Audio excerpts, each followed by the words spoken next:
Chapter 1, Meeting My Online Love, Awakening a System? My name is Sean Linshi, and at this moment, I'm standing calmly amidst the crowd at the gates of Jiangcheng University, clutching a bouquet of 99 roses in my hand. The fading sunlight casts a glow on my profile, revealing a faint smile. What can I say? My blessed genetics make scenes like this, being surrounded by admiring girls, something I'm already quite accustomed to. Wow, look over there, it's a total hottie. Hey, haven't seen you before, are you a new junior student? He's holding 99 roses in his hands, what's he up to now? Could this be a confession? The surrounding chatter rose and fell, with several girls even gathering the courage to ask for my WeChat. Junior, can I have your WeChat? Sorry, I already have my senior waiting for me. Hearing my reply, the girls let out another wave of gasps and sighs. Only Guanren could be worthy of such a handsome guy, she's the campus belle of the finance school. Could it be that the ice queen like senior Guanren, who rejected confessions from all the boys on campus, was waiting for this junior all along? I couldn't care less about Guanren, the person I'm waiting for is someone else.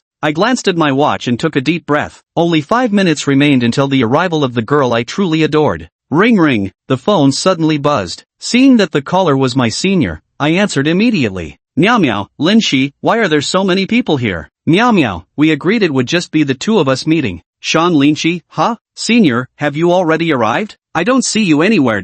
I clicked open the photo senior sent. In the picture, she was perched on a pink canopy bed with sheer white stockings hugging her slim, straight calves. She wore a classic maid outfit complete with cat ear headband, and a string of tiny bells hung around her neck. Though half her face was obscured by her phone, just seeing her figure was enough to confirm she was undoubtedly a petite and adorable little doll. Senior and I had been online friends for years, never meeting offline, yet she'd long been the white moonlight in my heart. After the college entrance exam results came out, I didn't hesitate to enroll at the same university as my senior. Today is the first day of school, and I can no longer suppress my feelings. I want to confess to her. Shang Linshi, senior, where are you? Didn't you promise to treat me to a meal? Hurry up and show yourself. Meow meow, Linshi, there are too many people around, I'm a little embarrassed. Meow meow, I didn't expect you to be even better looking in person than in photos, but I don't quite match mine. Sean Linshi, senior, no matter how you look, my feelings for you will never change. Meow meow, really? Sean Linshi, of course it's true. You're irreplaceable to me. Hearing our phone conversation, the bystanders cited how sweet we were while eagerly looking around for the female lead. Meow meow, alright then, I'm coming. Hope I don't scare you. The call ended, and a gentle breeze carried the scent of flowers through the air. A figure emerged from the crowd, slowly approaching me from behind. Ah, no way, is this real? The reactions of the surrounding people were unusually intense. My palms sweated through the bouquet, my Adam's apple bobbing. Suddenly, someone tugged at the corner of my shirt. Linshi? That gentle voice came from behind me. I turned sharply. Senior? When I turned around completely, what appeared before my eyes was the image of a beautiful girl printed on a t-shirt, and my entire body was enveloped by a massive shadow. Slowly lifting my head, I locked eyes with the towering, 190 cm tall giant standing in front of me, completely bewildered. Wait, dude, who are you? Where's the senior sister? The blushing fat guy intertwined his chubby fingers and fidgeted, clearing his throat before whispering, Linshi, what's wrong? Didn't we agree to be together? I know there's a bit of a gap between my photos and real life, but you don't have to get so excited. Actually, I'm a cute boy. When I saw the chubby guy pull out the necklace I'd given her from under his collar, I was completely stunned. The unrequited love of my life turned out to be an overweight otaku. I'm not Sean Linshi, I'm just his roommate. Oh come on, stop pretending. You've sent me your photos before. Which guy here is as handsome as you? Come here, babe, give me a kiss first. Mwah, the hefty dude grabbed my arm with such strength I couldn't break free. Damn, the online crush I've been pining for years is actually a dude? Figures, being too handsome just attracts the wrong crowd. Hee hee, quick, take a picture. This is the most entertaining story on the first day of school. Gotta post it on the campus forum immediately. The countless cameras and blinding flashes around me left my mind completely blank. I hurriedly raised my arm to shield my face. Looking back, I saw Big Bro's alluring red lips inching even closer to me. Help! No! On the first day of school, you became the campus laughingstock after your online dating disaster unfolded in public. Even with your handsome looks, this incident has made every girl in the school keep their distance from you. Your anticipated 4 years of university life ended there, along with your rose-tinted youth.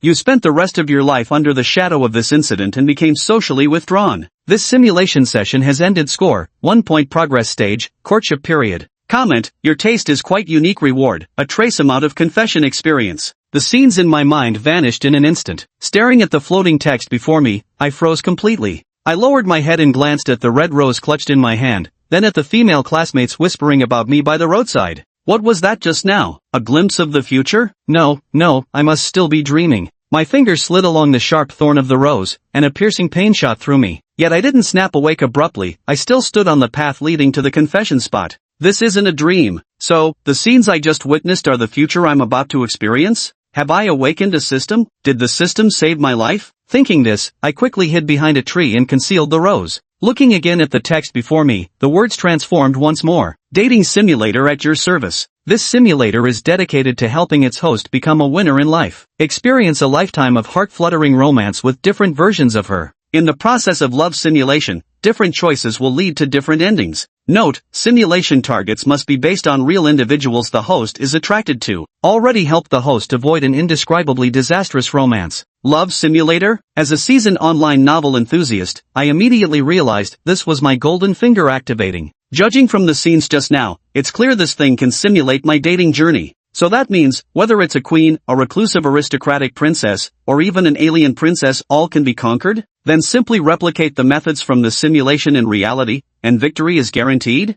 Confirmed. The system's response was crisp and firm, making my eyes instantly shine with excitement. Gasp! I inhaled sharply, feeling as if I'd stumbled upon a glittering golden path to fortune. But, whether the simulator is accurate or not is still unknown. At this thought, I immediately pulled up my hoodie and put on a face mask, lurking behind a tree near the school gate like a thief while sending Senior a message to meet. Glancing down at the 99 roses in my hand, then looking up at the school gate, I internally screamed, if it really turns out to be that fat guy, should I swap these flowers for 99 hamburgers instead? Chapter 2, Senior Guanran. I sent Senior a message, Shang Linshi, Senior, I've already arrived. Hurry up and come out. The Senior replied, meow meow, huh? I don't see you.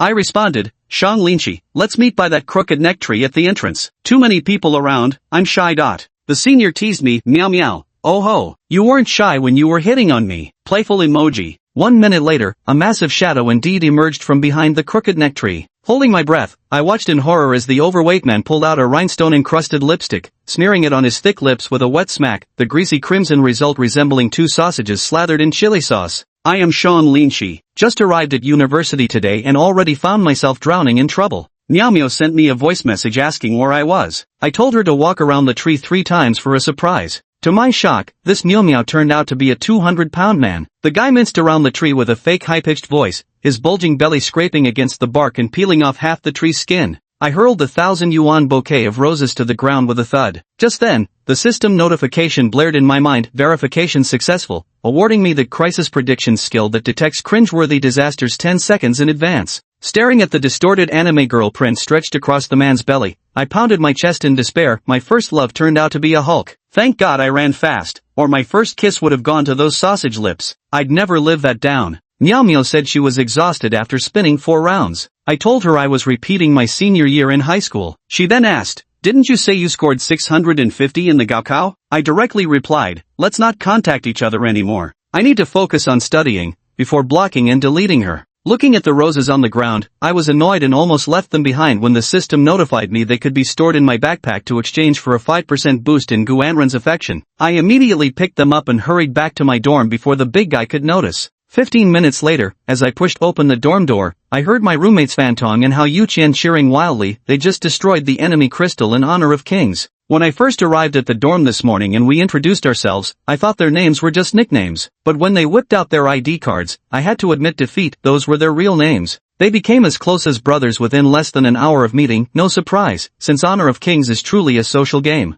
I joked that they'd been gaming without me, and they didn't even try to deny it. I won them over with local delicacies, leaving a great first impression. They leaned in, assuming my date had gone well. When I told them I'd been rejected, they looked stunned. Fantong even pulled out a mirror to mock himself, saying he thought he'd seen a goblin only to realize it was his own reflection. His deadpan humor truly fell flat. He was from Cloud Province, so dark he could vanish at night without streetlights. Hao Yuqian, true to his name have money, was a fair-skinned northeasterner plastered head to toe in luxury brand logos. We raised our drinks and clinked glasses, officially becoming sworn brothers. I asked about our other roommate, and Hao Yuqian said he wouldn't arrive until next week because he couldn't get a plane ticket. He's from Jiangdong Province. I was a bit puzzled why someone from within the province needed to fly. Just then, the other two called me to join their 5-player squad. They had 2 girls waiting and needed one more. I shrugged, raised my phone, and entered the game screen. After a few hours, Our stomachs started growling, so we prepared to head to the cafeteria. We'd barely stepped out of the dorm when we got swept up in a stampede of students sprinting toward the sports field. Both guys and girls were acting completely wild.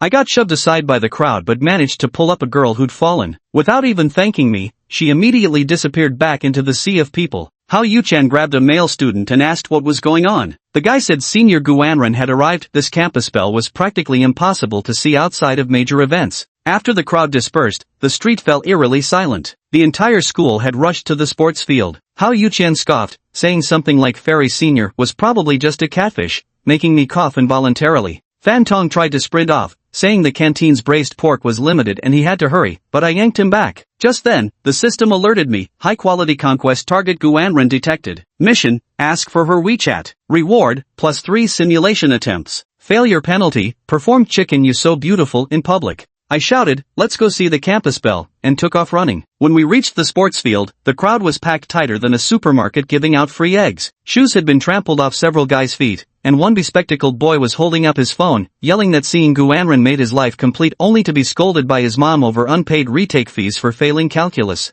The girls screamed about how beautiful the senior was, while others wore expressions of envy and resentment. We pushed against the crowd to reach the front row, and when I looked up, my breath caught. At the center of the stage, bathed in the spotlight, stood a girl like a fairy tale sprite. She wore a violet dance dress, her hair elegantly pinned up, her neck long and graceful. Her nose was straight and delicate, her lips as pink as cherry blossoms, her figure flawless. With long, perfectly proportioned legs and an aura of regal elegance, she exuded an icy charm. Fan Tong was dumbstruck, practically drooling, while Hao Yuqian was so excited he dropped his phone. He grabbed my arm and exclaimed that this was absolutely worth it, way better than cafeteria food. I rolled my eyes at how quickly their attitudes had flipped. At that moment, Guanren slightly bent her knees and gracefully raised her arms. The restless crowd instantly grew silent, as if making any noise would be a profanity to this beautiful scene. I stroked my chin and thought, I didn't expect her to know how to dance, no wonder she has such a great figure. She's definitely a high-quality simulation target. As the melodious music began, Guanren gently tapped the ground with her toes, like a purple rose lifted by the wind. Her spinning skirt drew circles of violet illusions in the air. Her expression remained cool and detached, her gaze focused and resolute. It was as if the entire world existed only for her and the enchanting music, and everyone was completely immersed in the moment.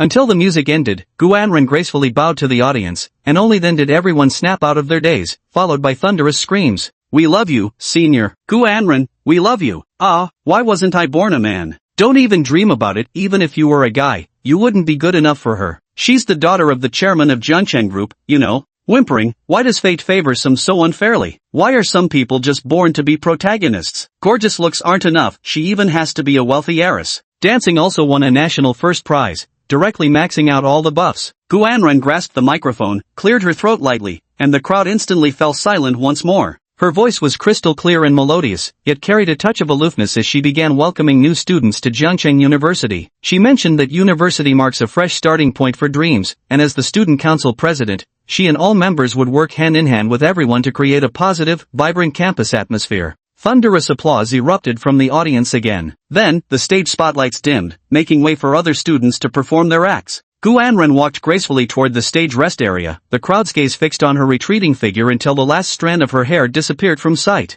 I thought to myself, it's finally over, quick, go ask for her WeChat before she starts dancing, and immediately chased after her, Fan Tong and Hao Yuqian following close behind. Slipping through the red curtain, we found it crowded with freshmen all eager to add Guanren on WeChat. A handsome guy confidently asked if he could add her, saying he wanted to join the student council. Guanren was sitting on a wooden crate changing her dance shoes when she casually remarked, without even looking up, just add the vice president. The guy was about to say something more when Guanren finished changing shoes and stood up to leave. The crowd grew restless, and the dance club girls formed a human barrier to block everyone's way. Fan Tong and Hao Yuqian pulled at me, urging me not to sign my own death warrant. But staring at the penalties on the system panel, desperation overtook me. I shoved them aside and charged forward. At this moment, the system alert sounded. Crisis prediction triggered. Host will slip on a banana peel and slide to Guanren's feet in 10 seconds. I quickly lowered my head and spotted a banana peel about 5 meters away from Guanren, silently thanking my simulator for the warning. But then a familiar voice called from behind, Linshi, is that you?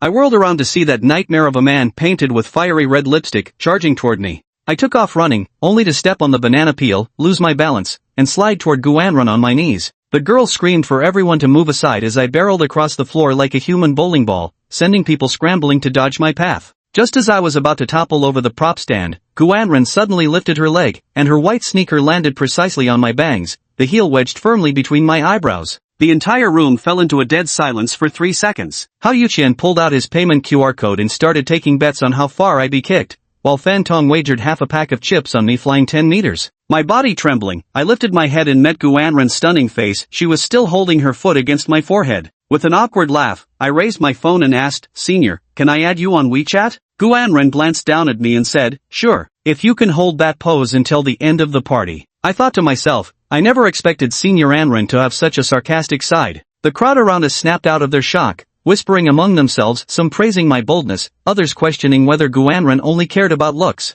I countered between breaths, I can manage, but I wonder if Senior can last till the end? My words twisted the expressions of those around us. Unable to contain herself, Guanren covered her mouth with a light laugh, then took out her phone to show me a QR code. Looking straight into my eyes, she said earnestly, "I can." System notification, Guanren's favorability plus 5%, current favorability, 5%, you are currently the male she feels most favorable towards, which makes her eyes light up, and she agrees to your request. With a ding, I successfully added the senior student's WeChat. It felt surreal, but I managed to catch the key detail. Guanren withdrew her leg and waved at me as she walked away. Tonight, I became the biggest winner among all the guys since Guanren started school. I was the first to get her WeChat. The eyes around me burned with envy. Hao Yuqian threw an arm over my shoulder and said, "Damn, Lin, on the first day of school, and you've already snagged the campus belle? Is it really just about looks after all?" The crowd finally noticed me. Though my face bore a distinct size 36 shoe print, my handsome features still shone through. Some speculated Guanren was shallow enough to only care appearances,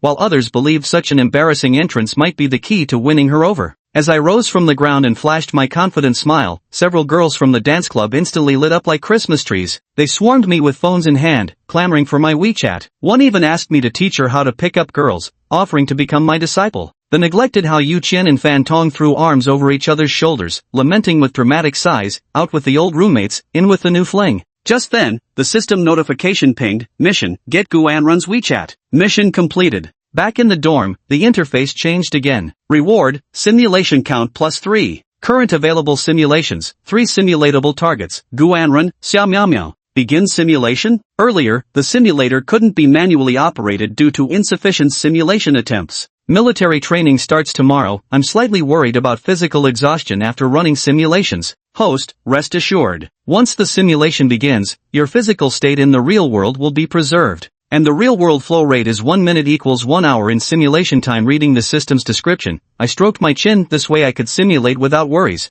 But why is there even a fat guy in the simulation targets? The senior's real name is Guanren, so does this fat guy really go by the name Xiao Miao Miao? Looking back on how the burly guy chased me through the crowd earlier, I later tried explaining carefully, exhausting countless words, just to convince him that I wasn't Sean Linchi, just somebody with the same name who happened to look vaguely like her. I always felt there was something off about this fat guy, like he's not simple at all. But simulation attempts are precious, only 3 in total, and I don't want to take the risk. Dating simulator. Activate. Simulation target, Guanren. Remaining simulations. 2. Initial relationship, strangers. Wait, strangers? But didn't I already add her on WeChat? After the freshman welcoming performance, you overcame the fear of social humiliation and successfully added Guanren on WeChat. You're the opposite sex who made the best first impression she's ever encountered. Moving even a corner of an iceberg is something countless people dream of achieving. You decide to strike while the iron is hot. That evening, you open your phone, choosing dance as your entry point to explore the iceberg further. Yet just as you're racking your brains over whether your first message should be a simple hello or a hello sticker, you hit send only to see a red exclamation mark and a line of icy black text staring back at you. Grayscale has enabled friend verification. You are not yet their friend. What the? Deleted right after adding me. She only felt slightly interested in you, with no intention of actually pursuing a relationship. Guanren noticed your decent looks and thought you'd make a perfect shield. Other guys would assume she's taken, sparing her from more annoying friend requests. Choose your next move. 1. Send another friend request. Option 2. So what if it's a woman? Just chat with another one. Option 3. Crawl back into bed, wash up and sleep. There's military training tomorrow. Option 4, free simulation. Free simulation? I clicked this option experimentally, prompting a text box to appear. Free simulation, completely immersive experience explanation. Same effect as when you confess to the large guy, as if personally experiencing it. Each use of free simulation consumes 3 simulation counts. It's too expensive, can't afford to simulate. I chose option 3. Sending another friend request would most likely get rejected, and acting too desperate doesn't suit my personality. Although I'm more inclined towards option 2, this is a dating simulation with my senior. Choosing option 2 might end up with me getting involved with another woman instead. Even though it's just simulation without real-world consequences, the number of simulations is limited, so I need to be careful. The next day, you completed a morning of military training. With your impressive eloquence and striking looks, you've won the favor of your entire class. Quite a few girls sit together, whispering about you. The guys also enjoy chatting with you, and even the counselor wants to recommend you for class monitor. But you don't care about any of this, you just want to see her again. You thought you'd find your senior on the sports field, but to your disappointment, only student council grunts were there. After the afternoon military training ended, you declined your roommate's invitation to have dinner together and decided to go find your senior. You had planned to go to the cafeteria to find your senior, but then you abruptly remembered what that guy said last night. You almost never see that senior on campus except during major events. You convinced she's deliberately avoiding you to prevent gossip. Standing before the school's building floor plan, you choose 1. Pick the lock and sneak into the student council office. 2. Use your passion for dance as an excuse to apply for the dance club. 3. Cross-dress to infiltrate the girls' dormitory. For a free simulation, is this simulator even serious? What kind of options are 1 and 3? Note, system options are all one-to-one reproductions based on the host's genuine thoughts during simulation. Alright, I admit, as someone overflowing with adventurous spirit, what I most want to choose is cross-dressing. Even if I don't find the senior's dorm, I could still explore the girls' dormitory. But even in simulation, I can't just mess around. I decisively choose option 2. From yesterday's interaction with the dance club girls, I'm certain the senior must be the dance club president. You arrived at the dance club and stood outside the glass door, catching sight of countless graceful figures diligently practicing their moves. Seeing these girls in white stockings damp with sweat, leaving wet footprints on the smooth floor, a peculiar thought crossed your mind. Do dancers have smelly feet? Wait, no, I'm here to find my senior. You watched for a full half hour, until several girls practicing splits during their stretching routine noticed you lingering outside the door. Several girls approached the door asking what you want. The leader mentions she's the vice president of the dance club. You say you want to join the dance club. The girls all eye you with suspicion. Other guys have tried joining before, but their intentions weren't purely about learning to dance. Yet when they notice your looks, their expressions shift to mischievous grins as they agree to your request. You start wondering if you're about to fall into a spider's lair. For the next few days, I pretended to study at the dance club while actually waiting for the senior to appear. The girls at the dance club were very curious about me, often buying me snacks and gathering around to chat. A few girls even aggressively hinted they wanted something to happen between us, but I turned them all down. Good job, Mink Muscle. Let those bad women wear down my resolve. A week passed, and you never saw the senior appear. Instead, it was the vice president of the dance troupe who, under the resentful gazes of the other girls, took you alone to her practice room and began giving you private lessons. Wait, why do I have a bad feeling about this? A month passed, and you still hadn't caught a glimpse of your senior. At the end of the month's dance practice, the vice president suddenly confessed her feelings to you. You turned her down. Through this month of interaction, you also uncovered a new piece of information. The vice president turns out to be the senior sister's former best friend. You confess to her that you joined the dance club specifically to pursue the senior sister. Hearing your words, she initially finds it unbelievable, but then gives a knowing smile. She says she can help you pursue the senior sister and tells you everything she knows about her. Through her descriptions, the image of the senior sister in your heart becomes complete. Gu Anren was a person who pursued absolute perfection. Not only was she the top student in her grade academically, but she was also the best athlete among the girls. She rarely appeared on campus, because she had a secret hideout at school. The vice president told you the location of the secret base. It's in the last office of the school board. Watching your departing figure, the vice president outwardly cheers you on with encouragement, but in reality, she's covering her mouth to stifle laughter, clearly anticipating your humiliating return after defeat.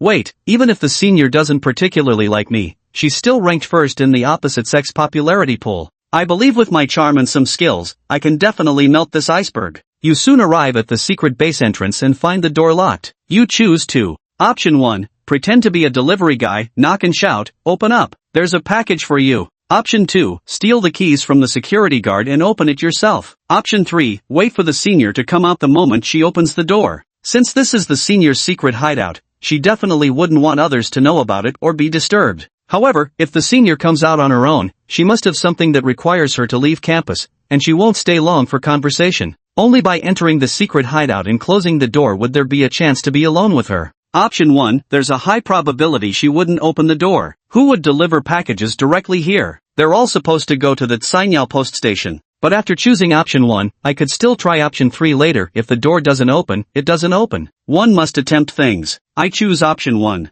You deliberately shout in a deep and impatient voice while pounding the door rudely with your fist. I'm delivering a package for Senior Guanren. Very quickly, a response comes from inside. Just leave the package at the door, goodbye. Don't see yourself out. I'm completely stunned. I immediately regain my composure and quietly hide in the restroom across the hallway, peeking over the wall to observe the office door. A minute later, the door indeed opened, and a figure wearing cat ears peeked out. Seeing nothing on the ground, she cursed under her breath and shut the door again. Though I didn't get a clear look at her face, I was certain it wasn't Senpai. Was there another woman hidden in her office? Could it be that my senior? My mind went completely blank at this moment. Could that 5% affection rating possibly mean this? I turned to leave when suddenly a sliver of light spilled through the doorway, accompanied by the sound of women's giggles. The door was unlocked. I stealthily crept to the door and peered inside through a narrow gap. It was a classroom converted into an office, with a brown desk at its center. Lying atop the desk was a woman dressed in a catgirl cosplay outfit, casually crossing her legs while munching on chips and thoroughly engrossed in a comic book.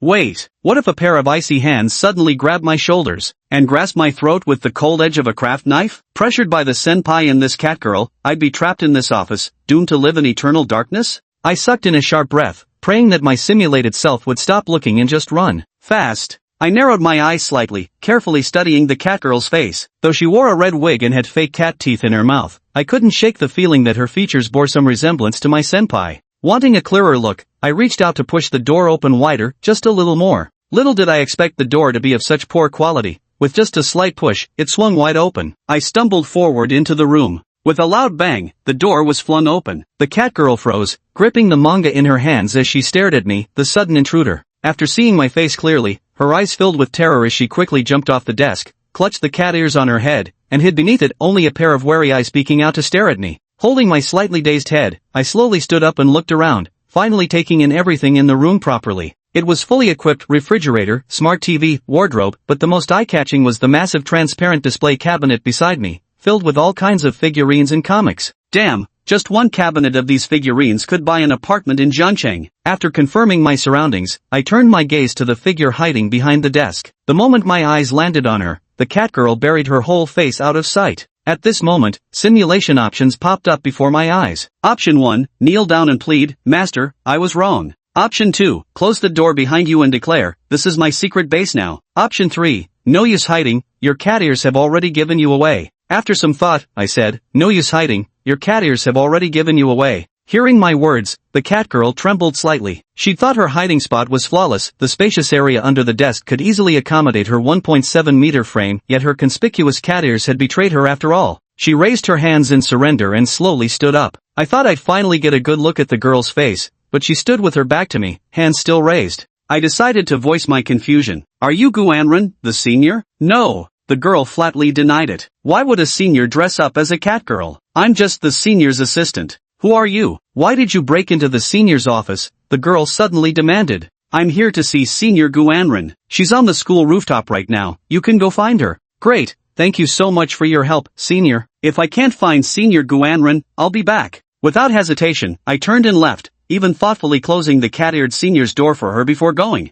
Watching my retreating figure disappear, the cat-eared girl let out a relieved sigh and clenched her fist to pound the table. How did he know I was here? Did he say he'd come back if he couldn't find me? Thinking this, Guanren quickly removed the cat ears from her head, unfastened the wig clips, took off the wig, and lightly shook her head, sending her raven black hair cascading freely. The cat paw socks on her feet twitched slightly as she hurriedly sat on the desk to remove them. But before she could finish, the door swung open again, and I swaggered in just in time to see my senior clutching a half-removed cat paw sock. We turned our heads, our gazes locking in a moment frozen in time, awkwardness hanging heavy in the air. Guanren's expression instantly transformed, her eyes turning cold and fierce as she glared at me. Straightening up, she smoothed her long hair behind her back, folded her arms, and said in a displeased tone, "Just heard from my assistant that you were looking for me? I did go to the rooftop briefly, but I'm back now." My eyelid twitched involuntarily. From the moment before until now, I hadn't moved an inch away from the doorway. How could she? Senior, do you know wall phasing techniques too? Crossing through this office dripping with anime vibes, combined with her earlier catgirl outfit, I knew there could only be one truth. On the surface, she's the flawless campus goddess, but secretly, she's an otaku. Remembering how her catgirl charm shone through earlier with that gentle voice, this stark contrast only made me more excited.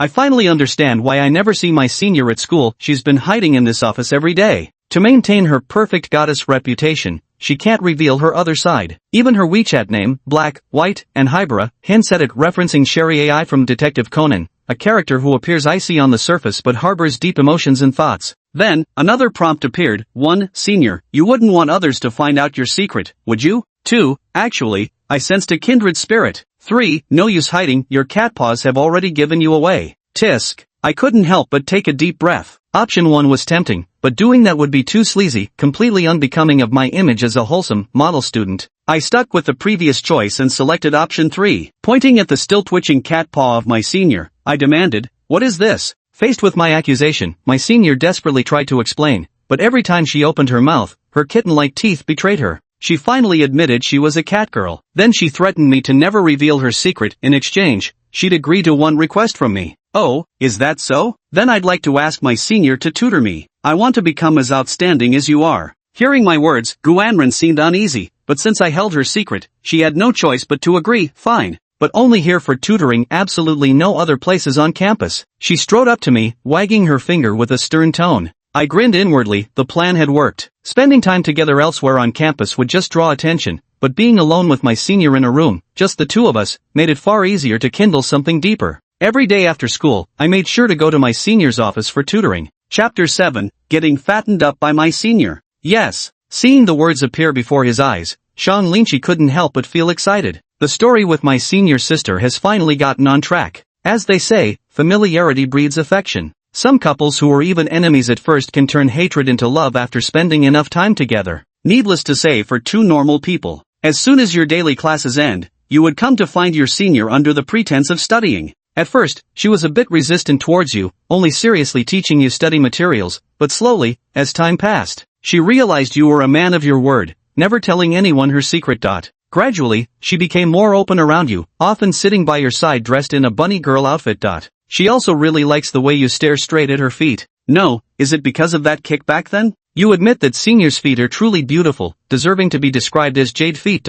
The memory scene emerges. After finishing a day's classes, Sean Lynchie pushed open the door as if returning to his own home. Senior, I've come to study, Sean Lynchie declared righteously. When Guanren saw your arrival, she was immensely pleased. In the past, she had always secretly played alone, but now with such an interesting companion like you, she felt unparalleled joy. Lynchie's here? Come. Perfect timing to try the Australian lobster I just ordered. Sean Lynchie sat at the dining table as usual, watching his senior sister who was wearing an apron. She walked over carrying a steaming Western-style dinner plate. With a clang, she set it down in front of Sean Lynchie. When she lifted the lid, there lay an enormous bright red lobster in the center of the plate, bigger than his own head. A refreshingly delightful aroma filled the air. Wow, today's meal looks way better than yesterday's king crab. Sean Lynchie couldn't help but exclaim. Guanren smiled happily as she picked out the best piece of shrimp and placed it in Sean Lynchie's bowl first. Hurry up and try it. Oh, wait, careful, it's hot. Blow on it first before eating, she reminded him thoughtfully. Sean Lynchie picked up the glistening translucent shrimp with his chopsticks, dipping it lightly into the special sauce his senior had prepared. Then he placed it in his mouth. The fresh sweetness of the shrimp and the savory richness of the sauce created an instant explosion of flavors on his palate. Sean Lynchie gave a thumbs up. Delicious. Senior sister's cooking skills truly rank #1 in the world. Hearing Sean Lynchie's praise, senior sister beamed with joy. She immediately brought out additional dishes, caviar and charcoal grilled cod, for him to try. Halfway through the meal, feeling thirsty, Sean Lynchie asked Guanren for another coconut water to rinse his mouth. After getting to know her better, you finally realize just how substantial Guanren's financial resources are. With 200,000 yuan in monthly pocket money casually at her disposal, already equivalent to your parents' annual salary, she practically covers all your meals, and you notice you've gained weight under your senior's care. After dinner, it was time for gaming. The senior had specially assembled a desktop computer worth 100,000 yuan for you, wanting to unleash your full potential. During the game, Sean Lynchie's phone suddenly rang. Picking up the phone, he saw that it was a call from his roommate Wang Su. Sean Lynchie's eyes lit up. Wang Su must be that roommate he'd never met face to face. An image of Wang Su surfaced in his mind. A slightly chubby guy with a square jaw and thick black-rimmed glasses. A pretty straightforward fellow, practically incapable of refusing requests. Consider it done if it's his business. Seems like this roommate is a good guy too. Sean Lynchie couldn't help but sigh in relief. Having normal roommates throughout 4 years of college was truly something to be thankful for. Your roommate called? The senior student asked, turning her head. I'll answer it first, senior. Please don't make a sound. Sean Lynchie raised a finger. Why did it suddenly feel like they were having a secret affair? And it was kind of thrilling. The senior nodded seriously. Sean Lynchie made his character crouch in the bushes first before answering the call on speakerphone. Hey brother Lin, got nothing to do tonight, how about we go out for some good food? What to eat? Sean Lynchie asked. Barbecue or hot pot would both work, it's been ages since we had a proper meal out. Can't stand the school cafeteria anymore, let's go treat ourselves to something nice. To be honest, eating lobster and abalone every day, Sean Lynchie was really craving some affordable food. You guys go ahead, someone's already treating me to a fancy meal. Sean Lynchie politely declined. No way, brother Lin, another girl's buying you dinner? Wang Su was shocked. Not to be harsh, brother Lin, but if you keep fooling around like this, you're definitely gonna get what comes around. You're always stringing those girls along, neither rejecting nor agreeing, it's just wasting their time. Hearing Wang Su's words, the senior instinctively glanced back at Sean Lynchie. His eyes narrowed slightly. Under senior's gaze, for some reason, Sean Lynchie suddenly felt a chill run down his spine. He laughed awkwardly and replied, "What are you thinking about? It's the senior who treated me to dinner, the senior." Damn, what nonsense is Wang Su spouting? When did I ever go around flirting with everyone? It's just that girls always greet me when I walk down the street. Is this guy doing it on purpose? Oh, when are you guys finishing up? Let's all go sing karaoke afterward. At that moment, Hao Yuqian and Fan Tong's voices also came through the receiver. Lin, you've been kind of mysterious lately. The moment class ends, you just disappear? Coming back to the dorm so late at night, lying down and going straight to sleep. Confess, is the vice president of the dance club next to you? And senior? We know you too well. That's right. If you're brave enough, let the senior answer the phone. What the? Are these guys out of their minds? I simply had to investigate his privacy. Sean Lynchie glanced back at the senior sister engrossed in her game. There was no way to find an actress here. The senior sister only had 2 vocal modes, domineering older sister voice and catgirl voice. There was no choice but to take matters into his own hands. Sean Lynchie cleared his throat, ready to imitate the food delivery guy's voice again. But before he could react, the phone in his hand had already vanished. Ha! Sean Lynchie looked at the coldly beautiful woman beside him with a bewildered expression. The upper-class woman coughed lightly twice, her expression gradually becoming catgirl-like. In a sweet voice, she said, "Meow, does master want to pat my head?" While speaking, both her hands unconsciously made a cat raising its paws gesture. Fuck, what am I hearing? The other end of the phone immediately exploded in commotion. After saying this, Gu Anrun immediately threw the phone back into Sean Lynchie's arms. Then he pretended like nothing had happened and continued with his actions. What? Senior, are you being a bit mischievous here? Sean Lynchie froze completely. On the other end of the line, the 3 people erupted like a volcano, spewing non-stop curses. Just as we thought. Exactly what we suspected. Bastard. You absolute bastard. Sneaking off to enjoy the good stuff behind our backs. Old Lin, I'd advise you not to return to the dorm tonight, boxing gloves await. Having said this, Hao Yuqian couldn't hold back any longer. I'm so damn jealous. Chapter 8, 2 seniors? The semester quickly passed, approaching final exams. You spent every day eating, drinking, and gaming with your senior. Her maturity and tenderness completely captivated you. You often skip class to meet your senior, forgetting about your study plans. Your academic progress stagnated throughout the entire semester. 3 days before the exam, you feel like you're going to fail. Your roommates decide to drag you to the library for a last-minute cram session. They assume you've fallen for some woman and want to save you. You choose. Option 1, reveal the location of your secret hideout. Option 2, tell your senior that you need to focus on studying, then turn around and seek tutoring from the vice president. Option 3, senior, don't you need to study too? Faced with these 3 choices, Sean Lynchie fell into deep thought. The first option essentially meant exposing his senior's secret to the world. Although his relationship with the senior has shown progress, the bonds formed in just 1 semester are evidently still insufficient. Option 2 involves pursuing the vice president's storyline. Sean Lynchie didn't hesitate and chose the third option. Senior, don't you have to study? Asked Sean Lynchie. Oh, my family is on the board of trustees. I won't fail any classes. The senior continued typing. After finishing a teamfight, Gu Anrun immediately clicked to matchmake again. Your teammate has cancelled the match. Staring at the text that popped up before his eyes, Gu Anrun turned his head. What? Tired from playing? Sean Linchi closed his computer and said earnestly, "Senior, it's time to hit the books." Gu Anran looked puzzled. She went to the fridge, took out 2 drinks, and handed one to Sean Linchi. He flicked open the tab with his finger and took several big gulps of the carbonated soda, reveling in its fizzy delight. "You don't need to take the exam.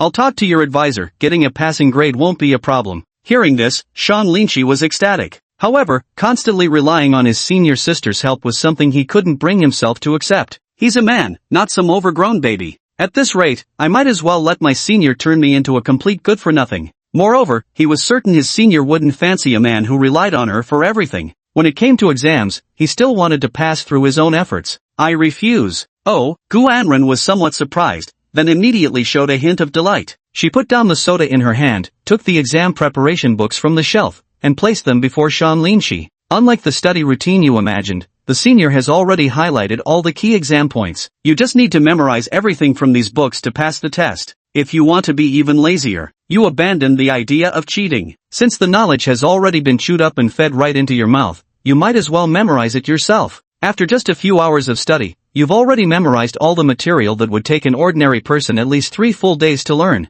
You hide your extraordinary memory from your senior. Then, putting on an exaggerated look of distress, you complain to her, "If my senior wore a bunny girl outfit while tutoring me, I'd be way more motivated." The senior sighed helplessly. To motivate you, she promised that if you could memorize everything within 3 days, she would keep wearing the bunny girl outfit as your reward until the holiday break. You immediately felt motivated and flawlessly recited it backwards right in front of your senior. The senior was stunned by your extraordinary memory, even suspecting that you had secretly memorized everything beforehand, strategizing behind the scenes just for this moment. "Senior, a bet's a bet." 5 minutes later, the changing room door swung open.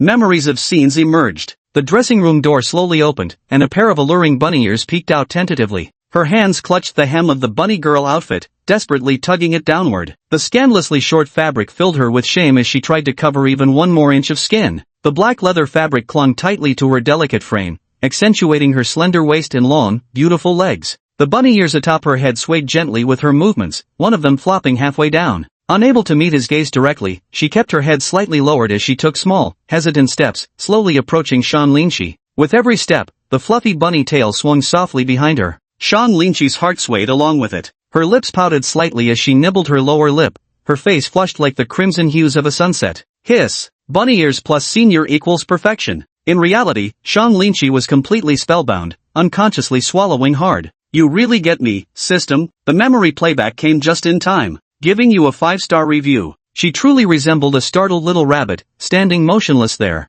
utterly bewildered, yet so breathtakingly beautiful that one simply couldn't look away. Previously, she had always appeared in a bunny girl outfit of her own accord. Yet this time, it was due to your coercion, which left her feeling both ashamed and strangely excited. Could it be that the senior has some special tendencies, like following orders? 3 days later, you passed the exam with ease, and the senior fulfilled her promise as well. In the blink of an eye, 4 semesters passed. The new term began with you advancing to your junior year while your senior was already in her final year. Spending all your days immersed in her gentle attentions, you gradually grew distant from your roommates. With just 1 year left before her graduation, your relationship stubbornly remained at the friend stage. You decided it was time to launch some moves. You wanted to get closer to her in public settings. Every time after the senior performed on stage, you were always the first one standing before her. Yet she would completely ignore you, even disdainfully tossing away the water you brought her. Because of some student council matters, you bumped into the senior in the cafeteria. You originally wanted to greet her, even thought about sitting next to her to eat together. But she would always give you that cold stare, one glance, and you knew exactly what she meant. He had no choice but to sit across from her with his tray. Though only a table separated you physically, conversation flowed solely through your phones.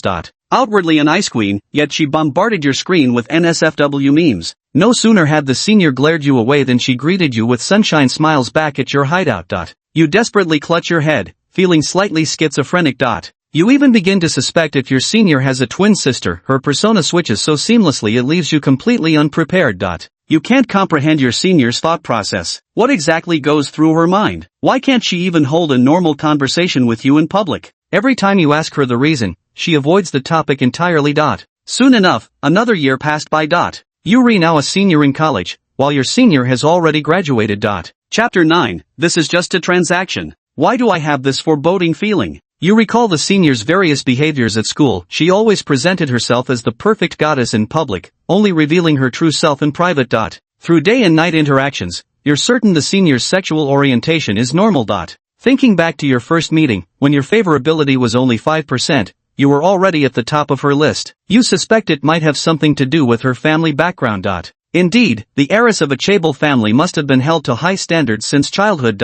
You clearly recognize your own status and position, understanding that her parents would never approve of your relationship. During your final year of college, you felt a void creeping in, even though you'd rekindled friendships with your roommates. Yet uncertainty about the future and the stress of job hunting made you all reluctant to indulge in carefree joy. Wang Su, coming from modest means, had started working part-time early and had already secured an internship. Meanwhile, Fan Tong and Hao Yu Qian were preparing for the postgraduate entrance exams. They didn't want to enter society too soon and endure its harsh beating. As you reflect on what you've accomplished these 4 years of college, you realize your memories are filled with every little moment shared with your senior. You've wasted 4 years, learning nothing and having no plans for your future. You feel utterly lost.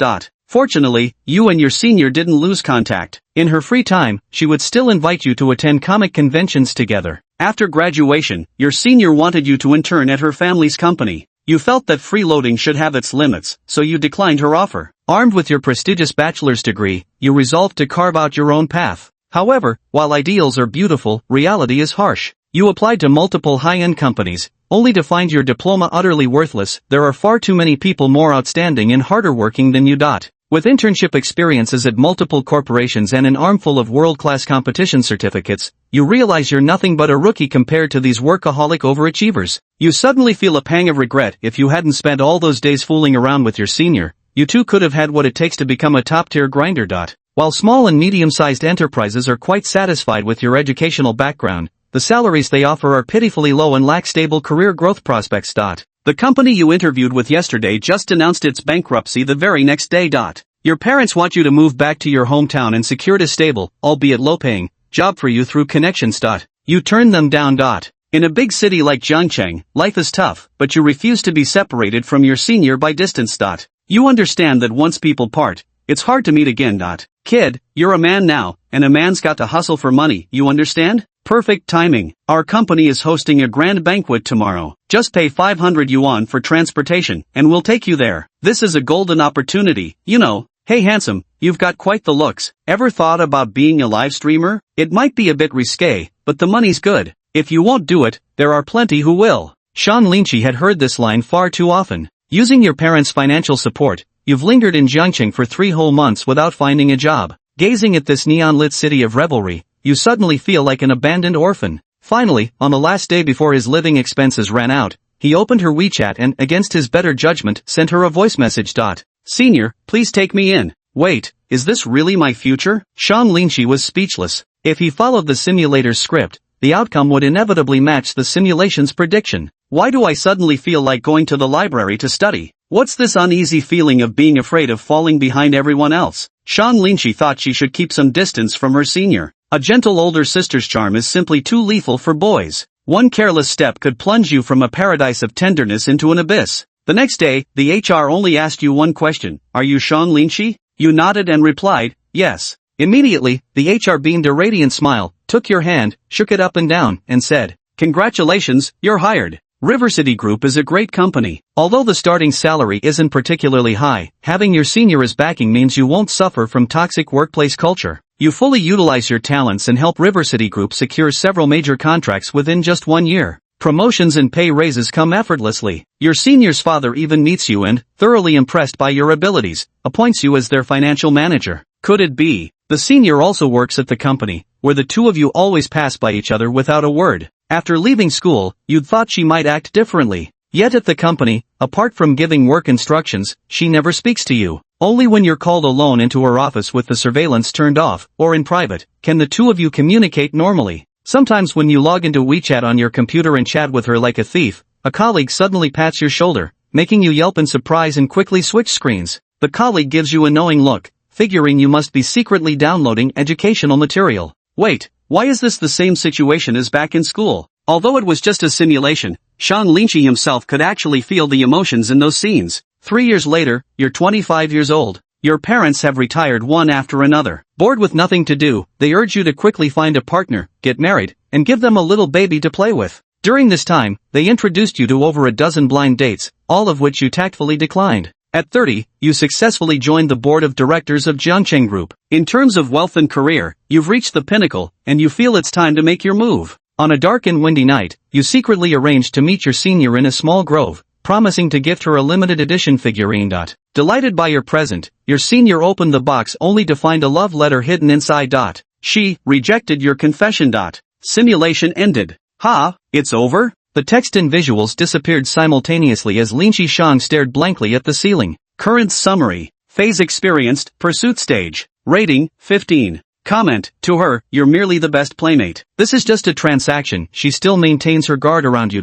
Reward, extensive anime knowledge, minimal workplace experience, attribute points, constitution +1. There are actually rewards? Shang Linshi closed his eyes, feeling a flood of memories and experiences rush into his mind. Though just a freshman, he suddenly grasped numerous workplace rules in an instant. It was as if he had worked for many years already. However, with his senior as his backer, his career path became unusually smooth, leaving him with only superficial experience. But, Shang Linshi's mind suddenly conjured up countless upcoming anime and games yet to be released. Moreover, he knew their plots and walkthroughs perfectly. Does it work? Useful. Just by purchasing stocks from their companies before these games or anime went viral, he could go all in when they exploded in popularity. Make a fortune. And what does this constitution +1 mean? Shang Linshi patted his stomach and was startled by what he felt. Do I have abs now? He lifted his shirt and was shocked to see that his single abdominal muscle had somehow split into 7 distinct divisions. Chapter 10, The Bad Woman. In other words, everything I do in the simulation becomes experience points that reward my real self? This improvement in physique must be related to the premium ingredients senior has been feeding me. Shang Linshi's eyes immediately lit up, so that's how it was. The simulator doesn't just simulate, it can defy the heavens and alter fate. He checked his phone to see the time.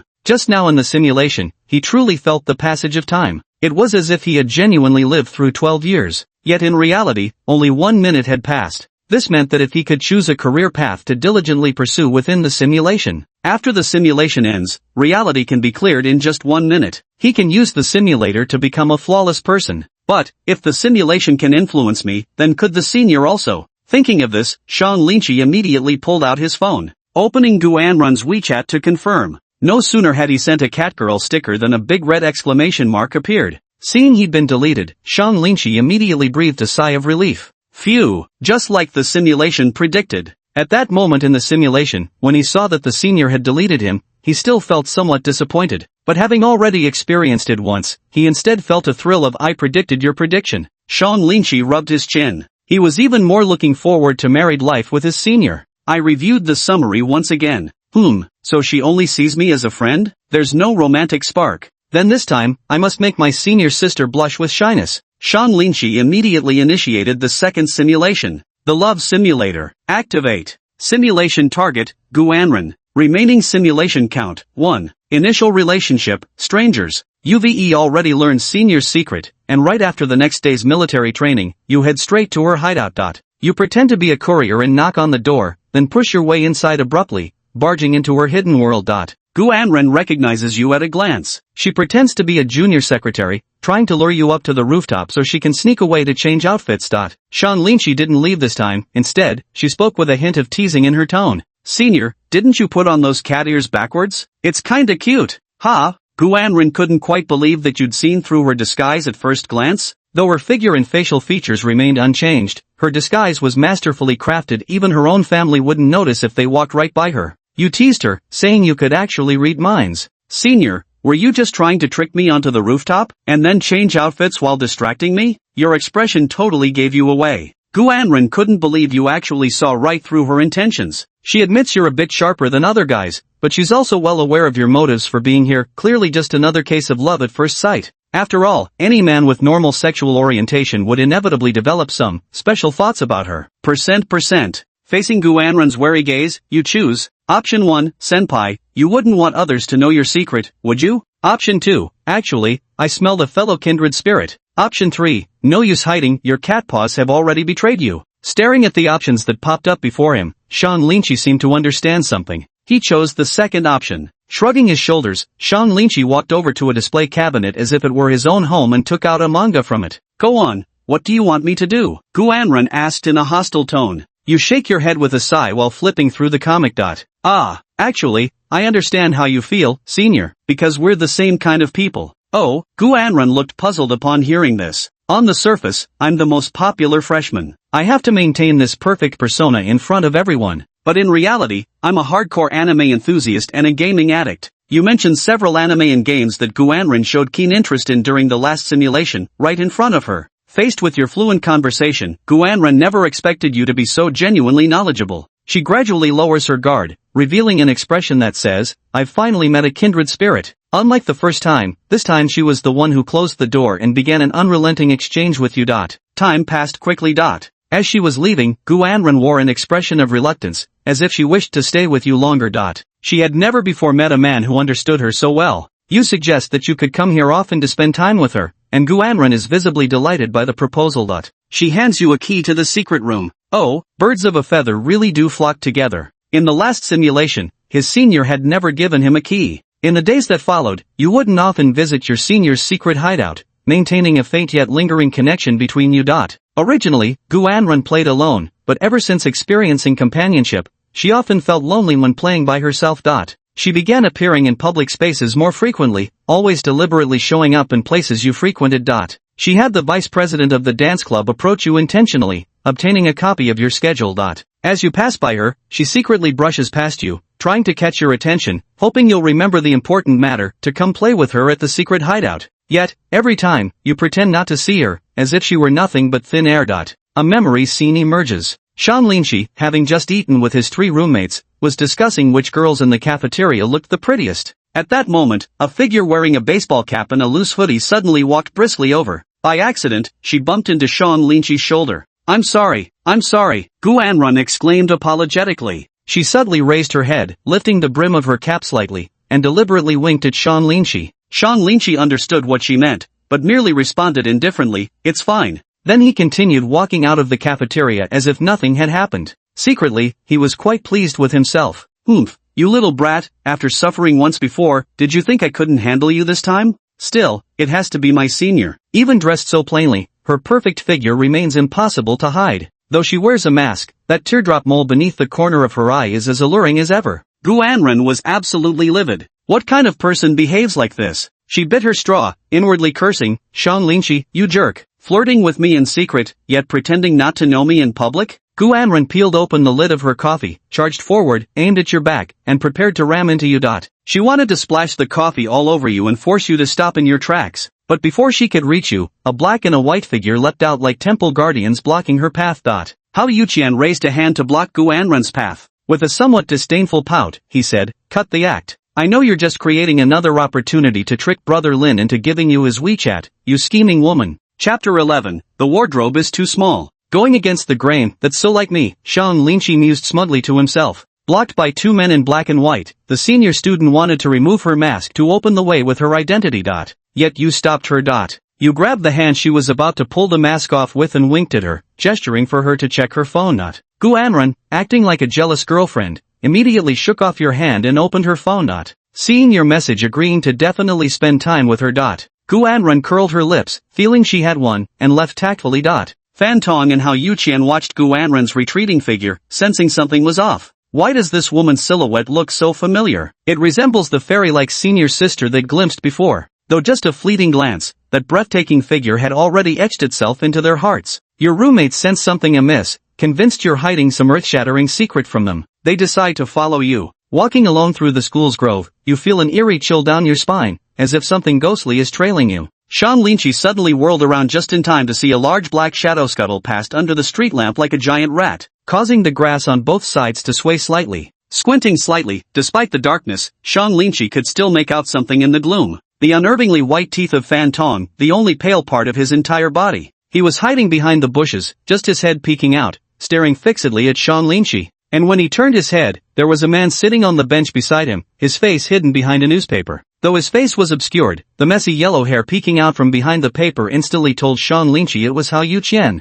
What the hell are these two up to? You've circled the entire school several times, only to realize you can't shake these two off. If you turn around, they'll blend right into the scenery. Having learned from the last simulation, you know your senior doesn't want to make your relationship public. The only way you can win her over, you think, is to have her take the initiative to reveal your relationship while you passively accept it. Sean Lynchie was just about to pull out his phone and message his senior, telling her that tonight he'd been followed by a stalker and might be in mortal danger. The next second, a hand suddenly shot out and grabbed his palm. With a single motion, it yanked him whole into the small grove. "Shoo, be quiet." The senior girl blinked her watery, sparkling eyes and raised a finger to her lips at him. Sean Lynchie quickly covered his mouth and nodded. Soon, the sound of running footsteps passed by the bushes where the two were hiding. "Where'd he go?" Phantom swept his flashlight across the bushes while searching. "Brother Lin must be hiding something big from us. When I caught a glimpse of Fairy Senior's back last time, I knew something was off." Hao Yuqian suddenly froze in his tracks, pointing at the footprints on the ground.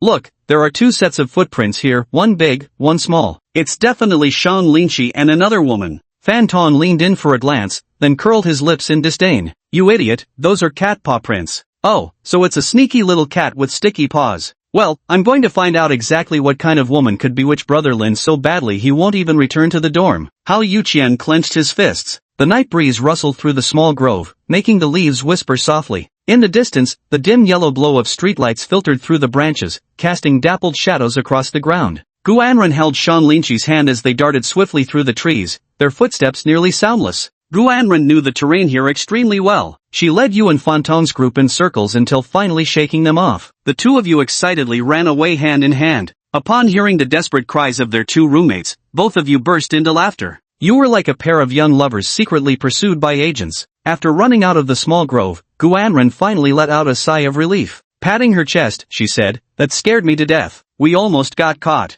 Sean Lynchie couldn't help but laugh as he looked at her flushed cheeks. "Senior, the way you just dragged me along really looked like eloping young lovers." Guanren shot him a glare, though she couldn't hide the smile at the corner of her lips. "Stop joking around. If you act like this again, I won't care about you next time." After pulling you along for a while longer, Guanren suddenly realized her palm was getting increasingly warm. She hurriedly let go of your hand. "Senior, why is your face so red?" Sean Lynchie asked deliberately. Guanren's face grew even redder. Biting her lower lip, she retorted stubbornly, I am not. Don't overthink it. I'm just afraid you'll get lost, so I held your hand the whole time." "Really? If Senior could hold my hand every day, I'd be even more willing to play games with you." Guanren glared at Sean Lynchie upon hearing this. Pointing at Sean Lynchie, she scolded, "Don't go too far. If Senior doesn't pull me along, then I won't go to the secret base." Sean Lynchie added. Seeing your shameless expression, Guanren let out a humph and walked off toward the secret base without looking back. After walking a few steps, she quickly ran back, took your hand, and led you to the secret hideout. She warned you, just this once.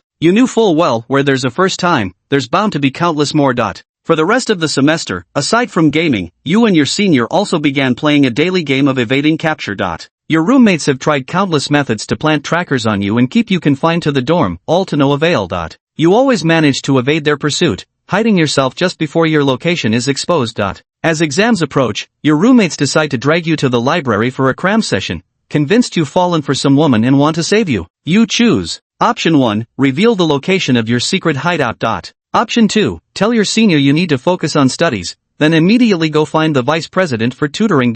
Option 3, senior, don't you have studying to do? Looking at the familiar choices before him, Sean Lynchie knew his senior's feelings for him must have grown warmer this time. Sometimes, mere words and companionship just aren't enough. The spark between a man and a woman often ignites in an instant of physical contact. But yet, just holding hands isn't enough, you need to go a bit further. Sean Lynchie chooses option 1. While fetching drinks, you secretly share the location of your hideout with your roommate, revealing that you've been hiding there all along. You even secretly unlocked the door and had them cooperate with you, acting according to your instructions. Though your roommates grumbled a bit about you teasing them daily after school with some unknown woman, every time they tasted the gourmet food you brought back, they couldn't help but cheer, "Bro Lin, you rock." Once they heard you were doing this to pursue a girl, they promised to fully cooperate. 10 minutes later, your roommates reach the front gate of the secret hideout. You tell them to knock forcefully and shout, "Linji, so we finally found you. Tonight's the night we catch you red-handed," but instruct them not to open the door immediately, wait for 5 more minutes. Hearing the shouts of your roommates outside, the senior's face instantly turns deathly pale. Frantic, she grabs your hand and asks what you should do now. You've been discovered. Everything is about to be exposed. You also feign impatience, frantically scratching your head while glancing at the nearby wardrobe. Pointing at the wardrobe, you say anxiously, "Senior, hide in the wardrobe." Gu Anren nods, panic having stripped her of rationality. Without a second thought, she pulls you into the wardrobe with her. The wardrobe is unusually cramped, barely able to fit one adult at most. For tall people like you and your senior, this was even more unbearable.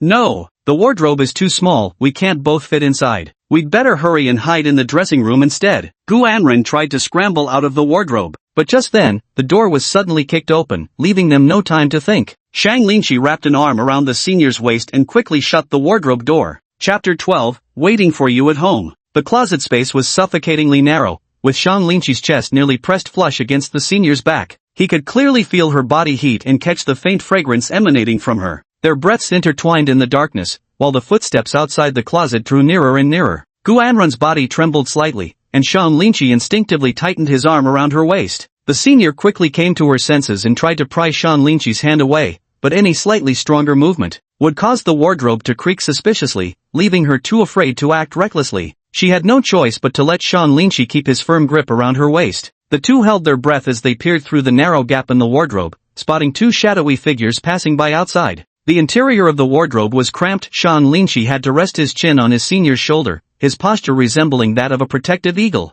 He enveloped her completely in his embrace. Gu Anren's heartbeat grew increasingly rapid, pounding like a drum, thump thump. She had never been this close to a boy before. The scent of Shang Lingqi lingered at the tip of her nose, making her cheeks burn with warmth. Her hand unintentionally went to pinch him but accidentally brushed against his abdomen. The firm sensation of his 8-pack abs made her fingers instinctively recoil, yet under the guise of pinching, she couldn't resist reaching back to touch more. After feeding him so much every day, how does he still maintain such a perfect figure? Gu Anren couldn't help but swallow hard for some reason. She wanted to push him away, yet couldn't resist clinging to this moment of security. She could only grip the hem of his shirt tightly, praying the footsteps outside would vanish quickly. "Senior, your heartbeat seems louder than the footsteps outside." Gu Anren stiffened instantly, his fingers digging fiercely into his wrist. "Shut up. One more move and I'll have you expelled tomorrow." The senior's hair was incredibly smooth, carrying a faint scent of gardenia blossoms. Her waist was so slender, like a water snake. Shang Lingqi felt a single arm would be enough to wrap around it. Shang Lingqi thought to himself how blissful it would be if he could hold his senior like this every night while sleeping.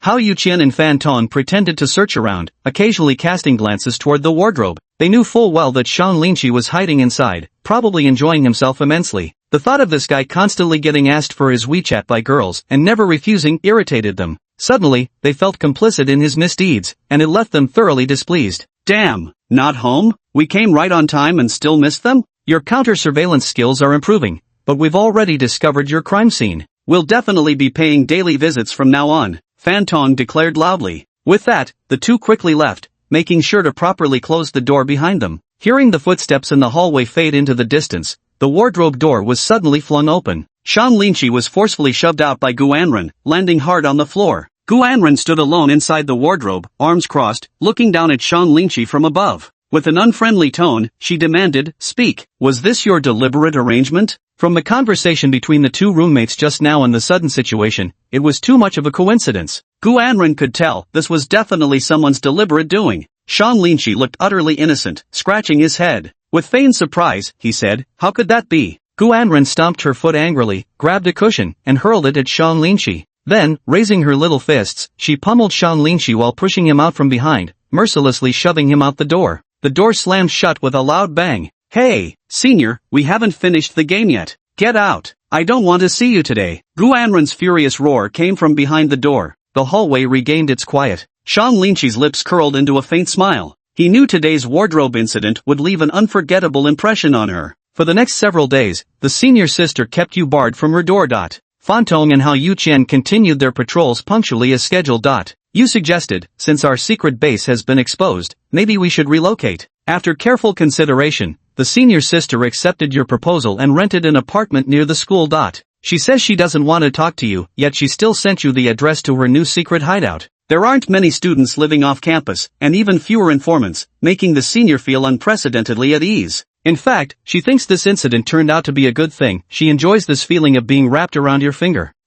Just as I thought. Compared to an obedient younger brother, a smooth-talking playboy is far more charming. Not even an iceberg like senior can resist. Shang Lingqi sighed. "Later, you employed various tactics to gradually make the senior's heartbeat quicken. She developed special feelings for you, especially when recalling the moment you embraced her from behind. She grew increasingly eager to see you, wanting to spend more time together beyond just being playmates. After a day of gaming, the senior suggested wanting to rent an apartment for you outside the school, right next to hers. If you lived here, you could chat across the river from your balconies, and the first thing you'd see when opening the door would be each other. You feign reluctance at first, only agreeing willingly after she presses you several times. You moved in next door to your senior.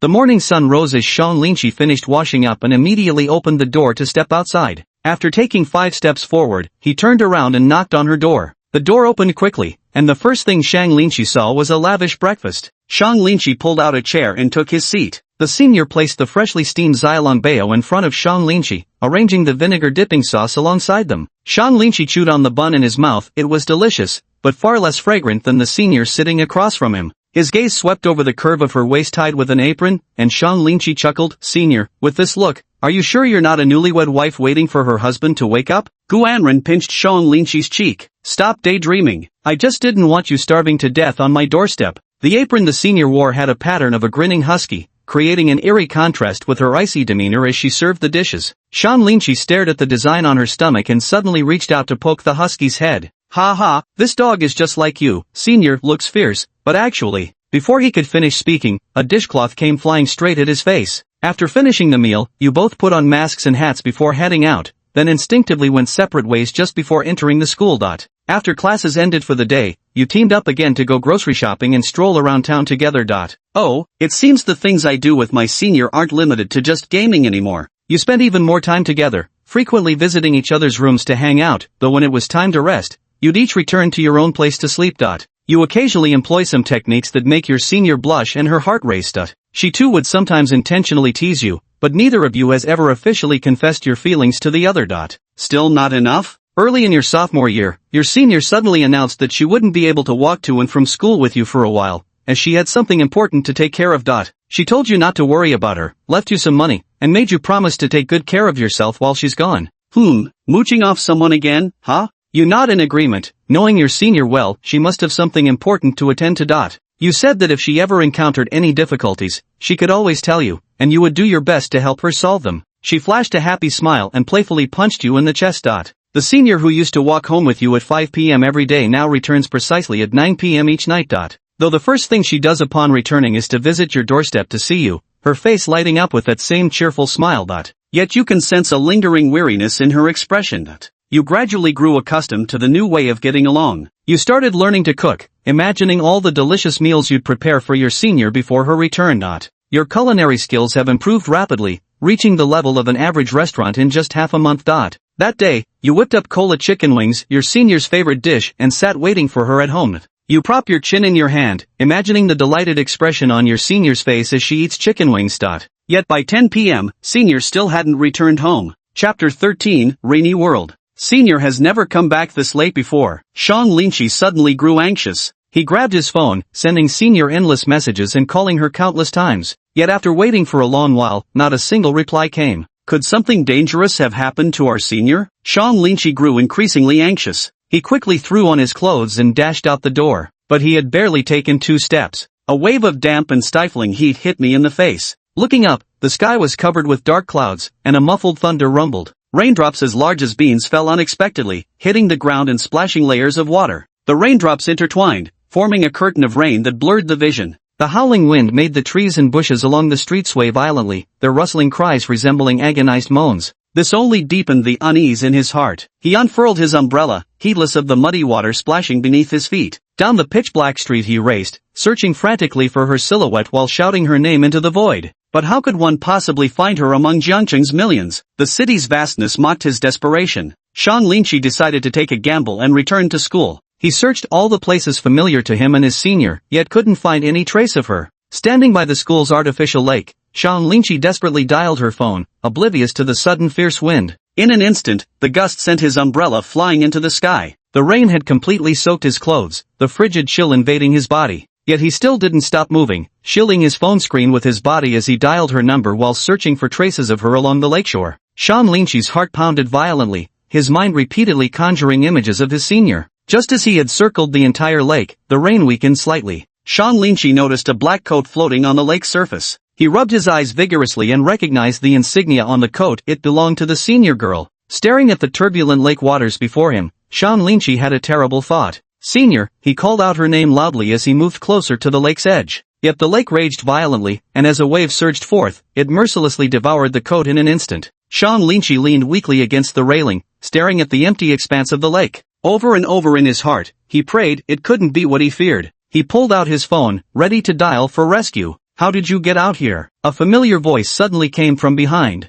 Yet Shan Linchi didn't seem to notice. You're not actually worried something might happen to our senior, are you? Why are you so concerned about her? The voice carried a teasing lilt. Shan Linchi seemed struck by the remark as if it had tapped into some hidden corner of his thoughts. His gaze instantly grew hazy, lips parting slightly as he murmured unconsciously. I do care about her, deeply. What if your senior truly disappears? Would you be heartbroken? The voice pressed on relentlessly, as if determined to unearth the deepest secret in his heart. Heartbroken. It would hurt more than being cut by a knife. It seems your senior means an awful lot to you. Super extra important, the most important thing in the universe. After this brief exchange, Shan Linchi suddenly realized something. Why does this voice sound so familiar? He whirled around abruptly. Behind was the wooden pavilion by the lake, appearing especially serene within the curtain of rain. The senior was sitting quietly in the pavilion, barefoot. She wore only a white shirt, gently teased by the wind and rain, its hem lightly fluttering. A few damp strands of hair clung to her pale cheeks, adding a touch of delicate charm to her appearance. She tilted her head slightly, her gaze piercing through the curtain of rain to fix upon the youth's reflection rippling across the waterlogged ground. Shan Linchi's vision narrowed until she became his entire world, the pattering rain and howling wind fading into a distant blur.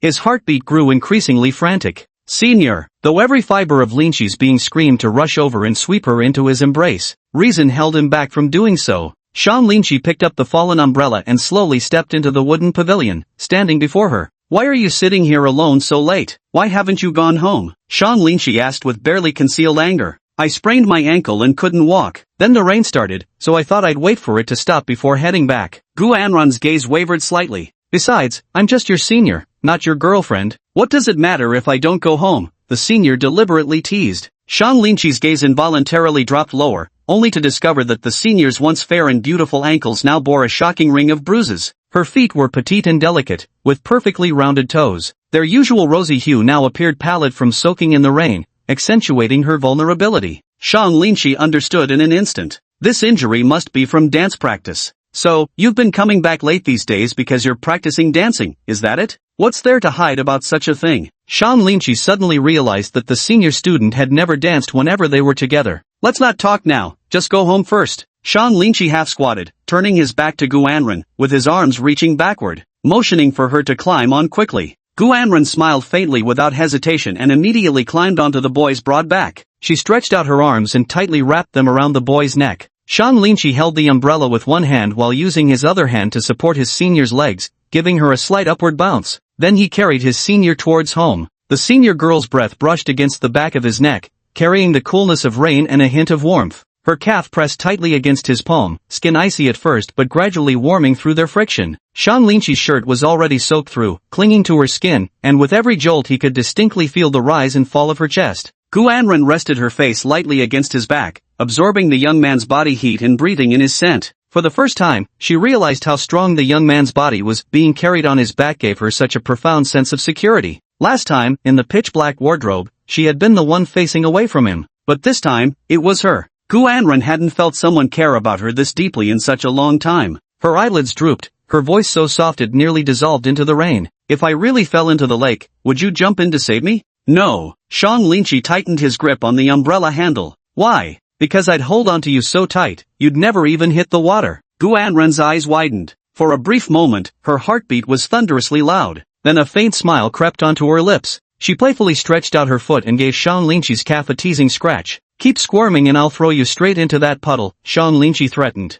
I'll squirm if I want to, and I'll even bite you. With that, Gu Anran grabbed Shan Linchi's arm and bit down hard. Shan Linchi yelped in pain and begged for mercy, which only made the senior laugh harder and bite down even more fiercely. Back home, Shan Linchi carried her to the bedroom and told the senior to stay put for now. He quickly walked into the bathroom, fetched a warm towel, rummaged for the first aid kit, and hurried back to his senior's side. Seeing what Shan Linchi had brought, Gu Anran realized the young man intended to treat her wound. But her feet were her most sensitive area, never touched by anyone before. and her reaction would be intense. Chapter 14, Immersed. Shan Linchi knelt on one knee, cradling her ankle in his palm. "I can do it myself," murmured Guanren, her cheeks flushing pink. Shan Linchi offered no reply. The scent of medicinal oil filled the air, and the moment his fingertips touched the bruise, Guanren trembled as if electrified. "Hurts?" he glanced up to ask. "Ticklish." She turned her face away, her neck flushing pink. Shan Linchi bit his lower lip, deliberately brushing his thumb across the sole of her foot. "So my senior sister is ticklish."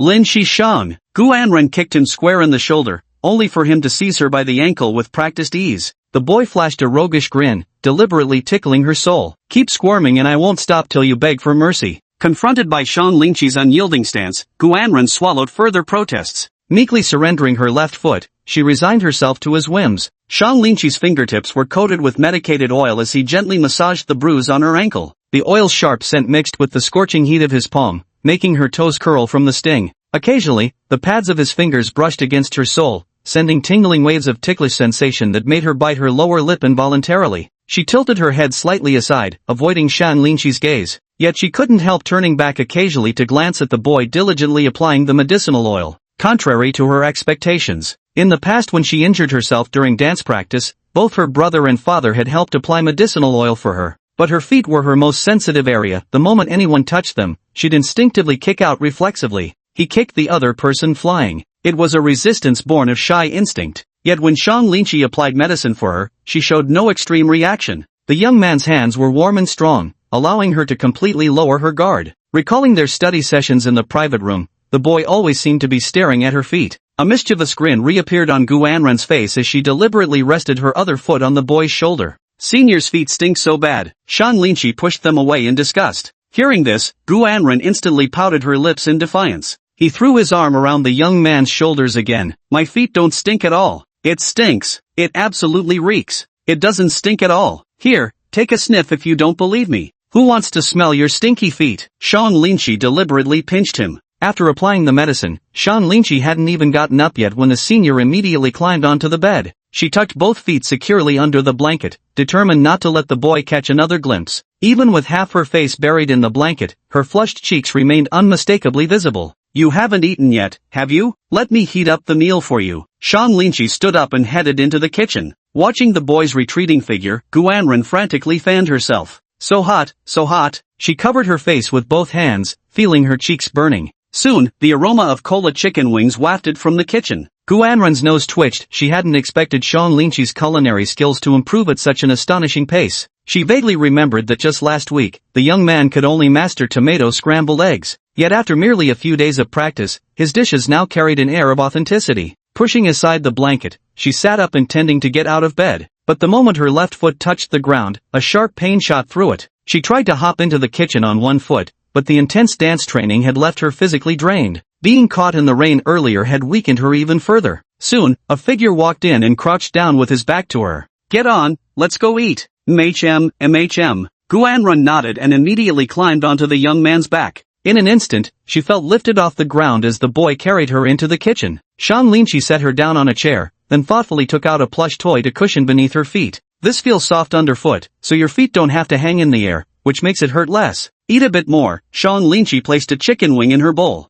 Senior sister tends to eat quite elegantly. She usually chews a single dumpling about 10 times. On one hand, it's because her mouth is quite small, and on the other hand, she wanted to maintain her elegant demeanor. But at that moment, with a sudden slurp sound, an entire chicken wing was instantly sucked into her mouth. Guanren then grabbed it and pulled it straight back out. 2 cleanly stripped chicken bones were spat onto the plate. In less than 5 minutes, all 5 chicken wings had fallen in battle, leaving only cold, bare bones behind. That eating speed could almost rival Fantone's. Delicious. So delicious. Tastes just like something from a restaurant. Guanren gnawed on a chicken bone and mumbled indistinctly, "You cook so well, why don't you just become my personal chef from now on?" Percent. Shan Linchi raised an eyebrow. "Fine by me, but the pay must meet Michelin standards. It's too expensive. There are actually other payment methods available." A mischievous grin tugged at Shan Linchi's lips, but Guanren promptly extinguished it with a raised hand. A steaming bowl of millet porridge was slid forward. Guanren had been eating with such gusto just moments ago that she'd entered near ecstasy.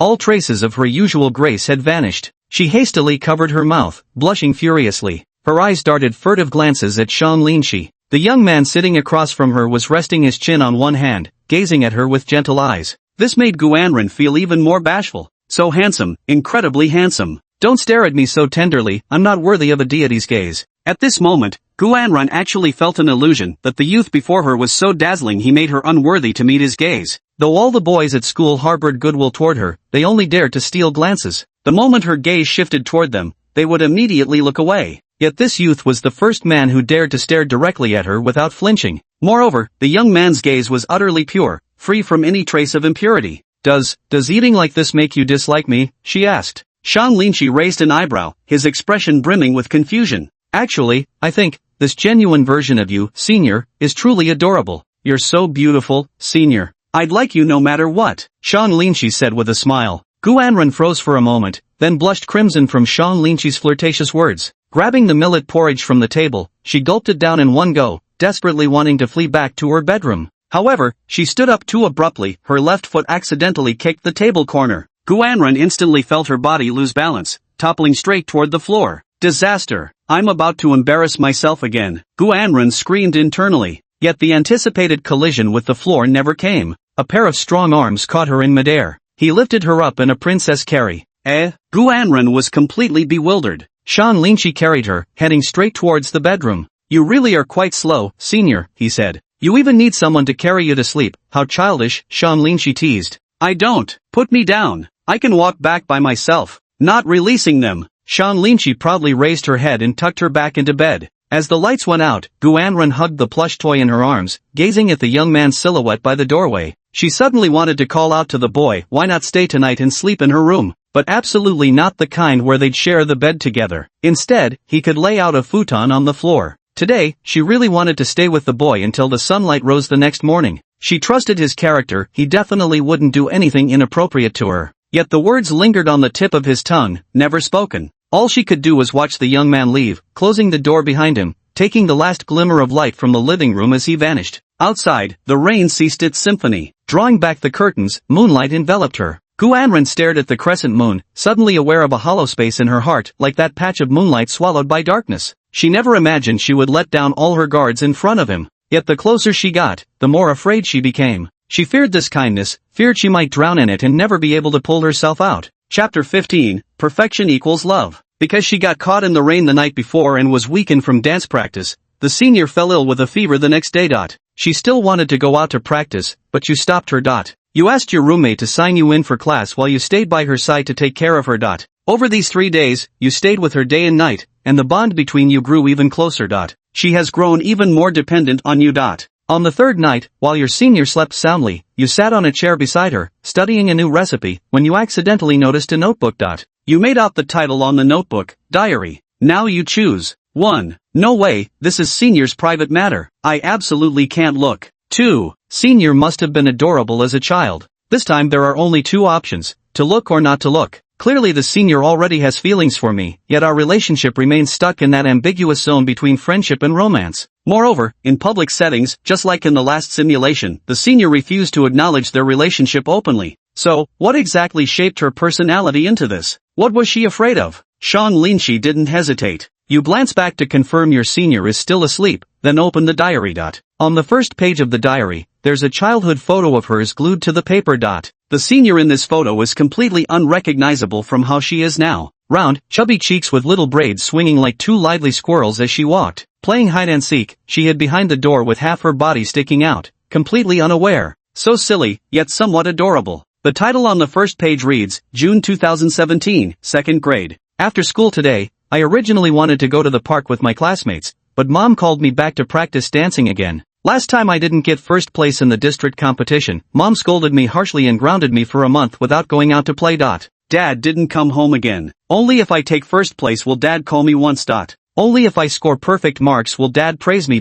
Why can other kids go wherever they want to play after school every day, while I'm the only one who can't go out to play? Why can all the other children see their mom and dad when they go home, but I can't see mine? I understand now. Only when I'm good enough will I catch my parents' attention and see their smiles. I won't blame them. My teacher said in class that we can't choose our parents. Since these are the parents I have, I should work hard on my own to make them praise me more. High-pressure education, is it? In the last simulation, Shang Linshi had interacted with the senior's father. During the senior's childhood, her father was busy starting his business and genuinely had no time to care for his daughter. He believed leaving his daughter in her mother's care would suffice. Little did he know, a child's growth requires the presence of both parents. Only by achieving results could she earn her father's meager affection. This led her to believe that only perfection could earn love and approval. September 2020, 5th grade. Mom came home in a terrible mood today. I was hiding in my room secretly eating snacks when she caught me. She started yelling as she rushed over, violently smashing the potato chips in my hand onto the floor and stomping on them several times.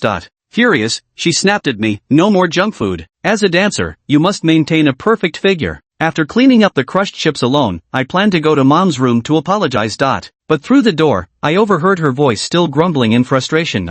Those judges are completely blind to talent. I'm only 35, how could I possibly be too old? All I've ever wanted in life is to win one provincial first prize, but they won't even let me compete. Mom was complaining to another dancing auntie. As she spoke, she couldn't hold back her tears. Later, Mom suddenly opened the door and caught me eavesdropping. This time, she didn't scold me. Instead, she held me tightly in her arms and pleaded with me in a fragile voice, Ran, Mama's getting old. I won't be able to fulfill my wish in this lifetime. You are Mommy's hope. You must practice hard. You'll definitely help Mommy fulfill her wish, won't you? I looked at my mother's pained expression, nodding blankly as I wiped the tears from the corner of her eyes and embraced her.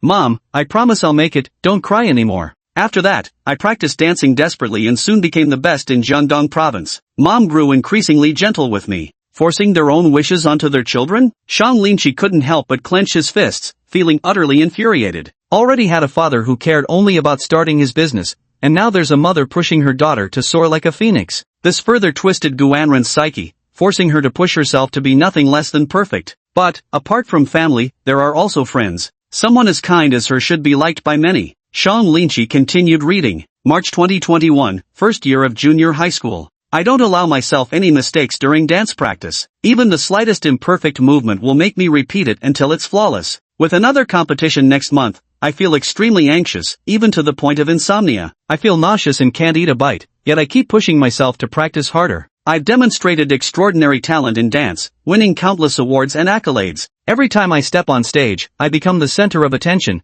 but I also feel an unprecedented level of pressure. I'm afraid of failure, afraid to see the disappointment in their eyes. Mom and Dad spent much more time with me. I must keep working hard. I'm afraid of losing my title as number one, they'll distance themselves from me again. Shang Linchi's fingertips traced the yellowed tear stains on the diary pages as if seeing that little Guanren curled up in the corner of the dance studio, her ankle swollen purple, yet persistently repeating the same move over and over. The mirror reflected her pale face, her eyes as empty as a puppet's. April 2023, third year of junior high. Last month my foot got sprained during dance practice, but since I'd already signed up for the competition, I hid the injury and went anyway. Before going on stage, I hadn't eaten anything. During the performance, I accidentally passed out. This time, I didn't get first place, and sure enough, I saw the disappointment on my mother's face. But fortunately, I realized I don't just have them. Even though I didn't come in first, many of my dance teammates came to comfort me and take care of me. For the first time, I felt that, besides my parents, perhaps there are others in this world who care about me. Carrying some of my favorite snacks, I headed backstage to share them with them. Standing outside the curtain, I froze when I heard their laughter. Ha! Thought she was some kind of genius, huh? Turns out she makes mistakes too. We're way better than her. Ha ha ha. What a fool. It's hilarious. Did you see how she looked at me like I was God when I handed her water? Bet she doesn't have a single friend. If Xiaoyu hadn't stopped me, I'd have secretly put thumbtacks in her shoes. Let's see how she likes getting her soles punctured. Chapter 16, Dancing Shoes. I can't believe that just because I stand out in dance competitions, I have to endure my peers' jealousy and exclusion. They pretend to care about me to my face, but behind my back, mocking me is their favorite pastime. That night I wept, for I had already reached the summit. Had I not been at the peak from the beginning, perhaps I could have blended in with them, become an ordinary person just like them. Ordinary people, lacking extraordinary talent or willpower, rely on huddling together for warmth to distract themselves. Yet the strong are destined to walk alone. Now that I stand among the strong, even if I were to become ordinary again, there would be no chance to join them. They would only mock me. There's only one path left for me. Always stay at the top, so they'll forever fear me, so they'll forever look up at me with awe. I have no real friends, only through relentless effort can I prove my worth. I meticulously plan every aspect of my life. I don't allow myself any time-wasting behaviors. I refuse to show vulnerability or dependence even when aching inside. I pretend everything's fine. Only by being perfect myself can I deserve someone else's love. The sound of rain outside the window gradually ceased, and moonlight seeped through the gap in the curtains, casting a silver streak on the floor. Sean Lynchie stared at that beam of light, suddenly feeling a hollow ache in his chest. He couldn't fathom how the cheerful senior who always smiled had silently endured so much alone. "Don't leave me!" A faint murmur suddenly came from behind. Sean Lynchie closed the diary and took a deep breath. He walked to the bedside and gently tucked her in. Moonlight spilled over her sleeping face, her eyelashes casting shadows beneath her eyes, as peaceful as a child. He longed to reach out and touch her face. Though Senior wasn't his girlfriend yet, she made his heart ache unbearably at this moment. Sean Lynchie suddenly remembered that stormy night. She sat soaked and curled up in the wooden pavilion, like an abandoned cat. Ever since that moment, he'd sworn never to let her face the rain alone again. Though she can be carefree with me in private, she still strives to appear perfect on the surface. Is she thinking that I only like her perfect facade? If she can't maintain that surface perfection, does she believe I'll reject her? Abandon her? After reading the Senior's story, Sean Lynchie understood the reason.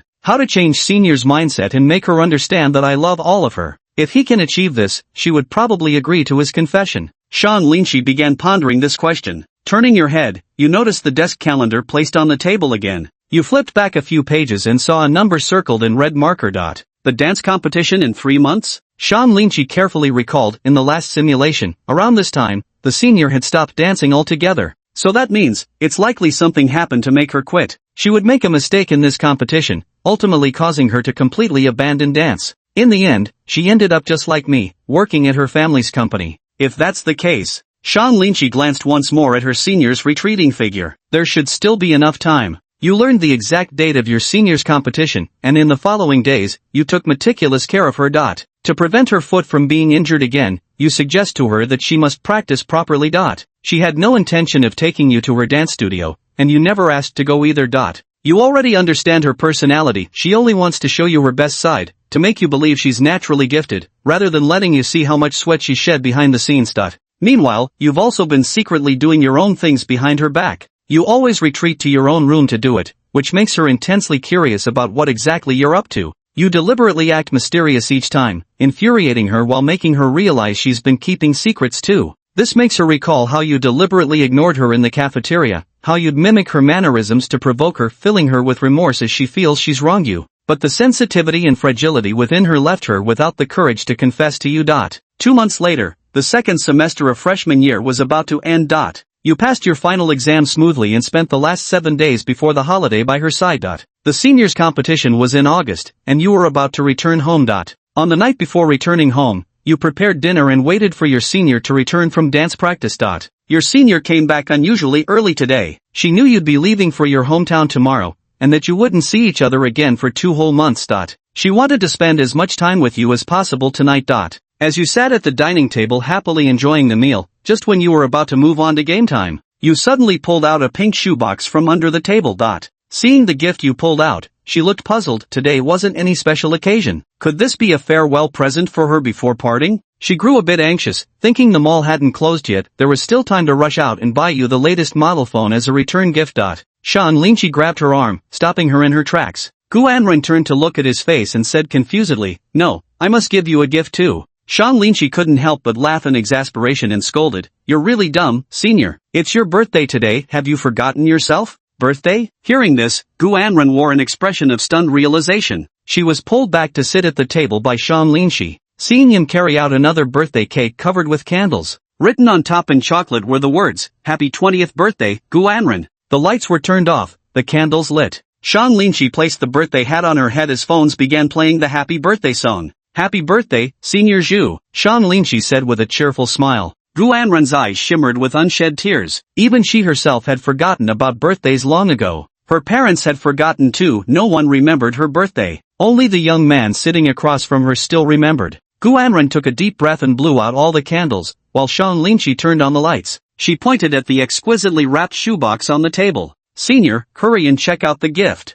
Gu Anren raised her hand to wipe away the mist at the corners of her eyes and nodded, carefully peeling back the wrapping paper on the gift box, each movement brimming with anticipation. As the lid slowly opened, a pair of dance shoes like crystal slippers from a dream came into view. "Oh my!" She couldn't help but gasp softly. Gently lifting the dance shoes from the box, she examined them intently. The surface of these dance shoes seemed to be pieced together from countless tiny crystals, each one refracting a mesmerizing glow. As her hands moved, the shoes shimmered with flowing radiance, breathtakingly beautiful. The shoe's surface was also studded with a ring of tiny diamonds, like twinkling stars in the night sky, making it appear even more splendid and regal. The heel was slender and elegant, gleaming with a cool luster under the light. As if with just a light step, she could enter a dreamlike dance floor. Gu Anren stared at the crystal dance shoes, her fingertips trembling slightly. She had never imagined that someone would remember her birthday, that someone would prepare such a surprise for her. The surge of emotions in her chest nearly overwhelmed her, and suddenly she felt her eyes grow hot and her throat tighten.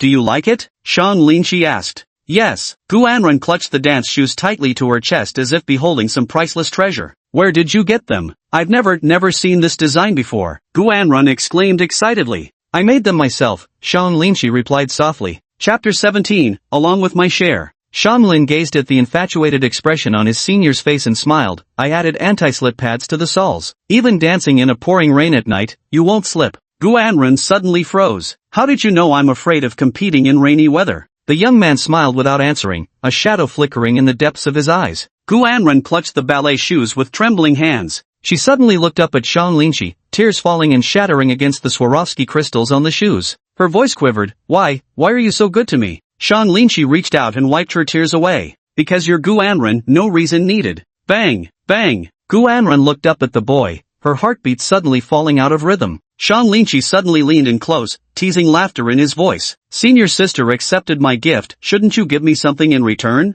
Gu Anren stumbled backward in panic, her lower back hitting the desk edge. What kind of return gift?" He chuckled lightly, tapping his fingertip against his own cheek. Gu Anren's face turned even redder with embarrassment as she grabbed a steamed bun from the table and stuffed it into Shang Linshi's mouth. That night, the young man and girl stayed up until dawn, playing together endlessly. The next day, Gu Anren wore a face mask as she escorted you to the bus station. She stood there watching until your bullet train departed, gazing into the distance long after the caboose had vanished from sight.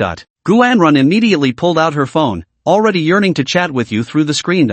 You both promised that despite being separated by thousands of miles, you'd video call daily without fail, needing to see each other's faces. Gu Anren pushed open her front door. The tidy furnishings greeted her, yet none carried the warmth they once held. For the first time, she felt that even with the air conditioning turned up to maximum, the absence of one person could make a home frighteningly cold. From now on, she would dedicate herself entirely to practice. The competition was next month. She was determined to claim first place, to rush and tell you immediately, to make you the very first to know, the first to shower her with praise. She picked up the dance shoes from the table again and couldn't help pressing them against her face. "All these days, you've been secretly working behind her back just to make these one-of-a-kind dance shoes." As she caressed the shoes, she could almost feel your strong fingers, your gentle touch. "Lin Shi, I love them, I absolutely love them." But, suddenly, she remembered that first meeting at night when she used her foot to help stop the young man. At that moment, why was the boy so bold? It must be because he caught sight of himself in that flawless stage image, which made him want to get close to her. If she weren't the young lady from a wealthy family, if she weren't the best, would the boy still like her? Gu Anren's eyes suddenly darkened again. She knew that to make the boy keep loving her, she had to stay perfect. From this moment on, she decided that winning first place wasn't just about making those people fear her or gaining her parents' attention. It was even more about securing his love forever. Gu Anren clenched her tiny fists, silently cheering herself on, and prepared to turn and head out to practice. Just as she was putting the dancing shoes back, she suddenly noticed. Inside the shoebox, there was actually a letter. Why hadn't this letter been there last night? Had the boy secretly left it for her before he left? Somewhat startled, she picked up the letter and immediately opened it. Tears fell uncontrollably upon reading the first line of the letter. "Do you know why I made these dance shoes? Because I wanted to fight alongside Senpai on stage. These shoes are my embodiment, you're not alone. Keep striving, for both our sakes." Gu Anren covered her mouth, as if the most sensitive strings of her heart had been plucked uncontrollably. Tears pattered down onto the desk like raindrops. Her body trembled violently as she clutched the letter in her hand. So that's what the young man truly meant. She hadn't considered this possibility at all. She didn't dare entertain such extravagant hopes. These dance shoes represent the young man. When she wears them and steps onto the stage, she's no longer alone, it's the two of them together. As she dances, the young man will protect her soles, reduce the friction for her. The shoes shimmer as brilliantly as the youth himself. Gu Anren sat on the chair, slipping the beautiful dance shoes onto her ankles. She walks slowly toward the mirror. She gently rotates her ankle, her toes lightly tapping the ground, as if engaging in a tender conversation with her dancing shoes. Then, music begins to play in her mind, moving in harmony with her dancing body. Her arms sway like nimble water snakes,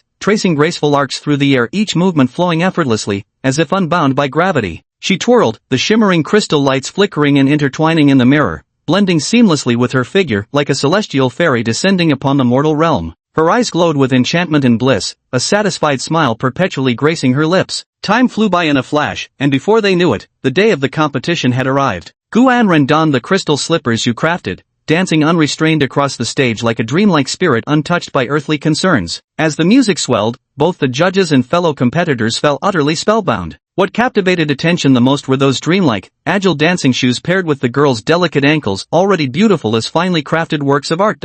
As the final notes of the piece faded and the music ended, the audience below remained entranced, unable to snap out of their enchantment.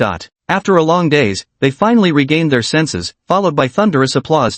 Gu Anren gracefully bent in a bow to the audience, but as she lifted her head, her eyes suddenly met a familiar gaze. When Gu Anren's gaze met those familiar eyes, her fingers instinctively clenched the hem of her skirt. Suddenly, she remembered the warmth of his back carrying her home on that stormy night, the rough texture of his fingertips as he wiped away her tears. Her heart raced wildly, and a smile tugged uncontrollably at her lips. In that moment, she was no longer the flawless Gu Anren, but just an ordinary girl whose heart fluttered only for him. Shan Linshi raised his phone screen toward her. The photo displayed them playfully wrestling at home. Gu Anren's blood froze in her veins, until she heard that familiar light chuckle. Shan Linshi peeked out from the shadows, waving his phone at her while mouthing unmistakably, "That was the ugliest dance ever." She bit her lower lip, forcing herself to maintain elegance, but ultimately couldn't stop herself from bursting into laughter. Amid thunderous applause, she flipped him off with a gesture only he could understand. Gazing at the girl's exceptionally gentle smile, many audience members below the stage wore astonished expressions. Then, pointing at himself, he exclaimed to the person beside him, "Holy crap, did Gu Anren just smile at me? Am I dreaming? What are you talking about? Gu Anren was obviously looking at me." "Quit making a fuss," a boy said, cupping his chin. "That's just my everyday life." You stand outside the locker room door, waiting for your senior to finish changing and come out. You finally realize why, in the previous simulation, your senior stopped dancing after this competition. That's because this competition was the one her mother wanted to win the most. Moreover, while sneaking into the backstage, you notice several suspicious-looking girls secretly swapping Gu Anren's stored dance shoes. Shan Linshi hides in the shadows nearby. Footsteps and a girl's mocking laughter can be heard outside the door. Gu Anren is about to change her shoes. Check them quickly. After they leave, you immediately walk to the locker, input the senior's birthday, and successfully open the door. You slide your fingers into the dance shoes, pressing lightly, discovering not only clear glue smeared inside, but even fishing out a handful of thumbtacks from the shoes. The leading girl glared fiercely at Gu Anren on stage, her nails digging into her palms. 3 years ago in the provincial competition, she had lost to Gu Anren by a mere 0.1 point margin, forever losing her chance to stand at the pinnacle. This time, she would make sure this prodigy disappeared for good. You heaved a sigh of relief, grateful that the senior was wearing the shoes you had made. Otherwise, the consequences would have been unthinkable. Those girls were also stunned when they saw the dance shoes Gu Anren was wearing. At first, they were amazed by their beauty, but then came the crushing realization that their plan had failed. Of course Gu Anren will wear the shoes you made, and for such an important pair, she definitely won't let anyone discover them before stepping onto the stage. Chapter 18, Pleasing Others. The dressing room door swung open. Gu Anren almost rushed over immediately, yearning to throw herself into Shan Linshi's embrace for a hug. Shan Linshi stood facing her, arms already outstretched to welcome her. But before the two could walk towards each other, countless photographers and fans surged forward like a tidal wave, instantly separating them in the middle. Across the sea of people, Shan Linshi shrugged helplessly and turned to walk towards their agreed meeting spot. Gu Anren desperately tried to push through the crowd, reaching out to grasp at the boy's sleeve. She stood on tiptoe, watching helplessly as the boy's figure gradually disappeared down the corridor's end. Was he deeply disappointed? Gu Anren felt a twinge of unease in her heart. After finishing the interview, Gu Anren adjusted her mask and baseball cap securely. She sprinted wildly along the path, her hair whipping freely in the wind while ragged breaths echoed in her ears. The promised ginkgo tree drew nearer, and her heartbeat grew increasingly frantic. When that familiar figure came into view, she abruptly halted her steps. She looked up. There, the young man leaned casually against the ginkgo tree, fragmented sunlight filtering through the leaves to scatter across his frame, tracing the distinctive contours of youth. A gentle smile played at the corners of his lips as he waited quietly. Gu Anren gazed at him, her eyes brimming with fervor and excitement. With a beaming smile, she immediately threw herself into the young man's embrace, colliding against his chest. "You didn't even tell me you were coming," murmured Gu Anren, her face pressed tightly against Shan Linshi's chest, her eyelashes fluttering slightly as her hands clutched desperately at his collar. There seemed to be a hint of complaint in her tone. Sean Linchi hugged her back and said with a smile, I just wanted to give you a surprise. Senior, I came all this way. Don't I get a reward? Whatever you want, I'll give it to you. Gu Anren blushed as she spoke. Oh, does that include my senior here? Sean Linchi flashed a mischievous smile. And no, it doesn't. Gu Anren immediately snapped back to her senses and broke free from the young man's embrace. Senior, you just suddenly came running toward me and hugged me, like a wife welcoming her husband home after a long business trip. It was somewhat like a wifely greeting. Sean Linchi chuckled. You're being glib again, this is just a friendly hug between pals. Gu Anren said defensively. I just reserved seats at the finest restaurant, let's go eat together. Alright then, just happened to be hungry anyway. The two stepped out from the quiet street and merged into the bustling crowd. The people who had been following them had already disappeared without a trace. Gu Anren wore a mask and a hat, with a scarf wrapped around her neck and a gray woolen coat draped over her shoulders. From a distance, she would definitely appear as a very tall girl, but nothing particularly striking stood out about her. Senior, I suddenly feel a bit tired. Can you hold my hand while we walk? Sean Linchi abruptly stopped in her tracks, imitating the pleading tone of a child. He had expected his senior to bicker with him a bit before reluctantly agreeing. To his surprise, a sudden warmth spread through his palm as someone firmly tugged his hand twice. Sean Linchi looked down in disbelief at the slender, delicate hand before him. Its touch was exquisite and soft, and with a slight squeeze, he could feel the faint moisture in her palm. It makes one itch to give it a scratch. Gu Anren turned back, puzzled. Hurry up, I'm already holding your hand. And no, that's not. Why is she being so forward this time? Could it be? Sean Linchi instinctively tightened his grip on his senior's hand as she led him forward at a quicker pace. Meanwhile, several passing female students nearby turned to look. Upon catching sight of Sean Linchi's handsome profile, they covered their mouths and whispered among themselves. Stop staring, he already has a girlfriend, see how they're holding hands. That woman's all covered up, she must be average looking and feels unworthy of such a handsome guy, so she hides her face intentionally out of insecurity. That's definitely it. Or maybe she's disfigured, and her boyfriend's just trying to tough it out for now, but mark my words, he'll dump her sooner or later. The girls thought they'd cracked the code. Besides being somewhat tall, that woman had absolutely no redeeming qualities. Who would have thought such a handsome guy would actually get hooked by an ordinary woman, just like in those TV dramas? Suddenly, they felt emboldened. Once they got back to school, they'd try their luck with the campus heartthrob too. Sean Linchi couldn't help but smirk, only to suddenly feel a sharp pain in his palm. Damn! Gu Anren's acrylic nails had dug deep into his hand. He wanted to withdraw his hand, but Gu Anren held it tightly. You and your senior shared a lavish meal. That evening, you decided to stay over for the night and return home the next day. Sitting on the familiar floor, you and your senior began gaming together again. Your senior shared the happy news with her parents, who were extremely satisfied with her performance. At night, the two of you quietly lean against the balcony, admiring the stars scattered across the night sky. Are you really going home tomorrow? Won't you stay here a little longer? Gu Anren asked. Going home, though I don't want to, I should spend more time with my parents. Once I start working, there'll be even less time to be with them, Sean Linchi replied. Gu Anren's face showed a hint of disappointment, but she deeply agreed with what you said. Senior, dance isn't about pleasing others, it's about expressing yourself. Hearing Sean Linchi's words, Gu Anren froze for a moment before turning around to gaze intently at the young man's profile. This is what Sean Linchi wanted to tell her. It also implied something he wanted to tell her. He didn't love her for being perfect, he loved every part of her. Warmth spread through his palm again as Sean Linchi turned around. His senior's beautiful eyes shimmered slightly as she gazed at the starry night sky, a faint smile playing at the corners of her lips. Just as Gu Anren's fingers brushed against Sean Linchi's palm, she instinctively tried to pull back. This was her first time actively holding a boy's hand. The boy's warmth traveled from her fingertips all the way to her heart, reminding her of his words, you don't need to be perfect. To hell with perfection. She bit her lower lip and suddenly tightened her grip on his hand,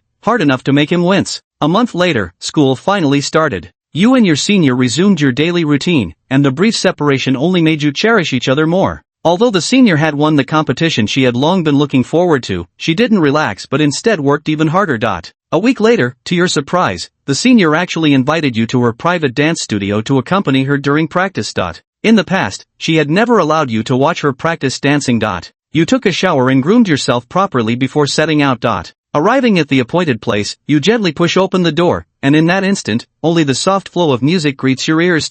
In the dance practice room, the lighting is warm and muted, spilling over every inch of the floor. Gu Anren is dressed in a black dance outfit that perfectly outlines the graceful curves of her figure. Her hair is tied up high, with a few loose strands clinging to her fair cheeks from sweat. Her focused gaze remained fixed on the mirror, which reflected her resolute and determined eyes. Every movement flowed with grace and strength, twisting, stretching in seamless succession. Under the lights, she danced with nimble leaps, merging perfectly with the rhythm of the music. Shang Linqi raised her hands in applause, shattering the silence. Gu Anren saw Shang Linqi arriving and hurried over barefoot, taking the water he offered and gulping down a big mouthful with a glug-glug. "How was the dance?" she asked with a smile. "Of course, it was the absolute best in the universe," Shang Linqi praised like listing treasures. You quietly sat to the side, accompanying your senior as she practiced her dance, occasionally teasing her with a few remarks. At first, Gu Anren felt a bit uncomfortable because she had always practiced alone in silence. Whenever someone of the opposite sex watched her practice, it would make her feel uneasy all over. But now, she realized you were different. By your side, she could act freely, even feeling more at ease than when she danced alone. You stayed with your senior sister, practicing until late at night. Glancing at the time and seeing her exhausted expression, you decided it was time to stop her. Practicing like this would take a toll on her body. Even training needs moderation. You wanted her to take better care of herself. Just as you stood up, about to remind her, sudden hurried footsteps came from outside the door, slicing through the silence like a knife. Gu Anren froze in place, the mirror reflecting her suddenly rigid back. The silhouette outside the door was unmistakably that of the girls who had swapped the dance shoes. Chapter 19, My First Kiss. The footsteps outside the door grew closer. A trace of panic flashed across Gu Anren's face as he crushed the plastic water bottle in his hand. Why would anyone come at this hour? What should I do? They're going to find me. Shang Linqi indeed had a clean conscience with nothing to hide, but she knew her senior's temperament well and didn't want anyone discovering her secret. Glancing at the still open window beside her, Shang Linqi almost suggested they make a quick escape by jumping through it. The next second, the senior's eyes darted back and forth, as if she had suddenly seized upon an idea. Before Shang Linqi could even react, Gu Anren abruptly wrapped her arms around his waist, pulled open the wardrobe door beside them, and dragged him inside to hide. "Senior, the wardrobe isn't locked, will be easily discovered." Before Shang Linqi could speak, she tightly covered his mouth with her hand. "MMMPH. Shoo, they're coming, be quiet." Gu Anren raised a finger. Shang Linqi nodded blankly, staring at her senior's eyes in the darkness. The closet's cramped space was suffocating, somehow identical to their secret hideouts. But unlike last time, when Shang Linqi had been the one holding her from behind, this time, it was a face-to-face encounter with his senior. Shang Linqi pressed his back tightly against the cabinet wall, but it was no use, the wardrobe was simply too small. His senior was practically lying on top of him, clinging tightly to his chest. Shang Linqi could clearly hear her suddenly racing heartbeat, just like his own. Each breath from his senior carried the delicate fragrance of gardenias, warm against his neck. Unable to resist, Shang Linqi extended his arms and wrapped them around her neck, resting them on her shoulders. His arms truly had nowhere else to go, either around her neck or waist, but his waist was already encircled by his senior, making it impossible for him to move his arms away now. Facing each other, Shang Linqi could feel that the distance between their noses was no more than 5 centimeters. Shang Linqi lowered his gaze, and the faint light filtering through the cabinet door seemed softly illuminated his senior's delicate pink lips and her smooth, porcelain-like chin. His throat suddenly felt parched, and he couldn't help but swallow hard. "I really want to kiss her." Shang Linqi slightly turned her head away, trying to ignore the restlessness in her heart to calm herself down. Amidst the tension between the two, the door was violently pushed open as several figures rushed in and turned on the light. They cursed while searching all around. "Where's Gu Anren? Wasn't she supposed to be practicing her dance here all along?" "No idea, maybe she already went home." "Impossible. I just saw her come in earlier." Gu Anren abruptly clenched Shang Linqi's sleeve, pressing her forehead tightly against his chest. She trembled with fear. "Don't be afraid," he whispered softly, squeezing her hand. The sound of footsteps grew closer. Through the crack in the door, Shang Linqi saw 3 girls approaching. They even began rummaging through the nearby cabinets. Her palm slid from the collar down to Shang Linqi's shoulder, her nails piercing his skin, sending a sharp sting through him. "It's fine, just go straight out." "Don't be afraid," Shang Linqi said earnestly. These girls who wanted to harm their senior, Shang Linqi had long wanted to teach them a lesson. Just as the footsteps stopped at the door, and Shang Linqi's hand was about to push the cabinet door open, his body was tightly embraced by Gu Anren. "Shang Linqi." Her voice was as light as a feather, carrying a faint tremble and uncertainty. She gazed intently into his eyes. Shang Linqi met her gaze, somewhat puzzled. The next second, her lips pressed against his without warning. Shang Linqi's breath caught, his mind instantly blank. In this moment, all he felt was warmth and a faint hint of mint. Her kiss was clumsy and frantic, as if deliberately trying to stop him with this sudden action. Shang Linqi's palm slowly caressed the back of her neck, drawing her closer to himself. It seemed that as long as they maintained this position, the two of them had entered a state of invisibility. "Hey, do you think she might be hiding in the wardrobe?" one girl asked. Impossible, the wardrobe's too small, and, even if someone were hiding inside, how could we not hear their breathing? Could something really be blocking her mouth? A plastic water bottle was kicked flying as the three of them walked away, cursing and grumbling. The footsteps faded, but the kiss did not end. Not until Guanran's face turned crimson and she felt her breath was about to stop did she frantically push him away. Guanran wiped her lips while turning her head away, not daring to look at him, and murmured in a small voice, "Sorry. I was in such a hurry, afraid you'd leave, so I accidentally." Accidentally? Shang Linshi couldn't help but laugh. "Senpai, this was my first kiss." Me too." Guanran's face grew even redder, her fingers unconsciously twisting together. The senior felt utterly embarrassed, the confined space becoming unbearably stuffy, compelling her to push the cabinet door open and flee. However, yet Shang Linshi suddenly reached out, gently pinching her petite chin to turn her face toward him. His other arm encircled her waist, refusing to let her escape. "Since we begun, don't think you can end it so easily." Shang Linshi's gaze held only her. Her voice carried an uncompromising dominance. The next second, his lips covered hers once more, this time in a kiss gentle yet lingering. Half an hour later, the wardrobe door finally opened. When Guanran scrambled out of the wardrobe, her unsteady steps nearly made her fall only to tumble straight into your embrace. The mirror reflected her swollen lips and disheveled hair. Suddenly, her mother's warning echoed in her mind. A dancer must always be graceful. But now, her heart raced like thunder over a ridiculous kiss. Guanran's face had turned completely crimson. Covering her cheeks with her hands, she barely dared to meet your gaze. A wave of shyness engulfed her, making her wish she could vanish into the ground. Your kissing skills were so adept, intoxicating her, utterly enchanting her. More importantly, the person she kissed was you. Skilled? Shang Linshi herself seemed puzzled by this term. Was this really his first kiss? Could he have some innate incubus constitution, possessing extraordinary natural talent in this department? Though he had to admit, locking lips with his senior sister did feel quite wonderful. Though it wasn't actually kissing the senior, just a simulation. Yet Shang Linshi himself couldn't stop salivating at this very moment. His tongue unconsciously brushed past the corner of his lips. Even though it was just a simulation, that hint of mint flavor felt terrifyingly real. He suddenly grabbed his hair in irritation. Could this darn system really replicate even touch with 100% accuracy? He terminated the simulation, smacking his lips several times before swallowing all the saliva in his mouth. Grabbing a nearby water glass, he gulped down several large mouthfuls before finally feeling normal again. His heart pounded thump-thump and wouldn't settle down for a long while. Fan Tong and Hao Yuqian, who were playing games under the bed, occasionally glanced up at him. They immediately flashed mischievous grins, pointing at Shang Linshi's face. "Damn, Brother Lin, why is your face so red? Lying in bed, you weren't secretly doing something naughty by yourself, were you? Get lost, I'm in the middle of a game." Shang Linshi couldn't help but curse. Jumping off the bunk bed, he glanced at their gameplay and burst out laughing at how terrible they were. Only after his emotions had completely settled did Shang Linshi finally lie back down on the bed. He opened his phone and glanced at the chat interface with his senior. I wondered, should I follow the scenario from the simulation and arrange a real-life encounter with the senior girl? No way. Shang Linshi shook his head. The scene from the simulation was too tempting. After all, it was his first kiss, nearly making him lose his head. He was determined to use the simulator to become a perfect man. He couldn't just fall at the senior girl's feet like this. He's in no hurry to find a girlfriend. Moreover, whether the final outcome will be good or bad remains unknown. They should carefully examine the entire relationship. It's not yet at the stage of marriage, so there's no need to rush. The dorm lights haven't gone out yet. There's still plenty of time. Lying in bed, Shang Linshi continues the simulation. Chapter 20, The Art of Love Strategy. After returning home, senior sister couldn't bear to look you directly in the eyes. However, you acted as usual, putting on an apron before heading into the kitchen to prepare dinner. After the meal ended, the senior quickly retreated to her room, and you followed close behind.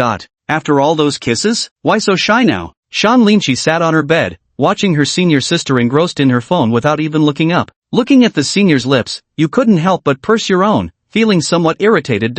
You leaned your head closer to hers, pretending to see what she was watching, though your mind was completely preoccupied with thoughts of stealing a kiss. She immediately turned off the screen and shoved your face away with her hand.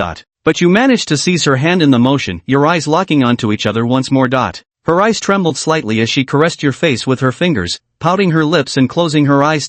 She knows what you're expecting, and so does she. A faint aroma of chicken wings wafted through the air. Guanran immediately opened her eyes, sensing something amiss. Shang Linshi hadn't kissed her after all, he'd simply rested a finger against her lips. Though I'd washed my hands, the lingering scent of chicken wings from dinner hadn't completely faded away. Her cheeks instantly puffed up with annoyance as she pinched Shang Linshi's fingers in irritation. Senior, What exactly is our relationship now? Sean Linchi asked earnestly. Gu Anren froze, stammering slightly as words seemed to fail her, lowered his head quietly. Yes.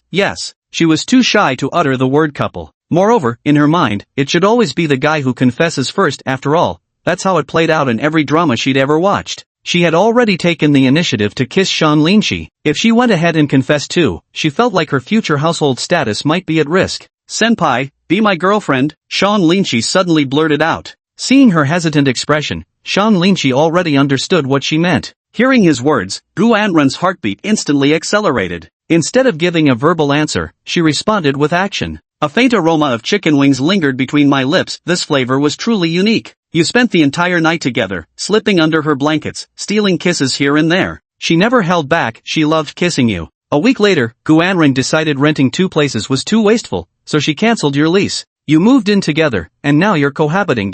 Although you've grown so familiar that you know every cell of each other's bodies, at school, you still keep your distance.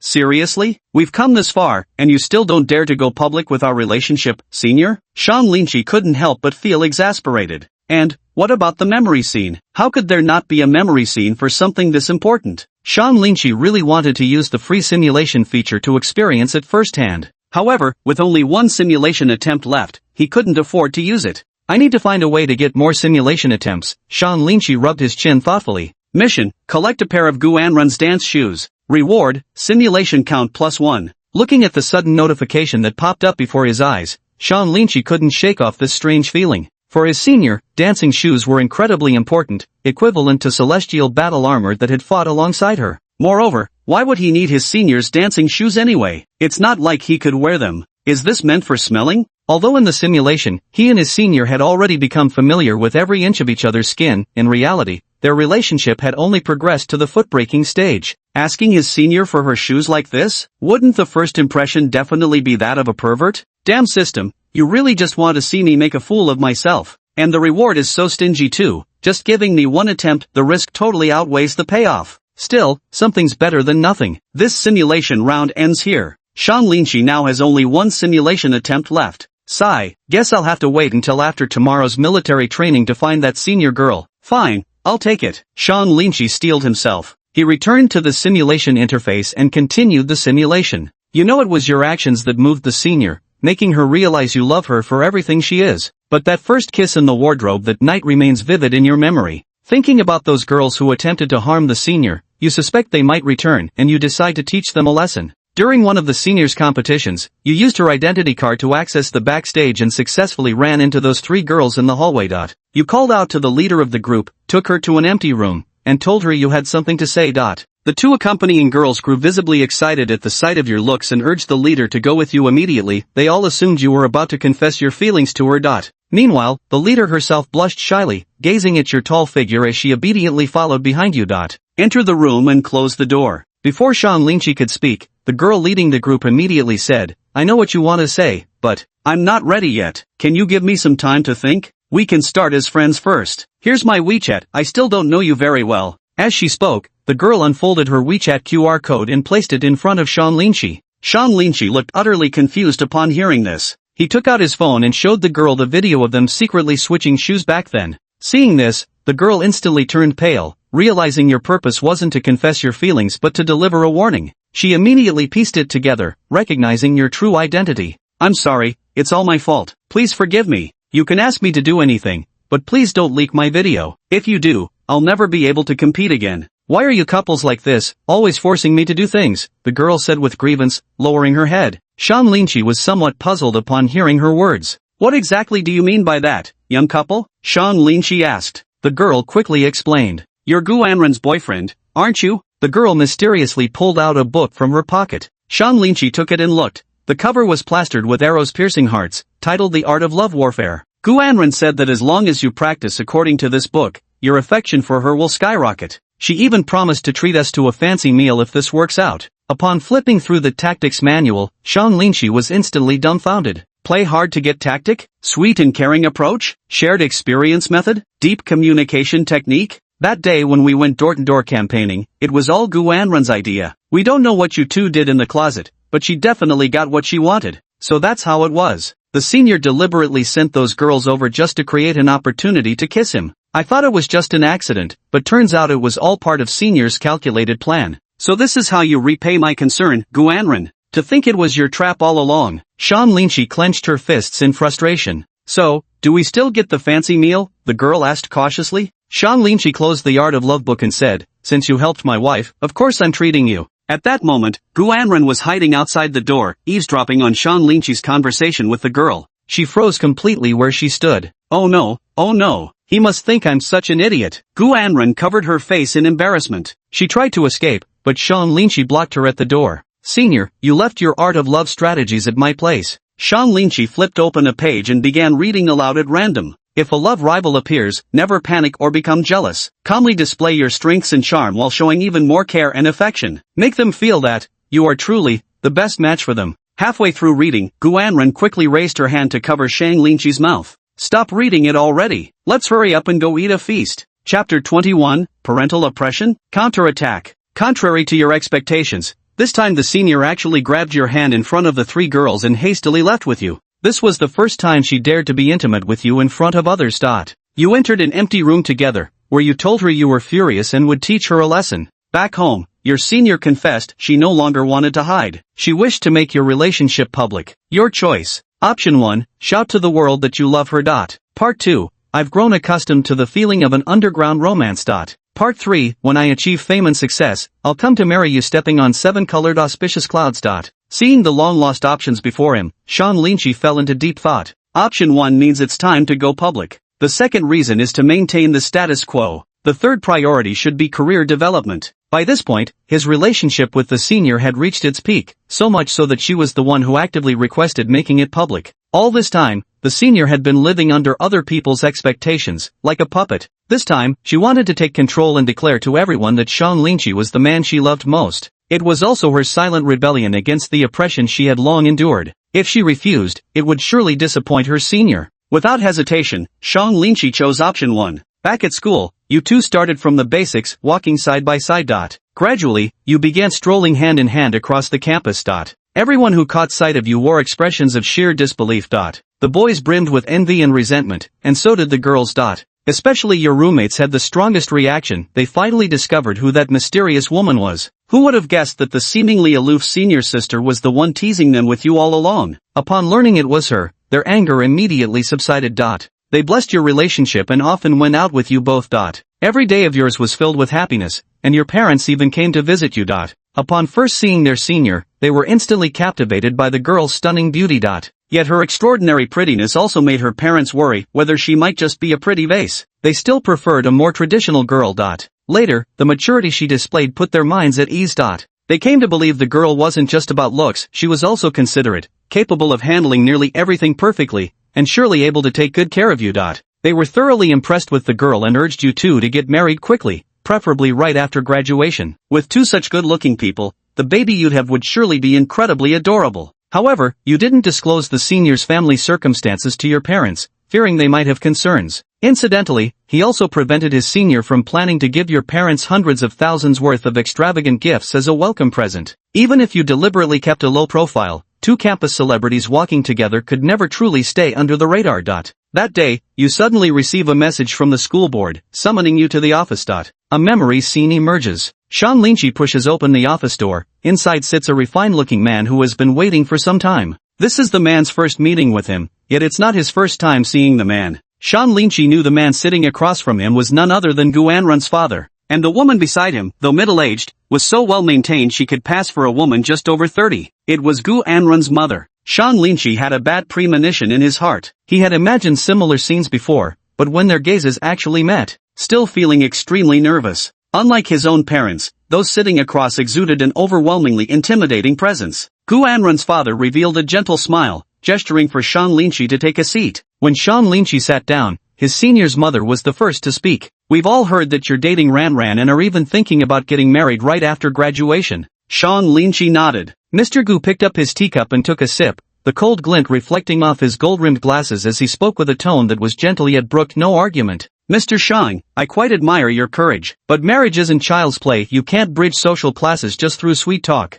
And Ran attended elite international school since childhood, with her piano teacher being nationally accredited and her dance coach a 3-time Blackpool champion. Care to guess how much money it took to cultivate such excellence through these resources? Father Gu slid a document across the table toward him. This is her birthday gift list from last year. The cheapest necklace there equals 10 years of your parents' combined salaries. Shang Linshi glanced over the documents and couldn't help but laugh. Uncle Gu, you investigated thoroughly, but it seems you missed one detail. Senior never mentioned any of this when she was with me.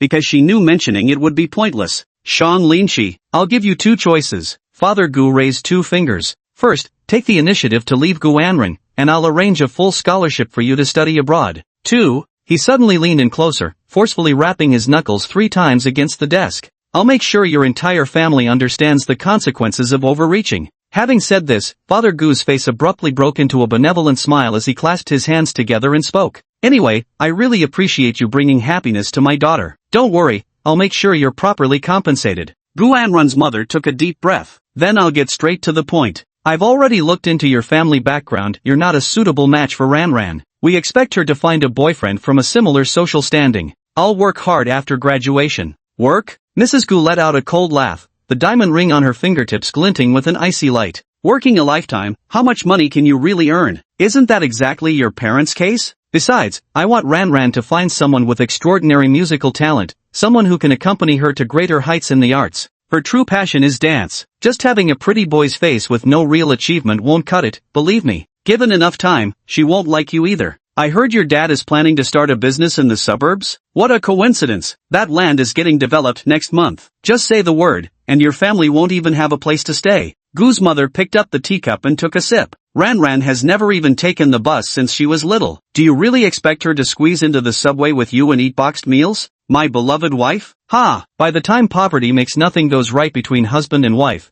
you won't even be able to afford to wipe her tears away. As she spoke, she even shot Shang Linshi a disdainful glance. Shang Linshi suddenly burst into laughter, his eyes sharp as blades. Auntie Gu, do you know why Yanran always wears long sleeves? Because she has 13 old scars on her arm, all from when you hit her with a ruler during dance practice. Shang Linshi turned on his phone. Along with the recording, a vision from the system suddenly flooded his mind. In the darkness, 15-year-old Guanren curled up in a corner, clutching her bleeding wrist as she wept alone under the moonlight. She desperately pounded on the dance studio door, continuously apologizing. Mom, I was wrong. Don't lock me in here alone. Yet from outside came Mother Gu's icy voice. If you can't dance well, then die in there. Father Gu's expression changed abruptly as he reached to snatch Shang Linshi's phone. Turn it off. This is an invasion of privacy. Shang Linshi blocked Mr. Gu's arm with one hand while standing up to straighten his collar. Mr. Gu, you measure everything with money, but your daughter was already priced and sold by you, sold to your so-called social class. But I won't buy her. I'll help her escape this golden cage. Shang Linshi turned and walked toward the door, then paused.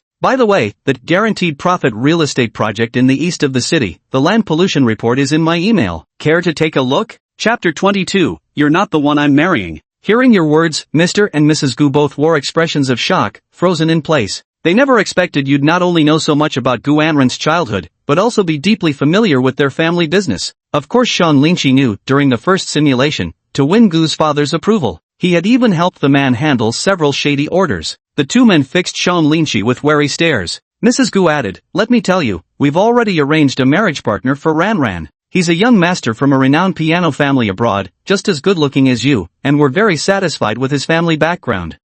Selling your daughter off now? You're not doing this for her happiness, are you? Maybe marrying her off will help you earn more money and fulfill your stupid wishes. Shang Linshi finally understood why the senior had changed so drastically. She was never a daughter, merely a tool. With her stunning beauty, she could be married off to a prominent foreign family, using her charms to assist Father Gu in further expanding his business empire. As a gifted dancer, she could fulfill the ridiculous wish of Gu's mother. She had no friends. Shang Linshi was the only one who truly considered her feelings. Shang Linshi turned and walked away, not wanting to spare them another glance. Every second spent here, all she could smell and hear was her own utility value. It made him sick. Shang Linshi returned to the home he shared with his senior, pushing open the door, expecting to see her happily running towards him for an embrace, and to discuss their future with her. Yet what awaited him wasn't his senior, but his own parents. Dad, Mom, why are you back again? Shang Linshi grew increasingly uneasy in his heart. Father and mother anxiously called him into the room, and the three of them sat at the dining table. Linshi, why didn't you tell us about Anran's family situation? Mother whispered. Father picked up his tea, took a sip, then slammed the cup heavily onto the table. I advise you to give up this idea now. You and that girl are simply from different worlds, impossible from the start. We've both been through this, your mother and I. Ours is just an ordinary family. We can't afford to support some pampered rich girl. Dad, you don't understand anything. What about Gu Anran? Anran's already been picked up by her brother. He left you a bank card, Lin Shi. His mother clenched his hand tightly. Let's just find steady jobs and a girl from an ordinary family like ours. Even if it's a girl slightly better off than our family, we could accept her. But a girl of that class is truly beyond our reach. Lin Shi, please listen to your parents, okay? Don't contact Anran anymore. Mom and Dad only want what's best for you. Even if you two do end up getting married, you'd still be marrying into her family. Once you're in their household, you'd just be trampled on every single day. His mother spoke with grave sincerity. Shang Linchi couldn't hear anything at all right now. All he wanted was to see his senior as quickly as possible. He pulled out his phone to call his senior, only to confirm she had blocked his number. All means of contact were severed. He and his senior had completely lost touch. Rumors began spreading around campus, claiming you only approached Gu Anran for her family fortune, that you were deliberately trying to mooch off her wealth. Regarding Gu Anran's withdrawal from school, the student council officially stated, she discovered your true intentions, was heartbroken, and chose to study abroad for a fresh start. She never wants to see you again. The boys at school who already disliked you would deliberately pick fights with you every day, while the girls took to the campus forum to cyberbully you with daily posts. You became the target of public criticism and didn't leave the dorm for a long time. Only your roommates stood by you. Having spent time with you and the senior student, they knew the truth and defended you with daily posts. But because you'd won over the campus goddess, and because you were already outstanding, everyone preferred to tear you down, willingly dismissing the truth just for the pleasure of bringing you low. A month later, as the public uproar gradually subsided, you returned to your normal life, but the title of scumbag was already permanently attached to you. Some flirtatious troublemakers didn't care about your reputation, they simply liked your looks and wanted to have some fun with you.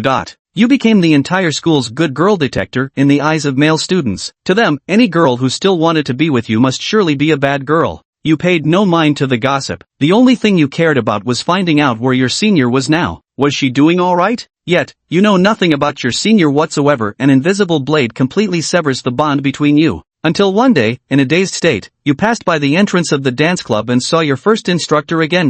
Lin Shi, the vice president of the dance club, looked at her in surprise. Seeing the familiar faces who trained him back then, Shang Linchi's expression also lit up with joy. Roommate, any news about Gu Anran? Shang Linchi grasped at the final straw. The vice president shook her head helplessly, indicating she had none either. Since Gu Anran disappeared, all contact with her had been severed. It was as if she'd vanished from this world entirely. The vice president noticed your disappointed expression, her eyes shifting thoughtfully before a sudden idea seemed to strike her. She pats you on the shoulder and says she'll definitely help you. Ask around. You add the vice president's WeChat, and soon after, they manage to gather some information for you. You're a bit skeptical about the reliability of the intel, but the vice president tells you they got it through Gu Anran's brother, so you believe it. You start visiting the vice president more often. Day by day, your parents frequently try to talk sense into you, and gradually, you start doubting whether you're really worthy of dating your senpai. Being in a relationship with your senpai is blissful, but marriage is no child's play. It's far more than just simple romance, with countless challenges to face. Yet, she's your true first love. How could you ever let go so easily? Until one day, the vice president of the club suddenly sends you a photo of your senpai dressed in a wedding gown. You gaze at the photo of your senior, a smile on your lips, yet tears stream uncontrollably, splashing onto the phone screen and blurring her face. The vice president notices your reaction and quietly offers words of encouragement and comfort by your side. Gradually, you let go and immerse yourself fully in studies and work. Returning to your hometown, you decline the job your parents arranged, instead investing the money they gave you into business ventures. Drawing from the memories of future events acquired during your first simulation, you pursue several ventures destined for success and quickly earn your first pot of gold, steadily expanding from there. The vice president has been by your side helping all along, and in her, you seem to catch glimpses of your senior's shadow. At 30, you've achieved fame and success, marrying the vice president. Chapter 23, My Heart Has Never Changed. The wedding day is filled with joy, with all the relatives and friends of you and the vice president in attendance. Originally, very few relatives were in touch with your family, but due to your success in business, even your 8th aunt's nephew's distant cousin rushed to attend the wedding. They may pretend to be here for the wedding, but what they really want is to get on your good side and secure some favor from you. The wedding hall was aglow with dazzling lights, surrounded by a sea of blossoms. Amidst the enthusiastic applause of the guests, Shang Linchi strode onto the stage with dignified posture, dressed in a meticulously tailored black suit. A blissful smile played at the corners of his lips, his every step radiating captivating charm. The female guests below couldn't help but murmur in admiration, "This groom is far too handsome." Yes indeed, the bride is truly fortunate. Meanwhile at the other end of the red carpet, the bride's parents stood smiling gently as they held their daughter's hand. The vice president stood dressed in a pristine white wedding gown, her veil lightly draped. Her bright, large eyes never left Sean Lynchie for a second, brimming with tenderness as they darted about. Her gaze was filled with anticipation for the future. And now, let us welcome the groom to the center of the red carpet, where the bride's father will place his daughter's hand into that of the man worthy of entrusting her life to. Sean Lynchie slowly descended from the stage, met with even more enthusiastic applause from the audience. Standing before the bride, the groom's parents-in-law gazed at this talented and promising young man, nodding in satisfaction. "Does the groom have any words to say to his most beloved bride?" the host asked loudly. Sean Lynchie smiled faintly, gripped the microphone tightly, and shouted with full vigor, "Xin, I love you." The crowd below erupted into excited applause. Sean Lynchie reached out her hand. "Xinshin is in your hands now. You must treat her well," father-in-law said earnestly as he placed Xin's hand in his. Sean Lynchie nodded solemnly. Firmly holding the bride's hand, he whispered, "From now on, I will always protect you." Xin nodded slightly, teardrops of emotion glistening in her eyes as she responded softly, I trust you." At this very moment of embrace, Sean Lynchie inadvertently raised his eyes to the doorway and froze. The bouquet slipped from his hands in shock, falling to the ground in an instant. At the doorway of the wedding hall, a familiar figure stood there, gazing at him from afar. "Guanren?" Sean Lynchie's pupils dilated abruptly. The senior still looked exactly as I remembered. The simple dress accentuated her elegant demeanor. She stood there quietly, her gaze meeting Sean Lynchie's, and for a moment, a whirlwind of emotion surged through his heart as memories from the past came flooding back. Her gaze carried a mixture of disappointment and regret, yet she still waved at Sean Lynchie with a smile, to express her blessings. "The groom may now kiss the bride," the MC announced loudly. Thunderous applause erupted from the audience, while Fan Ton let out a whistle. "Lin, you're the man." Xin pouted her lips, waiting for a long while, yet Sean Lynchie remained unresponsive. "Lynchie?" She suddenly turned around, the crowd below was surging, yet she could instantly tell whom Sean Lynchie was gazing at. Catching sight of Guanren's figure, Xin's lips curled into a faint smirk. Without any hesitation, he immediately embraced Sean Lynchie and kissed him right in front of Guanren's face. "It seems, our groom is a very shy person. To have such an assertive wife who loves him so deeply is truly something we all envy," the wedding host explained. Good. The crowd below grew even more excited. Sean Lynchie leaned down close to Xin, but paused at the very last second. Her perfume was overpowering, not the faint scent of gardenias she remembered. As soon as the ceremony ended and Sean Lynchie finished toasting all the relatives, he immediately rushed toward the doorway. Xin watched Sean Lynchie's hurried departure without stopping him. The marriage was settled, she had already won. Darting through the corridors of the hotel, Sean Lynchie rushed to the rooftop, where he finally spotted her figure. Guanren stood with her back to him, facing the sunlight as she gazed at the city streets in the distance. Restraining the impulse within, Sean Lynchie approached her slowly and called out her name.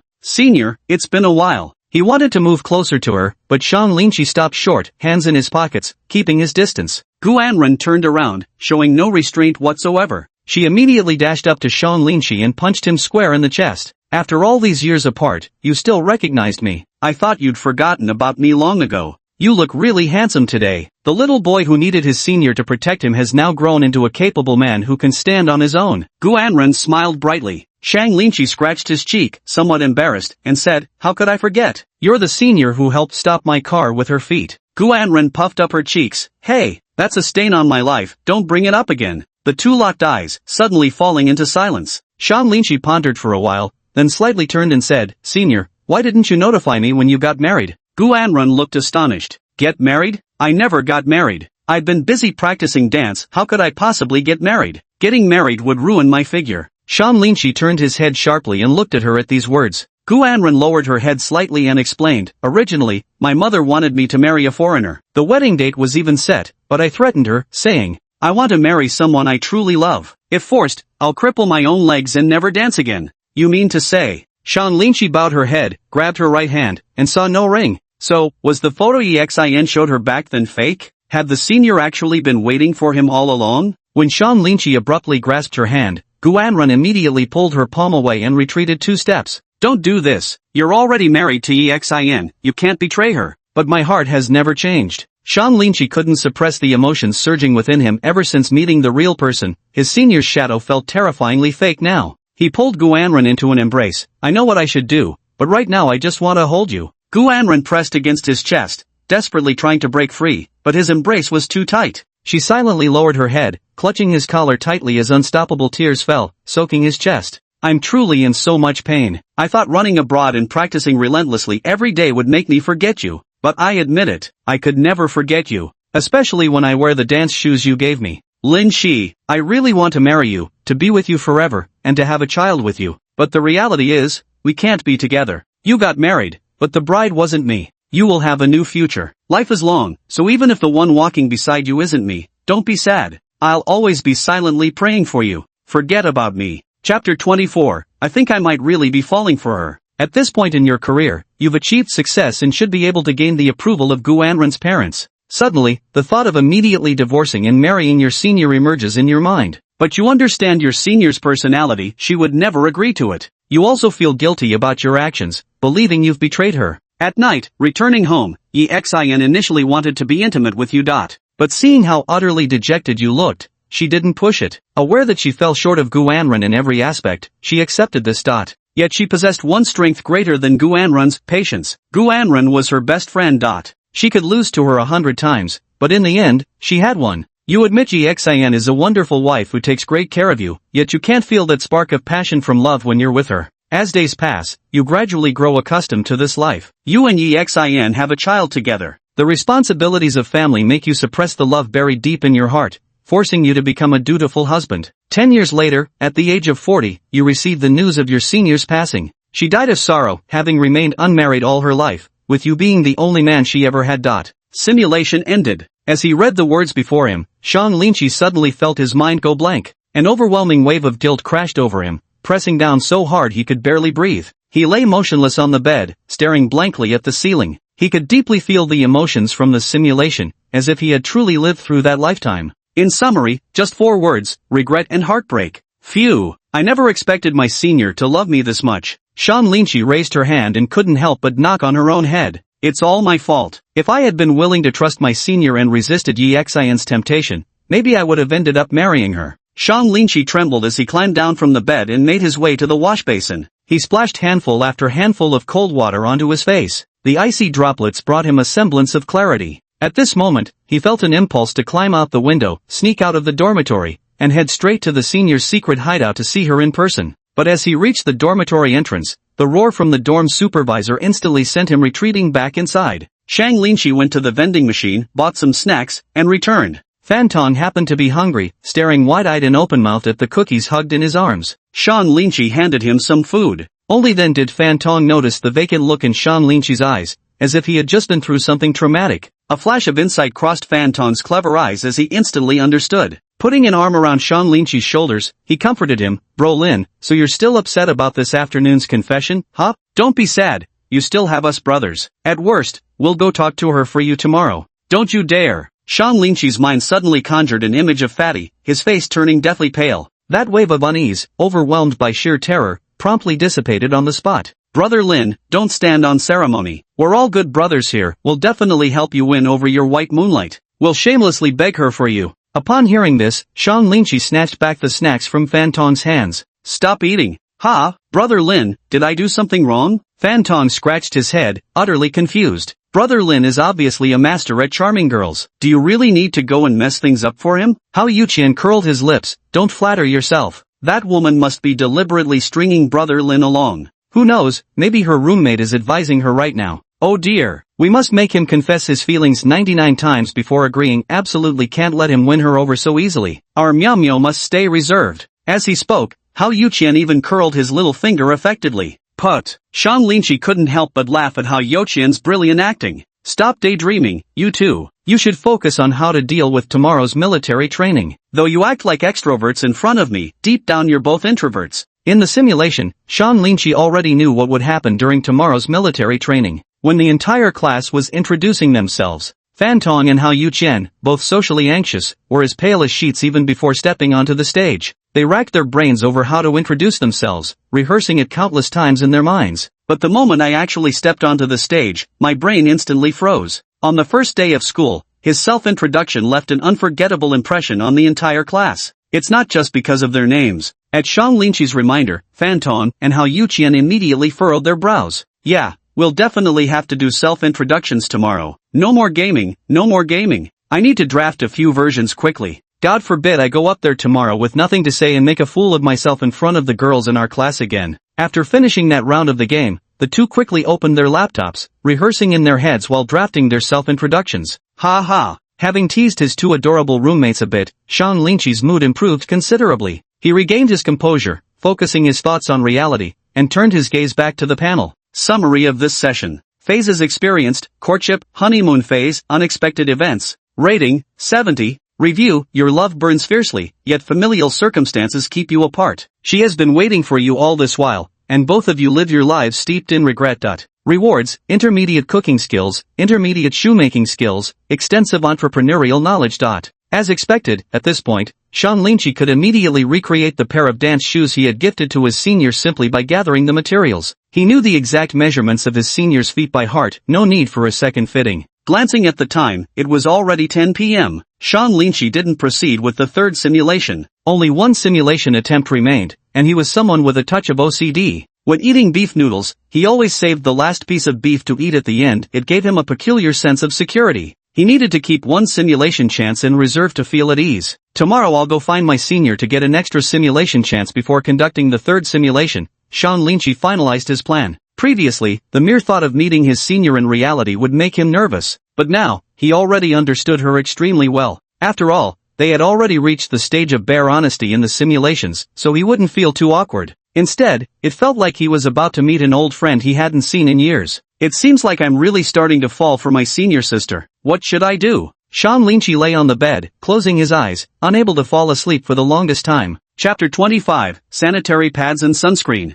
Just like that, you conquered me, drank the poison you hid. Fanton's distinctive alarm rang out, prompting Sean Lynchy and his two roommates to quickly change into their military training uniforms. With Sean Lynchy's reminder, the three of them hurried off to the dining hall. In the simulation, their drill instructor was a real tough cookie, with the same obsessive zealotry as the senior student. He strives for perfection in everything he does. Any soldier under his command must take first place in the performance review. He genuinely trained himself according to military standards. In my memory, the three of them went to military training without eating breakfast, and quite a few students in the class ended up throwing up from the drill. Sean Lynchy and Hao Yuqian managed to hold on, but Fanton, who had low blood sugar, collapsed straight into unconsciousness under the scorching sun. On the very first day, he was branded with the label, "This guy's useless." Speaking of which, how could someone who eats so much still have low blood sugar? Entering the cafeteria, Fanton was stuffing the fourth tea egg into his mouth while hiding 2 steamed buns and a bottle of sunscreen in his pockets. Lin Gu. He raised a hand smeared with egg yolk. I checked the guide, this SQE sunscreen needs 3 layers for full effectiveness.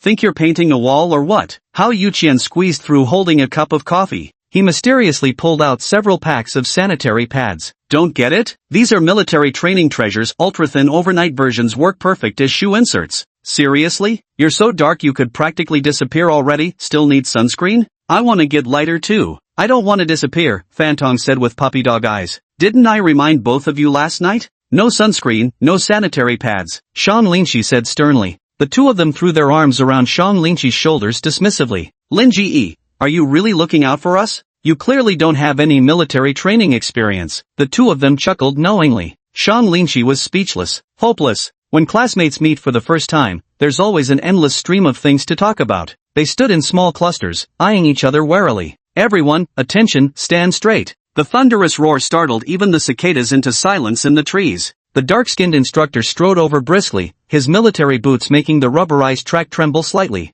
The lively chatter ceased instantly at the sight of that face, which seemed carved from nightmare. The whole class immediately stood ramrod straight, not daring to even breathe heavily. When the instructor's gaze swept over Fanton's greasy sunscreen-coated face, a vein visibly twitched at his temple. The instructor strode right up to him, his scorching breath blasting Fanton in the face. What kind of man slathers on sunscreen like it's face wash? Acting like some damn girl, go wash that shit off right now. Fanton was completely dumbfounded. Even though he was so dark, they could still tell he'd put up a shield? What? Go now, and when you get back, you're running 3 laps around the track as punishment. But, coach, where's the rule that says guys can't wear sunscreen? Fantong protested. Keep talking back and I'll make you run 10 laps. Snickering laughter immediately rippled through the crowd. Upon hearing this, Fantong's dark face instantly flushed crimson, and he hurried off to splash water on it. Damn it. On the very first day of military training, I became the class clown. How fucking embarrassing. Coach, is it okay if I put this half bottle of sunscreen here? Fantong asked, holding up the sunscreen. Before the instructor could answer, Fantong, completely unaware, gave it a vigorous shake. The cap flew off, and milky white liquid erupted instantly, spraying the instructor until he resembled a snowman. The entire company froze in dead silence, while Hao Yuqian trembled from holding back laughter. Shan Lin watched the instructor's twitching lips and sighed inwardly. I told you not to bring sunscreen, I already saw the future. Ha, what are you all laughing at? The instructor turned his head, and the class instantly fell silent again. There were just a few boys who couldn't control their grins, their lips quirking up uncontrollably. Laughing, those boys come out here 30 push-ups. Ha, we can't even laugh? Far from seeing this as punishment, the three boys treated it as an opportunity to show off. He very proactively dashed out, bent down, and crawled between the parted walls of boys and girls before beginning his performance. Shan Linchi couldn't help but sigh. Some people are truly born entertainers who live for the laughs. For them, this wasn't punishment at all, it was a reward. The boys kept sneaking glances at the girls' reactions while doing their exercises. Seeing the girls pursing their lips in amusement, they secretly reveled in satisfaction. You! The instructor's eyes were sharp as a hawk's. He jabbed a finger right at Hao Yuqian's nose. What's hidden in your pocket? Did you bring a phone? Ah, Hao Yuqian flushed crimson and immediately covered his pocket. No, it's not my phone, this is. The instructor wasn't about to humor him. With one swift motion, he yanked the object right out of Hao Yuqian's pocket, held it high in the air. Many of the male students didn't recognize what it was, but the female students certainly knew. They recognized it at a glance as a sanitary pad wrapper. In an instant, all the girls in the class were stunned, their gazes toward Hao Yuqian undergoing a qualitative change. What a pervert! We've got to stay away from this guy. Does he have some weird fetish? Quickly tagged him with, perverted pad guy. Ha ha ha ha. The guys in the back row slapped their thighs, laughing until tears came to their eyes. Dude, you got cramps or what? Hao Yuqian instantly flushed scarlet, utterly tempted to rip off his shoes to prove his innocence. He was merely using sanitary pads as shoe inserts, purely for the sake of comfort. Yet the instructor's foot firmly pinned his own to the ground, leaving no room for explanation. At this moment, he recalled Shan Linchi's warning and was consumed by bitter regret. Having washed the ink off his head, the instructor strode proudly between the rows of boys and girls with hands clasped behind his back. His gaze swept critically across each male and female student's face in turn. There's a rather striking girl in our class with dyed blonde hair who dresses very glamorously. A total hottie. The first impression she gives is that she must be extremely outgoing. When passing by her, you can catch the strong scent of perfume wafting from her. The girl's name was Chusiki, exactly as everyone had imagined. Shan Linchi vaguely recalled that during her college years, she had dated at least a dozen boyfriends, and without exception, they were all wealthy second-generation heirs. Later, Chusiki even became the class's youth league branch secretary, setting aside her tangled web of romantic relationships. Her abilities are truly outstanding. She handles all matters in the class, big or small, with perfect order. At parties, she always exudes a maturity that suggests years of worldly experience. In any situation, she can handle herself with effortless ease. The other party had once made advances towards Shan Linchi as well, but Shan Linchi rejected them. She's quite a persistent character, Shan Linchi sighed. When the instructor passed by Chusiki, he came to a halt. Staring at Chusiki's heavily made-up face, he wore a murderous expression. Chusiki also didn't back down at all, standing tall with her head held high, meeting the instructor's gaze directly. Her face wore a confident and composed smile, with a pair of slender phoenix eyes that always exuded an alluring charm. Female students are not allowed to wear makeup during military training, the instructor said coldly. Yes, coach, Chusiki responded firmly and resolutely. Compared to the previous few lackluster guys, he looked much more dashing. The instructor nodded approvingly, let it slide for the morning, but no makeup allowed during afternoon military training. Fantong, who had just washed his face and came running back, felt a surge of injustice upon seeing the scene before him. Why did he have to wash his face just for applying some sunscreen, while the girls got to keep their makeup on without washing up? But when his gaze met Chusiki's, Fantong instantly blushed bright red. Chusiki faintly curled the corners of her lips. What a gorgeous girl. If I were the instructor, I wouldn't have the heart to be strict either. Seeing Fantong's reaction, Shan Linchi's eyelid kept twitching. Holy shit, Lin, isn't that the class flower from our squad? Fantong elbowed Shan Linchi's shoulder. She just smiled at me. Damn, could she actually be into me? Shan Linchi remained silent. During the first simulation, it was precisely because he'd responded to this nonsense that he'd been forced to do 30 push-ups too. The drill instructor caught the laughter like a shark scenting blood, materializing before them instantly. He came up to the two of them, staring at Shan Linchi's face like some evil god for a long while. By now, the entire class had followed the instructor's gaze, fixing their eyes on Sean Linshi. Holy crap, I saw him yesterday when we just got to school. Didn't expect him to be in our class. Such a hottie, wow, with him being so close, I've got the advantage here. I really wish he could lead us. If only he could be our class monitor, I'd definitely obey him without question, a few girls murmured, swallowing hard. Seeing Sean Linshi's delicate face, the drill instructor barked, "You, step forward and lead the squad." Sean Linshi didn't decline. He had already experienced 2 rounds of university military training and was thoroughly accustomed to it. At ease. Attention! Sean Linshi barked with steel-clad authority, standing ramrod straight at the head of the formation. The counselor standing nearby watched quietly and nodded in approval, already having the perfect candidate for class monitor in mind. Chapter 26, Your takeout has arrived. Pads are pretty useful, huh? The instructor stared straight at Hao Yuqian, waving the packet in his hand. Hao Yuqian stammered, unable to get a word out, and nodded blankly. I'll show you the real purpose of sanitary pads. With that, the instructor suddenly grabbed a sanitary pad, leaped into the air, slapped it onto the horizontal bar, and immediately busted out 20 loop-the-loops in midair. Holy shit! Superman? As the packaging bag emitted blue smoke under the scorching sun, the entire company fell deathly silent. Attention, stance begins now. The drill instructor sneered triumphantly, "Tiny brats, you shall all fear me. Those with phones, those whispering amongst themselves, those dripping sweat down their chins, all of you get an extra 10 minutes. Sean Linshi might appear tall and thin, but his initial physique stats had already reached 7 points. Out of a full score of 10, combined with the rewards from his first simulation round, he now had that model-like lean-in clothes, toned when stripped physique. Standing at military attention for hours wouldn't make his feet ache at all. Unsurprisingly, Sean Linshi took the lead position among the male students. Chu Siki was called upon to serve as the female students' leader. Sean Linshi glanced at the clock on the podium and silently counted down in her heart. 10, 9, 8. When she reached 0, a delicate exclamation suddenly rang out. "Sir, my shoelace came undone." Chu Siki raised her hand and shouted loudly. "Tie it," the instructor barked in response. Under everyone's watchful eyes, Chu Siki strode directly toward Sean Linshi. She then crouched halfway down, positioning herself directly in front of Sean Linshi.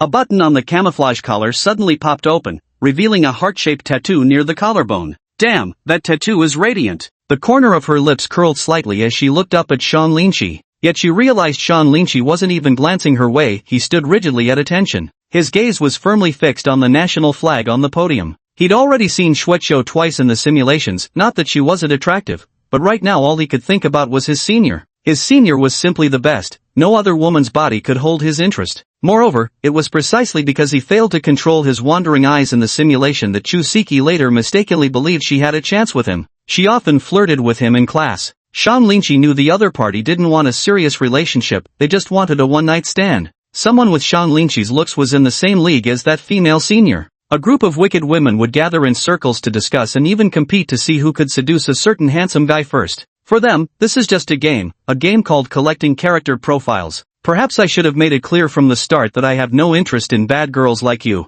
Maybe Chu Siki won't come to harass him anymore, Sean Linshi thought to himself. However, Sean Linshi failed to notice the slight curl of Chu Siki's lips after her initial shock. She tied her shoelaces and stood before Sean Linshi, winking playfully at him. She thought to herself with quiet amusement, "How intriguing. So, Sean Linshi, you've successfully caught my interest." An overwhelming wave of perfume assaulted his senses. Sean Linshi acted as if nothing had happened, his gaze fixed on the direction of the podium. The girls nearby all clearly saw through Chu Siki's little schemes, and their gazes toward Sean Linshi now held even more admiration. See, real handsome guys would never fall for that type of woman. Makes me like our class monitor even more. Among the girls, many actually found Chu Siki's type utterly repulsive. While they pretended to be wary of such tough girls in public, laughing and chatting superficially, behind their backs they'd curse them to hell and back. The boys also secretly breathed a sigh of relief. Many of them had already begun entertaining thoughts of pursuing Chu Siki. They all believed a girl like Chu Siki would be easy to win over. If their rival had been Sean Linshi, they figured they wouldn't stand a chance.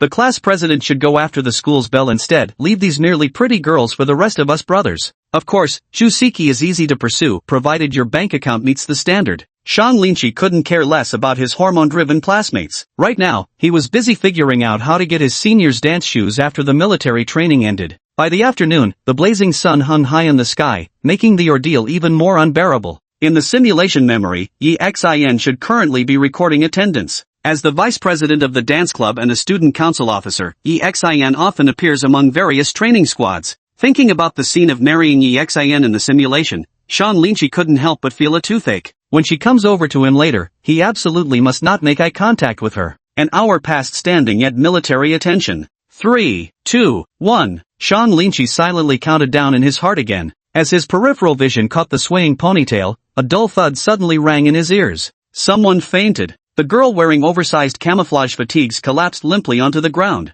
The sun overhead grew increasingly scorching. Several more female students keeled over in quick succession. Sean Lynchie knew some were faking it, deliberately trying to skip military training. A girl with twin pigtails tumbled down, only for a few fruit candies to unexpectedly roll out from her camouflage pants pocket. Giggling mischievously, she lay on her side, secretly unwrapping the candy and preparing to pop it into her tiny mouth. Suddenly, an enormous shadow loomed over her. The drill instructor flicked up the candy with the tip of his shoe and sneered coldly. Perfect timing for that hypoglycemia. Why don't you go sing Unity is Strength loud and clear under the national flag? The girl instantly sprang to her feet, chanting softly with a woebegone expression amid stifled laughter from the others. As they sang, he unexpectedly locked eyes with a guy from the neighboring class. The two exchanged glances before awkwardly dropping their heads in unison. Everyone around them was smiling like doting aunties. The guys were also beginning to sway unsteadily, with several of them having just run multiple laps around the track. They collapsed directly onto the ground. Fan Tong's eyes also swirled into spirals as he wondered why the reinforcements hadn't arrived yet. He could only wait until halftime to use stomach pain as an excuse and dash off the field to collect his food delivery. Just as everyone was standing at military attention,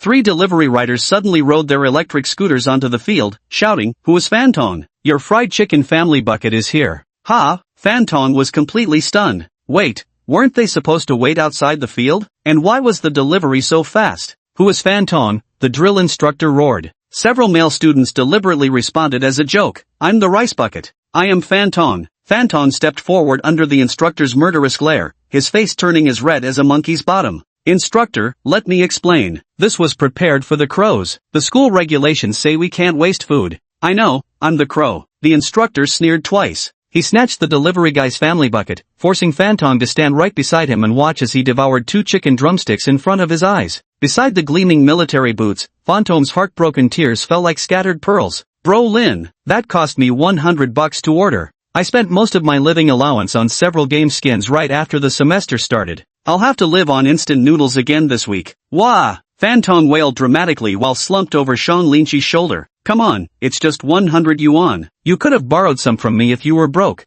Hao Yuqian said smugly, pointing at his own chin with an air of prosperity. Break time arrived, leaving everyone sticky with sweat. Hao Yuqian unbuttoned his shirt, fanning himself while searching for something to cool down. But the water station on the playground was too far. By the time he ran there to wash up, he'd just sweat all over again on the way back. Washing would be pointless. Just as Hao Yuqian was at a loss, his gaze suddenly locked onto a certain red object. Hao Yuqian secretly twisted open the fire hydrant, but not a single drop of water sprayed out even after a long while. He lowered his head and stood on tiptoe to reach the rusty sprinkler switch. The instructor, who was surrounded by a crowd of students, turned his head and his eyes instantly widened. Pointing straight at Hao Yuqian's nose, he roared, "Don't touch that thing. Put it down now. It's dangerous." "Ha!" Spotted by the instructor, Hao Yuqian's hand trembled, making the wheel spin even faster. Sean Lynchie's pupils constricted violently. Just as he was about to rush forward, a dark shadow suddenly streaked across his vision. 36 hidden sprinklers erupted from the ground, spraying colorful water curtains that formed various shapes in the air. The instructor instantly tackled Hao Yuqian to the ground, shielding his body with his own.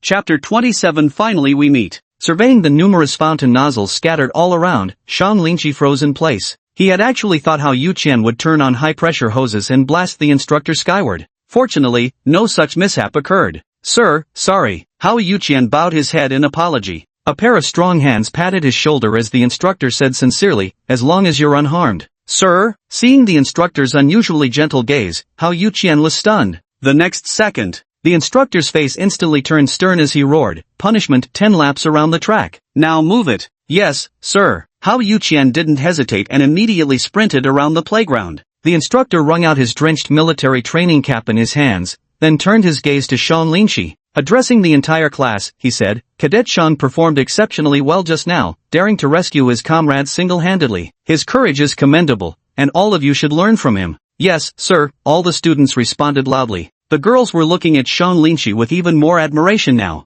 Wow, our class monitor is so handsome, being with him must feel so safe. His boyfriend energy must be off the charts. Sean Lynchie took off his military training cap and let it bake under the sun while rubbing the damp strands of hair clinging to his forehead. Just then, a white towel was suddenly thrust toward him and pressed onto his head, helping him dry his hair. Sean Lynchie caught a familiar scent and whirled around only to meet the pair of eyes he least wanted to see. Standing before him was none other than Yi Xin. There she was, gazing at him tenderly while standing on tiptoe to gently dry his hair. Why is she here? Sean Lynchie couldn't make sense of it. He immediately took 2 steps back, putting distance between himself and the other person. Yi Xin's gaze remained unchanged, her eyes looking at him as though he were her husband, wanting to take care of his every need. The surrounding crowd, witnessing this scene, could barely conceal their shock. What? Isn't that the vice president of the dance club? A sophomore senior. Could it be, she's the class president's girlfriend? Holy shit, no wonder the class president wasn't interested in Shusiki, he already had an even prettier girlfriend. Damn, getting taken care of by a sophomore girl on the first day of military training after getting drenched? So fucking jealous. The eyes of those around them never left the pair. A handsome boy and beautiful girl standing together naturally formed an attractive sight that drew everyone's gaze. Not to mention, this scene is something every guy has fantasized about countless times. On the first day of school, when everyone else was still single, an incredibly beautiful girl suddenly walked over and handed him bottled water. All the onlookers would gaze at them with envious eyes. That feeling must have been absolutely exhilarating. And speaking of which, Brother Lin's girlfriend was not just any girl, but a sophomore dance major. With a great figure, a pretty face, and talent to boot. What man could resist this? As expected, only Brother Lin could pull this off. But Brother Lin's reaction is off. Why is he resisting? Who are you? Sean Lynchie asked coldly. Lynchie. Yi Xin stared intently at him, even reaching out as if to touch his face. But she suddenly came to her senses, her cheeks instantly flushing crimson. Right, I'm being too hasty. Yi Xin muttered quietly to herself. She smiled and handed another bottle of water to Sean Lynchie. I saw you got splashed earlier, so I wanted to bring you a towel. Let me reintroduce myself. I'm Yi Xin, a sophomore and student council officer. Yi Xin extended a hand toward Sean Lynchie.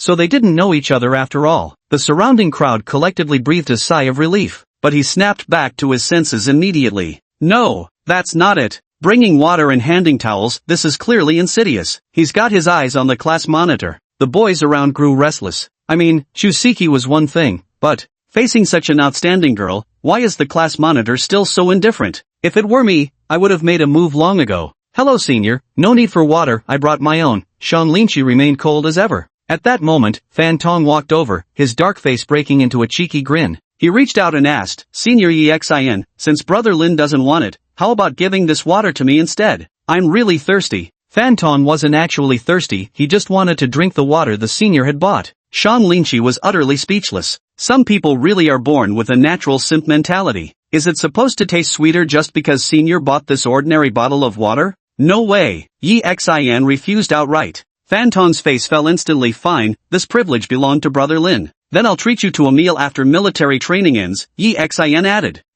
Senior, I'm going to eat at the cafeteria with my roommates, sorry about that. Sean Lynchie scratched his head. This was way too harsh. The surrounding male students all looked at him with sympathetic pity. No problem, maybe next time then. Yi Xin smiled politely before turning to leave. Fan Tong and Hao Yuqian immediately crowded around Sean Lynchie, whispering to him excitedly. Bro Lin, could it be? So this is your first love? She rejected your confession and now regrets it? Sean Lynchie rolled his eyes at them. I don't even know her. What first love are you talking about? Holy shit, then it must be someone new. How could you reject such a beautiful senior? Brother Lin, I'm not blaming you, but aren't your standards a bit too high? Hao Yuqian said with grave concern. Opportunities once missed won't come again. Sean Lynchie shrugged. You'd better worry about yourselves first. Yet, as he watched Yi Xian's retreating figure, Sean Lynchie felt somewhat puzzled. This wasn't in the simulation. Could my reminders to Fan Tong and Hao Yuqian have created a butterfly effect? No way, just a simple reminder could have such a major impact on reality? Sean Lynchie decided he needed to be even more careful about his upcoming meeting with his senior.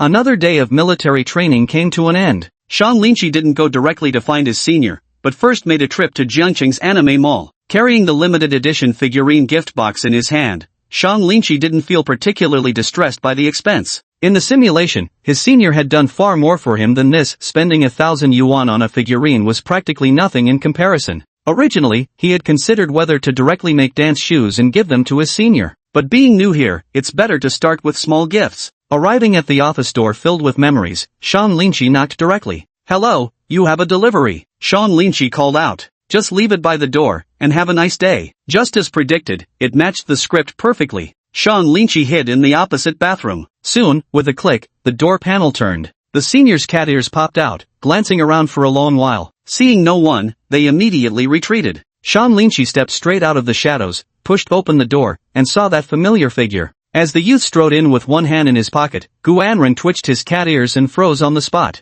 Chapter 28, The Senpai's Quirk. "You, who are you? What are you doing breaking into my senior's office?" Gu Anren quickly hid under the desk. Sean Linchi smiled faintly. He was already somewhat accustomed to this. Having gone through the same scenario 3 times, he instead found his first meeting with the senior to be quite amusing. "Sure enough, seeing someone I like has lifted my mood quite a bit. I came here specifically to see you, senior," Sean Linchi declared matter-of-factly. "Ha?" Gu Anren was startled. How did he know she was Gu Anren? Was her disguise really that terrible? Sean Linchi strode confidently toward Gu Anren and planted himself beside the table where she was hiding. Looking down at her from his vantage point, he couldn't suppress the grin tugging at his lips. "I surrender." Gu Anren immediately raised both hands and sprang to her feet. She turned her face slightly away, cheeks burning scarlet with embarrassment. This outfit has never been spotted by anyone before. How utterly embarrassing. What will the boy think next? So the lofty sophomore senpai is actually a catgirl otaku in secret. He's bound to look disappointed, isn't he? My perfect persona is about to collapse. A world like this might as well be destroyed.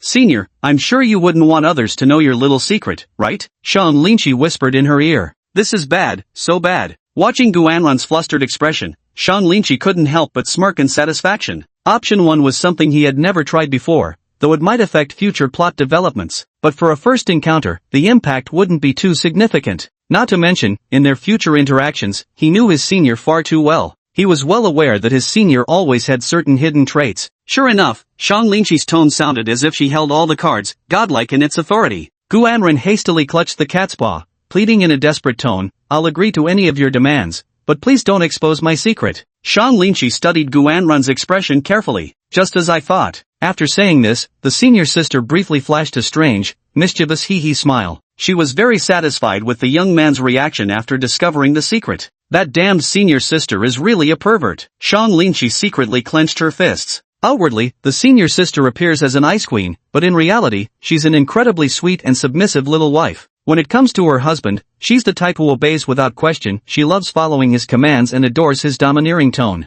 "I prefer my husband's aggressive methods." Does this make her feel happy? Sean Linchi cleared her throat and glanced at the quest panel, finding it somewhat embarrassing to voice her thoughts now. His face unintentionally reddened as well. Gu Anren twitched her cat ears, looking at him with eager anticipation in her eyes. Sean Linchi gritted his teeth, hesitantly saying, "Senior, I want a pair of your dance shoes." "Ah?" Gu Anren's face showed surprise upon hearing this. Though the dance shoes were very important to her, she had expected the boy to make some even more outrageous request. Watching Gu Anren's slightly disappointed expression, Sean Linchi's lips twitched involuntarily. "I know you still want to make some more outrageous demands, senior, but those will have to wait for the future. Right now, you have no idea what kind of fun awaits in our daily life after we move in together." Gu Anren walked over to the shoe cabinet, rummaged through it for a while, and finally picked out the cleanest pair to present before Sean Linchi. "These shoes are pretty clean, so I'll give them to you," she whispered. "But you have to keep it a secret." As the character with the highest initial affection level among the opposite sex, and with shocking statements that perfectly hit her fetish, Gu Anren let his guard down instead and developed some interest in Sean Linchi. It's going even more smoothly than the start in the simulation. Sean Linchi had initially planned to take it and complete the task immediately, but after some thought, he decided to make his senior happier. He pressed his lips together, took a deep breath, but found the words stuck in his throat. "I really am a man who cares about saving face," Sean Linchi thought, pinching the back of his hand. "But since she's my future girlfriend and I already know her quite well, there's no need to be so restrained." Sean Linchi straightforwardly spoke as if the person before him was already his girlfriend. "Actually, I'd really like what you're wearing right now, senior." "Wah?" Gu Anren was visibly startled by this remark. He couldn't help but take 2 steps back, his lower back pressing against the edge of the desk. Her heartbeat raced, her cheeks growing even redder. Sean Linchi hastily waved her hands, suddenly realizing her boldness had been too extreme, too aggressive. She wanted to immediately take the white sneakers from the other person's hands and make a quick escape. Who knew, just as he grabbed the toe of the shoe, the other person yanked it right back. Gu Anren's red wig hung over her face, her body trembling uncontrollably as she clenched her fists tightly. Damn it, am I really going to get hated now? Sean Linchi panicked inwardly. The next second, Guanren spoke slowly and said, "It's not here right now, but if you really need it, I can wear it for a while first, then give it to you. Actually, it's not that necessary." Sean Linchi verbally declined, but inwardly desired it. "Would you like to see me dance?" "Yes." Sean Linchi nodded immediately. As the music started, Sean Linchi quietly watched the senior's graceful figure begin to dance. Guanren was somewhat puzzled to see that Sean Linchi didn't have much of a reaction. This kind of performance dedicated solely to one person happens only once in a lifetime. Any other guy would be jumping with excitement, but why? This guy named Sean Linchi gave off the vibe of someone who's seen it all before and grown utterly bored with such spectacles. As the song ended, Sean Linchi finally acknowledged the applause. Guanren slipped into the dressing room in embarrassment and emerged a minute later wearing cat paws. She handed the dance shoes to Sean Linchi, not daring to look him directly in the eye. "Here you go, your takeout order has arrived." Sean Linchi accepted immediately this time. Carrying a shoebox outside would attract too much attention, so she stuffed the ballet shoes directly into her inner pocket. Quest: collect a pair of Guanren's ballet shoes. Quest completed. Reward: simulation count +1. Remaining simulation attempts, 2. Yes, the reward has arrived. "Thank you, senior. I'll definitely keep it a secret," Sean Linchi said with a bright smile. Afterward, Sean Linchi didn't leave immediately but followed the simulated scenario, chatting extensively with his senior about anime and games. The young man had given her so many surprises that it only made her more curious about him. She suddenly regretted rashly deleting Sean Linchi's WeChat. As they were leaving, Sean Linchi said, "I'll have to trouble you to look after me in the future, senior. I'll come to play with you often." Sean Linchi waved at Guanren. Guanren also looked pleasantly surprised when she heard this. She had thought the young man would only cross paths with her once. Never did she expect him to visit every day from now on. Though she faintly felt a trace of unease, her joy far outweighed it. Nodding, she smiled at Sean Linchi and agreed to his request once more. She liked the young man's forceful attitude. "Oh, right, I still haven't given senior sister her present yet." Sean Linchi turned back and presented the limited edition figurine with both hands. "This is, for me?" Guanren pointed at herself, somewhat surprised. "That's right, I know you've always wanted this figurine, senior, but since you don't want to expose your otaku identity, you never dared to go out and buy it. You were also afraid of getting counterfeit goods if you bought it online. How did you know that? This should be our first time meeting, right?" Guanren asked. "Who knows, maybe we've already met before and this might even be the third time." Sean Linchi had just turned to leave when Guanren suddenly called after him. "Wait." Her face flushed as she pulled out a cat ear headband from the cabinet. "This is for you." Guanren presented it with both hands. Sean Linchi froze momentarily before accepting it. "Senior, what's this? Next time you come, remember to bring it with you." Guanren lowered his head, playing with the cat's paw toy, his voice growing softer. "I want to see how it looks on you." Sean Linchi. He quietly tucked the hairband into his pocket, thinking, the senior's preferences really are as peculiar as ever. Chapter 29. How dare a monkey seek an audience with me? Pushing open the dormitory door, Sean Linchi fiddled with the cat ear headband in her hand. Hao Yuqian and Fan Tong, sharp-eyed as ever, immediately noticed the legendary item in Sean Linchi's grip and crowded around her. Touching his chin thoughtfully, Fan Tong studied the headband and asked, "Did Senior Xin give this to you?" "Bro Lin, your mouth says no, but your actions tell a different story," he said, slinging an arm around Sean Linchi's shoulder.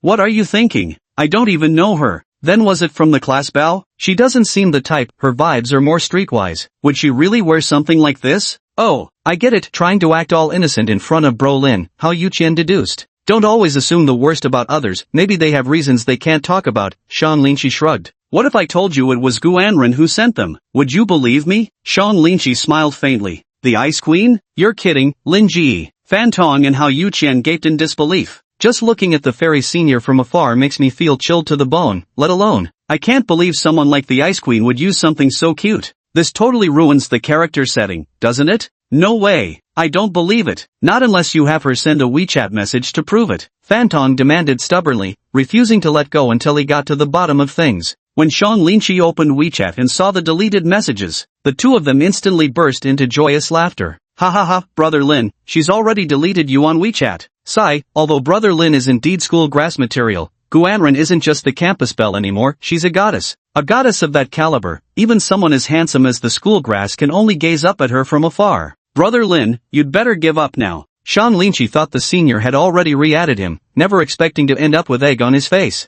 A fairy? Since when do fairies eat potato chips and drink cola? What are you thinking, Lin? With a figure like that, The fairy senior must have a personal nutritionist. Do you really think she'd touch junk food like chips and cola? If fairies eat that kind of stuff, I'll wash my hair standing on my head, Fan Tong declared fiercely. Oh, Sean Lynchie slightly curled the corner of his mouth, as if having found new amusement. Not allowed. Even if it's Brother Lin, I won't permit you to taint our fairy senior sister. The fairy senior sister must not fall in love. Absolutely not. Hao Yuqian had secretly taken a photo of Gu Anren at some point. He even had it printed out and hung on his locker, with a bunch of prayer-like words scribbled beside it. Fairy senior bless me, I will definitely pass the postgraduate exam. Fairy senior bless me, I will definitely get rich. Shang Linchi couldn't help but feel speechless at the sight. Who would have thought that Gu Anren had already been elevated to a near-deity status in the public's eyes? You have no idea that the goddess senior you all admire secretly curls up in my arms begging for head pats. But that was merely simulation. Shang Linchi couldn't replicate it in reality. Shang Linchi pulled out 2 cola bottles, effectively corking their incessant chatter. Lying in bed, Shang Linchi took out the senior's dance shoes and placed them beside himself. You absolutely can't let them find this thing, or there'll be serious consequences. Later when the lights go out, sneak it into my wardrobe. He took a deep breath. Shang Linchi shifted his gaze back to the simulator. He reviewed the summary again. One thing was certain, his senior had already fallen for him. But due to family opposition and her own issues, she ultimately succumbed to depression and passed away. As a girl born into privilege with extraordinary talents, what she desired most was simply care and affection. When he clicked the review function, a scene instantly appeared before Shang Linchi's eyes. In a standalone villa overseas, Gu Anren stood before the mirror in the dance studio, balancing on one leg against the bar, her toe lightly grazing the floor. Her other leg stretched backward at an unimaginable angle, her waist and back arching gracefully like a swan's long neck. Her gaze was icy as it pierced through the mirror towards the uninvited guest at the door. Anren, come here quickly. Mother's face was all smiles as she led over a fair-haired, blue-eyed foreigner. This is William, just graduated from the Vienna Academy. He plays the piano wonderfully. At his first sight of Gu Anren, William was instantly captivated by her. She wore simple practice clothes, her long hair casually tied up with a few loose strands framing her face, her gaze cool and detached. His eyes were filled with astonishment, and he stared blankly for a few seconds. Then, unable to contain his eagerness, he stepped forward and spoke in broken Chinese. Miss Gu, you're so beautiful, just like a stunning painting. Gu Anren didn't even glance at him, continuing her stretches with undisguised disgust in her tone. I don't want to be disturbed during my dance practice. His mother's smile froze for a split second before she hastily plastered on another cheerful expression. Anren, William came all this way just to see you. Don't be so rude. See me? Gu Anren frowned. Am I some kind of zoo monkey needing to be put on display? William was taken aback, clearly not expecting such a fierce reaction from her, and quickly waved his hands. No, Miss Gu, I just wanted to be your friend. Friend? Gu Anren scoffed. I don't need a friend like you. Unable to hold back, her mother clenched her fists, her voice rising noticeably. Anren, how can you be so unreasonable? The Williams family has excellent standing, top-tier education, and they're perfectly matched with our social status. Don't you know how much effort your mother put into arranging this meeting? Gu Anren's eyes turned even icier as she stepped before her mother, pointing at her while enunciating each word deliberately. My marriage. I don't need you to arrange it for me.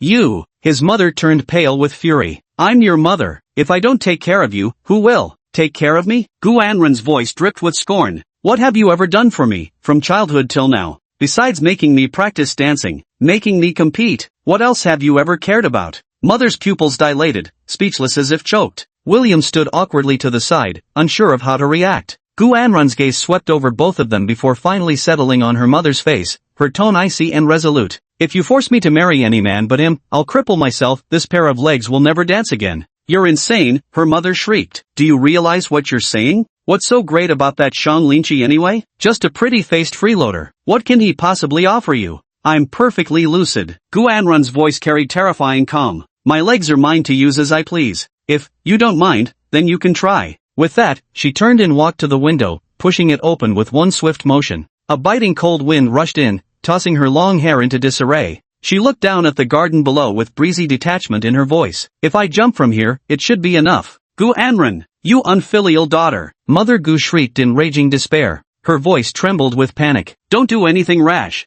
William was similarly frightened and hastily retreated toward the door. Miss Gu, don't be rash. I'd better go. He practically fled in panic, without even saying goodbye. Gu Anren watched his hurried retreating figure, a cold smile curling at the corner of her lips. With such pitiful courage, how dare you come to see me? Just like a monkey in the zoo. Her mother trembled with rage, smashing the greeting gift in her hand onto the ground. You ungrateful daughter. I've wasted my years raising you. Guanren rested her calf on the ballet bar again, her tone still icy. If you truly cared about me, you'd stop meddling in my life. Otherwise, I wouldn't mind showing you firsthand exactly how your daughter plans to ruin herself. Mrs. Gu swallowed her anger, said nothing in the end, and stormed out, slamming the door behind her. Guanren turned to gaze at the garden outside the window, took his photo from her pocket, and pressed it tightly against her chest. Her eyes gradually softened, a faint smile curling at the corners of her lips. Lin Shi, where are you? You must wait for me. Chapter 30. Can I have a second chance? As Shan Linshi watched the memory scenes before him, an overwhelming sense of guilt washed over him. The next scene showed the rooftop separation, followed by Guanren returning home alone. Guanren's parents had been withholding her passport and ID card all along, preventing her from returning to her home country. During that time, they introduced many blind dates to her, all of whom she rejected. The old couple gradually gave up. However, when Shang Linqi and Yi Xian's wedding news arrived, they immediately informed her, and for the first time, they agreed to let her return to the country. Without Shang Linqi realizing it, Yi Xian and Guanren had actually met face to face. Yi Xian flaunted the diamond ring on her finger, repeatedly showing off photos of her and Shang Linqi together, deliberately provoking Guanren. Outwardly calm, Guanren was inwardly stung by the betrayal. This woman she had once trusted most deeply turned out to be the one who hurt her the most. Anren, you made the right choice to part ways with Lin Shi. Only by being with me can he truly flourish and realize his full potential. He's such a wonderful husband. Not only does he provide for our family, but he also takes such good care of me. At 30, far from aging, he's only grown more mature and charming. Compared to his awkward teenage years, he's actually become even more handsome. Being with him has made me feel so much more confident. Every time I notice other women giving us envious looks, I can't help but admire my own good judgment. You've aged quite a bit over the years, Ran. You're not getting any younger either. It's about time you found yourself a partner. Oh, best find a good man like my husband. Next year you'll be an auntie. Happy about that, right? When Lin Shi and I have our baby, you'll have to give a big red envelope, won't you? That's right.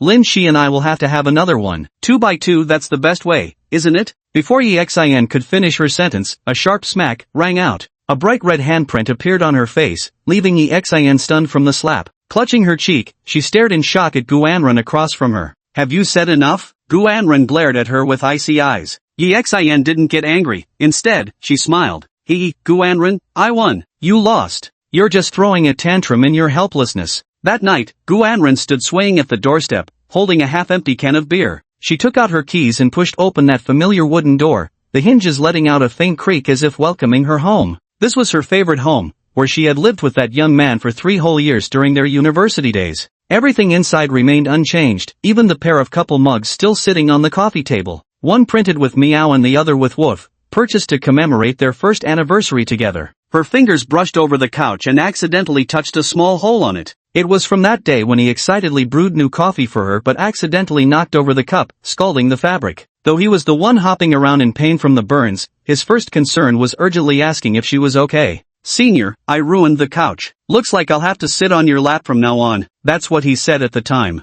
Guanren walked into the kitchen and opened the refrigerator. It was completely empty, with only an expired can of cola lying lonely in the corner. Shang Linqi didn't like cola, but often enjoyed it with her. After every dance practice, she would always have a can, clearly craving it herself, yet trying hard to restrain. But Shang Linqi would always tease her, helping her come up with an excuse. Senior, want a sip? Even fairies need their happy juice. She picked up the cola, her fingertips brushing against the sticky note pasted on the can. Though the handwriting had already faded, a few crooked words were faintly visible. To my dearest senior. Guanren traced the handwriting with her fingers, her tears falling unwittingly. In the bedroom, a photo of the two of them still sat by the bedside. In the photo, Shang Linqi wore a cat ear headband, looking reluctantly pulled into her embrace, his cheeks puffed up in protest. It was his birthday, and she had made him wear it despite his resistance. Though his gaze was fierce, in Guanren's eyes it appeared utterly endearing. Senpai, you'll lose me this way, he had joked at the time. But now, it was she who had truly been lost. Guanren curled up in bed, clutching the pillow they once shared.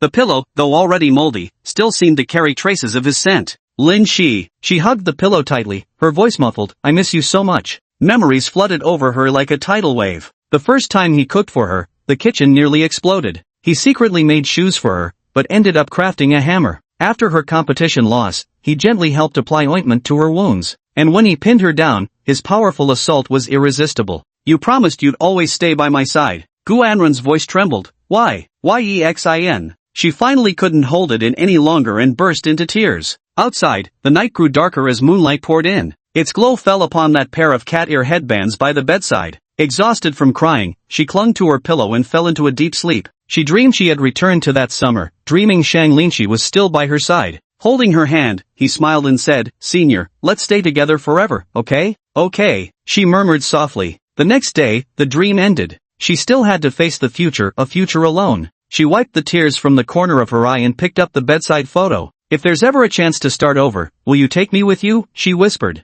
Gu Anren's parents had thought that this time returning home would make her completely give up and finally accept someone else. Yet the answer they received was even more cruel. "I'll live like this for the rest of my life, thanks to you." She began practicing dance with desperate intensity, pushing herself harder than ever, frequently appearing on television. Though it was selfish of her, she knew there might come a moment when he turned on the TV and saw her. What would he think then? "You're already 35. Stop pushing yourself so hard. I know you're not practicing dance for yourself but for that man," Gu Yuxuan said earnestly. Facing her brother's admonition, Gu Anren turned a deaf ear. "Your parents already understand how you feel. You could simply lower your pride and go find him. Why must you hurt yourself like this?" Gu Yuxuan pleaded earnestly. "Brother, I'm sorry. If I had known it would turn out like this, I never would have obeyed our parents and sent you abroad. Please stop this, little sister. All these years, I've been in agony too." Gu Yuxuan clutched his chest tightly. Gu Anren shook his head and said, "It's not your fault." "Enough." Gu Yuxuan burst into the dance studio and abruptly turned off the music. "You'll die if you keep this up." Gu Anren stopped her movements, leaning against the bar to catch her breath.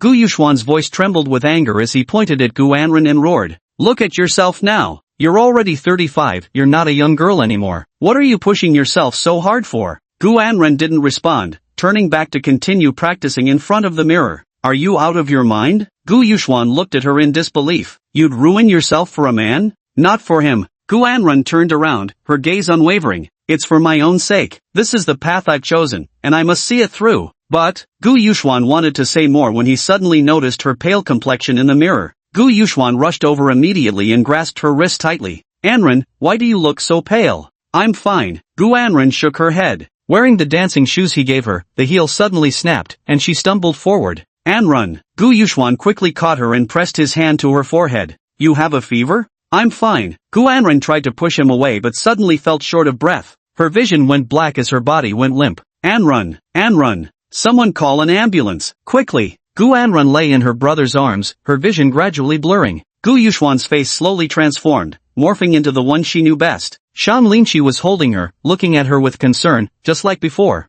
"Linshi," she murmured as tears finally fell, "I've finally waited for you." Chapter 31 Let's Elope. Since that fainting episode, Gu Anren had completely collapsed. Dancing and that boy were her only emotional anchors. Now she couldn't even dance anymore. She had lost everything. Lying in bed, staring at the ash-gray sky, there were a few birds soaring through the air. Gu Anren envied them. Even in the storm, they could go wherever they wished. Every day that followed, she lived without happiness. At 40, worn out by labor and sorrow, she departed this world with a heart full of melancholy. Shang Linshi attended Yi Xian's funeral behind her back. Gu's mother came before him and expressed her apologies. "We were wrong. If we hadn't taken Ran away back then, she wouldn't have ended up like this. We never imagined you'd achieve what you have today." Shang Linshi took a deep breath but didn't respond. If he failed to become successful, his parents' attitude still wouldn't change. When the funeral ended and the downpour came, everyone left except Shang Linshi. Holding an umbrella over Gu Anren's memorial photo, he silently spoke the words in his heart. Rainwater trickled down the umbrella, continuously soaking his back. Yet Shang Linshi couldn't feel the chill. "Don't catch a cold." A black umbrella appeared over his head. Shang Linshi turned in stunned silence, gazing at the handsome man before him. He recognized the man. In fact, he could even find many facial features that resembled hers. "Thank you," Shang Linshi replied softly. "This is what she left for you before passing away." Gu Yuxuan handed him a letter. Shang Linshi opened it. The paper was large, but it contained only a single short sentence. "If given the chance to start over, would you take me away with you?" Reading those words before him, Shang Linshi felt his heart stop for an instant. He clutched the letter desperately, endlessly murmuring apologies. "Of course I take you away, far from this world, to a place that belongs only to us." The rain fell heavier and heavier, and Shang Linshi could no longer tell whether what trickled down from the tip of her nose was rain or tears. Gu Yuxuan patted his shoulder and took a deep breath. Sigh. "All these years, I've tried everything to make her happy. I am her brother. But in the end, you crushed me completely. She had to act perfect in front of me, yet she could be utterly carefree around you. I really don't understand her. I'll take her away, right now, Sean Lynchie suddenly declared. A flicker of surprise passed through Gu Yuxuan's eyes as he smiled helplessly. It's already over. Surely you can't go back in time to stop me. If only that were really the case, I'd be thrilled for you to stop me. No way would I stand in your way. With that, Gu Yuxuan waved at Shang Lingqi and soon vanished into the curtain of rain. Shang Lingqi turned around, looking at Gu Anren's photo, and reached out to wipe the raindrops off the picture. Clenching his fists, he had already made up his mind. Love simulator activated. Host has completed a full life simulation. You may freely select the starting point of the simulation. Shang Lingqi stared at the prompt before him and without hesitation, chose the plotline where his senior was taken away. Loading scenario. Upon returning home, your senior proposes that she no longer wants to hide and wishes to make your relationship public. Your choice is: Option 1, shout it to the world, I love her. Option 2, I've grown accustomed to the thrill of a secret romance. Option 3, when I achieve fame and fortune, I'll ride a rainbow cloud to marry you. This time, Shang Lingqi chose option 2, playing it safe while striving for victory. On campus, you still maintain the distance of strangers, albeit slightly more open than before. The only ones privy to your secret are your roommates. When your roommates witnessed the scene of the senior kissing you, they collectively froze in shock. Then, quite spontaneously, they retreated to the showers to perform handstand shampoo routines. Hao Yuqian frantically scratched his head in agitation, feeling as though the celestial senior had been defiled. That very night, he scrubbed away every prayer he had ever written for her. Later, rumors of your relationship still spread, caused by Gu Anren deliberately showing affection toward you in public. And the mastermind lurking behind this is someone you know all too well, EXIN. Intent on tearing you apart, she informed Gu Anren's parents about your relationship. They invited you to the office for a talk, but in reality, they were buying time for Gu Yuxuan to secretly relocate your senior sister. Learning from the previous simulation's mishap, you skipped the school board meeting altogether and rushed straight to your shared hideaway with your senior sister.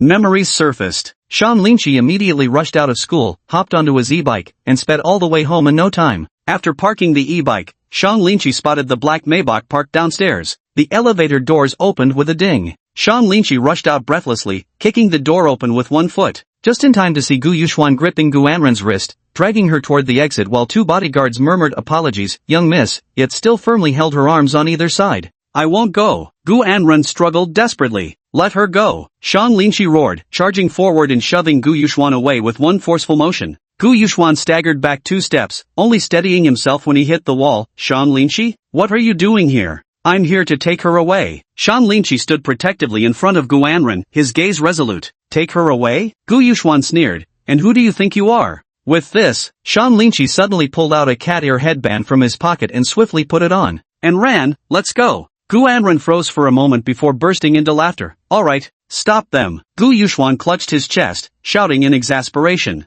The two bodyguards immediately charged forward. Shang Lingqi scooped up Gu Anren in his arms, sent the guards flying with a collision, and turned to flee. Hold me tight. Shang Lingqi shouted. Gu Anren clung tightly to his neck as Shang Lingqi sprinted to the electric scooter and placed her on the back seat. Hang on tight. Shang Lingqi twisted the throttle with one hand, and the scooter zoomed forward with a whoosh. Stop. Gu Yuxuan and the bodyguards hastily chased after them downstairs. Just caught sight of Gu Anren in the back seat, sticking out her tongue and making faces at them before disappearing around the street corner in the blink of an eye. Young master, should we chase them? The bodyguard asked. Gu Yuxuan waved his hand, though a faint smile tugged at his lips. Let them go, he said. Seated in the Maybach, he smiled at the rearview mirror where a childhood photo of the siblings dangled. The electric bike weaved swiftly through traffic, Gu Anren clinging tightly to him, her face pressed against his back. Shang Lingqi, she shouted, do you realize what you're doing? I sure do, Shang Lingqi shouted back without turning his head. I'm stealing a bride. Stealing a bride? Gu Anren froze for a moment before pinching his cheek. You jerk.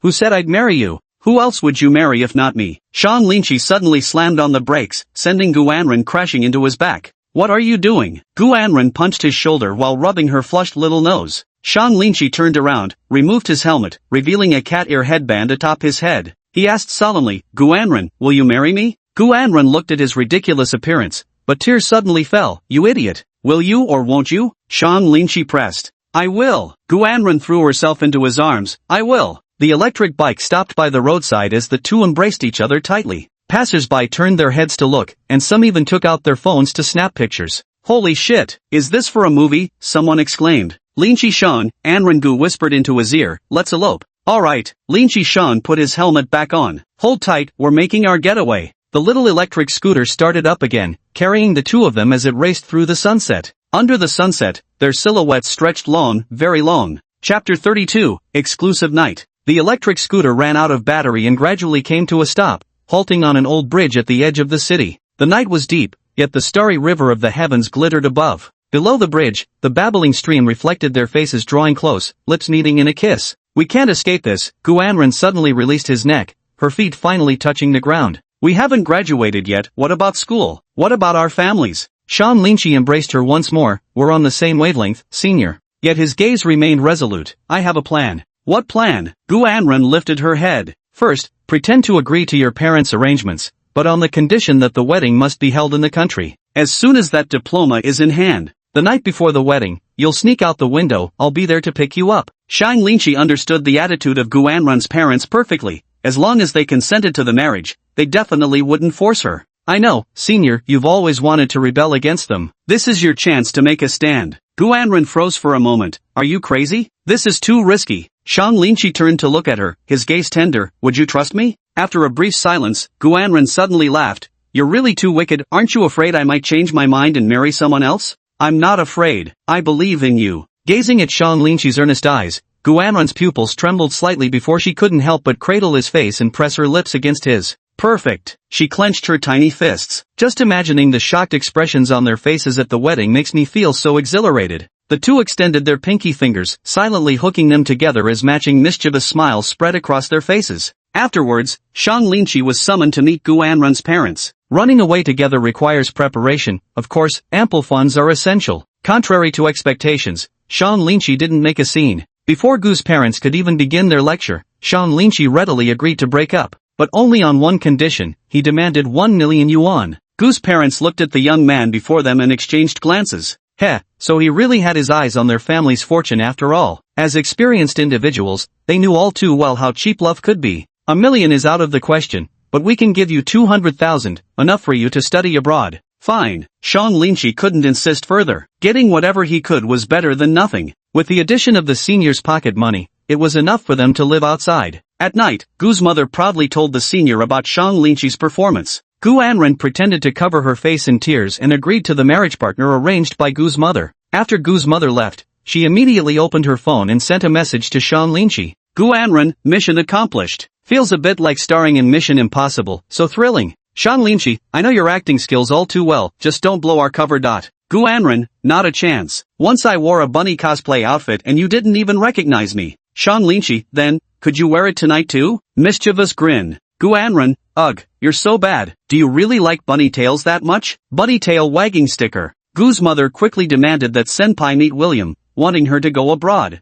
However, Senpai refused every time. When William saw Senpai's photo, he couldn't wait and rushed to the country to meet her in person. Facing William, the senior sister's attitude was extremely cold. I can agree to marriage, but let's not meet before the wedding. Hearing her condition, both William and Gu's mother were completely dumbfounded. If she agreed to marry, then why wasn't she willing to date? She knew her daughter's temperament well and understood that she couldn't force things. As long as she agreed to get married, that was enough. William gazed at his senior's stunning figure without urgency. With only 2 years left until graduation, if he could marry such a beautiful wife, he was willing to agree to any condition. Miss Gu, may I add your contact details? Even though we're thousands of miles apart, we could still chat on our phones, William said, opening his phone. Yes.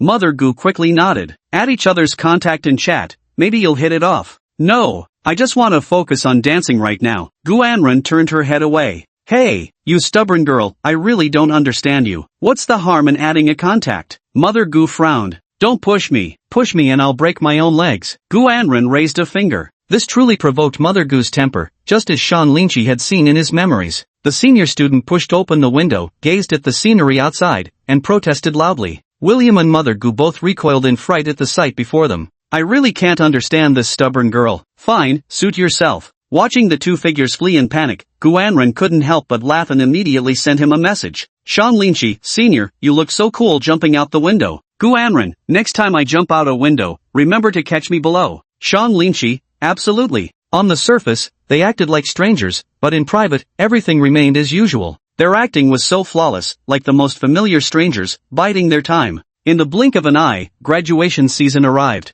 Gu Anren deliberately held back a year, choosing to graduate alongside Shang Linshi. She stepped onto the podium to deliver a speech to all the graduates, and the moment they received their diplomas, they exchanged a knowing smile. The plan could finally be set in motion. On the eve of the wedding, Gu Anren sat alone in front of the dressing mirror, gazing at her reflection dressed in a pure white wedding gown. Under the warm golden halo, the tiny diamonds embedded in the wedding dress shimmered faintly, as if stars had scattered across the fabric. Her fingers twirled around a strand of hair as she suddenly curled her lips into a smile. She stepped forward, revealing the crystal dance shoes on her feet. The shoes gleamed brighter than the wedding dress. Shang Linshi, she whispered softly, her heartbeat quickening at the sound of his name. The door opened as William, dressed in a black suit, walked in. Seeing the breathtaking beauty of Gu Anren before him, he froze instantly, gulping hard. He tried to strike up a conversation, but received only cold indifference in return. Yet tomorrow, she would become his wife, that much was certain. Yet she couldn't even manage normal conversation with him, let alone physical contact.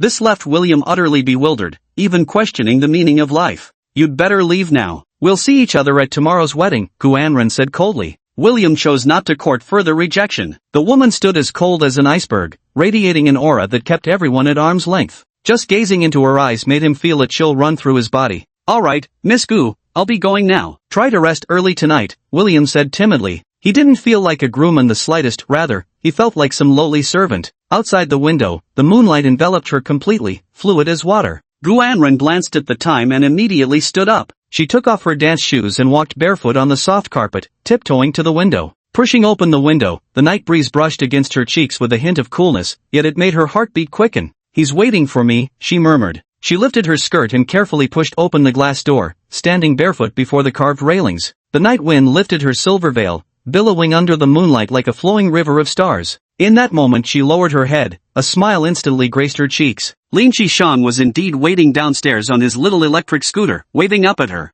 "Ready?" He crossed his arms and called out in a low voice. Gu Anren nodded, took a deep breath, closed her eyes, stepped forward twice, and leaped. "Ah!" she exclaimed as she fell straight into Shang Linqi's arms. "Got you!" Shang Linqi steadied his grip around her and presented the rose in his hand. Gu Anren took the red roses and threw her arms around his neck, her eyes crinkling into crescents like little moons. "I just knew you'd come to pick me up." Of course, Shang Linqi lifted her onto the electric scooter's rear seat with a chuckle. "I am your personal knight, after all." Chapter 33 A Little Luck. The silver e-bike accelerated, weaving through the plane tree-shaded avenue. A pink butterfly hairclip spun through the air. Gu Anren clung tightly to him, her palm pressed against his chest, feeling the powerful rhythm of his heartbeat. "Shang Linqi," she whispered, "can we really escape?" "Of course." Shang Linqi grasped her hand firmly. "With me here, no one can catch you." Gu Anren smiled and looked up at the night sky. Her veil fluttered gently in the evening breeze, like a cloud crushed into wisps, rippling layer upon layer in the twilight. She felt like a princess in a fairy tale, finally being whisked away by her knight. "Shang Linqi," she suddenly called out, "let's elope." "All right." Shang Linqi responded loudly, "Let's go somewhere no one can find us." "Shang Linqi, I love you," she shouted to the stars. "Gu Anren, I love you more than you love me." Shang Linqi also shouted loudly. "Clearly I love you more," Gu Anren murmured, catching Shang Linqi's earlobe between his teeth. "You're gonna bite my ear off already." Alright, you win," Shang Linqi grumbled, rubbing his flushed earlobe. The electric scooter sped through the night, carrying their laughter with it. Walking through the lively street filled with the aroma of food, Gu Anren couldn't help but swallow his saliva. Pinching Shang Linqi's cheek, he said, "I'm craving a bite to eat." "Let's eat." Stopping at the entrance of the food street, Shang Linqi held Gu Anren's hand as they stepped into the bustling crowd. "Boss, 2 servings of grilled cold noodles," Shang Linqi shouted. The crowd around cast glances at the couple before them, dressed in pristine white wedding attire and a sharp, well-tailored suit. Their faces, still bearing traces of youthful innocence, were met with looks of astonishment. What a handsome man and beautiful woman they make. So young, they must have just graduated or perhaps haven't even finished school yet. They're wearing wedding outfits, must have just gotten married. How enviable, being able to marry someone they love at such a young age. A girl pinched her boyfriend's ear while saying, "Look at them, tell me,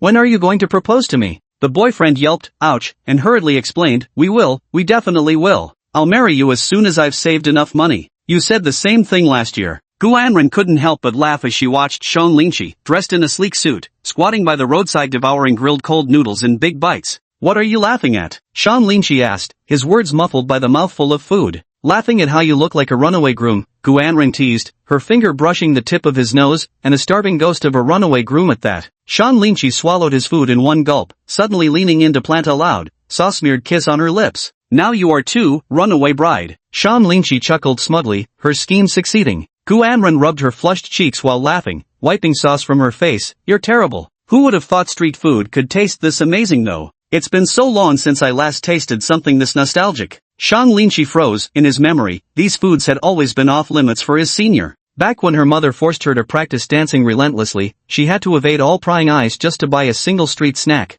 Later, to maintain her achievements, she willingly sacrificed the joy of eating. She disciplined herself strictly, restraining her cravings no matter how strong they became. Right now, senior sister is eager to eat until her belly becomes like a little ball. You can't eat anymore. Gu Anren covered her mouth and put down the juicy grilled sausage in her hand. If I keep eating, my figure will definitely get ruined. It's alright, eat as much as you want. Even if you turn into a big fatty, I won't dislike you, senior sister. Sean Lynchie chuckled happily. Really? Of course it's true. I like everything about you, senior, Sean Lynchie said earnestly. I don't believe you. With that, Gu Anren stuffed the remaining half of the grilled sausage into his mouth. Keeping in shape isn't for your sake, it's because I like myself this way, Gu Anren huffed, crossing her arms indignantly. Got it.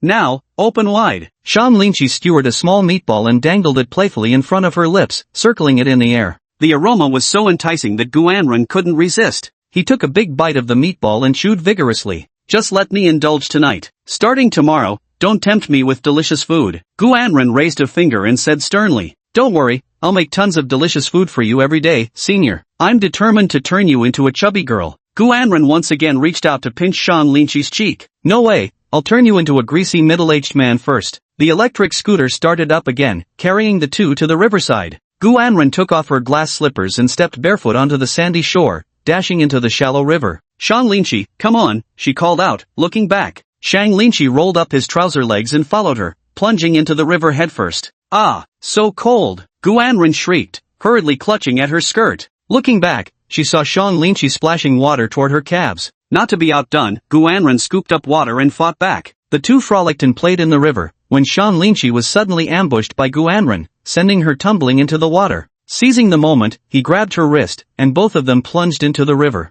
In the crystal-clear water, they blinked their large eyes at each other, smiles curling at the corners of their lips. Sean Lynchie, Gu Anren, sitting on his lap, turned her head. Thank you. What are you thanking me for? Sean Lynchie wrung out her wet hair for her. Thank you for helping me escape. Gu Anren took a deep breath, and for showing me love can be this wild. Sean Lynchie held her hand and said softly, this is just the beginning. The rippling river gradually calmed, reflecting their intertwined figures as the moon watched protectively behind them. Sean Lynchie took out the diamond ring from his pocket under the moonlight and knelt on one knee. Miss Gu Anren, he looked at her tenderly, will you marry me? Gu Anren froze, tears instantly welling up in her eyes. Covering her mouth, she whispered with trembling voice, when did you prepare this? I've been ready for this, Sean Lynchie said with a smile, just waiting for this moment. Gu Anren threw herself into his arms, holding him tightly. I do. Of course I do. Sean Lynchie slipped the diamond ring onto her ring finger, and the two embraced in a passionate kiss. The river gently lapped at their ankles, as if applauding their love. Late into the night,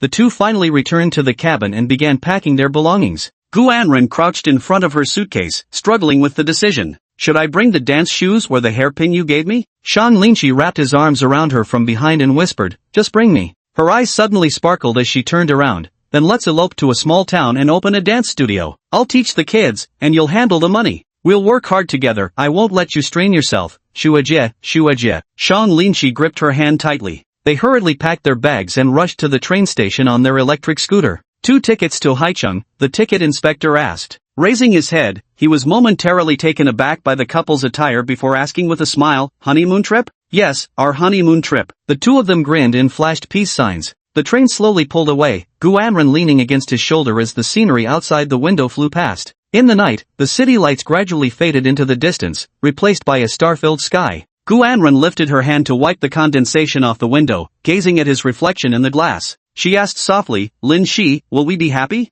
Of course, Sean Lynchie wrapped his arm around her waist. With you by my side, anywhere is happiness. Gu Anren smiled, closing her eyes as she leaned into his warmth. Shang Lynchie softly hummed a song, her favorite asterisk, a little happiness. Asterisk. So you are, the luck I most want to keep. His voice was deep and tender. Gu Anren listened as she held him, gradually drifting into dreams. In her dream, he wore a handsome suit and proclaimed to the audience below, asterisk, I'll protect you forever. Asterisk. Chapter 34 The Missing Bride. The next day, the wedding venue was lavishly and romantically decorated, with red rose petals carpeting the aisle. William stood before the priest in his sharply tailored black suit, wearing a confident smile. His gaze kept darting toward the entrance, anxiously awaiting Gu Anran's arrival. Mr. and Mrs. Gu sat in the front row, nodding approvingly at William. The day has finally come. Ranran has finally come around, Mrs. Gu sighed in relief. Mr. Gu nodded in agreement. Indeed, Ranran has finally found the partner most suited for her. William's parents handed Mr. Gu a cigar, along with a document. The parents of both parties shook hands warmly, as the interpreter standing nearby whispered into their ears.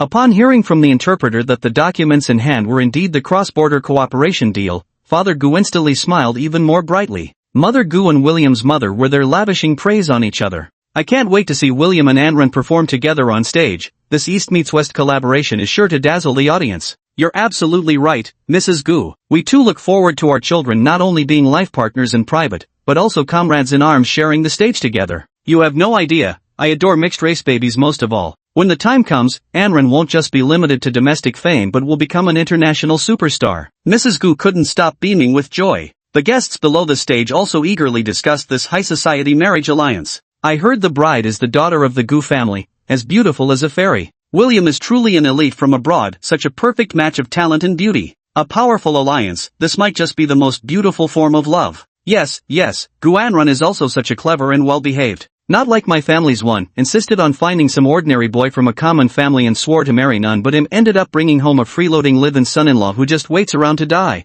Every time I see him, I can't help but curse him. Exactly as the crowd watched in anticipation, the wedding march began to play softly. Yet at the entrance, the bride's figure remained conspicuously absent. Time passed minute by minute, and William's smile gradually stiffened. Mr. and Mrs. Gu also began to grow restless, glancing frequently at their watches. Hey, why hasn't the bride come up yet? Is she still putting on makeup? That can't be. How could she be late on such an important day? Heh, what kind of upbringing is this, rather lacking in manners? Suddenly, the wedding planner rushed in frantically, holding a letter in hand. Disaster! The bride has run away. What? Mr. and Mrs. Gu broke out in a cold sweat, snatching the letter from her hands. Seeing the letter's contents, Father Gu's face turned crimson with rage. Humph! He violently threw the letter to the ground. How could this happen? This unfilial daughter, is she trying to disgrace her mother completely? Mother Gu trembled with anger. Beside them, William's parents wore equally bewildered expressions, constantly bombarding Mr. and Mrs. Gu with questions about what the hell was going on. The word fuck kept pouring from his mouth non-stop. The entire venue erupted instantly. Running away from the wedding? This is way too outrageous. I heard the bride had a boyfriend before, could she have run off with him? William is so pathetic, getting stood up in public. Ha ha ha, I'm dying of laughter. The Gu family is gonna be famous now, I need to post this in our girls chat ASAP. William snatched the letter with trembling hands and tore it open. The letter contained just one brief sentence. Sorry monkey, I found my knight. What does this mean? William asked blankly, handing the message to the translator. After the translator struggled to suppress laughter while translating it, William clutched his chest, so furious he almost coughed up blood. You damn Gu Anran! He grabbed the champagne glass from the table and smashed it violently onto the floor. With a loud crash, the glass shattered into pieces. Gu Anran, how dare you treat me this way? After waiting for 2 years, it turns out I was just waiting for another man to make a fool out of me? Father Gu anxiously pulled out his phone and dialed Gu Anran's number, only to be met with a cold automated voice message. The number you have dialed is currently switched off. That unfilial daughter. Father Gu trembled with rage. Does she want to be the death of me? Mother Gu slumped into the chair, utterly devastated. What have we done wrong for her to treat us like this? William marched up to Mr. and Mrs. Gu, violently sweeping the fruits off the table. Uncle, aunt, is this the explanation you're giving me? I waited a full 2 years for this, just to get stood up? Mr. Gu was left speechless and could only bow his head in apology. William, we're sorry. We never imagined things would turn out like this. Humph, if you can't even control your own daughter, it seems the Gu family's capabilities are just about this much. Forget about any goddamn cooperation. With that, he turned and stormed off, his demeanor darkened as if shrouded by storm clouds. He arrived at the doorway and kicked over the flower bed by the entrance with 1 foot. William's parents also snorted coldly, snatched back the documents from Father Gu's hands, and left on the spot. Staring at the vanished files, Mother Gu wondered if she was still dreaming. This can't be. Mr. Gu caught her, his face livid, pointing at Gu Yuxuan and roaring, go find out immediately. See where that wretched girl has run off to.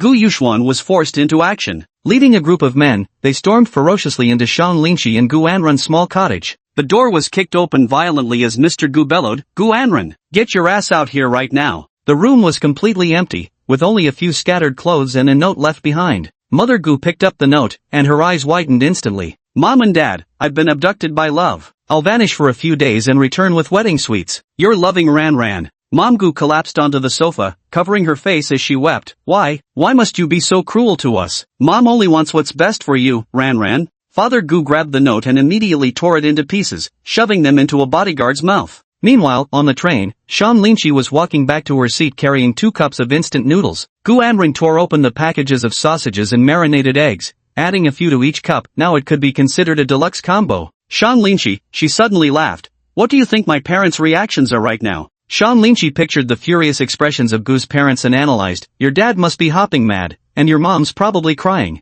Gu Anren playfully blinked and said, "Do you think they'll bring people to search the cottage for us?" "Absolutely," Shan Linchi laughed, "but all they'll find is a note." "Oh," Gu Anren's face lit up with delight. "What did you write?" Shan Linchi smiled mysteriously. "What I wrote was, Mom and Dad, love has abducted me. I'll be gone for a few days. I promise to bring back wedding sweets when I return. Love, your Ran Ran." Gu Anren roared with laughter, slapping Shang Linchi's thigh hard. "You're so wicked. How dare you impersonate me?" Shan Linchi shrugged and said, "It's called giving someone a taste of their own medicine. Since they never cared about your feelings, I won't allow anyone to force you. You'll always be free." Chapter 35, The Future. This train has reached its final stop. Passengers, we welcome you on board next time. As the train doors opened, the two of them stepped out of the carriage with their luggage, gazing at their surroundings with fresh novelty. Their noses twitched, even the air itself seemed crisper here. A brand new life is about to begin. Shang Linchi pulled the suitcase while Gu Anren, with her hands behind her back, bounced cheerfully ahead. Upon reaching the train station entrance, Gu Anren stopped a passerby and asked them to take a photo. Neither showed any social anxiety as they enthusiastically formed a giant heart shape in front of the train station, commemorating their first day of escape. Shan Linchi had already made arrangements in advance, renting a small local house, meeting the landlord to obtain the keys. The two of them went out to buy daily necessities and gave the place a thorough cleaning, just like they used to do back in their school days. "From now on, this will be our new home. Hooray!" Gu Anren cheered excitedly, spinning around the room. "Let's go shopping." Shang Linchi took her hand. The two arrived at the supermarket, pushing a cart as they went on a wild shopping spree. Gu Anren noticed a mother nearby leading her child, who was sitting in the shopping cart as the mother pushed it around like a race car. Her eyes gleamed mischievously as she chuckled to herself. "No, the legs are too long. There's no way I can fit in here," Gu Anren said with a hint of regret. Shang Linchi pushed the shopping cart from behind while Gu Anren hopped excitedly ahead, wanting everything she laid eyes on along the way. "These bowls are so adorable." Gu Anren picked up a pair of cat-shaped bowls. "Buy them," Shang Linchi replied without hesitation.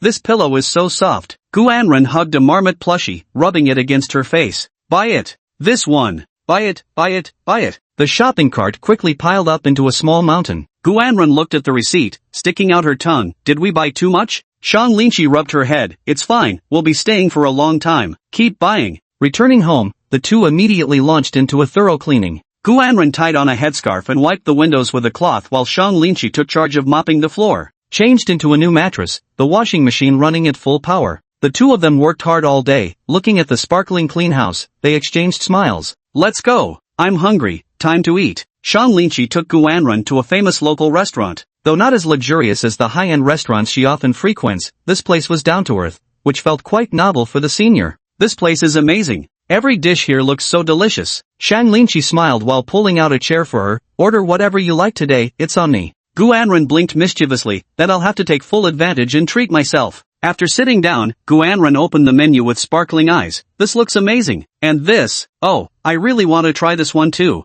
After ordering, Gu Anren suddenly picked up her phone and took a photo of Shang Linchi. "What are you doing?" Shang Linchi asked curiously. "Recording our lives," Gu Anren said with a smile. "You take one too." Shang Linchi picked up his phone and took a photo of Gu Anren as well. Both of them simultaneously lowered their heads to type out their messages. Gu Anren posted a status update. "Sitting across from me is my beloved Mr. Rude." Shang Linchi posted a status update. "The fairy lady sitting across from me is my greatest love." They both looked up simultaneously upon seeing each other's posts and couldn't help but laugh. "Mr. Impolite?" Shang Linchi raised an eyebrow. "When have I ever been impolite? The first time we met, you barged straight into my office, remember?" Shang Linchi shrugged. "That's called bravery, not rudeness." Gu Anren poked his cheek with a smile. "Don't try to talk your way out of it." Dishes arrived one after another, and Gu Anren eagerly picked up her spoon. Wow, this is delicious. Watching her little mouth working non-stop, Shang Linqi couldn't help but laugh. Slow down, no one's trying to steal your food. Gu Anren picked up a piece of meat and brought it to Shang Linqi's lips. Here, try this too, Linqi. Shang Linqi took a bite and said, delicious. Gu Anren then scooped up a spoonful of soup, blew on it to cool it, and offered it to him. You should try this as well. With a smile, Shang Linqi teased, Senior, are you trying to fatten me up? Gu Anren chuckled, if you get fat, you won't be able to run away. Shang Linqi snatched the shrimp she had just peeled and took a big bite. Even if I don't get fat, I still can't run away. The elevator's light stopped on the 13th floor. Only then did Gu Anren notice that the apartment number Shang Linqi had chosen was actually 1314. Shang Linqi pushed the door open with her on his back, circled the cramped living room several times, and finally laid her down on the bed. The two lay on the bed, hands clasped. What are your plans next? Gu Anren asked. Maybe find a job and start working first? Shang Linqi replied. Didn't we agree that I'd run the dance studio and you'd handle the money? Gu Anren pinched Shang Linqi's cheek. That won't do. I'm not the type to live off someone else. You asked my parents for 200,000 yuan, right? I've got over $1 million in spending money in my account. We can just take out 500,000 and get started directly.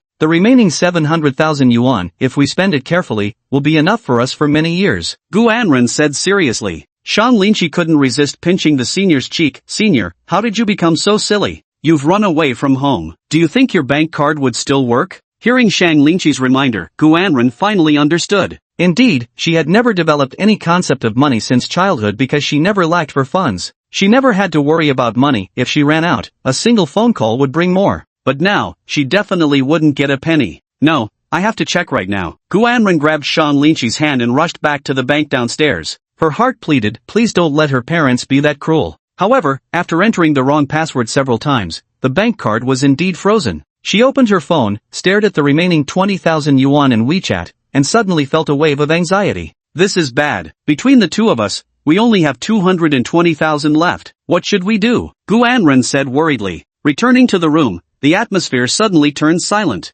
For Shang Linqi, 220,000 yuan was already a considerable sum. Though in the last simulation, his business had flourished, making him a multi-millionaire by the age of 30. But that was the last simulation. This one was different. He hadn't even gotten a taste of what life as a multi-millionaire was like before the simulation ended. And now, he finally feels like his true self again. For a freshly graduated student, having this much money in hand is genuinely impressive. Shang Linqi is confident he can perfectly replicate last time's path in this simulation. But not now, it'll have to be a few years later. Shang Linqi gently held her hand. Don't worry, he said softly, I'm here. First we'll make ends meet, then in a couple years I'll start a business. After earning my first pot of gold, I'll open a dance studio for you. Are you just painting me a pie-in-the-sky dream? It's not an empty promise. Shang Linqi grasped her hand, his gaze unwavering. It's a commitment. Everything you could have had before, I'll make sure you have it all from now on. Gu Anren leaned against his shoulder and whispered, I believe you. The two lay on the bed, staring at the ceiling, beginning to paint their future together. When we have enough money, we'll buy a grand villa, Shang Linqi said, with a huge dance studio inside so you can dance whenever you want. Gu Anren laughed. Then I want to install an enormous mirror in the dance studio, along with the best sound system. No problem, Shang Linqi nodded. We'll also build a small rooftop garden, planted with all your favorite flowers. Though rather than flowers, I'd rather plant watermelons, fill it with watermelons instead. As always, our senior sister's tastes remain uniquely her own. Can you finish eating all that? You planted so many watermelons? Shang Linqi poked her cheek. If I can't eat them all, I'll just sell them by the roadside. They're homegrown, completely natural, and pollution-free. Ha! Gu Anren turned to look at him. What about you? What do you want? Shang Linqi thought for a moment. I like reading books. It'd be best to have a study as big as our house, filled with books, and those anime figures you love. Just one more couch, and I'd be content to lie around reading books. Gu Anren bit his neck playfully. Then I'll just dance beside you and keep you company, she said. Shang Linqi tightened his grip on her hand. Alright, it's settled then. Chapter 36 The Guardian Knot. The next day, you and your senior went to the most famous local comic convention. At the convention, your senior had many things she wanted to buy. In the past, she could splurge without hesitation and clear out entire stalls. The cat-eared girls at the stalls would always flash expressions as if they'd seen the god of wealth. But this time, she only picked a few of her favorite items. You hold her hand and tell her it's okay, that she should buy whatever she wants, but she shakes her head. Looking at you earnestly, she says, Lin, she will make lots of money in the future and buy everything for me. For now, it's a special time, we should save a little, just to be safe. You silently clench your fist and nod. Instead of rushing to find work, you both spend your days wandering and playing to your heart's content. During the day, you'd go shopping, travel, and enjoy delicious meals together. At night, you'd tumble around in bed, playing with each other. A month passed, and the two of you had spent nearly 20,000 yuan, with 200,000 still left. You felt it was time to increase your income streams. The next day, the two of you went to the mall, where your senior picked out the perfect interview suit for you. Back home, your senior had initially planned to go to the movies with you in the evening, but seeing you open a job hunting app and diligently working on your resume, she dismissed the idea and turned to the kitchen to cook. Sean Linchi laminated his finished resume and stood in front of the mirror. Gu Anren stood behind him, adjusting his suit collar and patting his shoulder to boost his morale. Go for it, Linchi, you've got this. Sean Linchi smiled and pulled her into his arms, planting the first kiss of the morning. But once his lips touched hers, he couldn't help craving her tenderness. Gu Anren pushed him away, wiped her lips, and said, "We'll be late for the interview. Let's hurry up. The kisses will have to wait until you get home." Alright, Sean Linchi nodded and turned to leave. When he reached downstairs and looked up, he could see her standing on the balcony watching him, waving at him. Sean Linchi waved back as he walked outside. In the afternoon, Sean Linchi took the subway back home and had just pushed open the door. He was hugged by Gu Anren, who had been hiding behind the door, as she tickled his armpits. "Welcome home, Director Shang," Gu Anren said excitedly. "Let me guess, with Linchi's talent, did those HR managers beg you on their knees to join the company?" However, seeing the helpless look on his face, Gu Anren immediately stopped smiling. "Sigh, I didn't make it this time, but don't worry, I've got interviews scheduled with 3 other companies tomorrow," Sean Linchi said. Gu Anren quickly flashed a bright smile and pinched his cheeks playfully. "Don't lose heart. With Linchi's talents, you'll definitely succeed. That company just couldn't recognize true talent." Gu Anren pulled him inside and presented freshly made desserts. "Try these quick. I just created these Mr. Panda treats today, specially formulated to cure unhappiness." Mr. Panda was a chocolate mousse cake wearing sunglasses, with a comically mischievous grin at the corner of his mouth. Digging into the plump panda belly reveals 3 delightful surprises: a crispy chocolate shell, a bursting black sesame lava center, and creamy mousse. Sean Linchi scooped up a piece and savored it. The taste was excellent, yet a faint melancholy still lingered on his face. Gu Anren understood him all too well. "Ahem." Gu Anren cleared her throat and declared in the tone of a judge, "I am the god of fairness, Mr. Panda. Hereby I decree that all those who didn't admit Linchi be collectively sent to the hospital for an eye check. May they never find pearls in their bubble tea, and may their instant noodles always come without seasoning packets."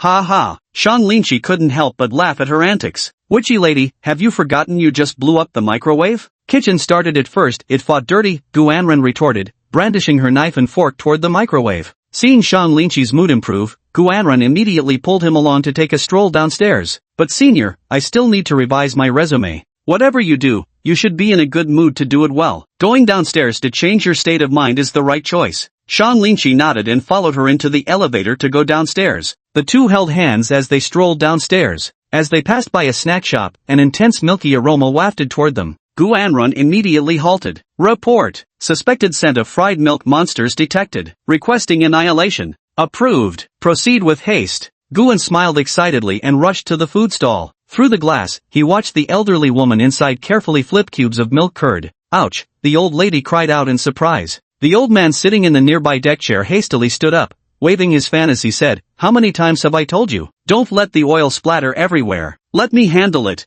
you silly old woman." Taking the spatula from the grandmother, the grandfather held her hand and gently blew on the spot where the hot oil had splashed. "Wow, what a beautiful girl. She looks just like a big star on TV." The old couple were visibly amazed when they saw Gu Anren. "How many portions would you like?" "2, no 3. Gu Anren held up 3 fingers. When Sean Linchi came over to pay, he noticed the old man had given them a little extra. "Ah, open up." Gu Anren held up a piece and brought it to Sean Linchi's lips. He took a bite with his mouth. "Hee, I just love feeding you." The two sat cross-legged on plastic stools. When Gu Anren bit through the crispy shell, the heat made him pant before he quickly blew on it and offered it to Sean Linchi's mouth again. "Open wide. This needs to be eaten while it's hot." The elderly couple nodded happily as they watched the young lovers whisper sweet nothings to each other. "Old lady, it feels like looking at our younger selves again." "Yeah." The 4 of them ate and chatted together. "Wow, really?" Gu Anren gasped in surprise, her mouth falling open wide. "Grandpa and Grandma have been together since they were 18 years old, for 42 full years now.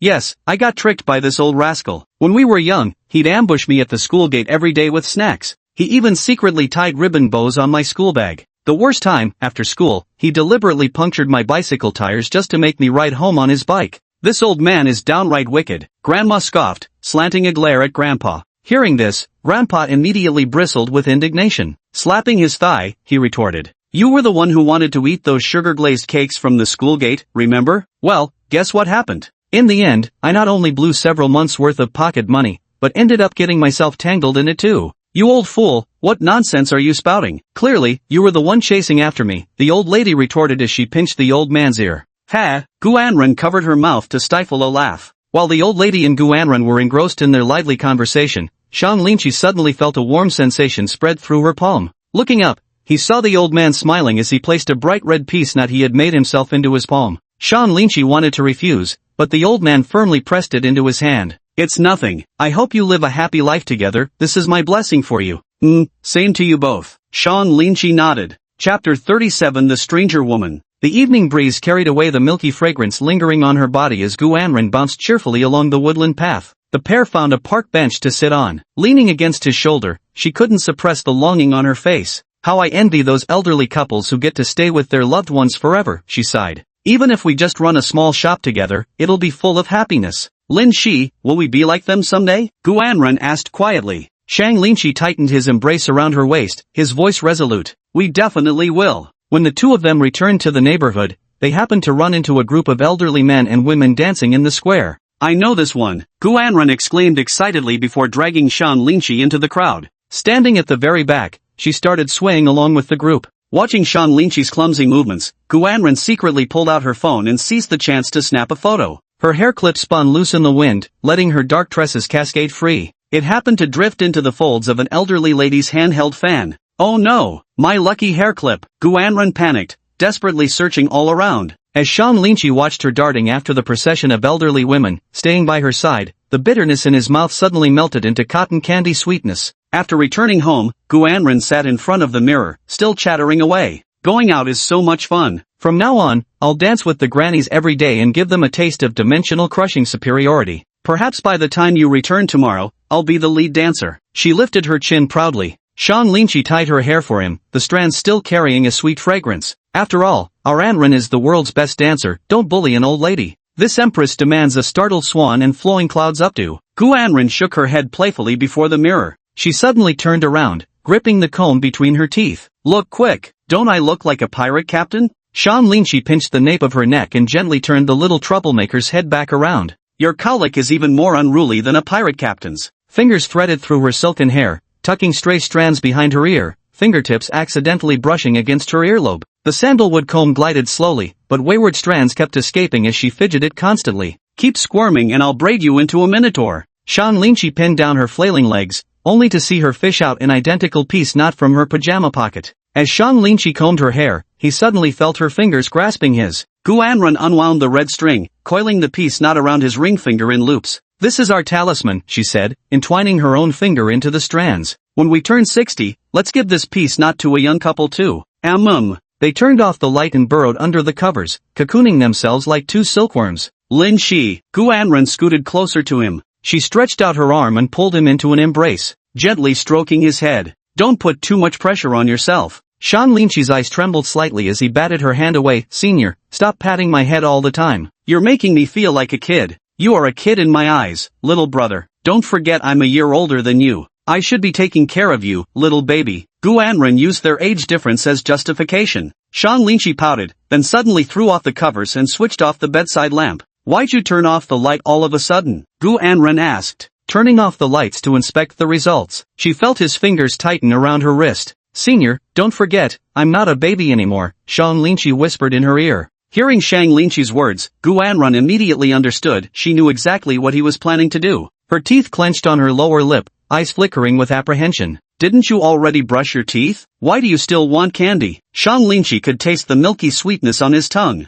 "Is it not sweet enough?" Guanren asked. "Not as sweet as you, senior," Shang Linchi teased with a mischievous grin. In the darkness came the creaking sound of rustling movements. Then followed a dull thud. She had attempted a surprise attack but accidentally bumped into the nightstand instead. "After a whole night of your antics, she no longer dares to call you baby, instead changing your nickname to Hungry Wolf." Shang Linchi terminated the simulation. Tilting his head up, he scratched his ears and cheeks in frustration. System, where's the memory scene? Aren't you being too stingy here? Why does it always turn into text at such crucial moments? Sean Lynchie couldn't help but complain. His daily life with the senior was too sweet, yet in reality, his stomach was growling with hunger. At this moment, Sean Lynchie even felt a twinge of envy for his simulated self. Sean Lynchie got out of bed, had some snacks to replenish his energy, and then lay back down to continue the simulation. You were rejected by several high-end companies in a row during interviews, leaving you perplexed.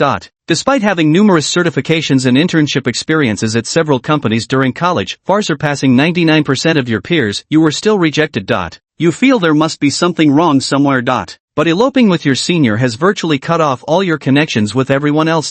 Suddenly, you remember someone, Xin. She had known Guanren's parents before. Though reluctant, you still add her on WeChat and manage to ask her for the reason.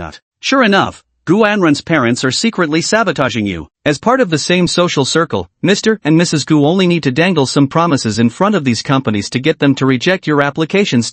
You no scion of a wealthy family. Even with good looks and capability, these companies aren't willing to risk conflict with the Gu family just for you.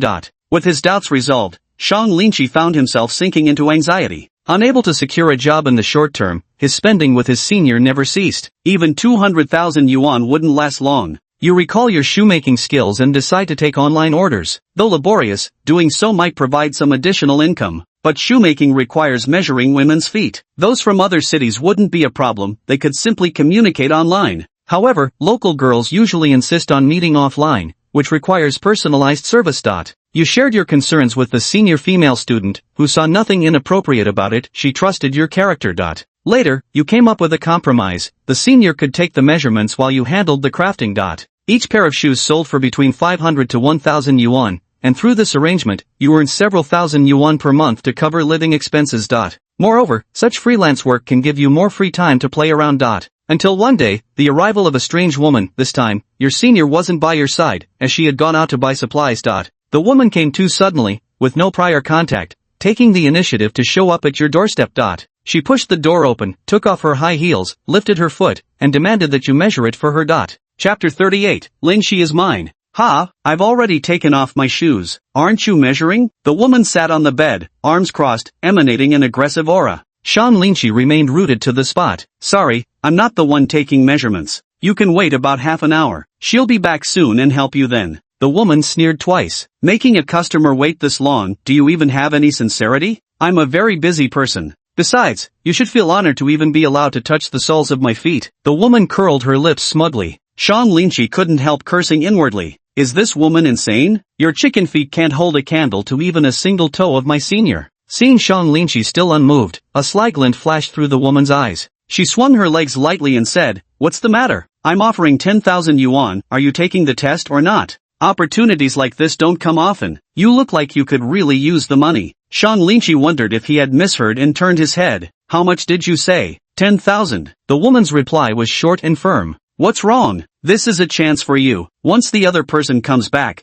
I won't offer this much money anymore." Sean Lynchie clenched his fists. "You transfer the money first." "Of course." The woman chuckled lightly and transferred the money to Sean Lynchie without hesitation. Receiving the payment, Sean Lynchie felt like everything before his eyes was slightly surreal. He knew this woman must be problematic, but the money was already in his hands, definitely no loss. His senior's birthday was coming up soon, and he wanted to prepare a surprise for her. Though it couldn't compare to the carefree days of university, Sean Lynchie didn't want his senior to lack a sense of ceremony. Bending down, Sean Lynchie sat on a small stool, picked up the measuring tape, and placed it against the other person's ankle. Seeing Sean Lynchie's behavior, the woman couldn't suppress another cold chuckle. How nice it must be to have money, making a man kneel so easily. Sean Lynchie silently gritted his teeth upon hearing this. He endured it. Just as Sean Lynchie finished measuring and looked up, the woman suddenly pulled out a spray bottle from her pocket. She gently pressed her finger against his face. Sean Lynchie hadn't even processed what was happening when he felt his mind growing increasingly foggy, his eyelids battling intensely against each other.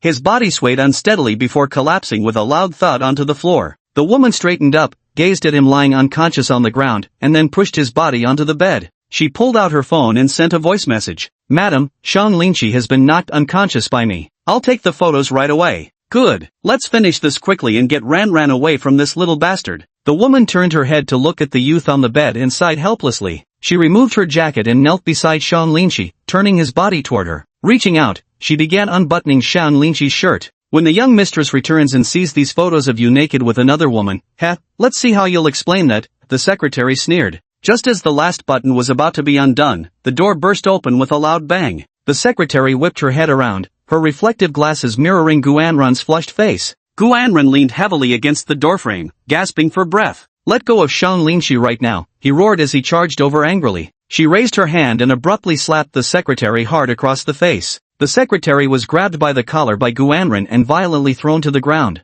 Clutching his reddened cheek from the slap, the secretary cowered in fear, shrinking back into the corner by the wall. Miss, young miss, why have you returned? The secretary exclaimed in shock. Fortunately, Linqi tipped me off in advance, otherwise I would have been soiled by this wretched woman. How punctual of you all to arrive, even going so far as to plant bodyguards disguised as pedestrians to deliberately delay my journey home. And no, I wouldn't dare, young miss. I would never lay a finger on your man. Guanrun picked up the pillow on the bed and hurled it fiercely at the secretary. He's mine. Only I'm allowed to look at his body. Only I'm allowed to touch him, don't you even think about it. Lucky you didn't touch him, otherwise I wouldn't have minded taking one of your arms. Watching the fury in Guanrun's eyes, the secretary paled in terror. Guanrun held Shan Linqi in her arms, her demeanor doing a complete 180 as she gently stroked his hair. Did my mother send you? She asked coldly without turning around. No, madam. We servants just couldn't stand by and watch, so, stop pretending. I know who's really behind this. Only she would come up with such low-handed tactics.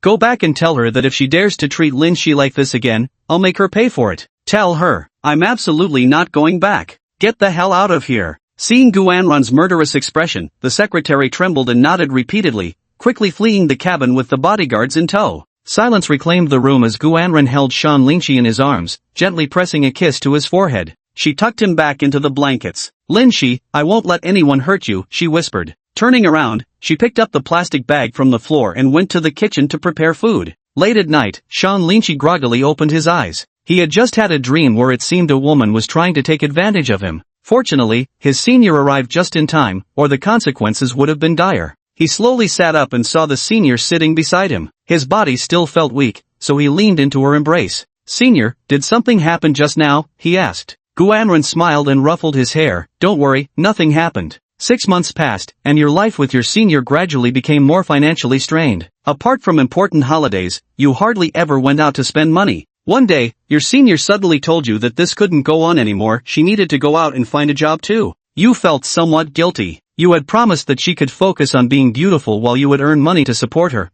but now that promise was broken. It's okay, she says with a smile, the future should always be built through mutual effort. You agree to your senior's decision to seek work outside. With your guidance, she avoids applying to high-end companies and instead targets smaller enterprises. Yet unexpectedly, these smaller firms reject her resume one after another. The dejected senior returned home, and you reassured her that it didn't matter, in 2 years she would start a guaranteed profitable business and surely make a fortune.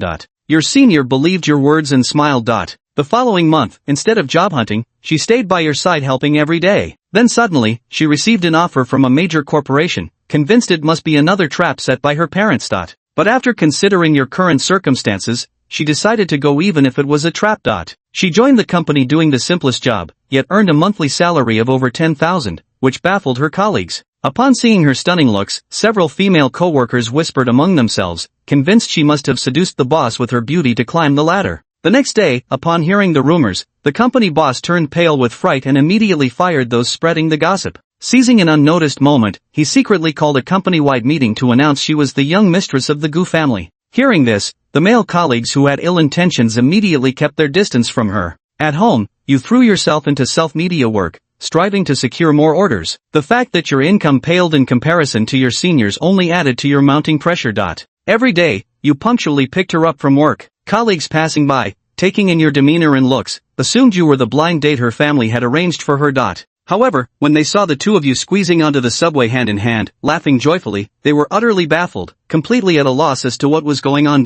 Are you two pretending to be poor on purpose, just to experience the lives of ordinary people? Chapter 39, Items. Today, you're too busy making shoes and might not be able to pick up your senior. Tell her she may have to go home alone. The senior respects your work and says she can stay at the company a little longer, but insists you must come to pick her up. And she wants you to take her out for good food as compensation, which you agree to. At 5 p.m., Gu Anren followed the crowd and went to sit in the coffee shop downstairs from the office. The work at the company was simply too idle, which gave her the idea to find another part-time job. She put on her headphones, opened her laptop, and quickly started searching for part-time jobs online. However, the dazzling array of options mostly consisted of suggestive content female streamer jobs. The few remaining part-time gigs, she knew all too well, were scams, especially those labeled as easy money with minimal effort. Gu Anren took out her resume and began scribbling revisions. Suddenly, a tapping sound came from the transparent glass beside her. When Gu Anren turned around, she saw a flamboyantly dressed man wearing sunglasses flashing a gleaming white smile at her. Gu Anren ignored him outright and continued filling out the resume in her hands. 30 seconds later, the glass door swung open as the man entered and promptly pulled out a chair to sit across from her. With a grin, he asked, "Hey beautiful, waiting for your rideshare?" Gu Anren gave no reply. The man cracked his neck, pointed at a Lamborghini parked not far away, and added, "Hop in my car, I'll take you for some good food, then drive you home." Gu Anren grabbed her bubble coffee, took a sip through the straw, and pushed the resume across the table. The man chuckled as he picked up the resume, grinning triumphantly. "It seems you're aware of my identity. Want to work at my family's company? No need for resumes or such formalities. For a gorgeous woman like you, I definitely agree." Gu Anren blew bubbles into her coffee and said helplessly, "Are you blind? Can't you see this is a love letter I wrote for my boyfriend?" "Ha!" The man wondered if he was hallucinating. He picked up the resume on the desk. The entire sheet was crawling with words of various sizes, crooked and slanted. "You ask me why I'm always in the kitchen? Because every time I see you smile while tasting my latest culinary disaster, your divine farmer tasting 100 herb spirit makes it worth studying for a lifetime.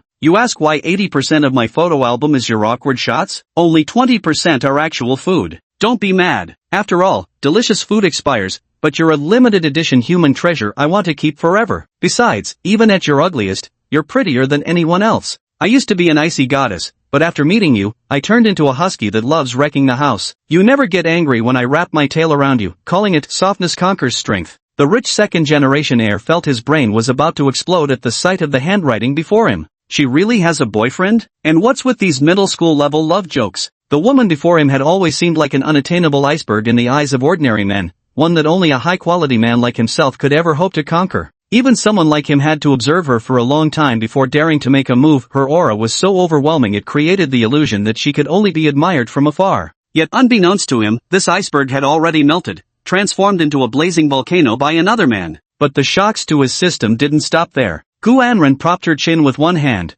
deliberately raising the ring finger adorned with a ring. "You're married? You have a husband at such a young age?" The man seemed somewhat incredulous. But, even if she had a husband, it didn't matter. Such a stunning beauty, it'd be worth it just to win her over. Besides, her husband might not be richer than him. Young girls at her age tend to blindly believe in love. Given enough time, when financial needs arise, they'll naturally throw themselves into the arms of men like him. "Ha!" The man curled his lips again, adopting a patronizing tone as if trying to impart some worldly wisdom to Gu Anren. Just then, the cafe owner suddenly rushed over in a hurry, placing a freshly brewed cup of coffee before the rich second-generation heir. Then bowing respectfully, she inquired, "Young mistress, have you come to experience commoner life again?" Young mistress," he stammered, rolling the unusual address around his tongue. The cafe owner had secretly made a phone call the moment the wealthy patron arrived. 10 minutes later, the boss from the neighboring company rushed into the store in a frenzy. He immediately grabbed the rich second-generation heir by the ear and scolded, "You good-for-nothing bastard! How dare you set your sights on Miss Gu? Get the hell back home right now!"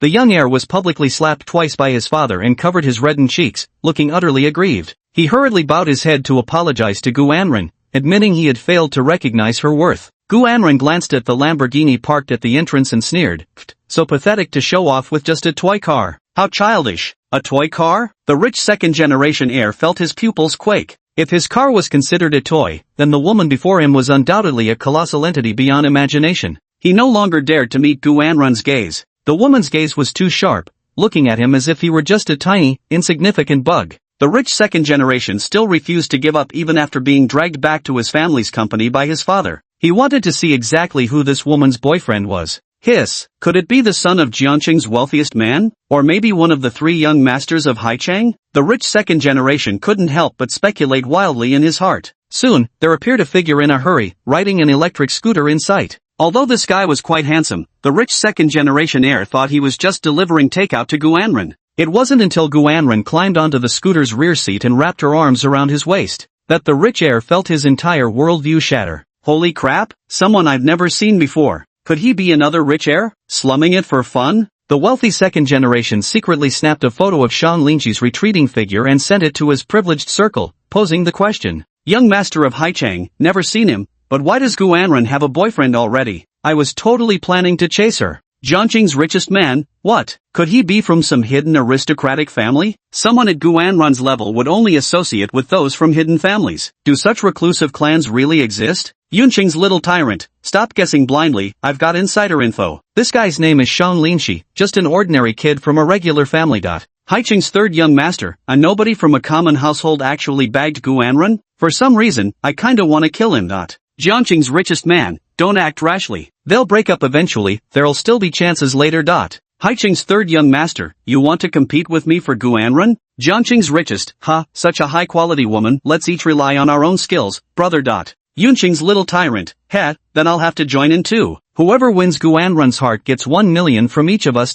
Star Entertainment's Xia Luliu, treating the pursuit of the Gu family's heiress like a game, isn't that a bit too much? Haiching third young master, women are just objects to us. Even someone like Gu Anren is merely a higher grade item after she turns 30, how much could she possibly be worth? Yunqing's little tyrant, exactly, women are a dime a dozen. In our circle, she's just a tool for arranged marriage at best. Chapter 40, May I call you mom and dad? A year passed, and besides making shoes, you took on multiple part-time jobs. Although your income increased considerably, it still barely surpassed 10,000 yuan. Your senior notices you growing increasingly exhausted and feels a pang of heartache. You reassure her it's alright. She works multiple jobs just like you, leaving little time for you both to have fun together. One day, your parents announce they're coming to visit you. You and your senior cancel all your current tasks and start preparing well in advance. Until the doorbell rang. His parents arrived with local specialties from their hometown. The moment she saw him, his mother embraced Shang Linqi. Though their son was smiling brightly, his exhaustion was visibly evident on his face. Gu Anren took the initiative to call your parents dad and mom, which left them somewhat unable to come to terms with it. At first, they found it difficult to get close to the senior student's sister, always addressing her with honorifics like young mistress. This made Gu Anren feel a sense of alienation and distance, but she didn't say much and continued proactively preparing meals, serving your parents attentively. Gradually, by evening, your family of 4 went out for leisure activities, watching the sweet interactions between you and her along the way. Moreover, she didn't seem restrained in the slightest, she treated your parents as if they were her own. In an instant, your parents' hearts wavered, giving them the illusion that they might have gained another daughter. You know your parents mean well, even though Gu Anren sneaked out with you, her true identity still remains unchanged. Your parents originally planned to leave the next day, but you suggested they stay a few more days. After several days together, watching Gu Anren care for you attentively, completely shedding her young mistress demeanor. And seeing how both of you truly cherish this relationship, not fooling around, but earnestly nurturing it. All your actions were witnessed by your parents. They nodded in approval, silently acknowledging your love. Moreover, the two of them secretly made up their minds to lend you a helping hand. Gu Anren was tidying up the dishes in the kitchen as icy water splashed through her fingers from the tap. Shang Linqi was currently designing new shoe sketches on his computer. While Shang Linqi was engrossed in his work, Mom and Dad secretly peeked out, watching Gu Anren's apron-clad figure. Mom and Dad exchanged knowing glances, whispering quietly to each other. Dad deliberately gave Mom a playful shove, making her shake her head helplessly and shoot him a glare. He stepped forward first and came to her side. Grabbing the dishes from the sink, he started cleaning up together with her. Ah, Auntie, there's no need, I can handle it alone. Gu Anren flustered, not knowing what to do. It's alright, Anren. Your hands should be reserved for playing the piano, you don't need to serve this good-for-nothing boy. Service? Hearing this word, the innocent senior sister actually had some naughty thoughts. Her face flushed red as she covered her mouth to stifle a giggle. Aunt Shang was momentarily stunned by Gu Anren's expression. She hadn't expected this girl to have a mischievous side. As someone who'd been through it all, how could she not recognize the indecent thoughts running through young people's minds? Seeing the situation, Shang's father immediately stepped forward as well, picking up a rag and trash can to clean up the kitchen. With 3 people working together, their efficiency doubled, and soon the task was done. Gu Anren was intently preparing a newly developed dessert, something she would usually give Shang Linqi to taste first. But this time, she served it to Shang's parents before anyone else. The 3 of them sat at the kitchen table, not wanting to disturb Shang Linqi, who was working intently, whispering among themselves while eating pudding. Gu Anren didn't feel reserved at all, but Shang's parents were slightly awkward. If Gu Anren weren't a wealthy heiress but just an ordinary pretty girl, they would surely be chatting non-stop right now. Gu Anren took the initiative and pulled out her phone, mysteriously locating a video and placing it in front of the couple. As the playback began, the screen clearly showed Sean Lynchie holding a fan and dancing yanga with an elderly woman. Mr. and Mrs. Sean couldn't help but burst into laughter when they saw it. Gu Anran continued flipping through various amusing clips of the couple, and the elder Seans were thoroughly entertained while watching on their phone. Gu Anran got so engrossed in scrolling that she accidentally revealed a photo of the two of them kissing. Turning over the phone for a look, his face instantly flushed red hot. He hastily put away the phone, clutching it tightly. "Uncle, Auntie, I'm sorry." "Hey, what's there to apologize for?" Uncle Sean grinned. "Back in our day, we didn't have phones. If we did, we'd have taken way wilder photos than you kids." Aunt Sean immediately pinched Uncle Sean's thigh upon hearing this. "What nonsense are you spouting? Ah, Uncle and Aunt must have been very sweet when they were young too." Gu Anran skillfully eased the atmosphere, and she finally began to have normal conversations with your parents. Faced with this girl who appears elegantly aloof on the surface but is actually quirky and playful in private, both your parents found her quite amusing. They all made you the topic of discussion. Your parents shared many embarrassing stories from your childhood and even added Gu Anran on WeChat, sending her lots of your childhood photos. When the senior received photos of your childhood, she treasured them like priceless gems. Gazing at the tiny Sean Lynchie, she couldn't help but swallow hard. Seeing how deeply Gu Anran cares for you, your parents nodded in approval. But the senior felt it still lacked a certain spark. Just as the conversation was at its liveliest, Gu Anran suddenly fell silent and lowered her head. Tears immediately began to fall in big drops. Sean's parents were startled by the sight before them. Seeing such a beautiful girl cry would make anyone's heart ache, let alone when she was the treasured daughter of the Gu family. "Sweetheart, what's wrong?" Shang's mother hurriedly sat down beside her and wrapped an arm around her shoulder. "Hand her a few tissues." Gu Anran covered her face, sobbing quietly. She spoke between sobs. Why don't Auntie and Uncle recognize my efforts when I've done so well? Can I really not call you Mom and Dad? Did I do something wrong?" Hearing these soul-searching questions, Sean's parents somehow suddenly felt a twinge of guilt. The elderly couple quickly gathered around, comforting her incessantly. "Then can I call you Mom and Dad?" Gu Anran asked again. Shang's parents eagerly nodded. "Of course you can, dear daughter. From now on, you'll be our daughter-in-law, you'll be our own daughter." "Oh dear, our precious girl, don't cry. Uncle and Auntie were wrong. You're much more important than that brat Sean Lynchie." Gu Anran heard the answer she wanted and finally broke into a smile. She nodded happily. "Dad, Mom, I really want to marry Lynchie. We'll always be together. I'll take good care of you both too." Uncle Shang and Auntie Sean comforted her for a while longer, the elderly couple pulling her into their arms as if she were their own daughter. Later, Auntie Shang felt something was still missing, so she took out a bank card from her pocket and handed it to Gu Anran. "My dear, no, Mom and Dad haven't saved much, but it's enough to buy you a house." Chapter 41, Let's Have a Child. The next day, just as you and your senior were about to head out for work, your parents suddenly stopped you, saying they had something important to discuss with both of you. The four of you sat around the table, the atmosphere so solemn it felt like some major issue was about to be addressed. Mr. Shang cleared his throat and began, "After observing you these past few days, we believe your relationship has reached its proper conclusion. It's time you started planning seriously for the future." Sean Lynchie frowned. "Dad, what nonsense are you talking about?" The senior quietly stretched her leg under the table, resting it on Sean Lynchie's thigh, and deliberately wiggled her foot to tickle him a couple of times. Sean Lynchie grabbed her foot and secretly tickled her back in retaliation. The commotion became too loud, shaking the table 3 times. Both coughed lightly twice to ease the awkwardness. Sean's parents heaved a long sigh of relief at the sight before them. "That's enough, you little rascals. Don't show off your affection in front of us old folks. Save it for when you get home." Sean's father slammed the table like a judge delivering a verdict. "Go home?" Sean Lynchie grew even more puzzled. The senior sister stifled a chuckle, as Uncle Shang and Auntie Sean had already shared their plan with her the day before. At present, Sean Lynchie was the only one left in the dark. Auntie Shang spoke up. "We've already arranged a job for you, stable and with a decent salary. If your skills are strong enough, your salary could double within just a few years." "Anran, we already talked to her yesterday. She loves dancing, so we found her a dance class where she can teach kids." Hearing his mother's words, Sean Lynchie suddenly realized. Turning to see the senior's radiant smile, I asked, "Senior, did you already know about this?" Gu Anran nodded. "Yes, Mom and Dad have already helped me find a job. This way, we can continue working hard while doing things we love." Sean Lynchie showed a relieved smile. "So that's how it is. You damn brat, staying here means you'll keep getting bullied. It's better to go back home and build your future there. Your mother and I already consider Anran as our own daughter. We can't bear to see her suffer along with you anymore." Hearing his parents' words, Sean Lynchie desperately wanted to argue back. Just one more year, and he could turn the tables against all odds. He just needed to wait for the right moment. But seeing the growing exhaustion in his senior's expression, Sean Linchi couldn't bear to let her continue like this. In the end, Sean Linchi still nodded and agreed to his parents' arrangements. The family of 4 was overjoyed and went out for a lavish meal together, a rare treat after so long. The senior didn't need to submit a resignation letter, she could just pack her bags and leave. Sean Linchi, having finished processing all her pending orders, suddenly felt an immense weight lift off her shoulders. 3 days later, the complete family of 4 neatly made their way to the airport and boarded a plane back to their hometown. After returning to your hometown, you and your senior rested for a few days before diving into your respective jobs. Both of your jobs followed a regular schedule, leaving plenty of time after work to go out and enjoy yourselves. Having 2 adults backing you up felt much more comfortable than venturing out alone.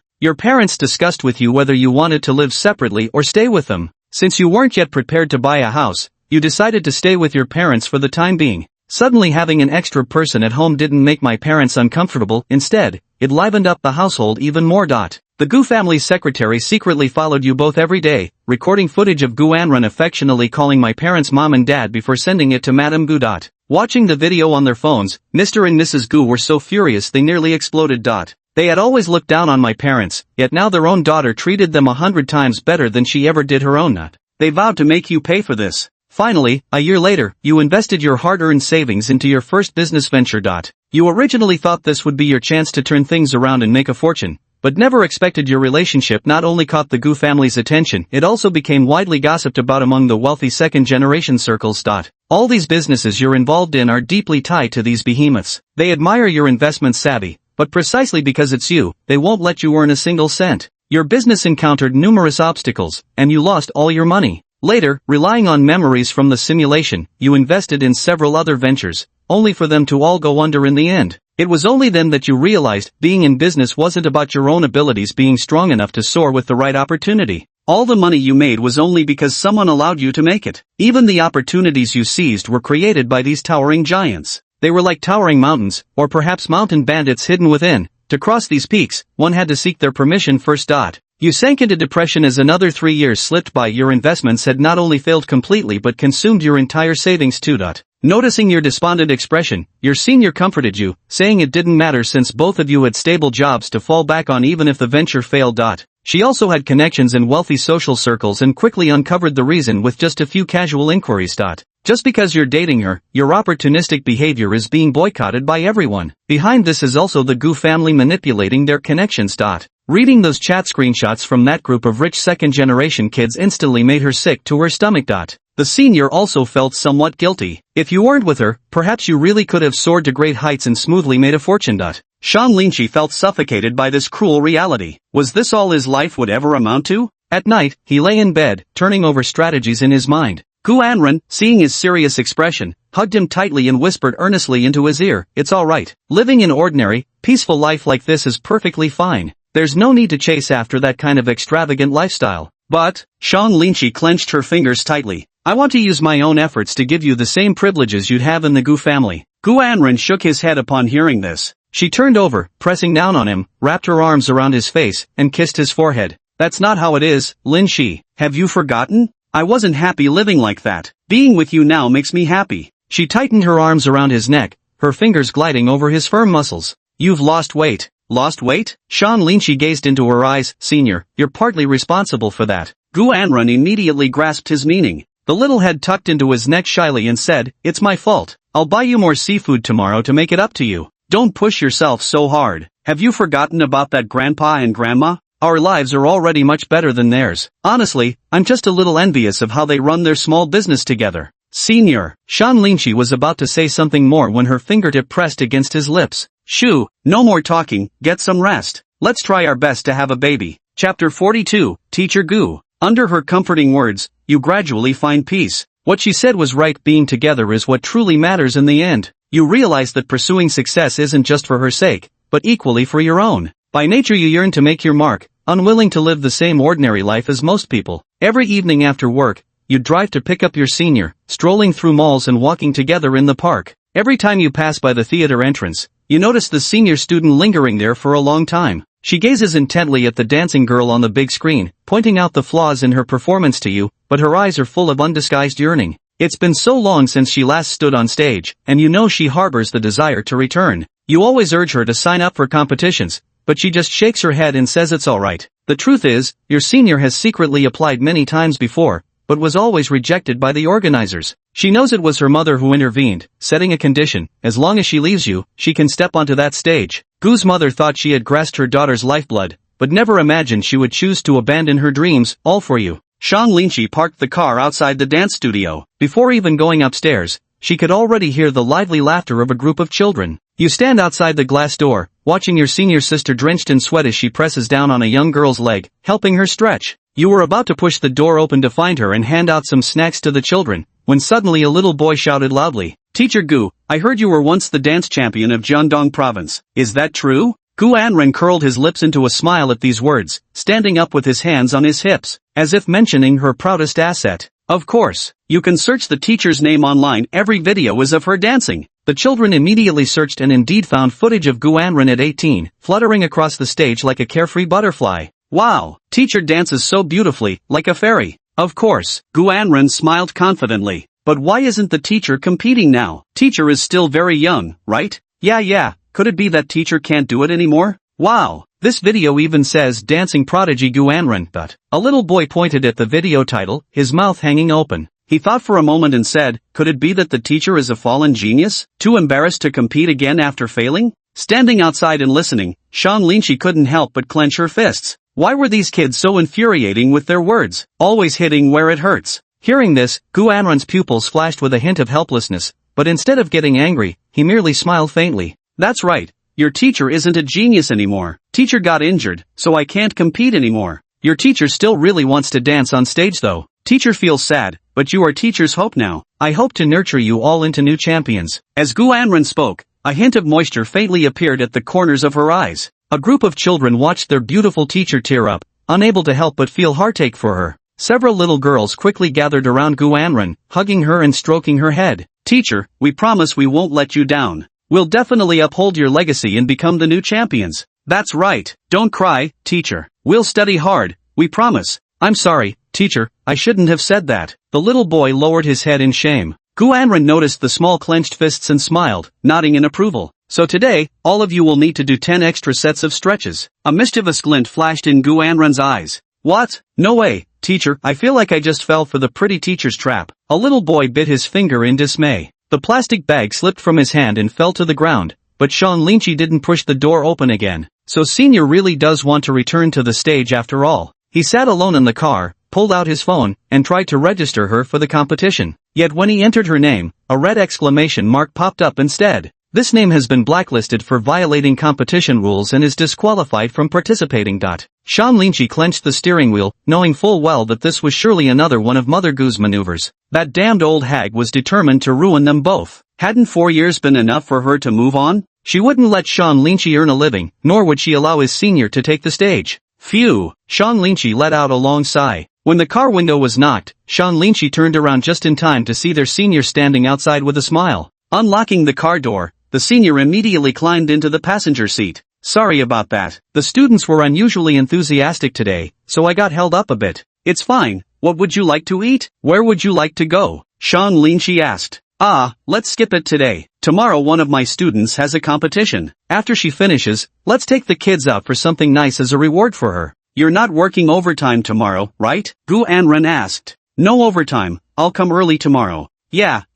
Gu Anren nodded, her eyes brimming with anticipation. The next day, Shang Linqi arrived early after work. He picked up Gu Anren and the child to take them to the competition venue. Gu Anren sat in the back seat, holding the little girl's hand to cheer her on. Don't put too much pressure on yourself, just do your best, Gu Anren advised. I understand, Teacher Gu. The little girl glanced at Shang Linqi driving in the front seat and whispered to Gu Anren, Teacher, how did you find such a handsome husband? Gu Anren glanced at Shang Linqi and whispered back to her. Teacher here managed to win him over through dancing. Really? The little girl's eyes sparkled. If I can dance as well as you, can I get such a handsome boyfriend too? That's right, so you've got to work hard. Gu Anren patted her little head. When they reached the theater entrance, Gu Anren held the little girl with one hand and Shang Linqi with the other. The three of them slowly ascended the steps. Passers-by turned their heads one after another, murmuring, what good-looking family of three. The little girl stood at the entrance with her small backpack, waving goodbye to the two. Gu Anren and Shang Linqi gazed at the petite figure. Cute, right? Gu Anren nudged Shang Linqi's arm with her elbow. Not as cute as you, Shang Linqi replied.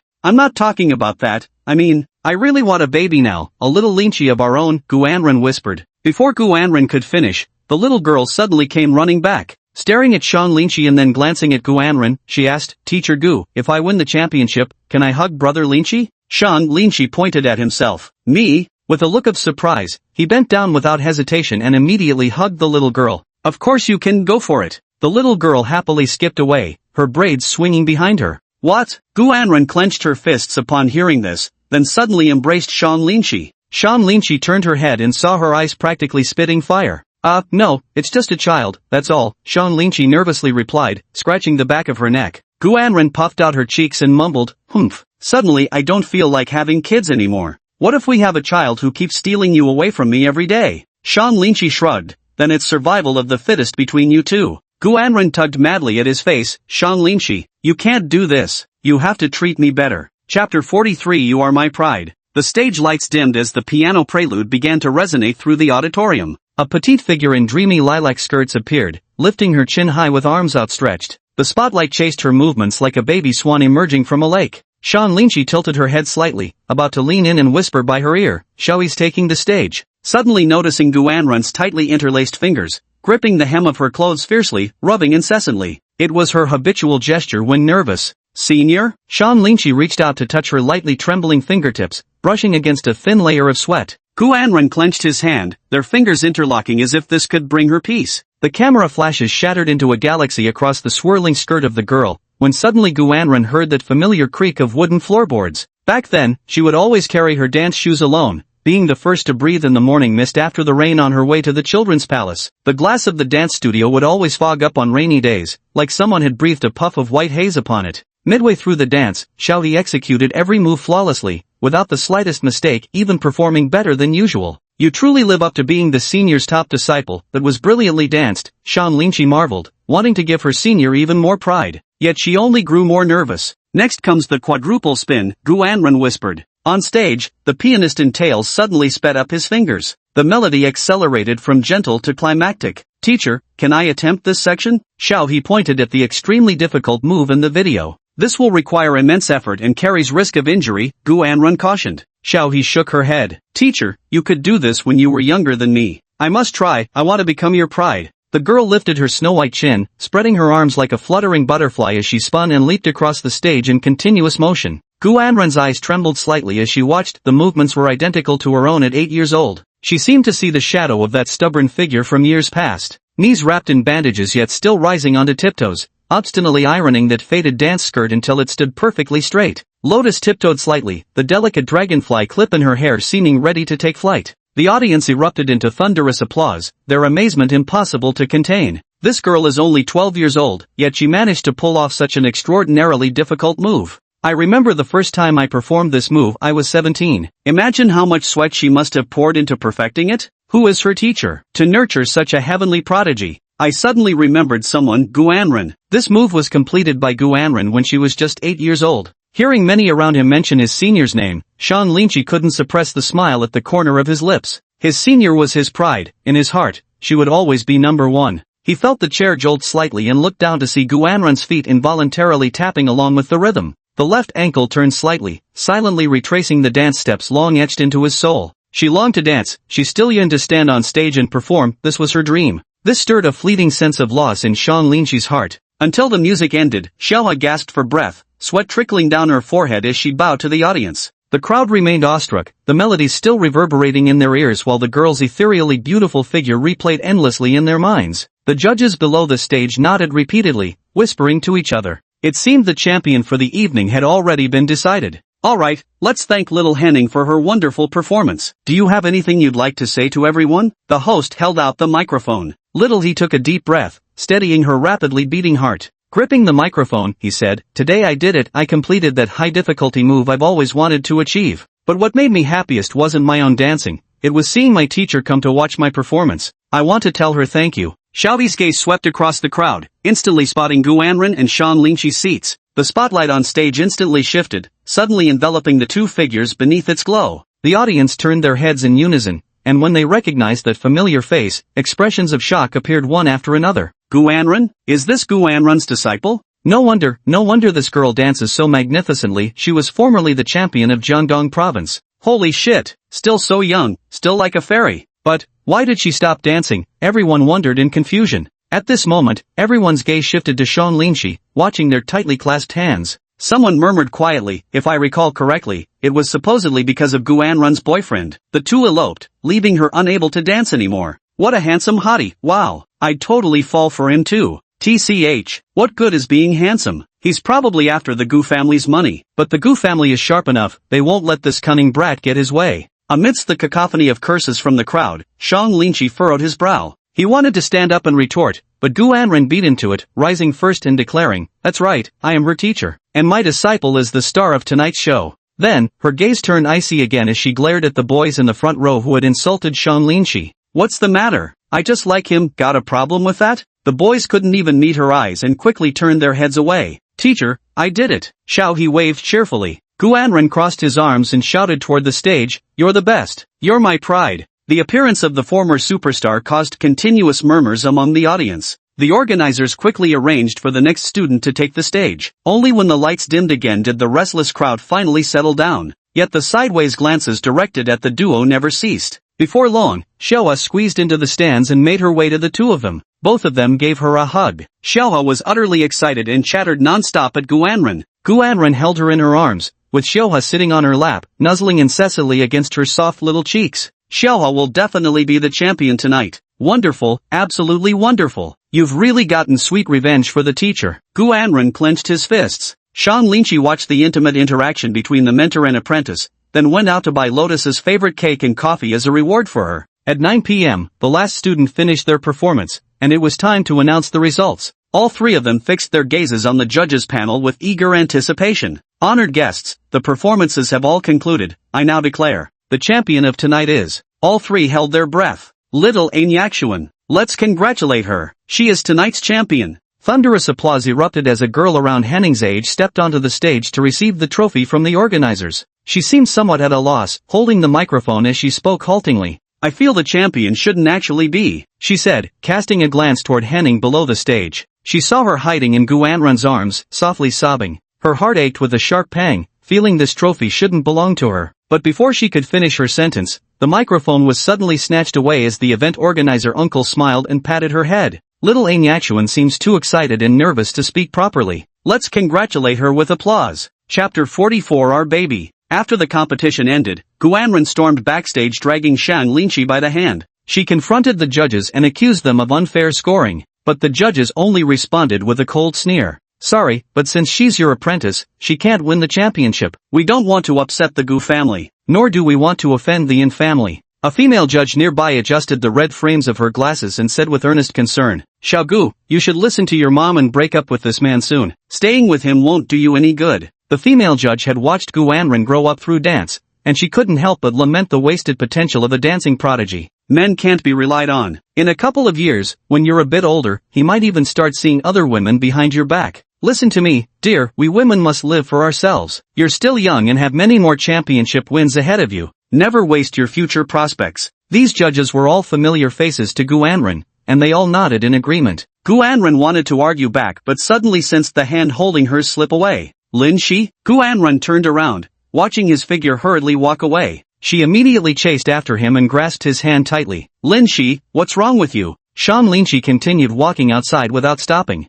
She immediately wrapped her arms around his waist, pressing her cheek against his back. Don't listen to them. Compared to dancing, you are far more important to me. Gu Anren tightened her hold, stopping him from moving forward. Shang Linshi stopped in his tracks, his head lowered. Ha! He let out a long sigh. I feel like I've deceived you, senior. I haven't kept any of the promises I made to you. Perhaps the stage is where you truly belong. Gu Anren walked up to him, puffed out her cheeks, and threw herself into his arms. I can't lose you. I do want to return to the stage, but without you, I wouldn't be happy every day. I love you more than anything, she said, lightly kissing his lips. The judges behind them were completely stunned. They couldn't understand what kind of bewitching potion this Shang Linshi had fed her. You're the only person in the world who truly gets me. She clasped his hand tightly and pressed it against her chest. Even my closest people see me as just a tool, including those over there. Gu Anren glanced at the judges behind her with a look. The judges found themselves inexplicably caught in the crossfire, all turning their heads away uncomfortably.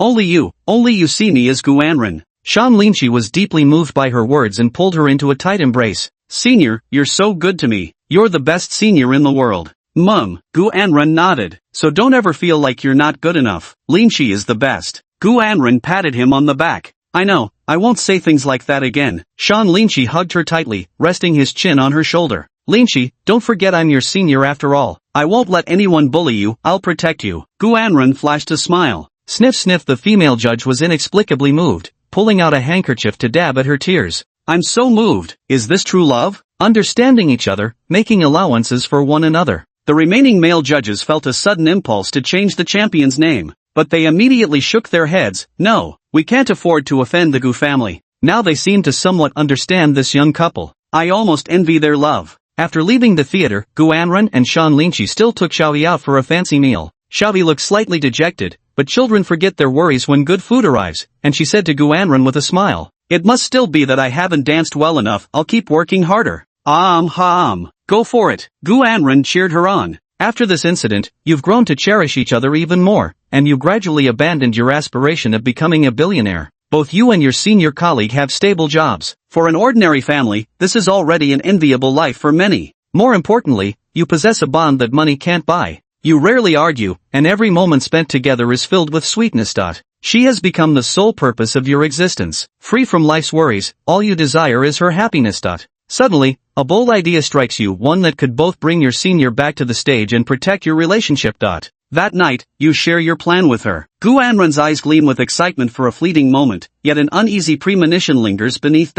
This won't work. It might be too busy, and also for the child. Guanren worried. Shan Linchi kissed her. Don't worry, it'll be fine. If I'm wrong, there's always a chance to start over. People should be bold and try new things, Shan Linchi said with a laugh. Guanren doesn't understand what you mean. What do you mean by a chance to start over? Have you been reading too many novels, thinking you can be reborn with unlimited chances to make mistakes? Guanren pinched his cheek. Who knows? Shan Linchi flashed a sly smile. Enough talk, let's begin. Shan Linchi scooped her up in a princess carry and tossed her onto the bed. Bracing his arms on either side of her face, he gazed down at her from above. Guanren clenched her teeth and whispered, "Be gentle." Of course, this isn't something that can be resolved by rushing. Shan Linchi lifted her chin. Moonlight streamed in, casting their shadows that grew closer together. 2 weeks later, while eating, Guanren suddenly felt nauseous. She immediately rushed to the bathroom and vomited into the toilet. Your parents both widened their eyes in disbelief as they stared at you, then immediately snapped back to reality, unable to contain their excitement. Your mother rushed into the bathroom, patting Guanren's back, handing her freshly brewed brown sugar water, and pulling her into a tight embrace. Guanren's unusual behavior made it perfectly clear to them what the two of you had been up to. Your mother hurried to the pharmacy to buy a pregnancy test, while the old couple waited anxiously outside the bathroom, silently praying. 10 minutes later, Guanren comes out and tells you she's pregnant. You're both 26 this year, and your parents have just retired, giving them plenty of time to look after her. After work every day, you rush home immediately to care for her, fulfilling every craving and whim senior has. Her belly gradually grows bigger, and every night you press your ear against it, listening as the heartbeat of that little life grows stronger and stronger. Guanren smiled faintly as she stroked Shan Linchi's head. Will it be a little Linchi or a little Anren? She asked. I'd love either, it's our precious baby. Shan Linchi's eyes brimmed with protectiveness. She nodded gently. With such a handsome dad, our baby will definitely be beautiful. Chapter 45, Such Strong Hands. 6 months later, Mr. and Mrs. Gu received a call from their senior. Upon hearing that she had reconsidered and decided to return home, they were so excited they couldn't sleep all night. Mr. Gu had recently gotten to know the son of a wealthy domestic businessman through his work. Compared to the Gu family, this family was even more influential. If they could arrange a marriage alliance with them, the benefits would far surpass those from William back in the day. Moreover, the other family's young master has long been interested in Guanren. The elderly couple knew that Guanren had been away for a full 4 years, and since she decided to return, she must have endured life's hardships with you. She's not young anymore and certainly wouldn't fool around. They had already prepared a banquet in advance, intending to use the opportunity to bring the two together and, incidentally, reach a partnership. At 8 p.m., in the opulent and expansive reception hall, dressed in a white suit and radiating cultured refinement, Du Ruihang sat in the central seat, with Father Gu and Mother Gu flanking him on either side. Wearing an ingratiating smile, Father Gu kept toasting the young Master Du. Young Master Du, to take over such a vast family business at such a tender age, you truly are a remarkable talent. Same age as 30, but already so much better than our Yuxuan. Standing by and pouring wine like a waiter, Gu Yuxuan couldn't help but roll his eyes. Just a family disgrace riding on the team his elders cultivated to keep the company running. Really thinks it's his own ability? Wait till this bunch retires, he'll bankrupt the company in a few years. Gu Yuxuan grumbled inwardly. Du Ruihong raised the red wine glass and clinked it with Mr. Gu's before downing it in one gulp. Uncle Gu, you flatter me. It's all thanks to my parents' excellent upbringing, they had me helping out at the company from a young age. It's just because I have a bit more experience than my peers. If anyone else had the same resources as me, they could definitely do better. Oh no.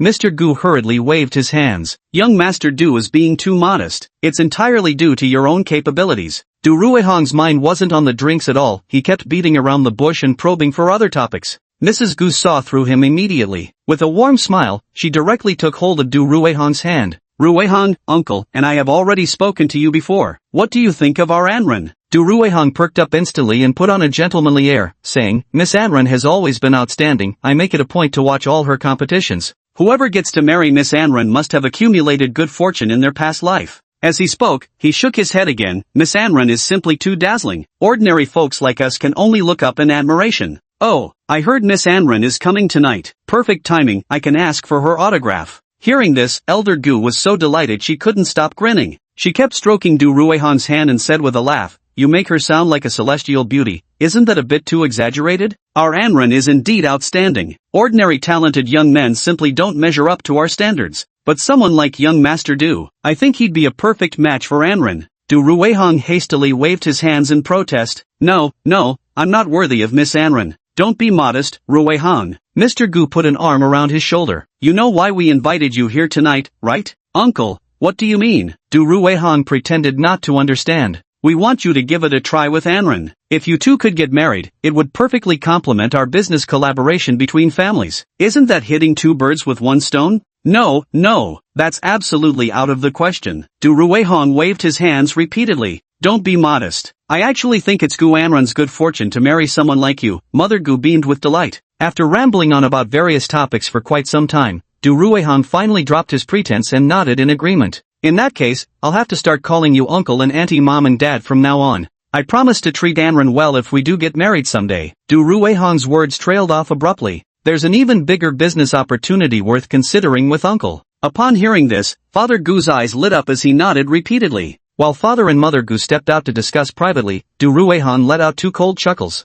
With the parents handled smoothly, securing Gu Anren should be a piece of cake. Just thinking about holding Gu Anren's hand while attending those rich second-generation parties, surrounded by envious gazes from all the men, sent Du Ruihong's heart racing with excitement. Among their affluent circle, they'd call each other brothers on the surface, shaking hands amiably. Yet in reality, they were constantly competing behind each other's backs. And the women by one side are a point of comparison, showcasing one's charm and prowess. Gu Anren is simply the top-tier choice. But if they really got married, though Gu Anren is beautiful, she'd eventually turn into an old woman one day. He'd definitely find other women outside, he only prefers those who are 18. The Gu family also holds considerable influence, this could be troublesome. He'd have to ensure his future affairs remained undetected. Du Ruihong was already planning his future infidelities. To him, Gu Anren was just a trophy to flaunt. Just as the group was chatting animatedly, someone suddenly knocked on the door. Dad, Mom, I'm home. Gu Anren's voice came from outside the door. The three exchanged glances and all smiled. Mother Gu eagerly went to the door to greet her daughter's return.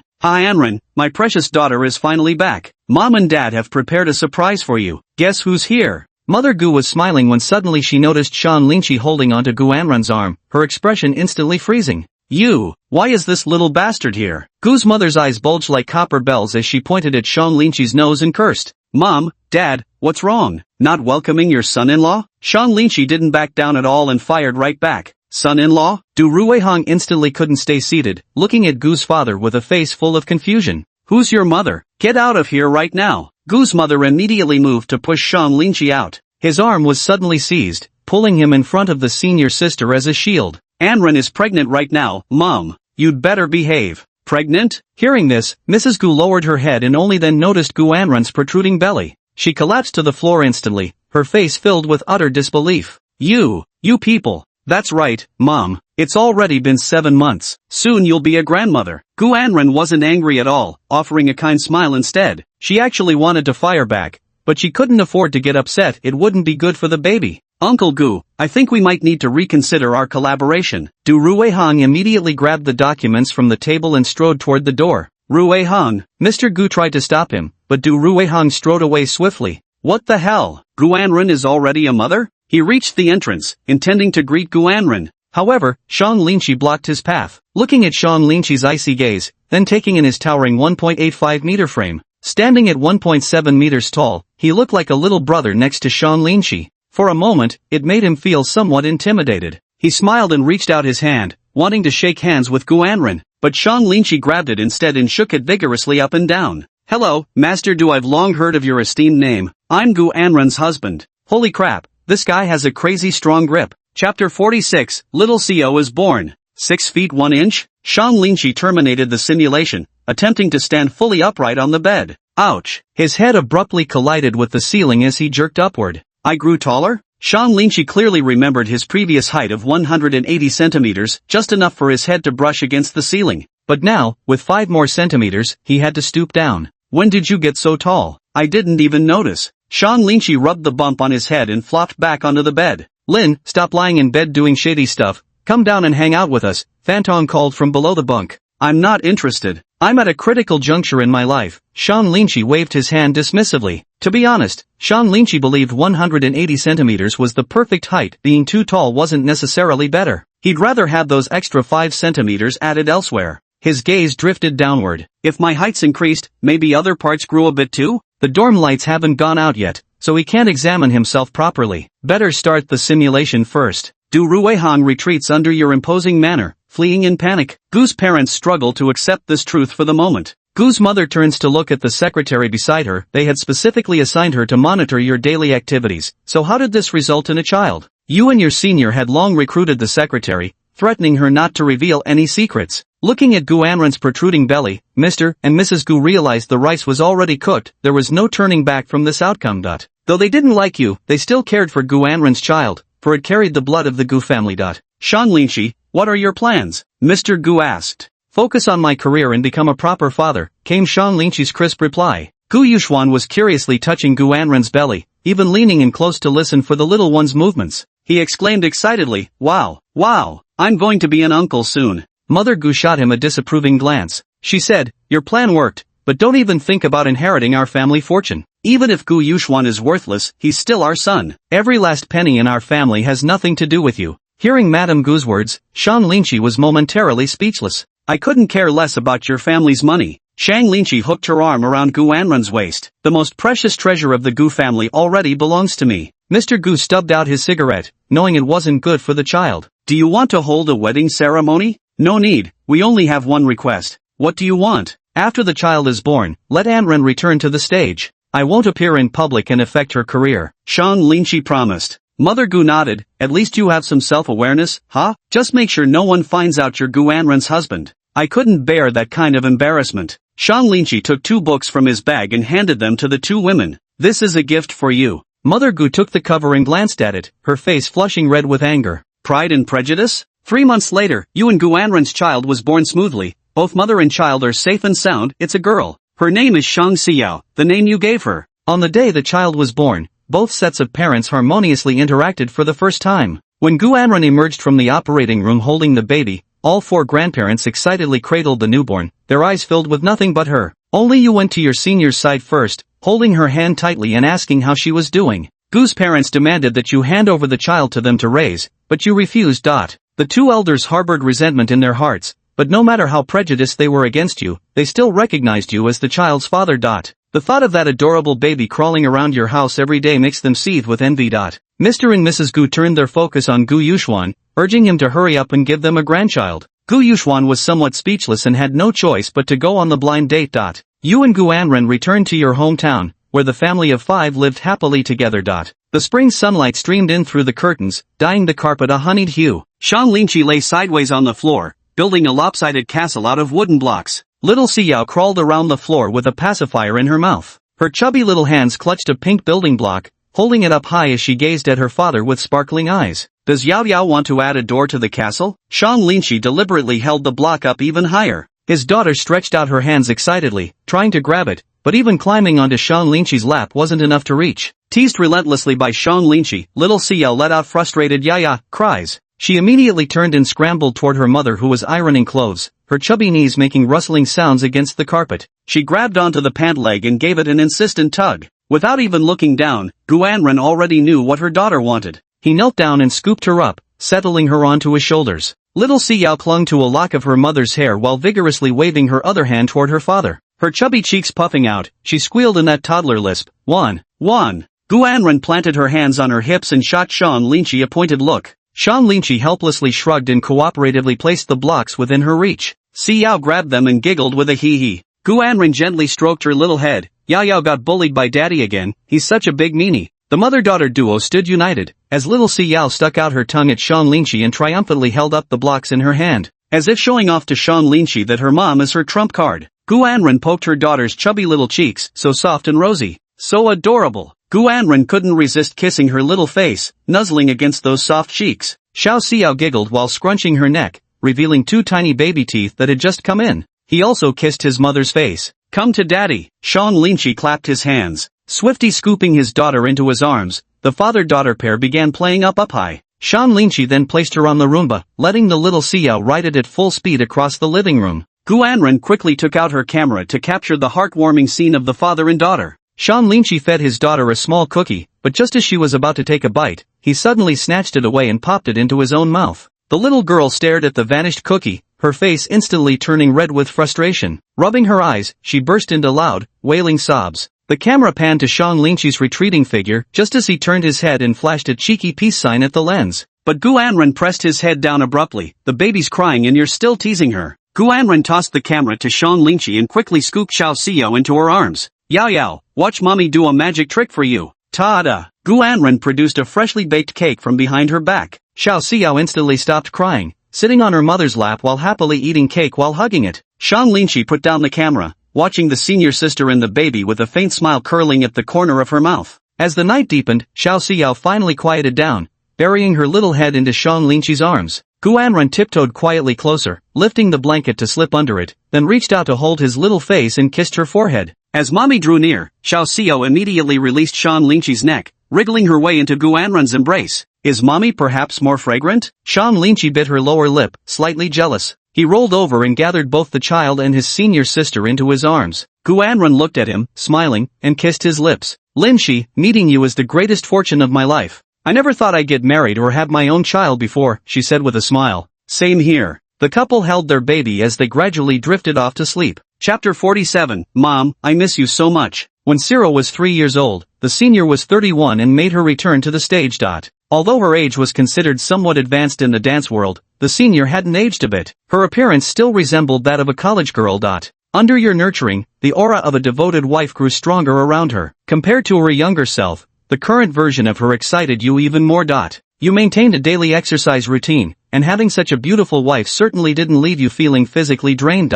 The senior remains a natural talent, winning the championship on her first comeback, which skyrocketed her fame. Besides dance competitions, she was also invited for interviews and TV appearances. Gradually, the senior became a celebrity-level figure. You feel proud of her, but at the same time, as her schedule gets busier, she returns home less and less often. Normally, she can only come home once a month, and each time she has to disguise herself to avoid being recognized. Every time she was asked in public interviews whether she was married, she would nod but never elaborate. She knew full well that once your and your daughter's identities were exposed, as ordinary people, you would inevitably be targeted by those with ill intentions. To spend more time with your daughter, you quit your job and opened a small cake shop to run your own business. Money was never an issue for your family, it held little meaning because your senior would send home $1 million each month to cover expenses. Not mooching off women again? What's with this familiar plot development? Shang Linshi had a bad feeling about this. Your daughter often asks you why mommy isn't home. You stare blankly at the cold numbers in your bank account, 1 million, unsure how to respond. Where's my wife? Where's mom? Both of you are feeling lonely. In the cake shop, warm yellow light poured down. Shang Linshi wore a blue apron, the whisk buzzing in her hand as the egg mixture gradually turned into a pale, delicate froth. On the nearby stool, Shang Xiao also wore a tiny apron. Sipping on a glass of lemonade, her little feet swing back and forth. When the oven let out a ding, Shang Linshi donned heat-resistant gloves and pulled out the baking tray, placing it right in front of her. Pausing her lemonade, Shang Xiao picked up the frosting tube with practiced delicacy and began piping intricate patterns onto the cake. Daddy, I finished. Shang Xiao raised her little hand. Yao Yao is so amazing. He patted his daughter's small head. By 5 p.m., Shang Lingqi would close up shop and take his daughter to the amusement park next door. At the park, whenever they ran into acquaintances, everyone would curiously gather around them. Wow, what a beautiful little girl. Lingqi, did your parents put in some extra effort? Did they give you a baby sister? No way, at their age still messing around like this? Shang Lingqi scratched his head awkwardly while holding his daughter's hand and said, No, Auntie Li, this is my daughter. You already have a daughter? You got married? How come we didn't know about this? Where's the child's mother? Shang Lingqi didn't know how to respond for a moment. Shang Xiao blinked her eyes and said, Mom is very busy with work, so Dad and I came out to play by ourselves. We didn't even want to bring her along. The old man and old woman, utterly charmed by her adorable little face, bought her a stick of candied hawthorn berries. Thank you, Auntie Li. Shang Xiao happily munched on the candied hawthorn skewer. After seeing off their longtime neighbors, Shang Lingqi suddenly felt a tug at his sleeve. What is it, Yao Yao? Shang Lingqi crouched down to her level. Daddy, there's a parent-teacher meeting at school next week. Can Mommy come too? Her eyes brimmed with hopeful anticipation. Hearing this, a shadow of gloom flickered through Shang Lingqi's eyes. Upon returning home, he dialed Guanren's phone number. The call was quickly answered, and Shang Lingqi told Guanren about their daughter's wish. Lingqi, I already have a competition scheduled for next week. I'll be back in a couple of days for sure, she replied somewhat resignedly. Shang Lingqi let out a long sigh and said, Alright. Little did he know that Shang Xiao was actually eavesdropping just outside the door. Seeing Shang Lingqi sigh, she knew her mother wouldn't be able to come yet again. Tears welled up in the corners of her eyes, though she couldn't understand why all the other children got to stay with their parents every day. Yet why did she only have her father, able to see her mother just once a month? Shang Xiao had just started running back to her room when she accidentally stepped on a doll lying on the floor. Hearing the noise, Shang Lingqi suddenly turned around and caught sight of her tiny silhouette. Yao Yao, it's Mom on the phone. Do you want to say anything to her? Shang Lingqi held up the phone. Caught in the act, Shang Xiao stuck out her tongue playfully. She ran over with a beaming smile, took the phone, and listened to Guanren's voice with visible delight. Yao Yao, I'm sorry. Mom's really busy right now. Can Dad go with you to the parent-teacher meeting instead? She asked. Shang Xiao nodded. I know you're very busy, Mom. I just really miss you. I miss you too, Yao Yao. I'll definitely come back by the end of the month, and Mom will treat you to a big feast then, okay? MHM. Come back soon, Mom. I'll be waiting for you. Then it's settled. Mom, don't hang up yet. I still want to hear your voice a little longer. Shang Xiao pleaded. On the other end, Guanren asked her assistant to step out while she continued sharing snippets of her daily life with Shang Xiao. Mother and daughter spent an hour on the call before finally hanging up, content. When parent-teacher conference day arrived, Shang Lingqi finished her work and immediately drove to the school. Pushing the door open and facing a sea of unfamiliar faces, Shang Lingqi quickly found a seat and sat down. The teacher on the podium adjusted their glasses and proceeded to feed the parents below a hefty dose of motivational talk, explaining how first grade was the most critical period in a child's development. All the parents below listened, then eagerly clapped in agreement, flattering the teacher. Next, the teacher highlighted an exemplary case study to share with everyone. Parents, please take a look. These are the semester's exam results. The top scorer is Shang Xiao. Is Shang Xiao's parent here? Hearing her daughter's name called, Shang Lingqi raised her hand. The surrounding parents all turned to look, and even the teacher's eyes flickered with faint surprise. Are you Xiao's elder brother? Didn't her parents come? The teacher asked. Shang Lingqi stood up. I am her father. Hearing this, the surrounding parents couldn't believe their ears. This is her dad? He looks so young. Apologies, Mr. Shang, you truly are youthful and accomplished to have raised such an outstanding daughter. Could you please share with us how you usually educate your daughter? The teacher invited Shang Lingqi to the stage. Forced into performing, Shang Lingqi stepped onto the stage in a daze. He didn't even know his daughter was the top student in her grade. He hadn't taught her anything. Shang Lingqi was a proponent of carefree parenting, whose only duty each day was to keep his daughter happy. He believes that at this age, happiness is the most important thing for a child. As for future prospects and the like, there's no need to consider them now. Let his daughter do whatever she wants to do. Chapter 48, The Promise. Shang Lingqi went on stage and casually read some inspirational quotes he found online. Unexpectedly, the parents in the audience all perked up their ears to listen, with some even taking notes. Amidst the applause, as he stepped down, the surrounding parents instantly swarmed around Shang Lingqi. They asked him for parenting advice and even wanted to add his WeChat for future exchanges. After the parent-teacher meeting ended, Shang Lingqi quickly escaped the crowd of parents with high expectations for their children, searching for Shang Xiao's figure. Outside the door, children from various families chatted in small groups. Shang Xiao raised her tablet, sharing Guanren's video with a few close girlfriends. Watching her mother shine on stage, her eyes brimmed with pride. Pointing at Guanren in the video, she said, "This is my mom."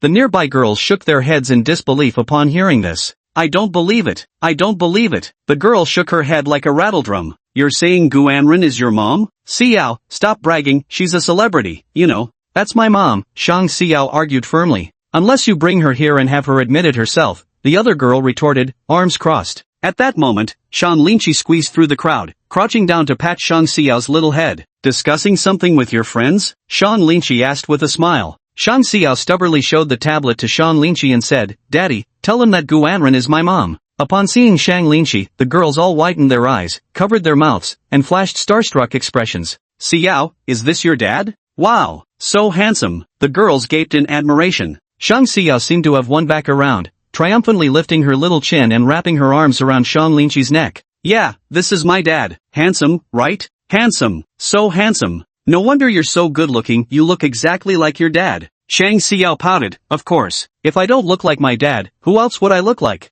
At this point, the girls seemed somewhat convinced that Guanren was indeed her mother. They picked up Guanren's photo again and compared it with this handsome face of Shang Linqi before them. They realized Shang Xiao truly resembled both of them. "Damn it, why is my dad so ugly?" A girl shook her little fist. Her father happened to be standing right behind her. He exchanged an awkward glance with Shang Linqi and scratched his head. Immediately grabbing the little girl's hand, he pulled her toward the parking lot. As he walked, he muttered, "Think I'm ugly? Why don't you learn from Shang Xiao? Why don't you get first place in your grade? Daddy, how could you do this? I'm me, I'm not Shang Xiao. Don't talk back. Focus on your studies." The man pressured her with academic performance. The girl lowered her head in shame. "Daddy, I ranked first in my grade, am I your pride now?" Shang Xiao's eyes sparkled. "Of course, Yao Yao is the best." Shang Linqi gently patted her little head. "Last time Mom promised me that if I got first place in the grade, she would come back. So does that mean the wish can come true?" Shang Linqi froze for a moment, then smiled. "Of course, Mom will definitely come back." Shang Linqi was just about to take her daughter for some delicious treats when their homeroom teacher unexpectedly appeared, ruining their plans. The two were called into the office separately, where the homeroom teacher proactively poured tea for Shang Linqi. No need, Teacher Zhang. Please keep it for yourself.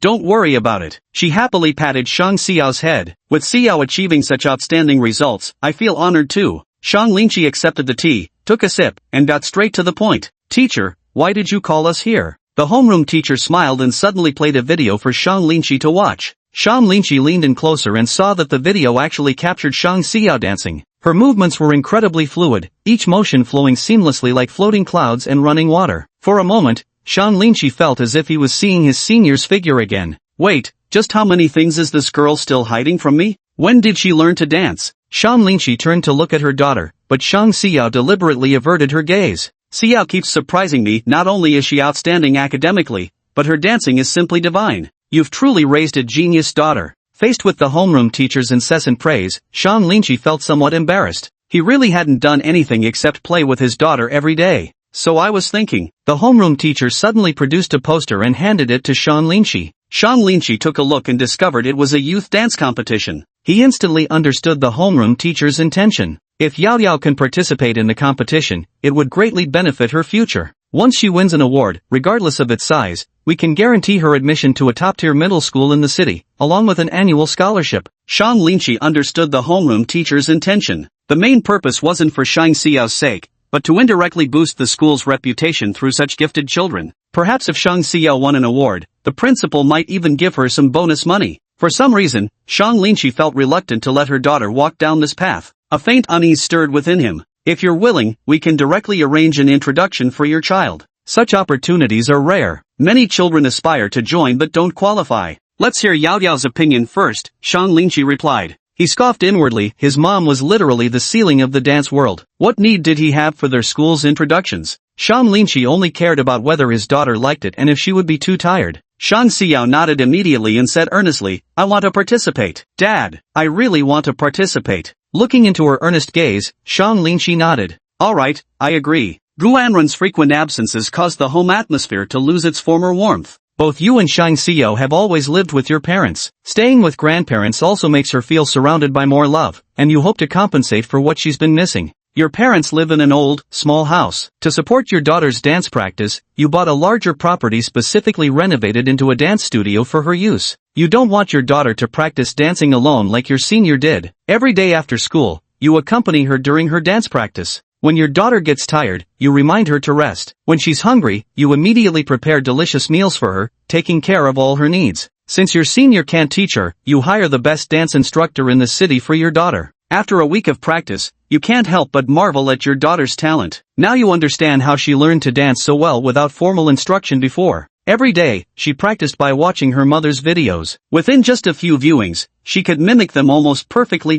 This part comes from your senior's talent, and another part stems from your exceptional memory far beyond ordinary people. She perfectly inherited the strengths of both you and your senior. Dad, am I not dancing as well as Mom? Shang Xiao asked cheerfully. One of her legs rested on Shang Linqi's lap as he massaged her calf, helping her muscles relax. Of course, even better than Mom. Shang Linqi wiped the sweat from her forehead. The competition is coming soon, Dad. Do you think Mom will come to watch me compete? Shang Xiao suddenly asked. She will, absolutely. Shang Linqi gave her a firm reply. At night, when his daughter was exhausted from dance practice, Shang Linqi carried her on his back as they walked along the cool, tree-shaded path. Daddy, I want to dance like Mommy did when she was 6. But it needs a pianist's accompaniment. Daddy will hire the best pianist for you to practice with, Shang Linqi immediately promised. Shang Xiao tightly wrapped her arms around his neck, pressing her little face against his back. I don't want just any pianist. I want Daddy to practice with me, okay? Shang Linqi was taken aback. But Dad doesn't know how to play the piano. Dad, stop pretending. I saw you practicing secretly a long time ago. Did you really think you could fool me? Shang Xiao puffed up her cheeks. Chapter 49. How could I possibly mistake you? It's true that you've been secretly practicing piano. You understand your daughter's thoughts. She wants to become the new rising star of dance, to have a chance to perform on stage with her mother. That's what you want too. You want to become an outstanding piano accompanist, to share the stage with her. Your daughter has potential, but you're already 30. Though you possess exceptional memory, you have no innate talent for music. All you can do is repeat mechanical practice over and over. Soon, your daughter entered her first competition. She wanted you to be her piano accompanist, but it was rejected by the authorities. Seeing the hopeful look in your daughter's eyes, you didn't want to disappoint her, so you called Guanren. The next day, the two of you performed together on stage, creating a huge sensation. Dressed in a white tailcoat, you watched your daughter dance gracefully, completely immersed in the moment, pouring your emotions for her into the music. Your performance may not be as polished as a professional's, but the emotion you poured into it deeply moved the audience. Winning the championship brought joy, but Shang Xiao couldn't spot Guanren in the crowd. Her face fell with disappointment. The match was over, and Shang Linqi took her daughter home. Shang Xiao immediately called Guanren to share the good news with her. You truly are Yao, Mommy's pride and joy. Guanren kept praising her daughter. Shang Xiao listened to her voice and smiled, but soon couldn't hold back her tears. Mom, you promised you'd come watch my competition. Why aren't you here again? Why are other kids' mothers home every day, but you're never here? Do I even have a mother? Is dancing really that important? More important than me and Dad, she demanded. Silence suddenly fell on the other end of the line. Guanren didn't know how to respond. Yao, Mom is sorry. Next time I come home, I promise I'll. Liar. Before Guanren could finish speaking, Shang Xiao hung up the phone. Shang Linqi parked the car by the roadside, and his daughter threw herself into his arms, crying, Daddy, you must never leave me. If you disappear too, I'll be an orphan. Shang Xiao clutched his collar tightly, her small voice pleading. Shang Linqi stroked her head gently. Don't worry, Daddy definitely won't disappear. Daddy will always be with you. The father and daughter held each other tightly. Guanren's next competition was attended by Shang Linqi and their daughter together. Father and daughter sat in the front row, both wearing expressions of anticipation. As the music began, Guanren appeared at the center of the stage, still as beautiful as he remembered. Though she was his wife, Shang Linqi felt a sense of distance from her for the very first time. Look how beautiful Mom is on stage. The daughter nodded, raising a hand to wipe away the tears at the corners of her eyes. Guanren, gracefully dancing across the stage, had noticed them long ago. With every turn, she glanced their way. When the performance ended, the daughter stood up excitedly, applauding. With arms crossed, she shouted towards the stage, Mom is amazing. She yelled with all her might, but her voice was drowned in the applause. Guanren watched her daughter's figure, clutching her chest with an inexplicable ache in her heart. She felt she had failed her child. When it came time for the press interviews, Shang Xiao initially wanted to rush into her arms and hug her mom, but she was separated by the crowd, her small frame simply unable to push through. Shang Linqi lifted her up and placed her on his shoulders. Gu Anren spotted her daughter at a glance and waved to her, yet she quickly took the offered pen to sign autographs for others. Shang Xiao extended both arms, making a hugging gesture. Gu Anren, however, shook her head.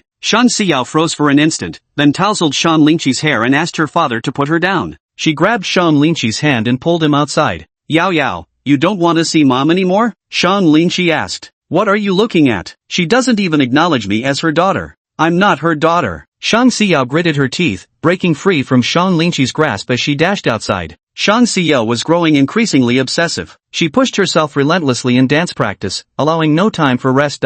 No matter how many times you try to stop her, she insists she must become the top dancer, crush Gu Anren beneath her feet, and make her lose her livelihood. That way she can become an ordinary person again, and turn back into being her mother. You never imagined your daughter would actually see her as a rival. As you watch her practicing her dance moves, it's as if you're seeing your senior from back in her childhood days. Yuvi told your senior about Yao Yao's thoughts many times, but her response has always been helplessness. She has no way back now. She said she failed her daughter, and that she would retire in a few years to properly accompany her. You told your senior this wasn't right. She'd already missed Yao Yao's childhood, but she had no other choice. Deep down, you actually wanted her to come home too. These years of your senior's absence made you feel like you'd lost your wife. On Shang Xiao's birthday, the Gu family arrived as well. Shang Xiao was the harmonizing agent for your entire family. Only with her presence would Gu's parents treat your family with respect. Shang Xiao had originally intended to perform a dance in front of everyone to liven up the celebration, but you stopped her. You told her she absolutely must not dance in front of grandma. Though she looked bewildered, she obediently listened to you. She knew that in this world, no one treated her better than her father. Her father would never harm her. Shan Lingqi and her daughter were making a cake together in the kitchen. The daughter crafted her wish into chocolate and placed it on top. She piled in all the sweets she loved until the cake became a bizarre, misshapen mess. Ding ding ding, Daddy, look at the cake I decorated. Don't I have an artistic touch? She proudly showed off her masterpiece to Shan Lingqi. Shan Lingqi covered her mouth, unable to hold back her laughter. It was just too ugly. Shang Xiao puffed up her cheeks, grabbed a handful of cream, and swiped it across Shan Lingqi's face, leaving claw-like marks. Daddy, can we wait for mommy to come back so we can eat together? She asked with hopeful eyes. Shan Lingqi nodded in agreement. Shang Xiao was quickly surrounded by 4 elderly people, all clamoring to pull her into their arms. Shang Lingqi took out her phone and dialed Gu Anren's number. Where are you? Shang Lingqi asked. Almost there. I went to buy a birthday present for Yao Yao. Be right there. Really? I'll come pick you up. Okay, I'm wearing a wig. I'll send you my location so you don't miss me later. Shan Lingqi drove to the designated spot, a bustling marketplace currently hosting a temple fair,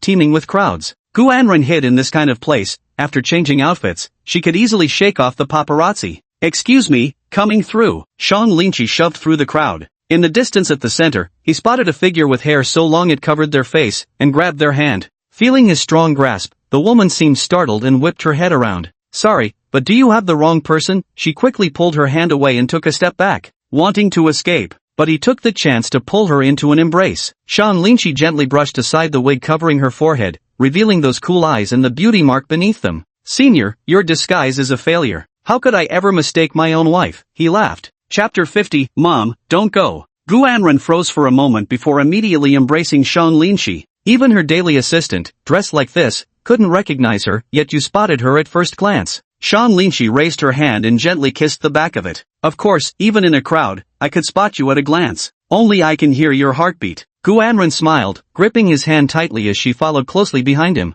You drive her home. When the car stopped downstairs, she wasn't in a hurry to go upstairs, but first had an intimate moment with you inside the vehicle. She kissed your lips and held your face tightly, feeling somewhat fearful. She was afraid to see her daughter, feeling a deep sense of guilt toward her. Don't worry, Yao Yao won't blame you. You're the one she wants to see the most. Upon returning home, Shang Xiao caught sight of Gu Anren's figure and rushed excitedly into her arms, hugging her tightly. Mom, you're finally back. She nestled in her embrace, unwilling to part for a long time. At night, Gu Anren initially wanted to return to your room for intimacy. Months had passed since you last shared a bed.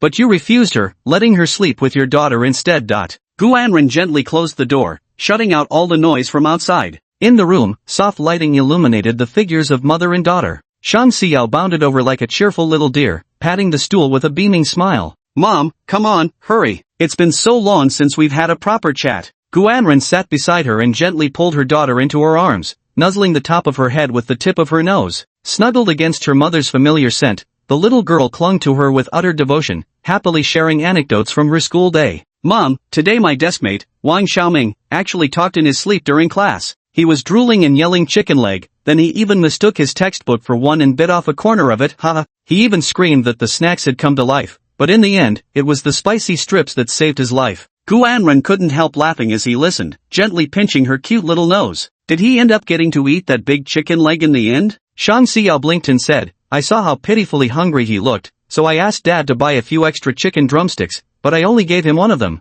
He looked at me with tearful gratitude, even calling me a godsend. Of course I said yes. Whenever I crave chicken legs, my dad buys them for me right away. Then I got scolded by Dad. He said I shouldn't show off and should get along better with classmates. Gu Anren helped tie her little braids. Yeah, Dad's right about that. At the mention of Shang Linshi, Gu Anren's gaze softened even more. But Mom, that's not the most important thing. I want to show you something even more amazing. With that, Shang Xiao stood up directly. Though there was no music, her natural dance steps began to play out. Gu Anren stared at her daughter before her, momentarily stunned. The dance she performed was the exact same 10 consecutive spins she herself had done at age 12. Such an advanced move, Shang Xiao, barely 7 years old, executed it with identical precision. As the final pose landed, Shang Xiao, panting slightly, gave Gu Anren a perfectly natural bow. With a bright smile, she asked, Well, Mom, did I dance well? She had expected her mother's face to light up with pride and joy. Yet surprisingly, her mother was trembling and staring at her with visible fear. Frowning, she asked, What's wrong, Mom?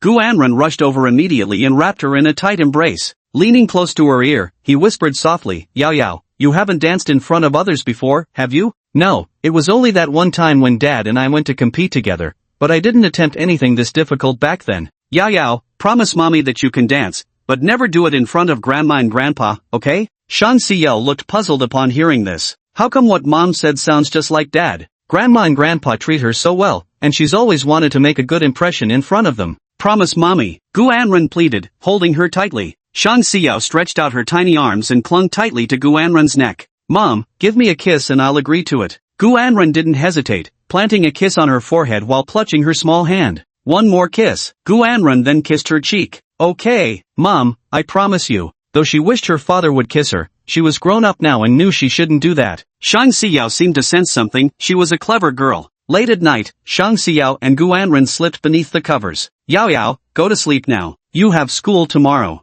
Shang Xiao's eyes trembled slightly, but I don't want to sleep. I'm afraid if I close my eyes and open them again, Mom will disappear. Hearing her words, Gu Anren silently lowered his head, his nose lightly brushing against her cheek. No, when you wake up tomorrow, you'll still see Mom. Mom isn't that cruel, she wouldn't abandon you. The daughter leaned against her chest, pointing at a children's picture book on the table. Mom, can you hold me like you did when I was little and read me a story until I fall asleep? Of course. Gu Anren understood immediately. She got up, picked up a picture book, and sat back down on the bed before softly beginning to read a fairy tale. In a distant forest lived a little deer. Mom's voice is so beautiful, I love you Mom. Shang Xiao listened intently, his small eyes blinking open and shut as he lifted his head to gaze at Gu Anren's face. His tiny hand clutched tight to a lock of her long hair. Even in sleep, she clutched tightly, as if afraid that loosening her grip would make her mother disappear. Her eyelids grew heavier until finally, soothed by Gu Anren's gentle voice, she drifted into sweet dreams. In her dream, she held Shang Linshi with her left hand and Gu Anren with her right.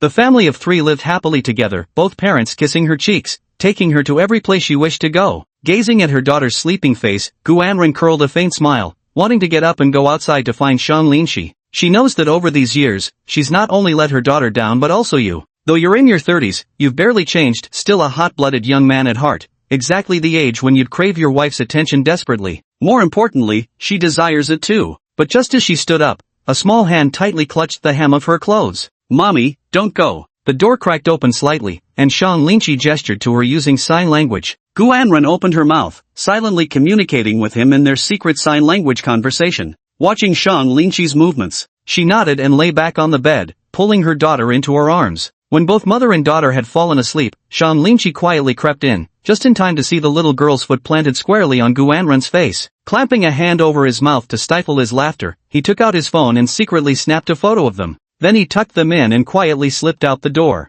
The next day, you and Gu Anren took your daughter to school together. This was her happiest day of the year. Chapter 51, Anren. You didn't try to persuade Gu Anren further. You knew how important dancing was to her, and you understood the inner conflict tearing her apart. All you can do is wait. A simple moment of tenderness was incredibly precious to Shang Xiao. As she grew day by day, her thoughts matured faster than other children her age, and she gradually let go of her expectations for her mother. She threw herself even more wholeheartedly into dance, and without you noticing, she revealed her talent to Madame Gu. When she was 12 years old, Mother Gu came to take her away personally for upbringing. You understood Mother Gu's intentions and intervened to stop her from taking Shang Xiao away. No matter how hard you tried to persuade your daughter, it was useless. She refused to listen and insisted on going home with Mother Gu. You held your daughter's hand and told her about Gu Anren's childhood experiences, explaining that Mother Gu only wanted to use her as a tool. Dad, you don't need to say anything more. This is my own choice, and I'm perfectly clear-headed. Shang Xiao's voice was icy as she spoke. Shang Linshi froze completely. For the first time, she felt her daughter seemed so unfamiliar. The obedient, sensible daughter who used to listen to him in all matters was now rebelling for the very first time. Dad, I just wanted to teach Mom a lesson. I hate her, she spat through clenched teeth. Shang Linshi grasped her palm tightly, only for her to shake him off with a jerk. Dad, I will definitely become a dancer who surpasses Mom. I'll make her regret everything she's done. Dad, don't worry about me. I'll come back to see you often. When his daughter proved unyielding, Shang Linshi turned to negotiate with Mother Gu instead. A cold smirk curled at the corner of Mother Gu's lips. Shang Linshi, you're not a complete waste after all. Bringing someone as exceptional as Yao Yao into this world was your sole purpose. Please don't stand in Yao Yao's way. As her father, you should let her become someone great. Shang Xiao tightly grasped Grandma Gu's hand and said affectionately, Grandma, let's go. I'll definitely do my best. Yes, you're the best, Yao Yao. When you come back, Mom and Dad will both be so proud of you.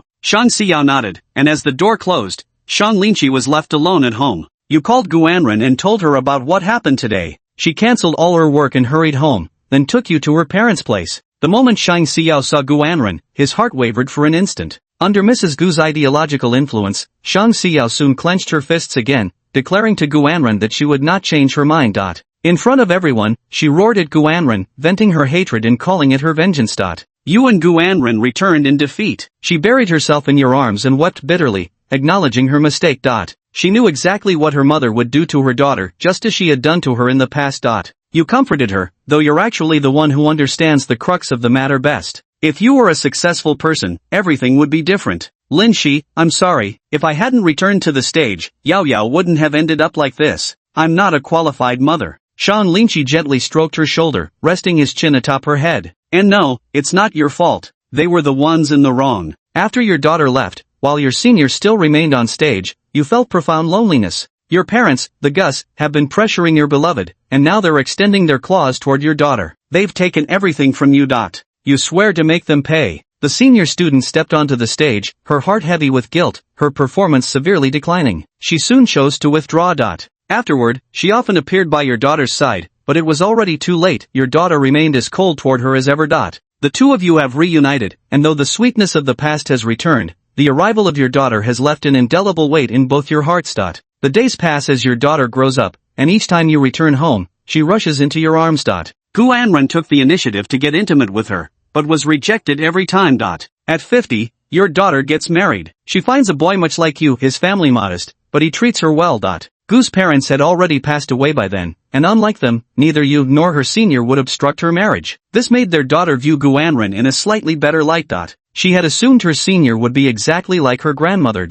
Once a childhood wound is inflicted, it takes a lifetime to heal. Their daughter was very filial, she would never neglect her mother, but forever showed you just a little more favor than equal treatment. When your daughter turned 30, you and your senior sister became grandparents, welcoming a new little bundle of joy into your family, a precious grandson. At this time, your daughter was at the peak of her career, and her achievements completely surpassed Gu Anren's. But after giving birth, unlike your senior sister's approach, she immediately stepped away from the dance circle to devote herself entirely to her child. Your daughter often brought this up in front of your senior sister, still trying to compete with her. The senior spent her whole life drowning in self-blame. At the age of 65, Gu Anren passed away. After her mother's death, Shang Xiao broke down in tears. Doctors said it was emotionally induced. So many unsaid words remained between them. She'd long since forgiven her mother, but her prideful nature wouldn't allow concession, mirroring the stubbornness of her younger self as the campus senior. Only when truly lost does one wake with sudden clarity.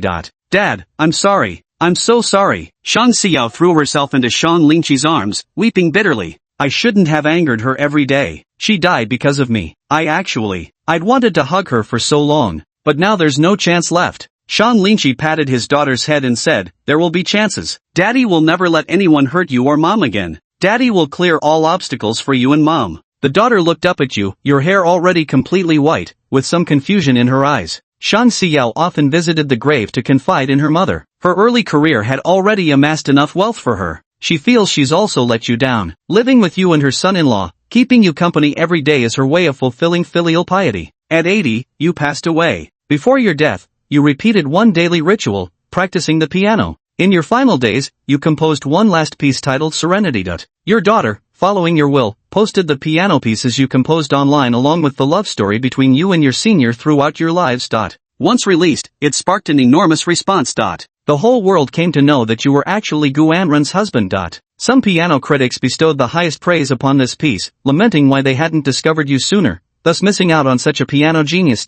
A renowned director listened to a song, heard about your story with Gu Anren, and made a romantic film based on your relationship. Your love story became wildly popular, and the film achieved record-breaking box office success upon release. Some piano students, to commemorate your love story, even came to play music at your shared gravesite, hoping you could hear it in heaven. Simulation ended. Chapter 52, The Vanishing Pain. Summary of this chapter. Phase, pursuit, passion, turmoil, tenderness. Score, 80. Remark, they were the light of your life, and you willingly lingered in their radiance. Not until life's end did you finally shine with your own brilliance. Your daughter is the poetic testament you jointly composed.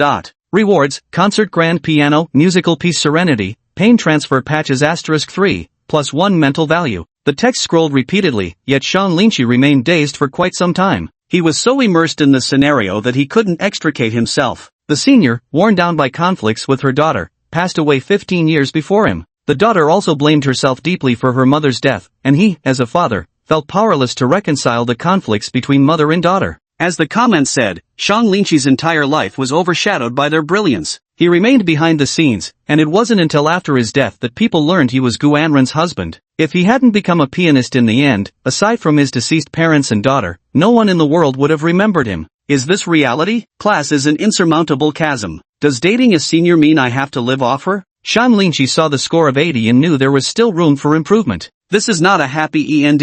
Sean Linchi let out a long sigh and turned his attention to the rewards again. What's this pain transfer patch? Sean Linchi clicked. Spreading open his palm, something resembling a traditional dogskin plaster materialized out of thin air. Item, pain transfer patch. Function, select a target to transfer their physical pain onto. His gaze involuntarily drifted downward to look at his roommate below. Brolin, I know I'm handsome, but stop staring, Fan Tong grinned, flashing a row of white teeth. From what he remembered, Fan Tong should have devoured an entire large plate of crayfish by himself tonight, and it was the extra spicy devil-level version at that, knowing full well it would give him the runs, but compared to stomachaches, flavor was always his top priority. If I ever strike it rich, I'm gonna eat spicy crayfish as my staple food. That was Fan Tong's famous motto. An excellent test subject. Sean Linchi's eyes gleamed like gold. Yet he didn't choose Hao Yuqian to bear the burden. He wouldn't let his dear roommate risk life and limb. Sean Linchi glanced at the time, only 8 p.m., still early. He tucked the pain transference sticker into his pocket and gave Fan Tong's shoulder a pat before leaving.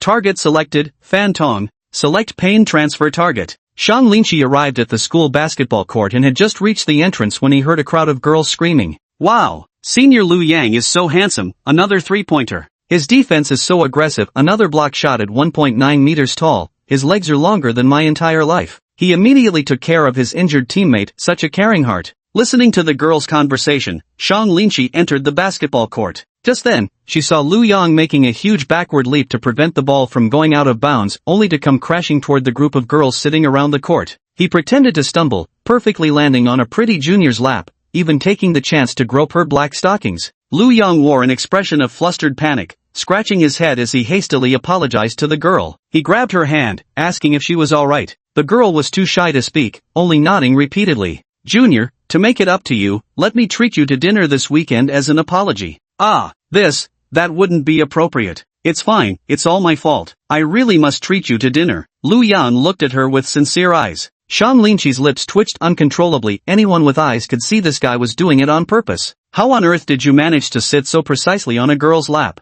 Liu Yan, captain of Jiangcheng University's basketball team, was a notorious playboy who specifically targeted naive underclassmen. He was precisely the unlucky mark Sean Linchi had set her sights on. In the simulation, this guy had made multiple advances toward Guanren, though he was rejected every time. Yet whenever the senior appeared, he would, like clockwork, lay on the charm, making her feel thoroughly disgusted. What's worse, this guy was the ringleader in the simulation who led the charge in verbally attacking her on the campus forum. When Sean Lynchie appeared on the basketball court, many girls immediately shifted their gazes toward him. Damn, isn't that the guy who got Guanren's WeChat yesterday? Let me predict, he's probably the next campus heartthrob in the making. Nah, being handsome isn't enough to be the campus crush. You've got to have some standout talent too. True, though Liu Yang isn't as good looking as him, basketball is his biggest selling point. He's so handsome, with such fair and clean skin, and so tall too, I just want to pounce on him. A girl wore a dangerous, fangirl-like expression. Liu Yang also noticed Sean Lynchie and immediately walked toward him.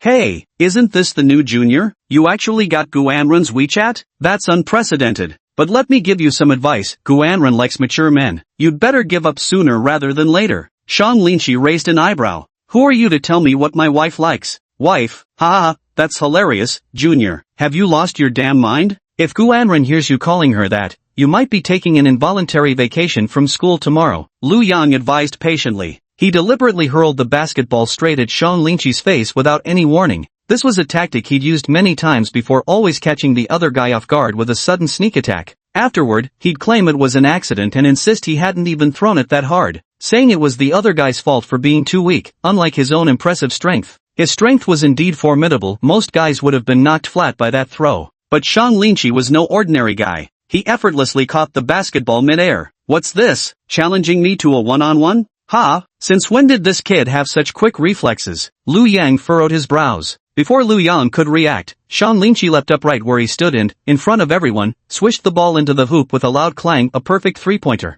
The entire court fell dead silent. Unless I'm seeing things, wasn't he standing at midcourt when he took that shot? You're not mistaken, because he's still standing there now. You're that good? Liu Yang was completely stunned. He immediately got into position, guarding under the basket, and said, "That didn't count just now." You must have gotten lucky, kid. Damn it, as the basketball club president, getting beaten by a freshman on the second day of school, how was he supposed to keep his dignity? Swish! The crisp sound of the ball swishing through the net rang out. Sean Lynchie remained standing in place, casually shooting jump shots with effortless ease, not even needing to drive, scoring at will. Now he understood the function of the mental stat. It enhanced anticipatory and perceptive abilities. Sean Lynchie had always known how to play basketball, just not with this level of absurd proficiency before. Am I dreaming? Is this actually a human? Holy crap, this is way more accurate than senior Liu Yang. Liu Yang gritted his teeth and launched a sudden attack while Sean Lynchie hadn't yet taken his defensive position. He dribbled like the wind, weaving left and right,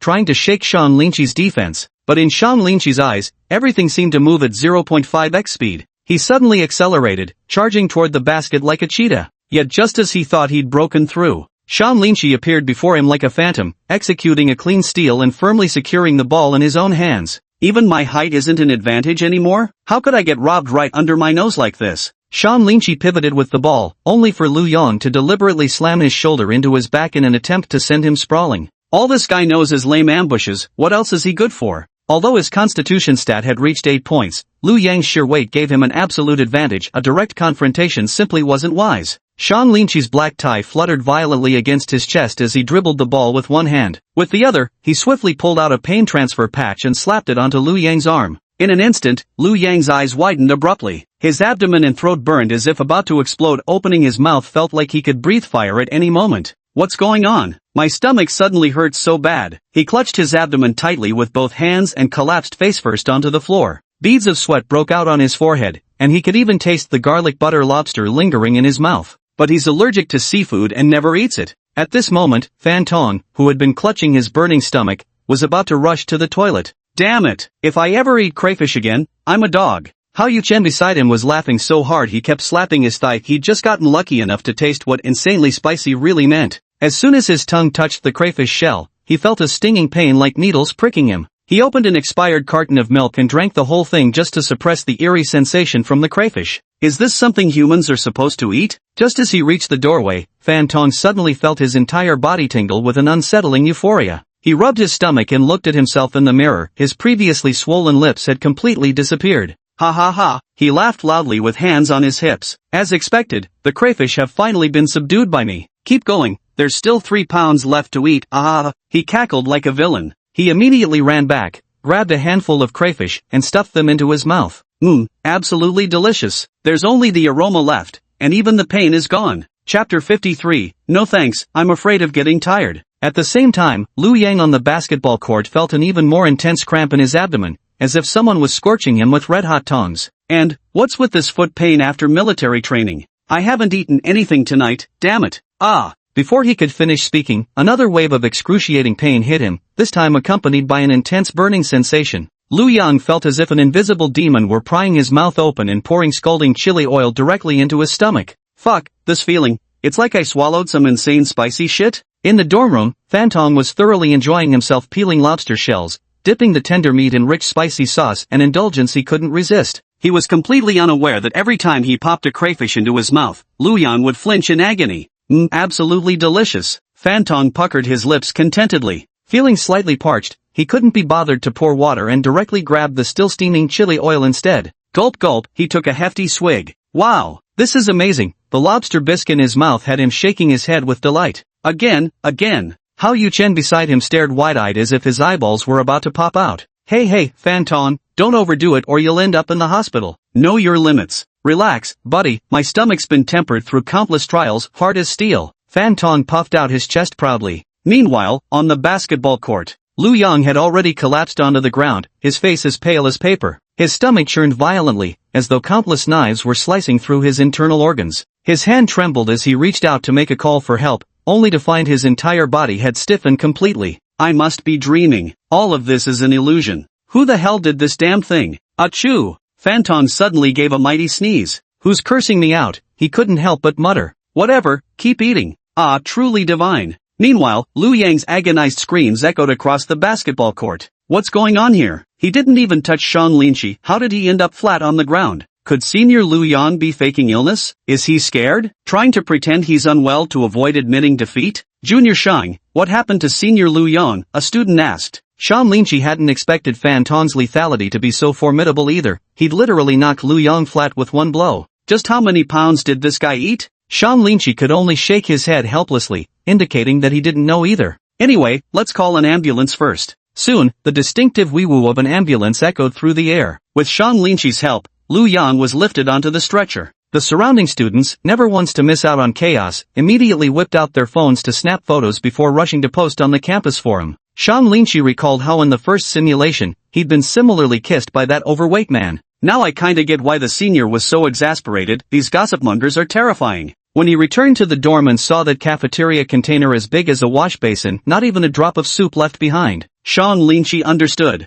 Just catching a whiff of that spicy aroma nearly made him vomit on the spot. Bro Lin, you came back too late. I've already finished all the crayfish. Fantong rubbed his belly. Shang Linshi's forehead was etched with black lines, sighing inwardly. Good thing I came back late. If I'd come back early, there might be another hospital bed occupied. That was so satisfying. I want more tomorrow, Fantong laughed. Don't even think about it. While you were eating, you had no idea someone was silently bearing the weight for you. Listen to me, alright? Shang Linshi wrapped an arm around his shoulders. I don't want to start the semester with one less person in our dorm room. Fantong listened to Shang Linshi's words with complete bewilderment, unable to grasp their deeper meaning. Shang Linshi pinched his nose shut, threw open both the dorm windows and door, and aired the place out for a full half hour. After spraying half a bottle of deodorant, that stomach-churning smell finally vanished. The pain relief patches were truly formidable, top-notch for pranking people. Moreover, only Shang Linshi himself could see this thing. It was invisible to others. If Senior had a sprained ankle, I could help transfer it for her. At the thought of his senior, Shang Linshi's gaze instantly softened.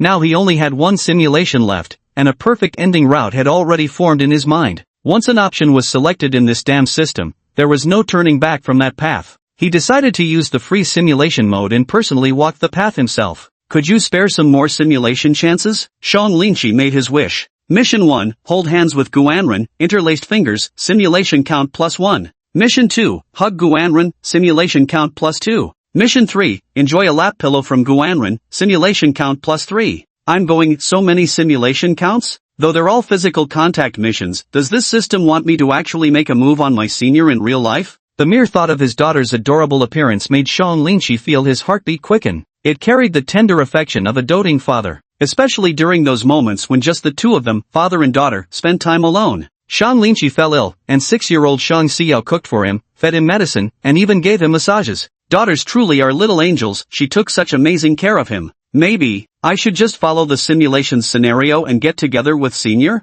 Shang Linchi stroked his chin. You can gain a total of 6 simulation attempts. Since when did the system become so generous suddenly? Host can only choose one to complete. Once completed, the other tasks will automatically disappear. Sure enough, it's still that stingy system. Since that's the case, of course I'll choose the one with the highest number. Shang Linchi now realized that the rewards were allocated based on the difficulty of the tasks. A lap pillow was obviously the most challenging one. The bigger the waves, the higher the fish's price. Although in the simulation, the senior was his gorgeous and adorable wife, in reality, they had only known each other for 2 days. Either one was a hellish difficulty. Accepting the mission, Shang Linchi began pondering his strategy. How could he smoothly lie down on his senior's lap? The next day, after military training ended, Shang Linchi had originally planned to find his senior, but instead, he was called into the counselor's office first. The counselor adjusted his glasses and asked, Shang Linchi, for this class monitor election, you and Chusiki received the highest votes. Care to discuss who should take the role? Shang Linchi immediately raised his hand. Teacher, I lack the ability. Siki would be more suitable for this. The counselor couldn't help but frown at these words. He stealthily glanced at the tablet on the desk, which was currently playing footage of Shang Linchi playing basketball. She had originally assumed this young man would have a competitive personality, the type who'd rush to be first in line for any opportunity. If his academic performance is outstanding, combined with his position as class monitor, he could even secure a postgraduate recommendation. Yet unexpectedly, he was rejected so decisively. The academic advisor had just graduated with a master's degree and was only 6 years older than Shang Linchi. The drama she was currently following depicted a romance between a male college student and a beautiful female teacher. The plot mentioned that boys Shang Linchi's age couldn't help but fantasize about having romantic scenarios with their teachers. And most of these daydreams involved English teachers, which coincidentally happened to be exactly what she taught. The moment she laid eyes on Shang Linchi, a little scheme began brewing in her mind. Why not give it a try? An older woman preying on younger meat would surely be a profitable venture. No, boys must protect themselves when they're out there. Shang Linchi gazed at the teacher, sensing something was off. Under the blatant scrutiny of 2 pairs of eyes, Shang Linchi gulped hard, feeling intensely uncomfortable all over. Beside him, Chusiki blinked mischievously and deliberately nudged his shoulder. Don't be so modest, Lin, we can team up. Men and women working together never get tired. Shang Linchi quickly took a step back. No, thanks. I'm afraid I'll get tired. Chapter 54. What does he actually want? The counselor nodded, then it's settled. Shang Linchi, you'll be the class monitor, and Jichi will be the league branch secretary. You two complement each other perfectly. What kind of compliment is this? Shang Linchi grumbled inwardly. Chusiki curled the corner of her lips upward. Your competence is undeniable. Both male and female students follow your lead. Interim class monitor, understand what I mean? I've got quite a workload to handle. When we find a suitable candidate, we'll discuss it further. The counselor deliberately shuffled through the documents on her desk, putting on an exaggerated look of distress. And I won't make you do it for free, there'll be plenty of benefits in it for you, the counselor added. What sort of business do you have at hand, old master? In the simulation, the counselor was completely hands-off, dumping all responsibilities big and small onto the students. She only served as a messenger. Every time Shang Linchi entered her office, he could see her sipping coffee while binge-watching dramas. She even had him help assemble the Gundam model she'd just bought. Is this what it's like for Gen Z to be a teacher? More student-like than the actual students? And seriously, what respectable teacher wears thigh-high boots with fishnets to school every day?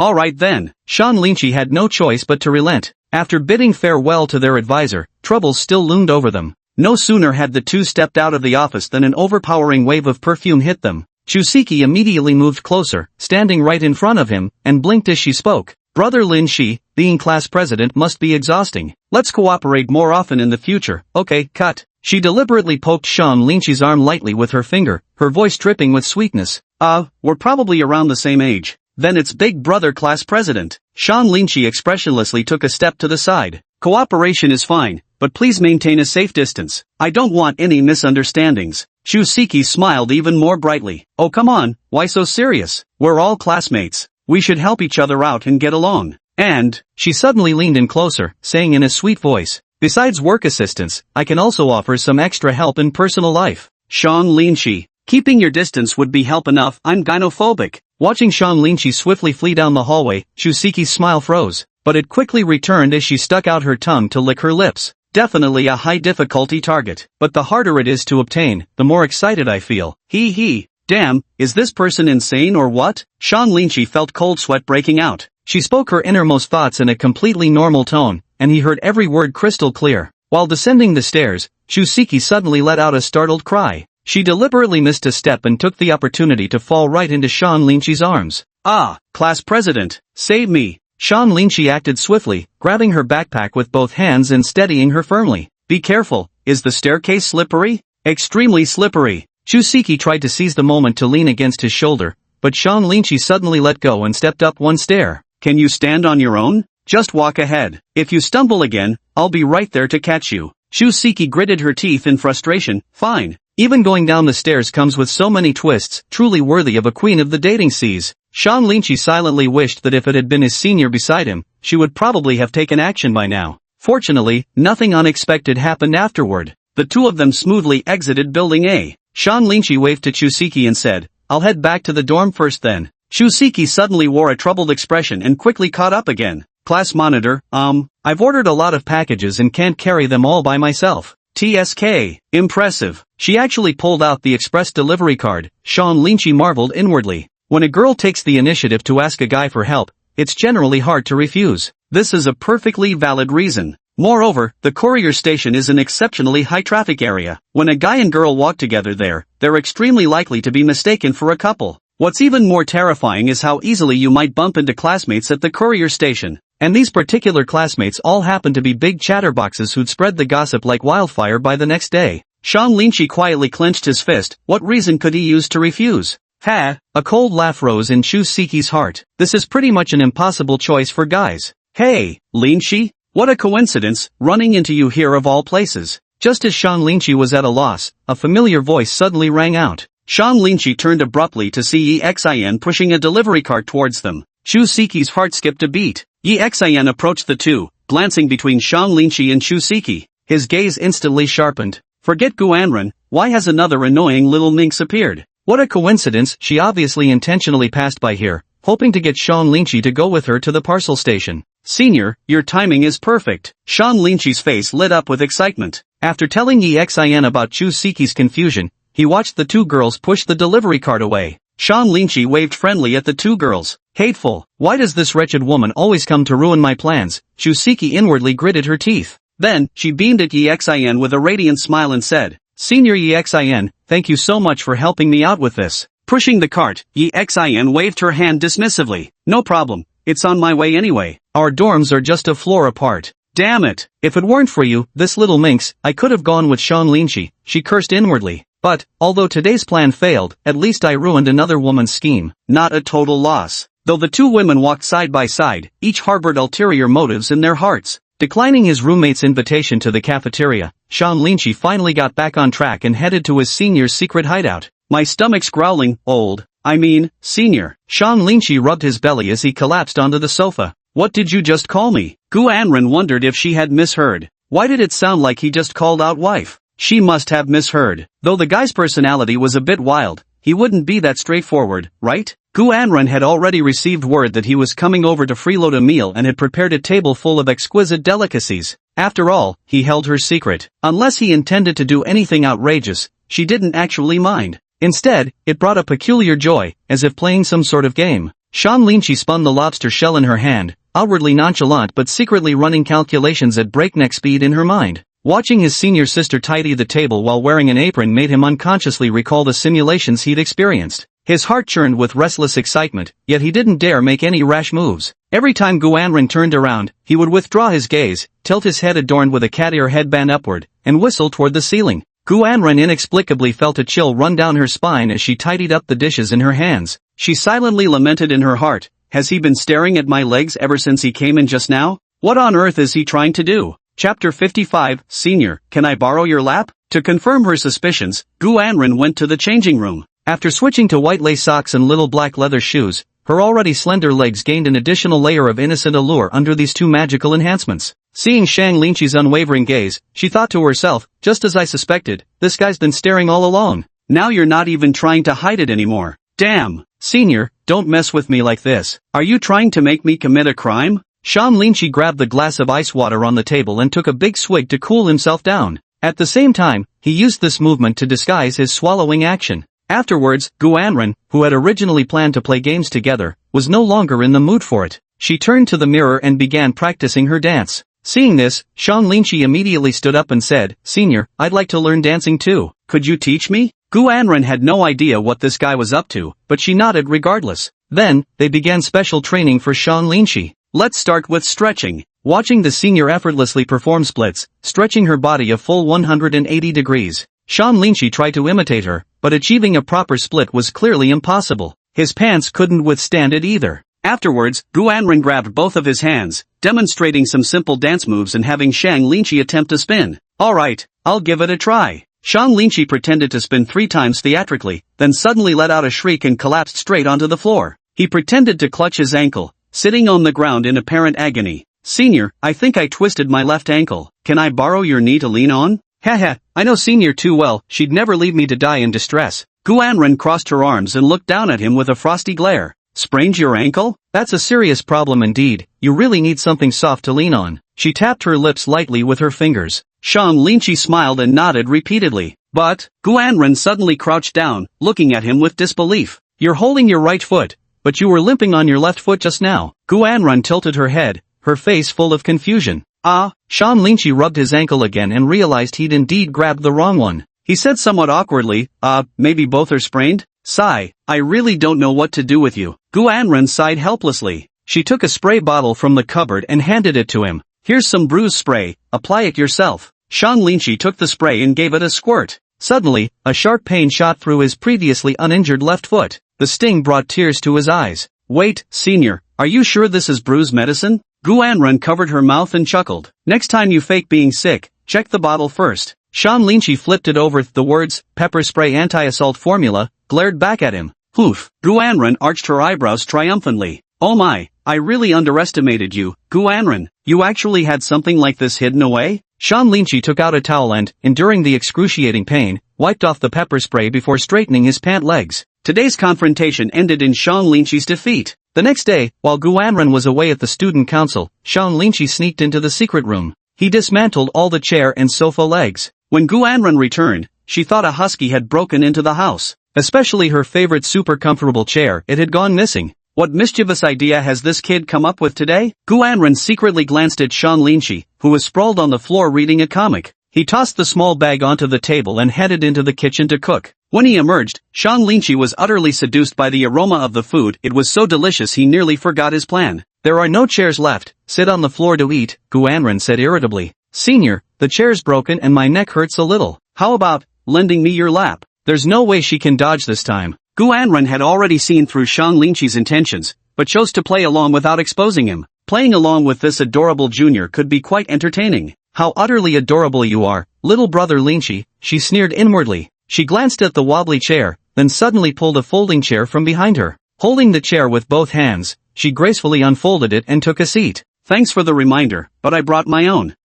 Shang Linqi stared dumbfounded. "You carry a chair with you?" "Yes, I dance often, so I always carry rest essentials with me." "Of course." She suddenly changed the subject. "And must have anti-harassment gear." Shang Linqi had a sudden inspiration and quickly walked over towards her. His foot slipped, and his entire body toppled toward her knee. A golden glint flashed in Guanren's eyes as she casually crossed her other leg, effortlessly switching the position. Shang Linqi lunged into empty air, his body sliding unceremoniously onto the floor. Lifting his head, he gazed up at her with faintly aggrieved eyes. Guanren swung her black thigh-high boots, stepping on his forehead. With one hand gripping his chin, she wore an expression of knowing mockery. She laughed. "The floor's broken too? Need me to fix it for you?"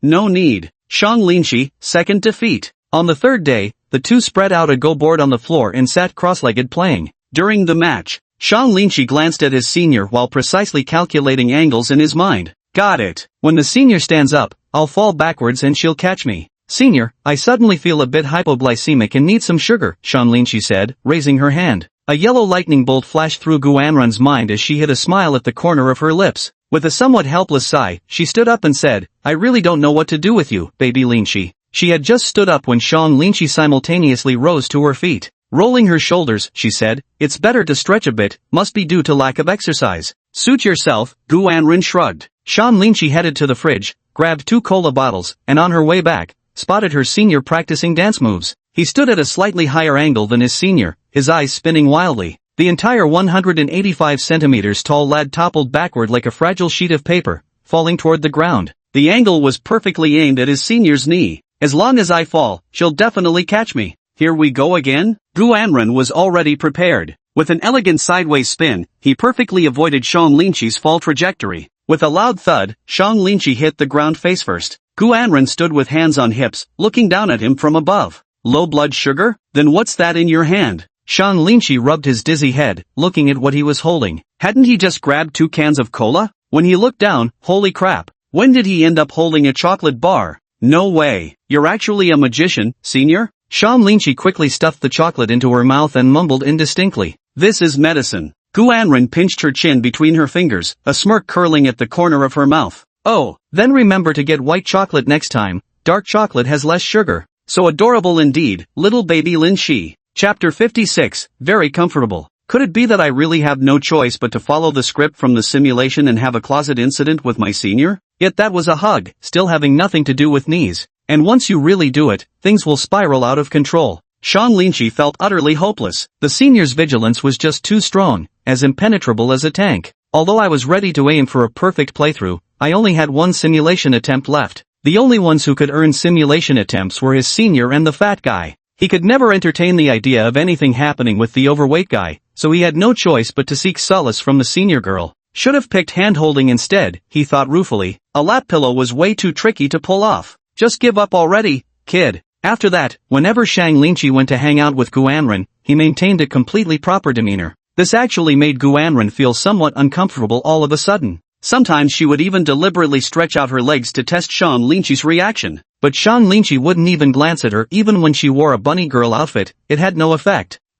This left her somewhat bewildered. What? Losing interest in me already? Take your elephant. Checkmate. Shang Linqi slammed her piece down triumphantly. With horse and chariot advancing straight for the stronghold, they trapped Gu Anren's general inside the city walls. Oh no, I zoned out just now and accidentally. Gu Anren seemed to understand something. Based on her knowledge of the boy, he would definitely propose a reward system if he won. She'd have to grant him one request. It's coming, isn't it? It's finally coming. She was most looking forward to this command-giving moment. However, Shang Linqi didn't make any unreasonable demands. She simply stretched with a big yawn, lay directly on the floor, and crossed her legs. Senior, I'm hungry. Today I want to eat steamed perch. No demands at all? Gu Anren suddenly felt as if the sky had fallen. She was somewhat disappointed. Where was that forceful Shang Linqi who loved to coerce her? Could it be that you've been possessed by something? Pull yourself together. Shang Linqi was also observing the senior's reaction, noticing how she seemed to have a gloomy cloud over her head as she walked into the kitchen, looking somewhat disillusioned with life. A faint smile curled at the corner of his lips. Just as expected, chasing girls is like flying a kite. You have to pull and loosen the string at just the right moments. In 2 days, the senior will have a dance competition, and without a doubt, she's still the champion contender. When the senior returned home, she suddenly spotted Shang Linqi dozing off with his head on the desk. She tiptoed over, wanting to reach out and poke the boy's head from behind, or suddenly pretend to be a ghost to startle him. But seeing that Shang Linqi seemed genuinely exhausted, she decided not to disturb her. As senior closed the fitting room door, Shang Linqi, who had been lying on the desk, suddenly turned her head and glanced at her retreating figure. 5 minutes later, Gu Anren took off the tailored black suit, removed the golden belt and earrings, changed into home clothes and stepped out.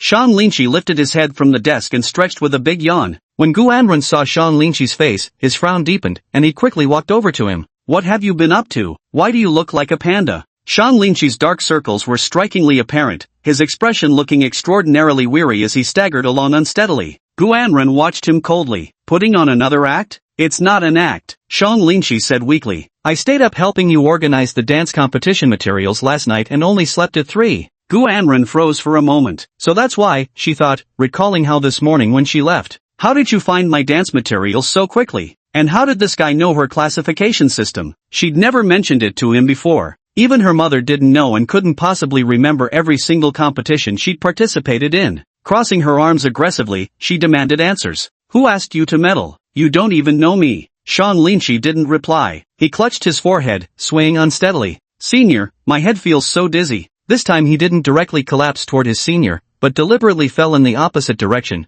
pretending to stumble toward the ground. Just as his bottom was about to hit the ground, a pair of familiar hands suddenly intercepted him. Gu Anren instinctively reached out to steady him, and Shang Linchi took the opportunity to lean sideways, successfully landing on her lap. "Senior, I'm sorry, I'm just so exhausted. I won't keep you company today, I should head back to the dorm to rest." As he spoke, Shang Linchi swayed his head slightly and tried to stand up, but suddenly she grabbed his head and forcefully pressed him back down. "Senior? Phew." Gu Anren let out a long sigh. "I actually guessed what you wanted a long time ago." Having his scheme seen through, Shang Linchi felt somewhat embarrassed. He wanted to come up with more excuses, but she covered his mouth. "Only 5 minutes lying down, and this is the only time. 1 second longer and I'll kick you off." Gu Anren held up one finger. Shang Linchi closed his eyes and smiled. 5 minutes is more than enough. "Thank you, senior." "Ah, this feels so good. Senpai, lie down if you want, but keep your comments to yourself." Gu Anren lightly patted his cheek.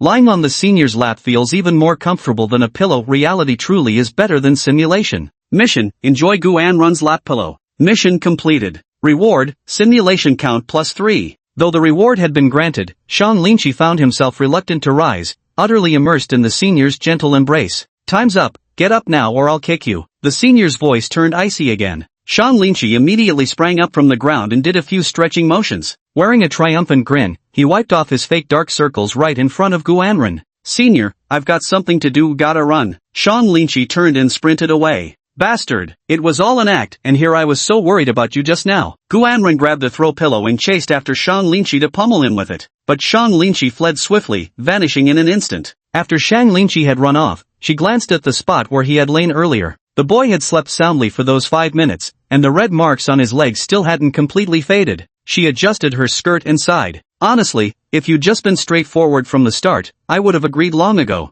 But you had to go playing these little games." Strangely, she felt no aversion toward Shang Linchi. She couldn't quite understand why herself. Any other person of the opposite sex trying to make physical contact with her would have met strong resistance. That's why she never took public transportation and always had private cars arranged for her. But with him, she didn't resist. "Could it be because I like his personality?" Gu Anren murmured to herself. She wasn't someone who judged by appearances, she valued a person's character more. "But, being together with me is impossible, Shang Linchi. We can only be good friends," she silently reminded herself. She was acutely aware of her own status and the gap between them. Chapter 57, The Only Human in the Class. "Senpai, what if the two of us were to get together?" Before Shang Linchi could finish her sentence, Gu Anren stuffed a steamed bun into her mouth. "Don't even think about it. I'm not going to fall in love. The man who could make my heart flutter simply doesn't exist in this world." Hearing the senior's unequivocal response, Shang Linchi couldn't help but raise an eyebrow, just casually discussing it for fun.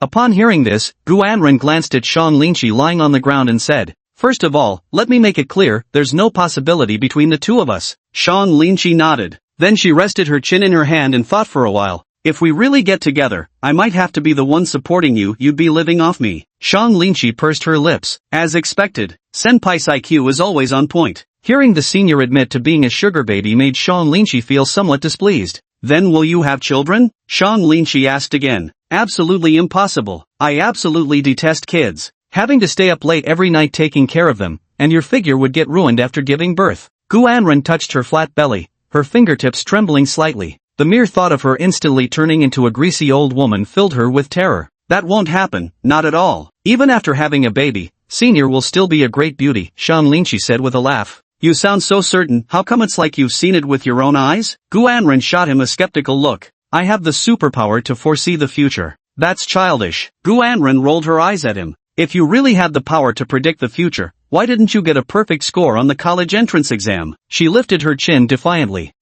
You're right, Senior. My parents would never agree either. If we're going to have a baby, we'd have to keep it from them." At this point, Gu Anren suddenly realized what she was saying, her cheeks flushing pink. She grabbed the baseball bat-shaped pillow from the couch and bunked Shang Linchi's head 3 times with it. "If you dare bring up such sensitive topics again, don't ever come back." "Fine." Shang Linchi stood up from the ground and ate the last bun. "Where are you going? The game session hasn't started yet." "Not staying today. It's the last day of military training. The counselor called a big meeting. I'll come back tomorrow." Could it be, Senior just really wants to keep me here? At the doorway, Shang Linchi deliberately teased. Gu Anren turned her head away, her lips pouting. "If you never come again, it's fine, I'll even save on food expenses." "Fine then, I won't come again." Shang Linchi turned and walked away without hesitation. Gu Anren reached out her hand, watching his retreating figure, wanting to call him back. But Shang Linchi had long since fled the scene. Damn it, I fell for his tricks again. He's way too good at playing hard to get.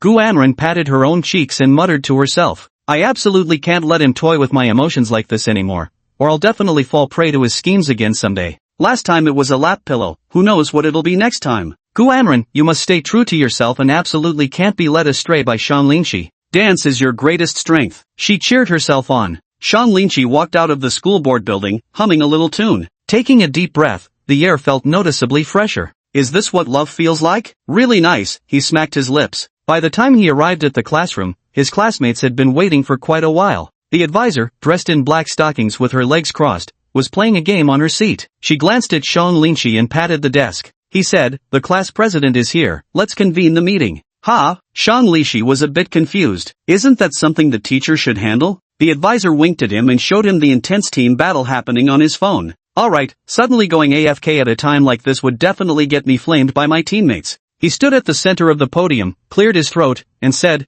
then let's have the students come up one by one to introduce themselves. Shan Linshi originally wanted to say they should start from the far left, but Fan Tong and Hao Yu-qian, sitting in the front row, quickly gave him meaningful looks. Let's start with the student on the far right. The first one up was a Sichuan girl, quite vivacious, who passionately shared tales of famous scenic spots in western Sichuan with everyone. It ended with her declaring her love for hot pot, to the enthusiastic applause of her classmates. My name is Li Hua, the same Li Hua from the English textbooks. I just want to ask, where are you, my Han Mimi? My name is Gue Feng. Why was I given this name? Because when my mother gave birth to me, she smelled the fragrance of osmanthus flowers and had an allergic reaction. Achoo! Wang Guifang rubbed her nose. Achoo! Sorry, whenever flowers are mentioned, I just, achoo! Yo, check it out. I'm Zhao Ming. Zhao as in Zhao Ming, Ming as in Zhao Ming. Give me a Jian Bingguizi. I'm a rapper. I am the future superstar. Superstar. The guy with a towel wrapped around his head was dancing and gesturing wildly on the podium, immediately launching into a performance. Why ask me why I became a rapper? If I could sing well, why would I bother with rap? My name's Hao Yu-qian. Just hear my name and you'll know I'm here in college to slack off.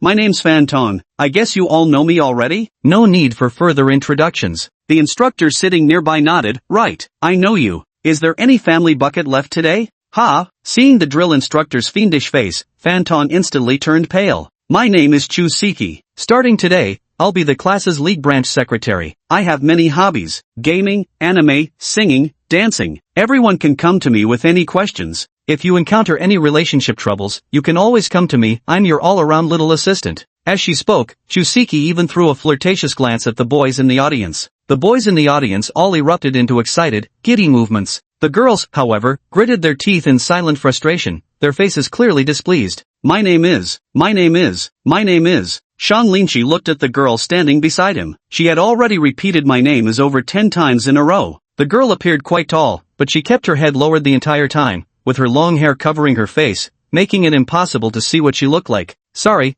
the girl suddenly uttered 2 apologies. The classmates took one look at the scene before them and instantly knew this girl must be severely socially awkward. In the end, it was Shan Linshi who picked up the class roster and called out the girl's name. This student is named Pai Xiaoming. She might be a bit shy, let's give her some encouragement. Both boys and girls obediently responded with enthusiastic applause. Xiaoming, would you like to share some interesting experiences with everyone? Shan Linshi asked. I'm sorry. Pai Xiaoming's voice was as soft as a mosquito's buzz, audible only to Shan Linshi. I've wasted everyone's time, I sincerely apologize. With that, she cautiously stepped down from the stage and took a seat in the most inconspicuous corner she could find. Shan Linshi noticed the girl sitting alone by the window in the last row. While others gathered in groups with their roommates, her solitude made her noticeably different. Pai Xiaoming timidly raised her head, accidentally meeting Shan Linshi's gaze. Startled, she quickly ducked behind her desk, clutching her head in fear. Shan Linshi felt exasperated. Could he possibly be the only human being in this entire class? Chapter 58. What a weirdo.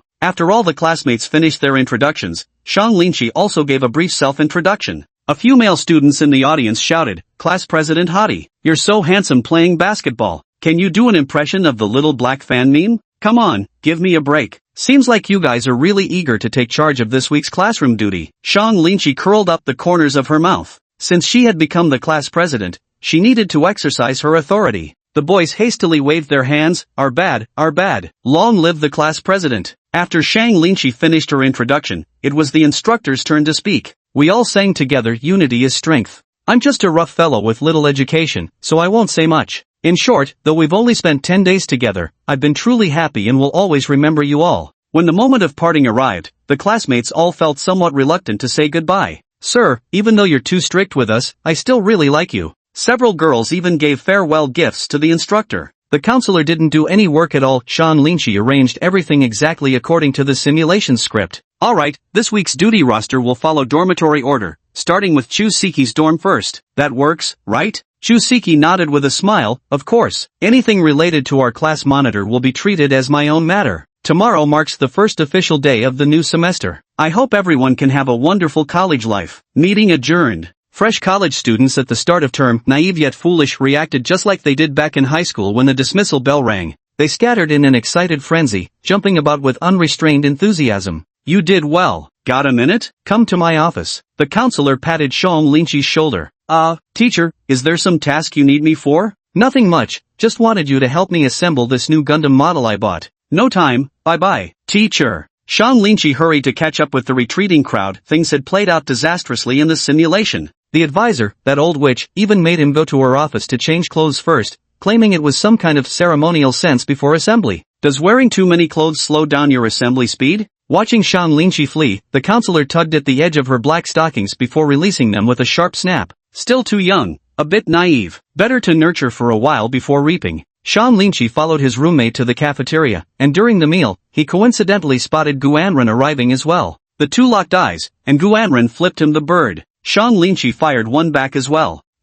Lin, who were you gesturing to just now? Hao Yuqian suddenly raised his head. High school classmate, force of habit. Alright then. I thought you were gesturing at that fairy-like senior sister, gave me a real fright. Hao Yuqian let out a long sigh of relief. Even though there's no chance with the goddess senior, I still support Lin Ji going after her. Fan Tong mumbled through a mouthful of blackfish. If Lin Ji actually manages to date the goddess senior, it'll reflect well on all of us. She's so rich, might even hook us up with jobs after graduation, right? Quit daydreaming. Guanren may be impressive, but our Lin Ji is no slouch either. Are you seriously suggesting Lin Ji should prostitute himself? Have you no shame? Hao Yuqian fired back. Brother Lin sacrificing his body? More like Brother Lin eating soft rice with a hardened attitude, Fan Tong sneered. The next day, Sean Lynchie had originally planned to visit Guanren, but their academic advisor instructed him to go inspect the cleaning results instead. Thus compelled to work, Sean Lynchie arrived at the classroom. As he pushed open the classroom door, a blinding flash of light hit him squarely in the face, nearly searing his vision white. Sean Lynchie covered his eyes, taking several moments to adjust before finally recovering.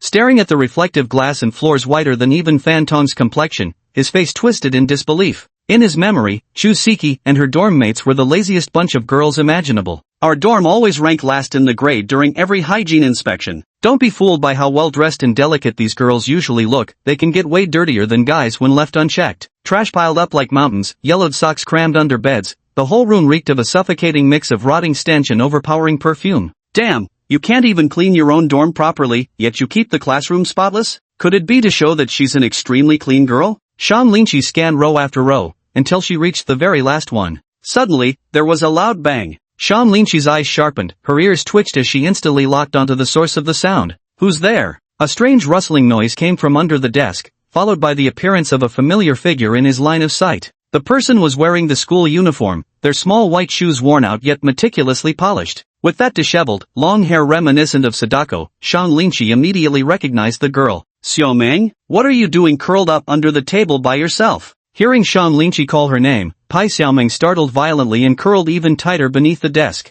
Damn, social anxiety shouldn't be this extreme, right? Sean Lynchie experimentally reached out to poke Xiaomeng's hunched back. She instantly sprang up, banging her head against the tabletop again. Clutching her head, she stood up nervously and whispered, I'm sorry, did you do something you need to apologize for? No, it's just strange that the class president actually noticed me. Sean Lynchie's face was full of question marks. Is this guy mentally challenged, thinking he can turn invisible? Why do you say that? Because the class monitor noticed me without me having to do anything, she explained. Sean Lynchie scratched his head, feeling like his brain couldn't quite keep up. Class starts soon in the afternoon, you should go back to the dorm and rest early. I haven't finished cleaning yet, I'm really sorry. You mean to say, you've been cleaning alone this entire lunch break? And no, my roommates had things to do, so they asked me to take care of it. Hearing this, Sean Lynchie finally understood. What was supposed to be a four-person task had all fallen on her alone. She actually cleaned the classroom so thoroughly that Sean Linchi couldn't help but admire her work. Is there anywhere you haven't finished yet?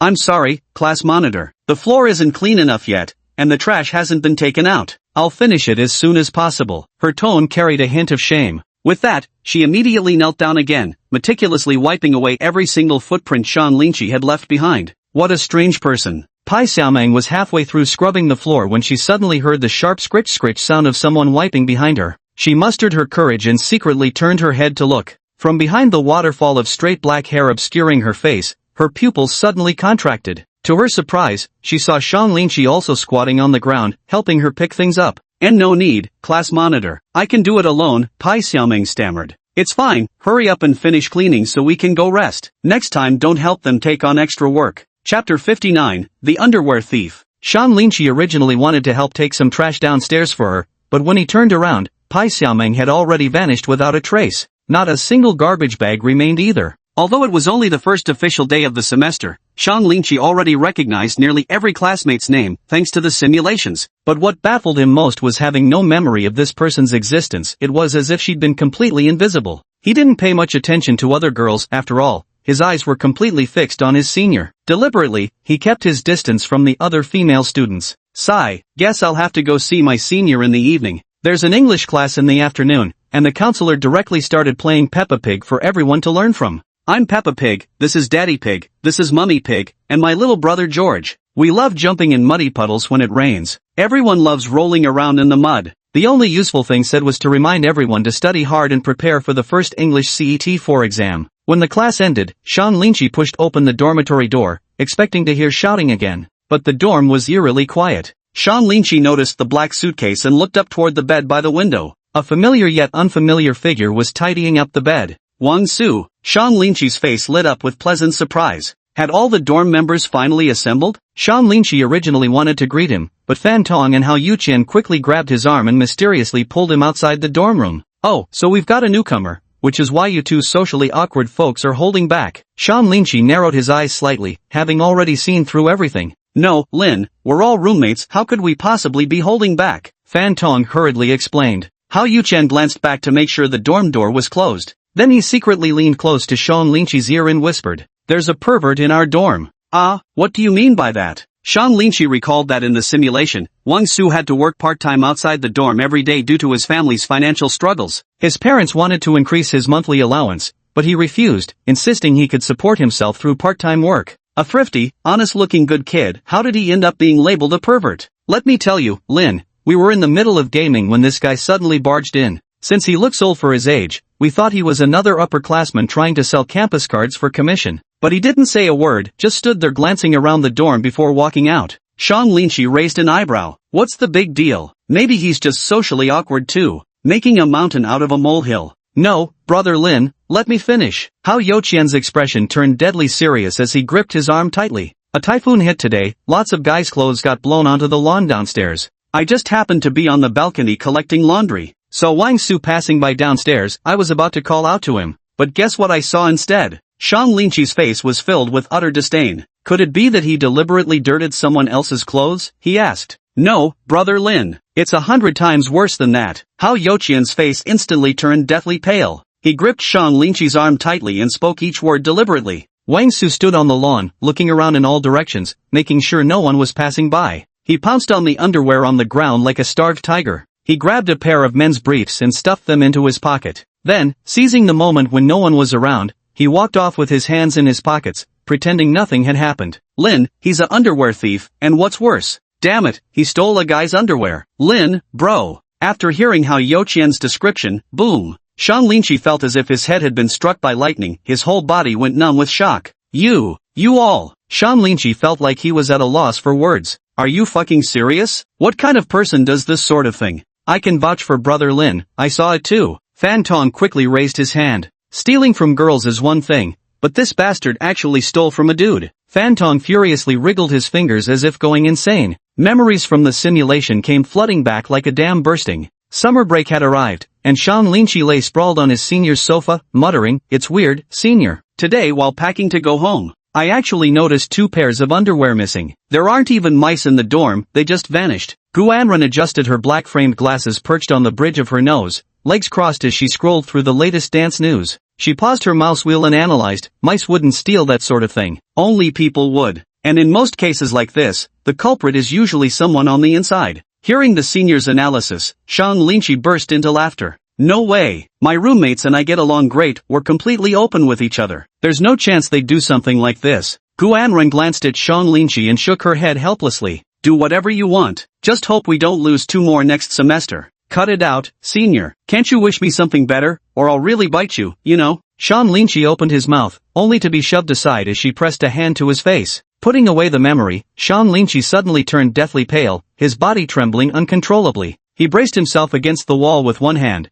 barely managing to stay upright and avoid toppling over. Bro Lin, what should we do? If he dares steal from others today, who knows if we'll be his next victims tomorrow. Holy shit! I didn't slog through 4 years of college just to spend them with some damn pervert. Fan Tong's jaw dropped as he nearly roared the words out. Calm down, everyone, let's all calm down a bit. In any case, we're not sure if he'll actually do it, but just to be safe, let's hide all the underwear first, Shang Linchi suggested. The dorm room is so small, and there'll always be times we're not around. I can already picture that scene clearly. How Yu Qian spoke, and suddenly a scene popped into his mind. Shang Linchi and the other two suggested going out to eat, but Wang Su said he still had a part-time job to attend to. Standing on the dormitory balcony, Wang Su watched the 3 of them head toward the school gate, his lips curling into a smirk that revealed his gleaming teeth. Haha, now that those 3 are finally gone, the dorm is all mine. Then, he began rummaging through every drawer and cabinet.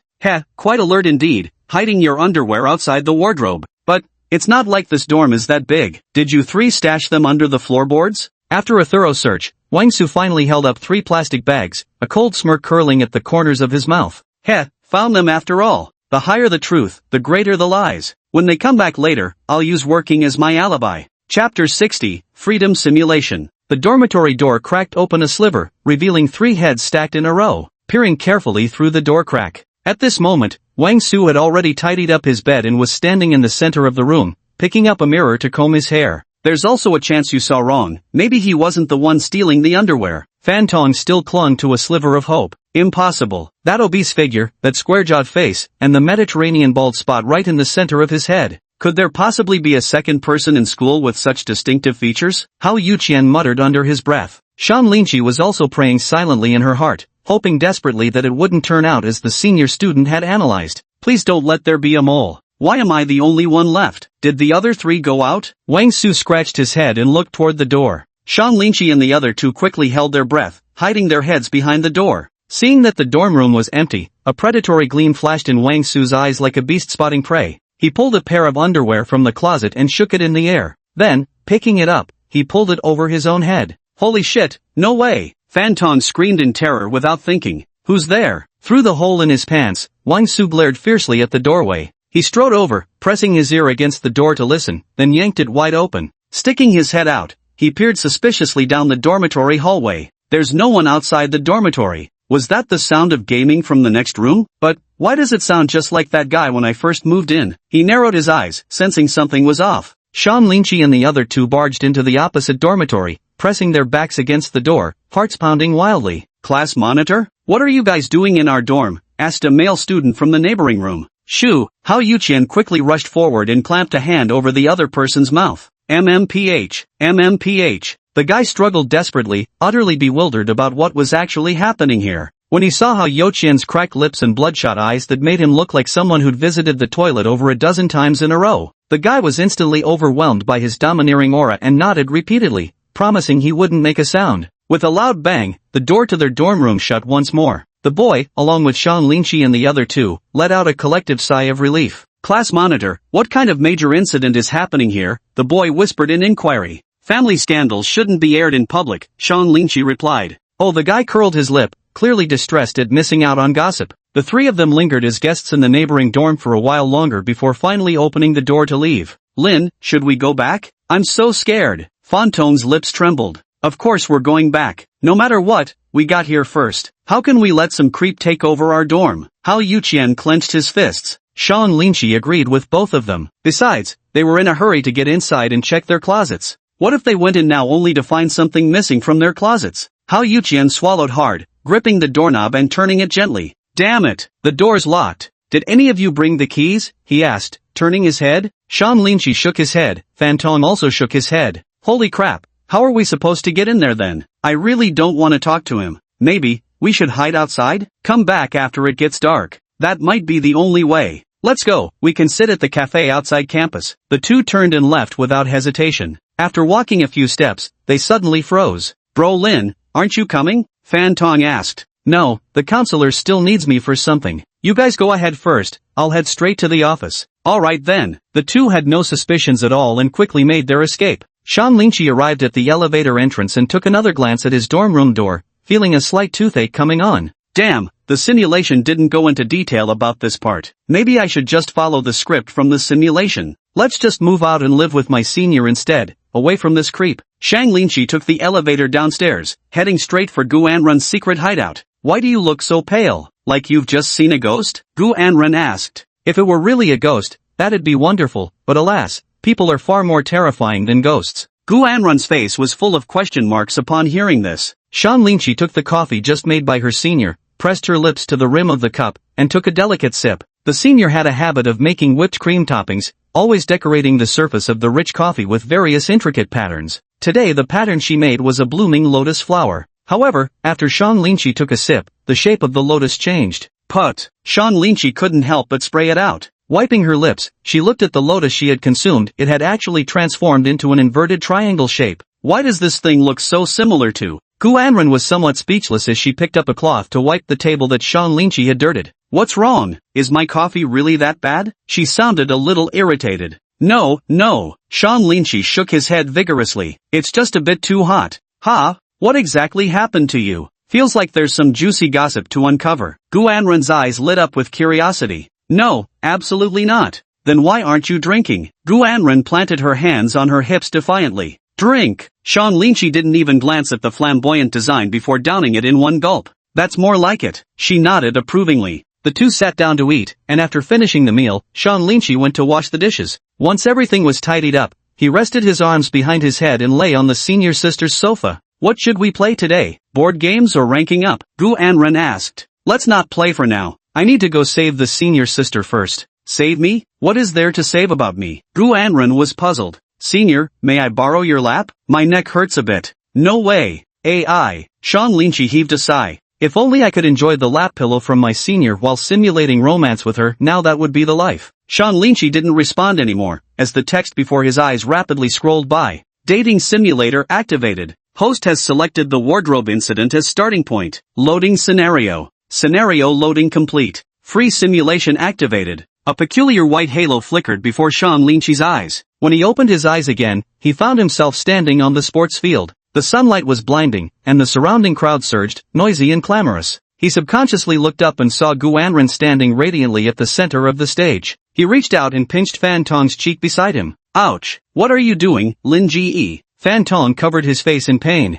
He flexed his fingers, then looked around at the perfectly recreated surroundings, his face full of excitement. Is this free simulation? What's the difference from time travel? He could freely control his own body, as if entering a parallel universe. Finally, I don't have to follow this damn system's arrangements anymore. My own life is mine to control. Shan Linchi exclaimed excitedly, clenching his fists. He already had a plan in mind to achieve the perfect ending. Standing on stage, Gu Anrun had just finished performing in front of the entire school. Her gaze kept stealing glances at Shan Linchi in the front row, a smile playing at the corner of her lips. The surrounding crowd followed her line of sight, curious to see who the lucky person was that held her attention. Next, we'll have the class monitors come up to give their speeches, she announced, stepping aside. When it was Shan Linchi's turn to take the stage, Gu Anrun grew noticeably more tense, avoiding eye contact as much as possible. The gazes of all the girls in the school also focused on Shan Linchi, the boy who shone just as brightly as she did. Shan Linchi picked up the microphone and began rambling aimlessly. Then, he turned his head to look at Gu Anrun beside him, his gaze completely unflinching. Gu Anrun stiffened, turning her head away. What does this guy think he's doing? We agreed to act like strangers in front of others. Ahem. Shan Linchi cleared his throat. Respected teachers, fellow students, today I'm here to expose a shocking truth. Senior Gu actually has had a boyfriend all along. The moment these words were spoken, the room erupted in chaos. Is my youth truly over just like this? Senior Gu was the first love I swore to protect when I first entered this university. What? I just became the president of Gu Anrun's fan club. Am I really going to lose my position the moment I assumed office? Who is it? Which bastard is it? Shan Shueti. Tell us quickly. Shang Linshi responded with immediate action. Gu Anren suddenly let out a shocked gasp as she began to topple backward. Under the stunned gazes of the crowd, Shang Linshi slightly bent down, firmly supporting her back in the bend of her knees before lifting her entire body into his arms. Gu Anren was flustered, instinctively wrapping her arms around his neck, a blush appearing on her cheeks. Shang Linshi didn't hesitate in the slightest, gently leaning down to press his lips against hers. Gu Anren's breath quickened, her mind completely short-circuiting. What on earth is this guy doing? Time seemed to stand still, leaving only the echo of their shared breaths and heartbeats in the world. The 4 giant screens in the sports field broadcasted every moment of their kiss. The entire student body, both boys and girls, was utterly stunned. Watching Gu Anren show not even a trace of resistance but instead respond with passionate enthusiasm, fervently kissing his lips. Half a minute later, Shang Linshi picked up the microphone, smiled faintly, and announced before the entire school. I am Gu Anren's boyfriend. Chapter 61, No one shall harm you. What? This is too sudden, my goddess. No, I can't accept this. Why? Holy shit, Brother Lin, so that unknown woman was actually... A commotion erupted among the classmates below the stage, mingled with curses and shouts. Especially those boys who had been desperately pursuing Gu Anren, they felt completely shattered. Shang Linshi gently placed Gu Anren on the ground and took her hand. At this moment, Gu Anren's face was flushed red as she silently bowed her head, taking a long while to regain her composure. Her tongue brushed past the corner of her lips, still tingling with his warmth. She had imagined this scenario countless times in her mind, both terrifying and thrilling her. She just likes being passive, likes it when he takes charge. This secretly thrilled her. Senior Gu, are you being coerced by him? Someone asked from the audience. Gu Anren took the microphone and said, that's right. Shang Linshi is my boyfriend. We've actually been together for a while now. The suitors suffered a second blow, clutching their chests as their hearts throbbed with pain. Though they knew pursuing Gu Anren was impossible, they absolutely couldn't bear the thought of her belonging to someone else. But now, that illusion had shattered. The next day, the campus forum erupted instantly. The posts were completely flooded with their public display.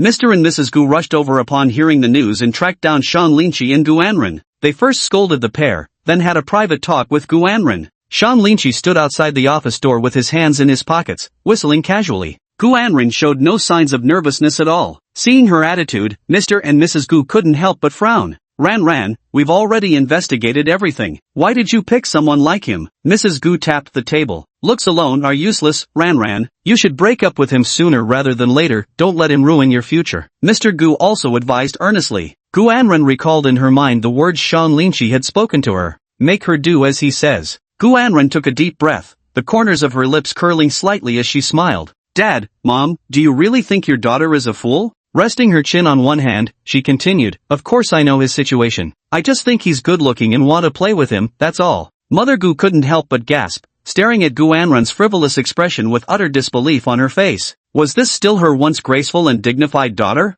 When had she become such a little minx? She grabbed one of Gu Anren's hands and pressed it against her own forehead. You don't have a fever, do you? Ran, how could you say such things? What? I finally met someone who's my type, can't I just have some fun? In a few years, I'll be the one to dump him. Ha! Like I'd ever marry some poor guy like him, pure wishful thinking. Take a piss and look in the mirror, what sort of social status do you even have? Being able to date me is a blessing he cultivated in his past life, he ought to thank me properly. Her voice dripped with sarcasm. Gu's parents were utterly dumbfounded, swallowing hard in disbelief. Ran, what you're saying is, wait till you've had your fun. No, that's not right. When you get tired of him, will you dump him on your own? Mother Gu asked further. Of course, once the novelty wears off, I'll mercilessly abandon him. She raised her delicate chin proudly. Mr. and Mrs. Gu exchanged glances and nodded. To tell you the truth, we've already picked out a match for you. She's definitely your type. Gu Anren raised her hand to stop her mother from elaborating. She couldn't muster the slightest interest in other men. In a sugary tone, she wrapped her arms around her father's neck and swayed coquettishly. Daddy, I just feel a little bored being alone. I promise I won't do anything outrageous, okay? Gu Anren raised her little fist again to massage her father's back. Mr. Gu's face flushed slightly. He had been so busy with business that it seemed like ages since his daughter last acted coquettishly toward him. Then, Gu Anren took her mother's hand and said with a smile, Mom, I might consider doing that TV interview next month. Mother Gu's eyes brimmed with joy upon hearing this. Break up right after graduation, that's the deadline. Father Gu issued his ultimatum. Leave it to me, I'm such a well-behaved and obedient child. Gu Anren winked playfully at both of them. Unable to suppress their laughter, Mother and Father Gu hugged Anren tightly while lovingly stroking her forehead. That's my daughter indeed, always knowing how to assess the situation and size things up clearly. But, Mother Gu took her hand again, leaning close to her ear. She whispered, absolutely no going to bed with him, understood? Anran, you must understand, in our social circle, the cleaner a woman is, the more valued she becomes. Gu Anran was stunned and instinctively clenched his teeth. Nevertheless, he forced a smile and said, of course, I'm not a child anymore. I understand perfectly well. That sort of thing should naturally be done with someone you truly love. Their daughter's unusually blunt behavior today left the old couple thoroughly flustered. They considered topics of that nature extremely sensitive and had always been too embarrassed to bring them up with their daughter. As the three of them pushed the door open and stepped out, Shan Linshi immediately raised her hand in greeting. Uncle Gu, Aunt Gu, if you're not busy, why don't I take you out for a walk? Mr. Gu put his arm around Shan Linshi's shoulder and said with a laugh, no need, you should spend time with Anran instead. I'm warning you, kid, if you make Anran unhappy, I won't let you off easy. Your job is to protect her at school and make sure she's happy every single day. Got it? Shan Linshi pursed his lips. It wasn't like he was her boyfriend. In Mr. Gu's eyes, he might as well be Anran's plaything. Leave it to me. Shan Linshi thumped his chest with a clenched fist. Mr. and Mrs. Gu nodded and strode off. Just before disappearing around the corridor corner, they turned back for one last glance at the two chatting happily. Mrs. Gu curled her lips into a smile. Heh, that silly boy. Getting to hang out with Ran, what a lucky break for him. Let's go, let's go. Our daughter has grown up. It's time to let her be happy for once. Mr. Gu wrapped his arm around Mrs. Gu's waist. This boy is handsome, and he's never been in a relationship before. Perfect for giving Ran some dating experience. It'll help her understand that certain class boundaries can't be crossed. Then she'll listen to us more obediently. Hearing Mr. Gu's analysis, Mrs. Gu's eyes lit up. I reached out and poked his cheek. Hey, I never thought of that, old man, you're actually quite clever. Oh, I saw a popular internet slang phrase recently that perfectly describes this silly kid. Calling Gu Anran an experience booster, right? Ha ha. Mrs. Gu amused herself. They waited until the duo's figures had completely vanished from sight. The two who had been keeping their distance immediately drew closer, wrapping their arms around each other's waists. Senior, how could you say such things to me? That's way too harsh. Shan Linshi actively coquette, resting his chin on her shoulder. Don't be upset, don't be upset. Isn't it all done according to your request? Not a single word I said was sincere. Gu Anran quickly patted his back, soothing him like a little baby. Shan Linshi nestled in her arms, breathing in her faint fragrance. Senior, I love you. I will definitely marry you. You are mine. No one shall harm you. Chapter 62, Let's Break Up. Having resolved the issues with Gu's parents, Shan Linshi and Gu Anran finally gained their freedom. No more constraints. The two were practically glued together every day except for classes, drawing envious gazes from everyone around them. Fan Tong and Hao Yuqian were initially very reserved too, but the senior was just too good to them. Senior, are you an angel? Fan Tong asked with tears welling up in his eyes as he chewed on a mouthful of lobster. It's nothing. Since you're Shang Linshi's close friends, you're also my Gu Anran's friends. Holy crap. I used to think I was loaded until I met our senior sister. I'm just a broke-ass dude. Hao Yuqian roared dramatically. Seriously, could you two stop making out right in front of us single Pringles? Can we still eat this meal or not? Both of them were at a loss for words. Ah, open wide. Gu Anran slipped the peeled shrimp into Shang Linshi's mouth. Shang Linshi also peeled one and fed it to Gu Anran. This is too much. Absolutely outrageous. TCH, nothing to be jealous of. Here, open wide, Richie. I'll feed you one. Fan Tong's grubby hand grabbed a shrimp and tried to shove it right into Hao Yuqian's mouth. Get the hell out of here. You looking for a beating? Hao Yuqian shoved his face away violently. Bring it in. Gu Anran spread his arms wide. Shang Linshi swept her up in a princess carry and spun her around in a full 360-degree turn. On a rainy night, Gu Anran declined her secretary's offer for a ride and had Shang Linshi drive to pick her up instead. Watching his senior sister hopping on one foot while clutching her high heels, Shang Linshi burst into laughter. Gu Anran leapt into his arms and pinched his cheeks. Your wife sprained her foot and you're still laughing? I'm going to punch you. Gu Anran waved her tiny fist threateningly. Shang Linshi noticed the bruises on her feet and immediately scooped her up in a princess carry, taking her back to their secret hideout. Hurry up and help me apply the medicine. Gu Anran swung her legs impatiently. You still have tomorrow's competition, don't you? Planning to perform injured? Shang Linshi asked. Of course. Once an opportunity slips away, it's gone forever. Gu Anran replied with a hint of resignation. Shang Linshi finished applying the medicine for her, then carried her onto the bed. While his senior was asleep, he took out the pain transfer patch and shifted her pain onto himself. Originally, Shang Linshi had intended to find some poor unfortunate soul, but this thing could only target the same species. It was already midnight, and he was the only living soul left in the place.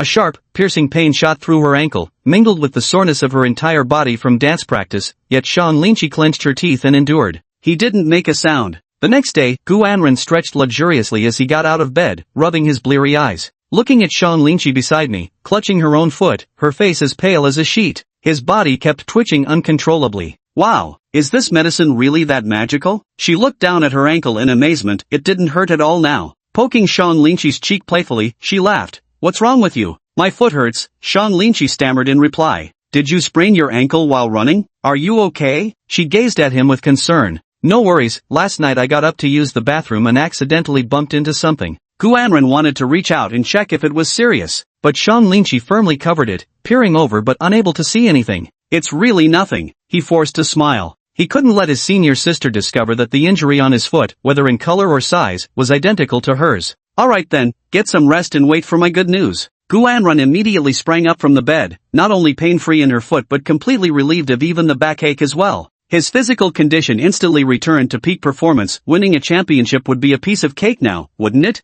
Little Lin Shi, wait for me to come back. You're taking me to a celebration feast with delicious food, she said, poking his nose. Watching his senior stroll out the door with her small bag, Sean Lynchie let out a long sigh of relief. Then, he screamed at the top of his lungs. Ouch ouch ouch. Although the two were officially together, Gu Anren's suitors still refused to give up. He always deliberately lurked around the pair, shooting Lynchie Sean venomous glares full of resentment. Sean Lynchie, you jerk! Stop right there! Gu Anren stood rooted to the spot, yelling at his retreating figure. I absolutely won't do that, don't push me, okay? Why should I have to satisfy you? Sean Lynchie walked away without looking back. Seeing the two arguing, Liu Yang, who had been clutching his stomach, immediately got up and moved beside Gu Anren. He earnestly tried to persuade her. Gu Anren, what did he do to you? Did he bully you? I always said that guy was definitely a scumbag. He doesn't deserve your love at all. Gu Anren shot him a look that clearly said, are you stupid? As they stared at each other in disbelief. Are you out of your mind? What business is it of yours if we're fighting?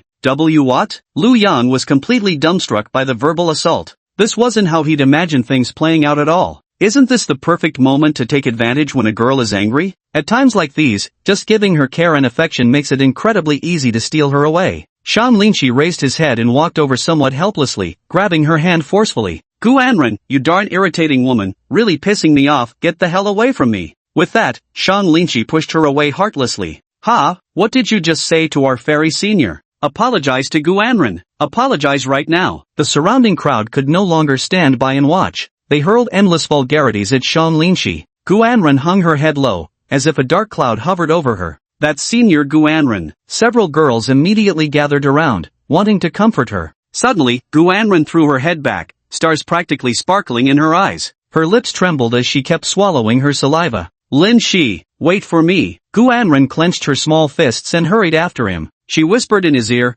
can you scold me a few more times? Sean Lynchie shuddered all over, quickly grabbed her hand, and fled the scene. Senior, could you please stop pressuring me? His eyes were full of helplessness. No, that's exactly why I like you. Gu Anren shook her head vigorously. Hell, my girlfriend's a freak. What should I do? Sean Lynchie felt like a dark cloud had formed over his head. 3 years had passed, and as graduation approached, the two stood beneath a tree, their gazes meeting. Gu Anren, let's break up. I've fallen in love with another woman. I stopped loving you long ago, he declared. Fine, let's break up then. Don't you dare regret this. She lifted her chin, tossed her flowing hair, and strode away clutching her handbag without a backward glance. Once Gu Yuxuan finished recording their breakup video, both of them huddled around to review the footage. Not bad at all, bro Xian. Sean Lynchie slung an arm over his shoulders. Gu Yuxuan shrugged helplessly, completely unable to follow the twisted logic of these two. Wait, you two were getting along so well, why break up now? He couldn't bear to watch this any longer. He knew exactly how much his sister loved the man before him, and he knew precisely how deeply Sean Lynchie loved his sister. Such a shame. What an absolute waste. The impulse to stop their separation burned within him. Pressed by circumstances, breaking up now is the only way to stay together with her forever, Sean Lynchie said with a smile. Senior, let's meet again in 2 years then. Remember to wait for me. When I achieve fame and success, I'll come to marry you riding a rainbow-colored cloud. Watching Gu Anren get into the luxury car, Sean Lynchie waved at her from afar. Then, with one hand in his pocket, he walked toward the school gate. Tap, tap, tap. Rapid footsteps sounded behind him. He hadn't taken 2 steps when she suddenly hugged him tightly, her head bumping against his back. Sean Lynchie curled his lips into a faint smile and grasped her hands that were holding him. Senior, what's wrong? Gu Anren's tears soaked through his back as she clutched him tightly. Don't go, let's not break up, okay? Even if it's just a temporary breakup, I don't want it, she shouted. Shang Linqi turned around, and she immediately threw herself into his arms, crying bitterly. She murmured, what if we elope instead, to a place where no one knows us? No, senior, that won't work. How do you know it wouldn't work? She replied somewhat angrily. She clung tightly to Shang Linqi's neck and bit down on him hard. Shang Linqi, do you really not love me anymore? Was this fake breakup just your excuse? She glared at him fiercely. I love you, Gu Anren. I feel like I'm only alive for you now, don't you believe me? He said earnestly. Besides, we can still chat on our phones, just don't let your dad or mom find out. The only thing we're missing is hugging, kissing, and lifting you high. But, I just want kisses, hugs, and being carried high up in your arms, every single day. Her gaze was resolute. No more tears. Shang Linqi patted her head, then leaned down to capture her lips with his own. The two kissed for what felt like ages before reluctantly parting. Gu Yuxuan and the bodyguards standing nearby were utterly dumbstruck. This isn't our last kiss, Gu Anren. Remember my words. His fingertip lightly brushed her lips. Chapter 63, Let's meet them. Accelerate time progression? As the prompt appeared before his eyes, Shang Linqi clicked confirm, directly fast-forwarding 1 month into the future.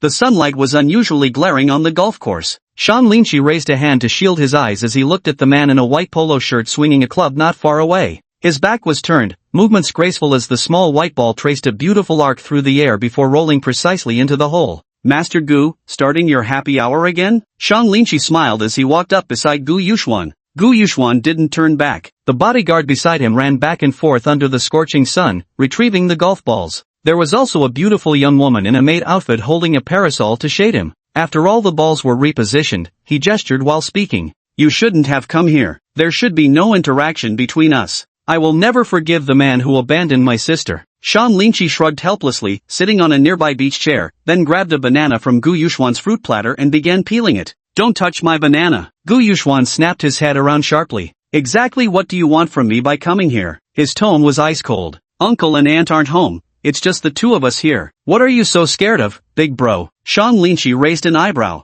Wait, why does that sound so weird? Gu Yuxuan quickly wrapped his arms around himself. Enough joking, we've got serious business to discuss. Let's talk privately. Shang Linqi snapped his fingers. Gu Yuxuan rubbed his chin, feeling an inexplicable sense of foreboding. He handed over the cue stick in his hand and said, here's your chance to negotiate with me. Shang Linqi understood implicitly and took the cue stick, shielding his eyebrows with his hand as the sunlight made it impossible to keep his eyes open.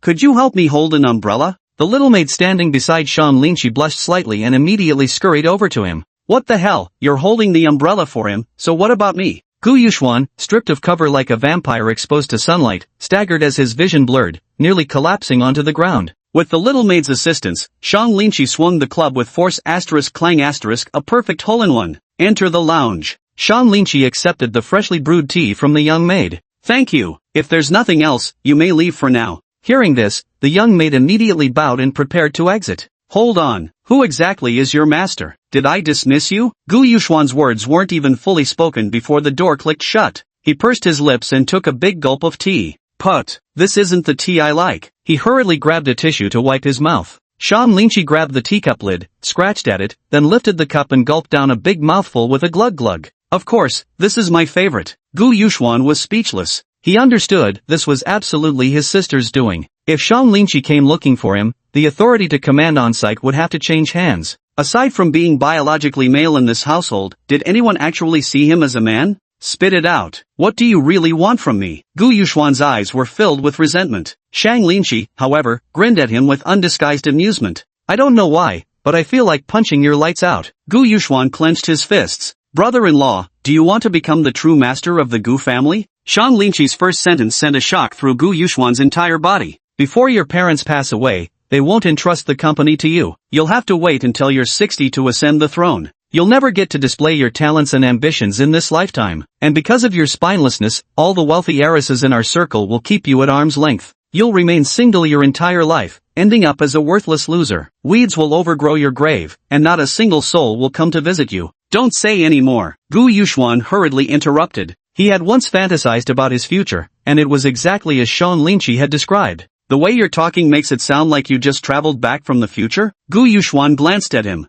No way, no way. He quickly waved his hands. My parents still trust in my abilities. Shang Linchi curled his lips into a mischievous grin. Oh really? My wife told me all about your little adventures. Please, don't say another word. Gu Yuxuan protested weakly, his voice tinged with frustration. Alright, I admit you're right, but what's it got to do with you? You scumbag. Gu Yuxuan really had nothing left to criticize, so he could only bring up Gu Anrun's matter. I have a way to let you ascend the throne early and make the two old relics voluntarily step down. Really? Gu Yuxuan showed a skeptical look. Shang Linchi moved closer to him and murmured into his ear for a long while. After hearing Shang Linchi's ideas, Gu Yuxuan's eyes instantly lit up. He gave the young man before him an incredulous once-over. Where did a fresh graduate like you get all these unconventional ideas? How come you sound like some veteran entrepreneur? Shoo! Shang Linchi raised a finger. Heaven's secrets must not be revealed. He extended a hand and made a beckoning gesture twice. Big bro-in-law, hook me up with some gear. Jiangqing's yellow diamond bar. Colorful laser beams crisscrossed wildly, chasing after gyrating bodies on the dance floor.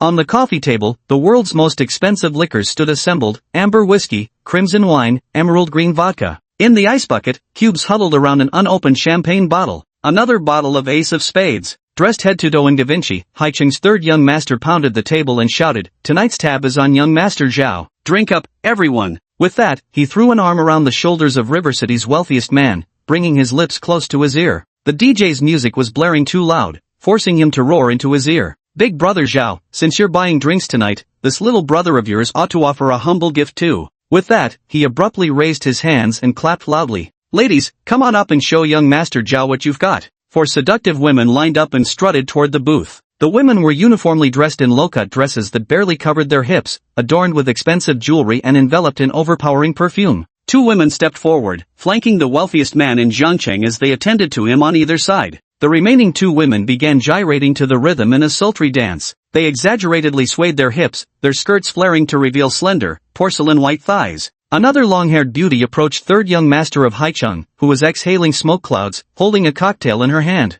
She smiled softly, her waist bending at an exaggerated angle as she began a steamy dance close to her partner. Her hair deliberately brushed against his face, teasing him until his heart itched with longing. While dancing, a single finger lightly traced his chin, her coquettish voice never ceasing as she continuously hinted at her desire for shared pleasure. Changing tastes occasionally isn't a bad thing. The wealthiest man in Jiangcheng wrapped his arms around two women's waists, opening his mouth to accept the drinks they offered. Under the influence of alcohol, the ambiguous atmosphere between the young man and woman grew increasingly thick. The walnut door was pushed open. Shang Linchi, dressed in a tailored suit, adjusted his collar and turned his head. "Where is he?" He yanked Gu Yuxuan inside. "Come on, brother-in-law, why are you retreating at the last moment? A man can't say he can't do it." Gu Yuxuan's eyes kept darting around as he stuttered in reply. "Although that may be true, their families are even wealthier than mine. I really feel a bit intimidated." Shang Linchi patted him on the shoulder. "Have some confidence, just relax. Don't forget our grand ambition.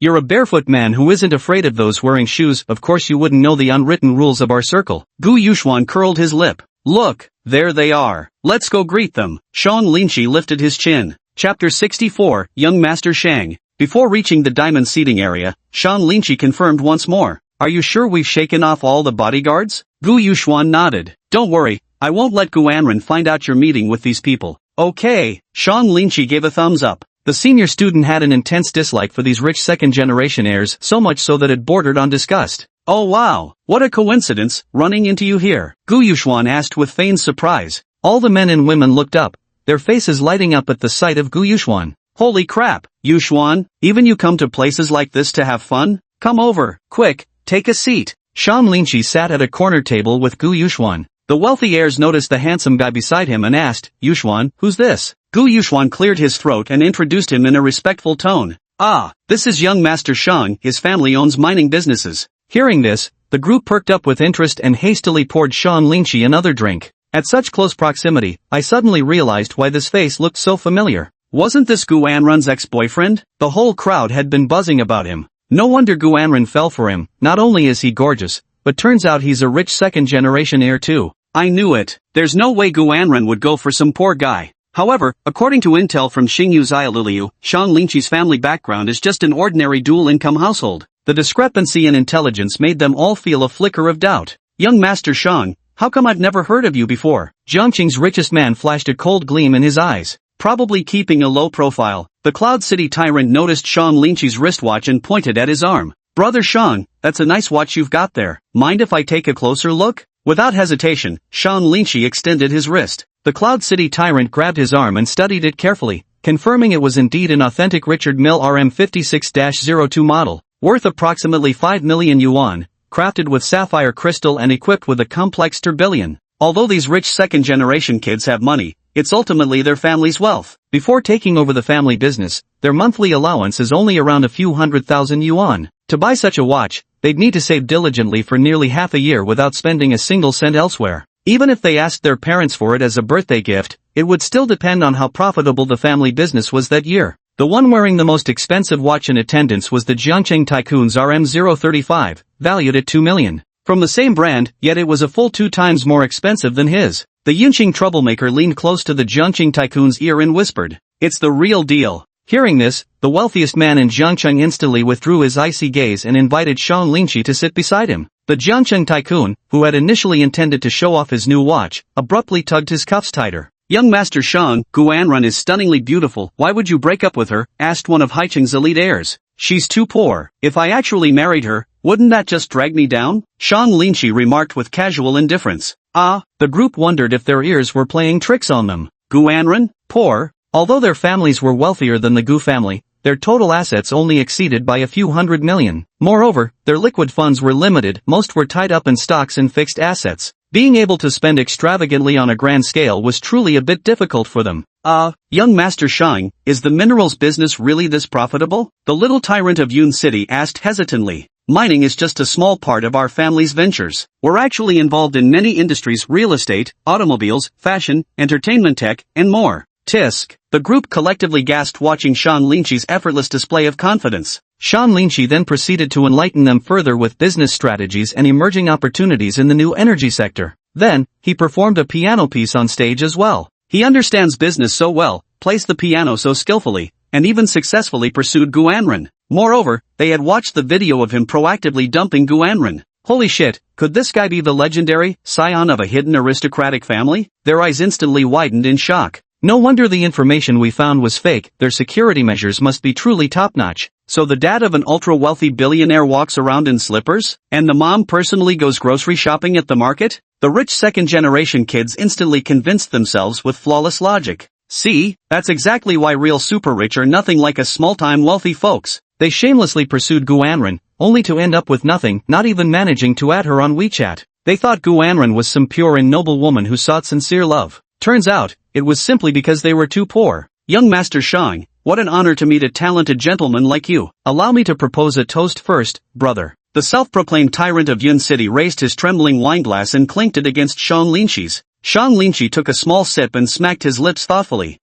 Not bad, though it's a tad inferior to what I usually drink. Xiao Xian, where's that liquor I told you to bring? Hand it over immediately. Shang Linshi commanded. Xiao Xian? The rich second-generation heir's pupils trembled again. Why did Gu Yuxuan's address sound like that of a personal lackey? None of them would dare to call him that. Gu Yuxuan nodded repeatedly. Yes, young Master Shang, I've brought it with me. He opened the leather bag he was carrying and took out a bottle of ruby red liquor. The bottle's curvature is plump, its lines elegant. Emblazoned in gilded letters was a string of French text. Beneath it was engraved a series of numbers, 1978. Holy shit, am I seeing this right? Romani Conti? Shang Linshi didn't feel the slightest pang of guilt as he uncorked the bottle and poured for everyone as casually as if it were tap water. Enough, enough, young Master Shang, don't spill it. The third young master of Haichim cautiously held out his glass, terrified of wasting even a single drop. This single bottle cost 1 million, one drop was worth 1,300 yuan. Gu Yuxuan, sitting nearby, was utterly dumbfounded. The watch was bought on loan, the wine was stolen from his dad, yet this poser act was put on by Shang Linshi. Hopefully his old man won't notice he's already swapped it out with fake liquor. At this moment, Father Gu, who was reviewing a financial report, felt in remarkably good spirits. Taking the elevator down to the villa's second underground level, he pushed open the cellar doors. Inhaling the rich aroma of fine aged wines, his entire being felt refreshed and invigorated. He opened the refrigeration safe, took out the Romani Conti inside, and rubbed it affectionately against his cheek. He then opened his mouth and planted several kisses on the bottle. My sweet darling, moi. When I become the richest man in Jiangcheng, I'll finally drink you. My little treasure, you must wait for me. This wine was gifted by his friend from abroad 10 years ago, and even now he couldn't bear to open it. Kissing the wine bottle was already his limit. The wealthy second-generation heirs, who originally planned to take the women next door to a hotel for pleasure, now had no mood for it at all. Compared to these high-class ladies, Shang Linqi fascinated them even more. Master Shang, can we exchange WeChat? Let's hang out more often. The little tyrant of Yunqing was eager. I'd like to add you too, Master Shang. Though we're all a bit short on cash, we do have some influence in our own small ways. Next time you encounter minor troubles, just leave them to your little brothers here. Shang Linqi wrapped his arm around the third young master of Haiqing's shoulder and gave it a pat. I can't stand the class discrimination in this circle. Seriously, we all have 2 eyes and 1 nose, what's there to discriminate against, right? Upon hearing Shang Linqi's words, the group nodded repeatedly in agreement. As expected from the young master, such eloquent perspective, the self-proclaimed little tyrant of Yunqing gave a thumbs up. Beside them, the richest man in Jiangcheng pursed his lips. He was supposed to be tonight's main attraction, but Shang Linqi had stolen the spotlight entirely. Even the cronies around him now want to switch allegiances. Mr. Zhao? Shang Linqi's voice suddenly called out. The richest man in Jiangcheng froze, locking eyes with him. Let's add each other as friends too. I'll create a group chat for everyone. If any lucrative opportunities come up in the future, I'll share them with you all. I know, our only advantage is being born into the right families, but we all have to wait for the old fogies at home to step down before we can show what we're really capable of. Don't you all want to keep living under someone else's shadow forever? Shang Linqi declared passionately. No, we don't want to just be rich second-generation heirs, the group shouted in unison. Beside them, Gu Yuxuan was utterly dumbfounded. First he deliberately shows off his muscles, then he paints a grandiose picture for everyone, and just like that, he somehow becomes the leader? Nice going, Shang Linqi. No way, I'm going to secretly report this to my sister. Gu Yuxuan thought to himself. Chapter 65, Extended Lincoln. Mr. Zhao? I'm talking to you, why are you zoning out? Shang Linqi waved his hand. The richest man in Jiangcheng was pinched by someone next to him, startling him awake. He hurriedly took out his phone and added Shang Linqi on WeChat. Shang Linqi created a group chat titled, Special Forces Boot Camp for Making Money. Brother Lin, where do you live? Want me to give you a ride home? The third young master of Haicheng rubbed his hands together, his eyes fixed intently on Shang Linqi. His gaze was unbearably obsequious, more flirtatious than when eyeing a woman. Don't. Brother Lin, his crappy sports car only has 2 seats unbearably cramped. Let's just take my off-roader. The self-styled local tyrant of Yunqing attempted to hijack the arrangements. No need, I have a private chauffeur service, Shang Linqi declined politely. The wealthiest man in Jiangcheng raised an eyebrow curiously. May I ask what kind of cars catch young Master Shang's fancy? In our circle, keeping a low profile is the golden rule. Shang Linqi twirled his electric scooter key between his fingers. His lips curled into a cold smirk. Oomph. So it was all an act after all. Before long, 2 blinding headlights suddenly pierced through the street's darkness. Holy shit, am I dreaming? High City's third young master gaped, his jaw slack. Extended Lincoln limo? Are they picking up some celebrity? Wait, why is that car coming towards us? The stretched Lincoln approached like a savage beast, its 8.5-meter chassis gleaming with eerie blue under the streetlights. The hood ornament wasn't a star, but a medieval longsword whose ruby pulsed with blood-red halos in the headlights. The car body, endless like a train, moved before everyone's eyes for what felt like ages before finally coming to a stop. And the car door happened to stop right in front of Shang Linqi. So long, so huge. This car must cost 15 million, right? And it's the deluxe limited edition. You won't find a second one like it in all of Jiangcheng. A group of affluent young heirs stood dumbstruck, pointing at the car before them, stammering incoherently. The wealthiest man in Jiangcheng suddenly felt his face burning. No one had struck him, yet it stung as if they had. Shang Xiao, is this what you'd call keeping a low profile? Shang Linqi did not respond. The rear car doors opened, and 6 black-suited bodyguards swiftly emerged. Their gloved hands pressed against their earpieces in perfect synchronization. The lead bodyguard bowed at a perfect 90-degree angle to Shang Linqi, speaking respectfully, "Young master, please enter the vehicle. Madam asked me to remind you to rest early, as we have the grand banquet at the Swiss Bank to attend tomorrow evening."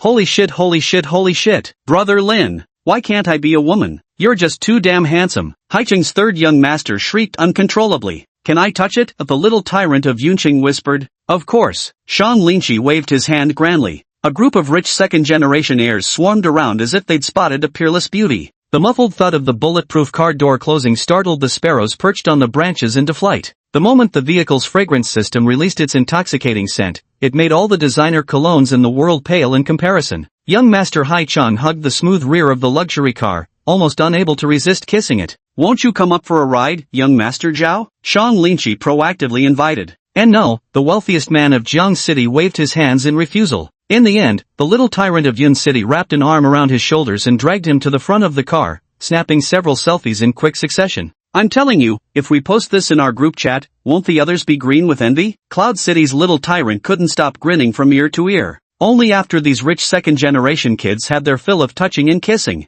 Sean Lynchie said somewhat reluctantly, "Brothers, till we meet again." "Brother Lin, from now on we're following your lead." A group of rich kids hastily pledged their loyalty. Shang Lynchie rolled down the car window and waved at the crowd. Gu Yuxuan was just about to open the car door and take the VIP seat when he was stopped by the lead bodyguard. Gu Yuxuan was bewildered. After all, this was the car he'd borrowed. Could it be that Sean Lynchie, to show off, wanted him to take a taxi home instead? "Mr. Gu, have you forgotten your duties? Hurry up and drive the young master home." "I'm the driver?" Hearing the bodyguard's words, Gu Yuxuan whipped his head around. There he saw Sean Lynchie winking at him mischievously. Damn it, that brat really thinks he's some kind of young master. He clenched his teeth, swallowing the anger in his chest, and obediently took the driver's seat. LOL, turns out Yuxuan was just Shang Xiao's chauffeur. Hurry up and share this in the group chat. Let's all have a good laugh. But, I'm kind of jealous. I really want to be young Master Shang's driver too. Have you all lost your minds? The wealthiest man in Jiangcheng stared at them in disbelief.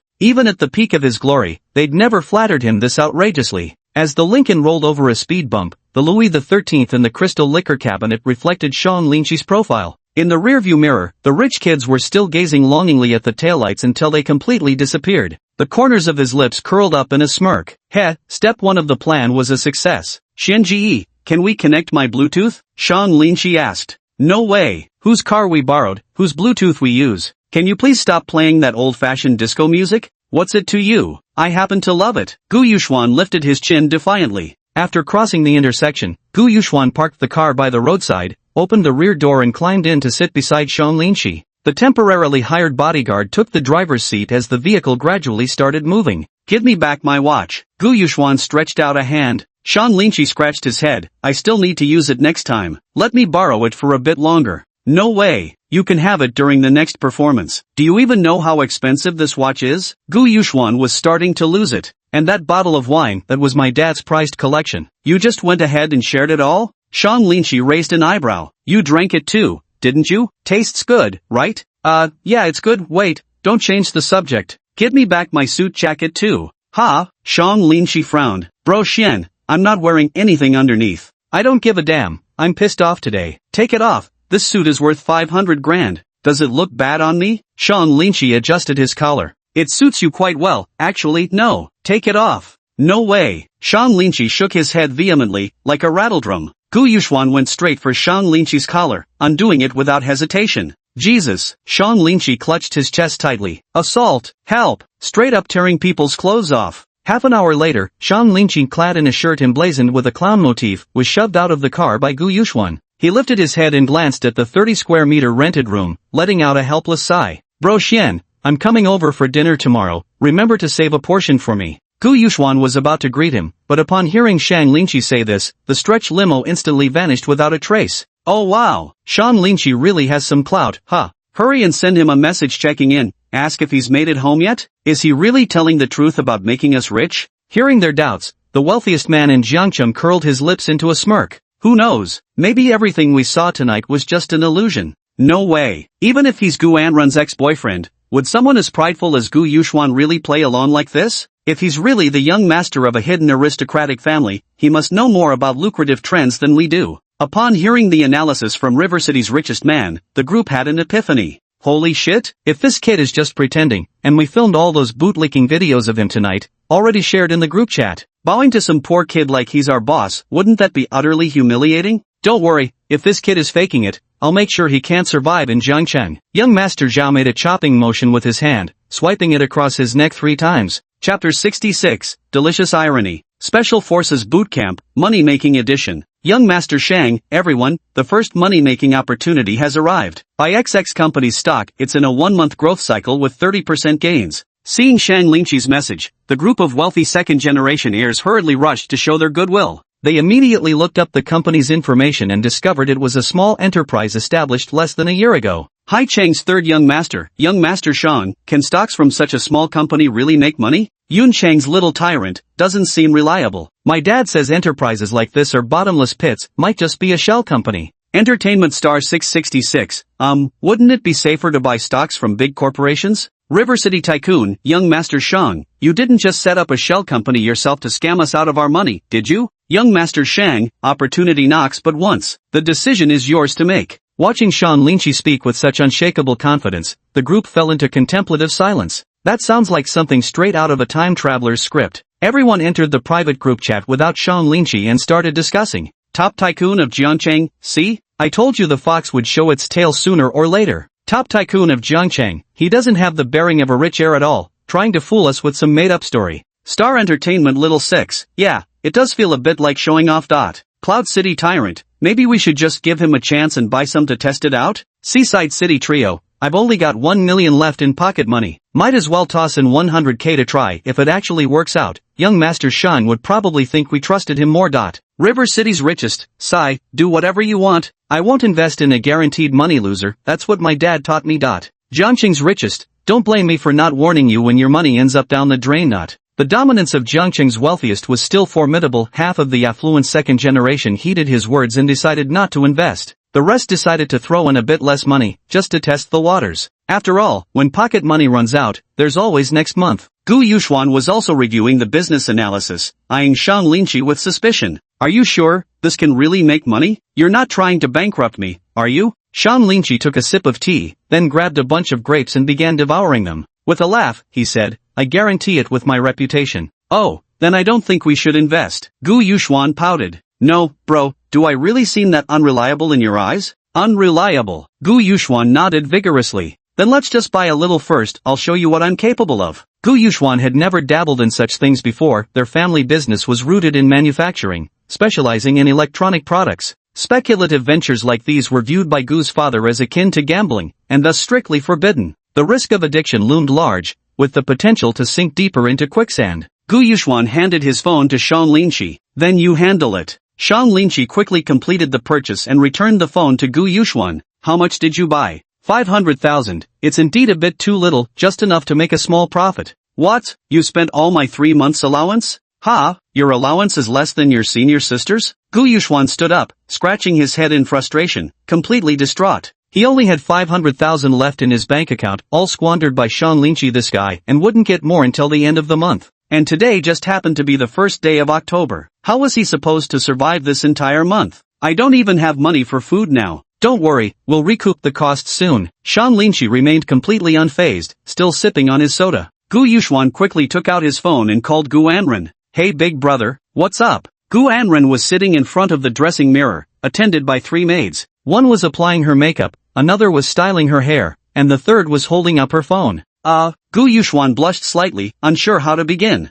After a pause, he spoke somewhat sheepishly. Little sister, could you lend your big brother some cash? Not much, just 10,000 yuan will do. Gu Anren was a bit dazed. Brother, I'd love to lend it to you, but I don't have any money left either. Gu Yuxuan was utterly bewildered. Gu Anren received 50,000 yuan more in monthly allowance than him because their parents favored her more. During school days, she almost spent it all on that rascal Shang Lynchie. Now that they've graduated, the two have gone their separate ways. His younger sister had always been in the habit of saving money, so she must have at least 1 million yuan tucked away. How could she possibly be broke? Brother, I gave it all to him. Gu Anren lowered her voice. Who is he? Gu Anren stole a glance at the maid beside her and uttered the code phrase, feline assassin. What? Gu Yuxuan clenched his fists. Alright, I understand. The call ended, and he immediately rushed over, grabbing Shang Lynchie by the collar. Cat assassin, you're really something, running off with all the money from our siblings. Gu Yuxuan directly lifted Shang Lynchie off the couch by his collar,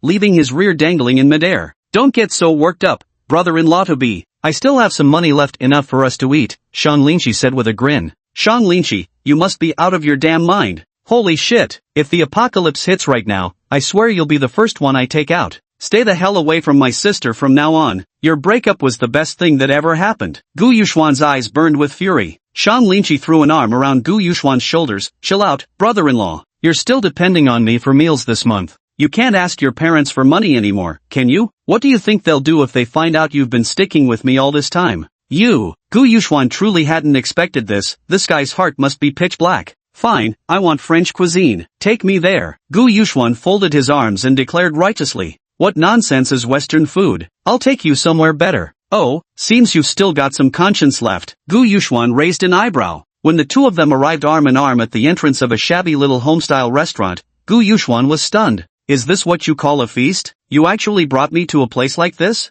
Same as the senior, huh? Don't you get it? The real delicacies are hidden in these narrow alleys. Gu Yuxuan sat down and glanced at the menu. The absurdly low prices made him uneasy. Is this really edible at such a low price? Shang Linqi snapped his fingers lightly. Boss lady, the usual 4 dishes in 1 soup. Coming right up, the proprietress called out loudly. Soon, 4 substantial dishes were served, looking quite presentable with an enticing aroma. Lin Shi, you've graduated, right? Are you working now? The landlady asked. No, just an unemployed drifter. After going through my internship, one thing became crystal clear to me. In the Chinese zodiac, there are really only 2 signs, the ox and the horse. Ha ha ha, that makes perfect sense. The landlady couldn't stop laughing. Hey, where's your girlfriend? Why didn't she come? Oh, she's swamped with work and went to compete in a tournament again. That's great. That's great. It always makes me so happy whenever I see you two come here to eat. Remember to bring her along next time. I'll make your girlfriend's favorite dish for her. Thank you, Auntie. Seeing Shan Linqi chatting with the proprietress like family, Gu Yuxuan inwardly couldn't help but admire him.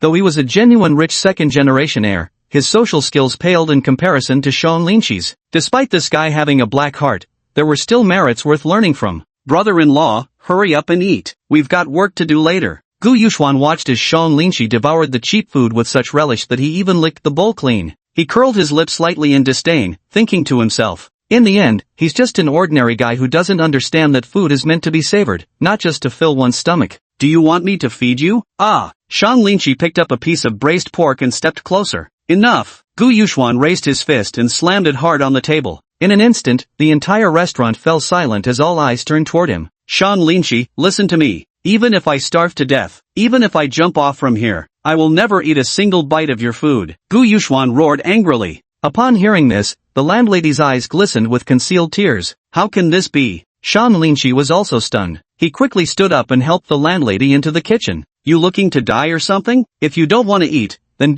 no need to be such a dick about it. What lousy manners, some rich kid he is. Even a preschooler in our house has better etiquette than that. Eat it, damn it. You're gonna eat it whether you like it or not. Hurry up and eat. The entire restaurant, filled with people of all ages, simultaneously stood up and surrounded Gu Yuxuan. Staring at the sea of dark figures before him, Gu Yuxuan's body trembled violently, utterly at a loss for what to do. Alright, you win. I'll take just 1 bite. He snapped apart the disposable chopsticks, picked up a fatty piece of braised pork, and nearly gagged at the sight of its glistening, greasy surface. Here goes nothing. He closed his eyes and stuffed the braised pork into his mouth. Then, his eyes widened suddenly, and his lips trembled violently. Shan Linqi and the shop owner walked out just then. They happened to witness his soul departing, seemingly poisoned expression, feeling slightly concerned. Brother-in-law, you. Holy crap, so damn good. Chapter 67, CEO. Don't you dare eat it all, save some for me. Gu Yuxuan extended his chopsticks, aiming to grab the last piece of sweet and sour meatball, only to have them intercepted by Shan Linqi's. Their chopsticks clattered together like dueling swordsmen. Can we order some more? Gu Yuxuan smacked his lips.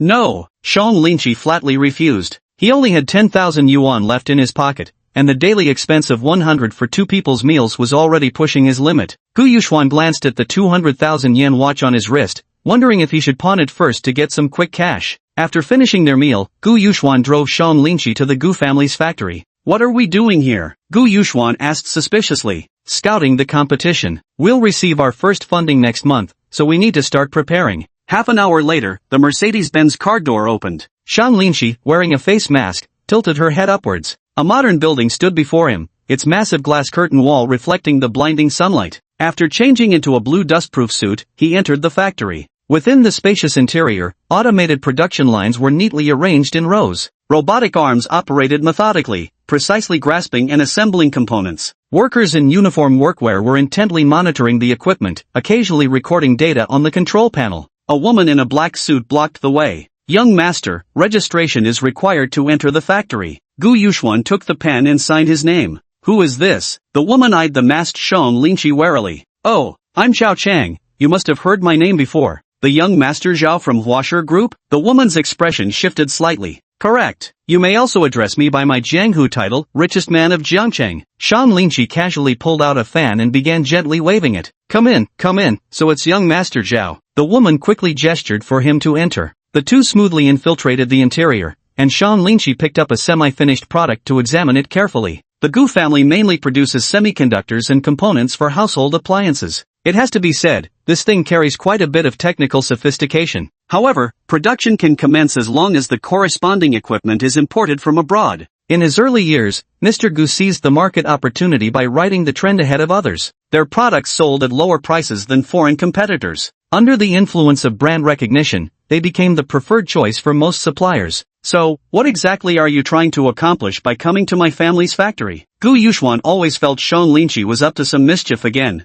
To help you become Jiangqing's richest man. How much do the researchers here make per month? About 20,000 yuan a month, Gu Yuxuan replied. Let's go. Take me to meet her. Gu Yuxuan gathered several foremen, team leaders, and technical staff members into his office. Everyone looked at each other awkwardly, unsure of what to do. The young master of the Gu family must have summoned them for urgent business. Everyone, this is Mr. Shang. He has some questions for you. Upon hearing this, everyone's gaze focused intently on Sean Linchi. Hello, Mr. Sean, the crowd chorused with a synchronized bow. Sean Linchi nodded, then pressed the switch, activating the projector to begin playing the footage. What appeared above was none other than this group's monthly wages. If I told you there's a company willing to raise your monthly salary by 30%, would you be willing to work there? Ha! Hearing this, everyone's eyes widened in shock. An old employee adjusted his glasses and asked cautiously, Young Master Sean, what do you mean by this? I'm planning to establish a new company by the end of the year, with products similar to Guja's, and we're in urgent need of talent. Hearing Sean Linchi say this, everyone instantly understood.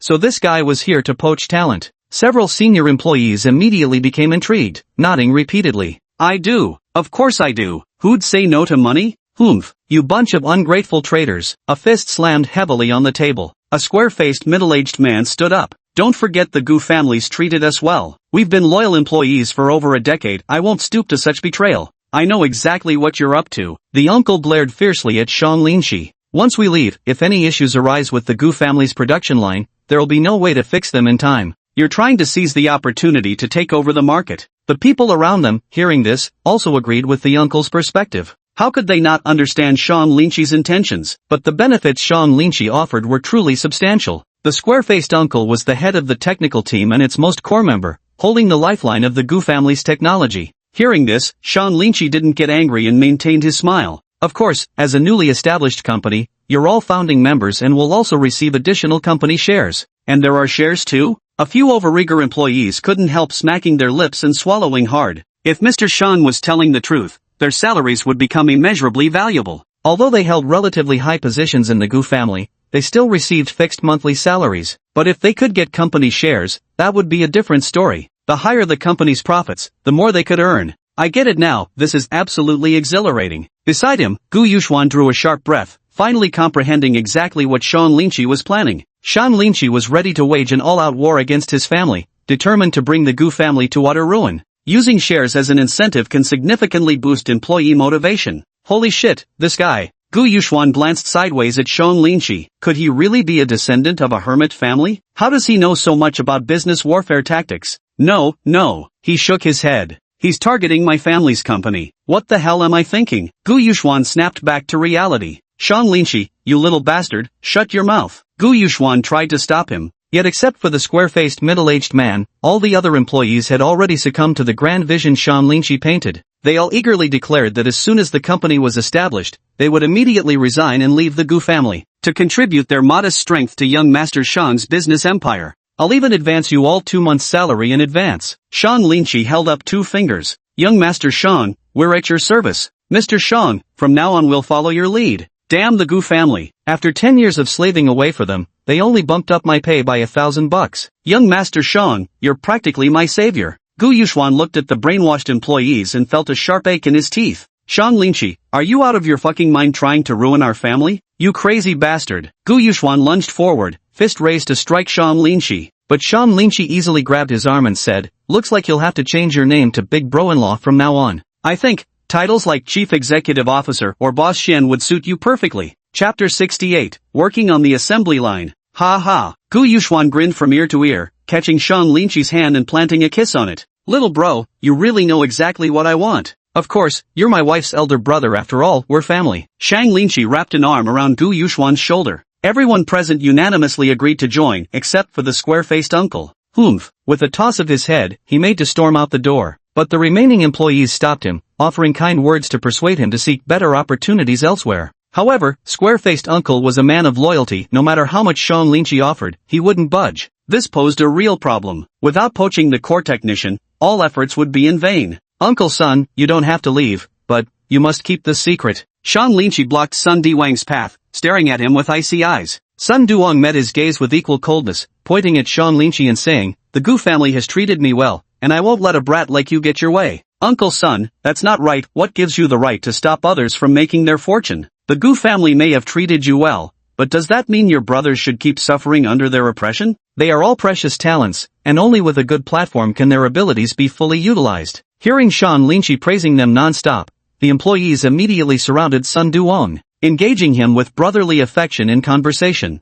In the end, overwhelmed by their collective persuasion, Sun Duong gritted his teeth and agreed to keep the secret, but he vowed he would never betray the Gu family. Watching Sun Duwang's retreating figure, Gu Yuxuan also felt something was amiss. He leaned close to Sean Lynchie's ear and whispered, "What should we do? Without poaching him, our company simply won't get off the ground." Sean Lynchie smiled faintly, "Don't worry, I'll make him join us of his own accord." A month passed. Watching the stock prices soar higher and higher, the money-making Special Forces training camp was in absolute uproar. High City's third young master, holy shit, Lin Ge, you're my lucky star. This is the first time I've ever earned 30,000 yuan all by myself. Yun City's little tyrant, regrets. I'm fucking drowning in regrets. If I'd listened to Lin Ge earlier, I'd be sitting on hundreds of thousands right now. Star Entertainment's little six, I'm speechless. Truly worthy of a young master from a hidden aristocratic family, such profound heritage. Jiangqing's richest, probably just lucky.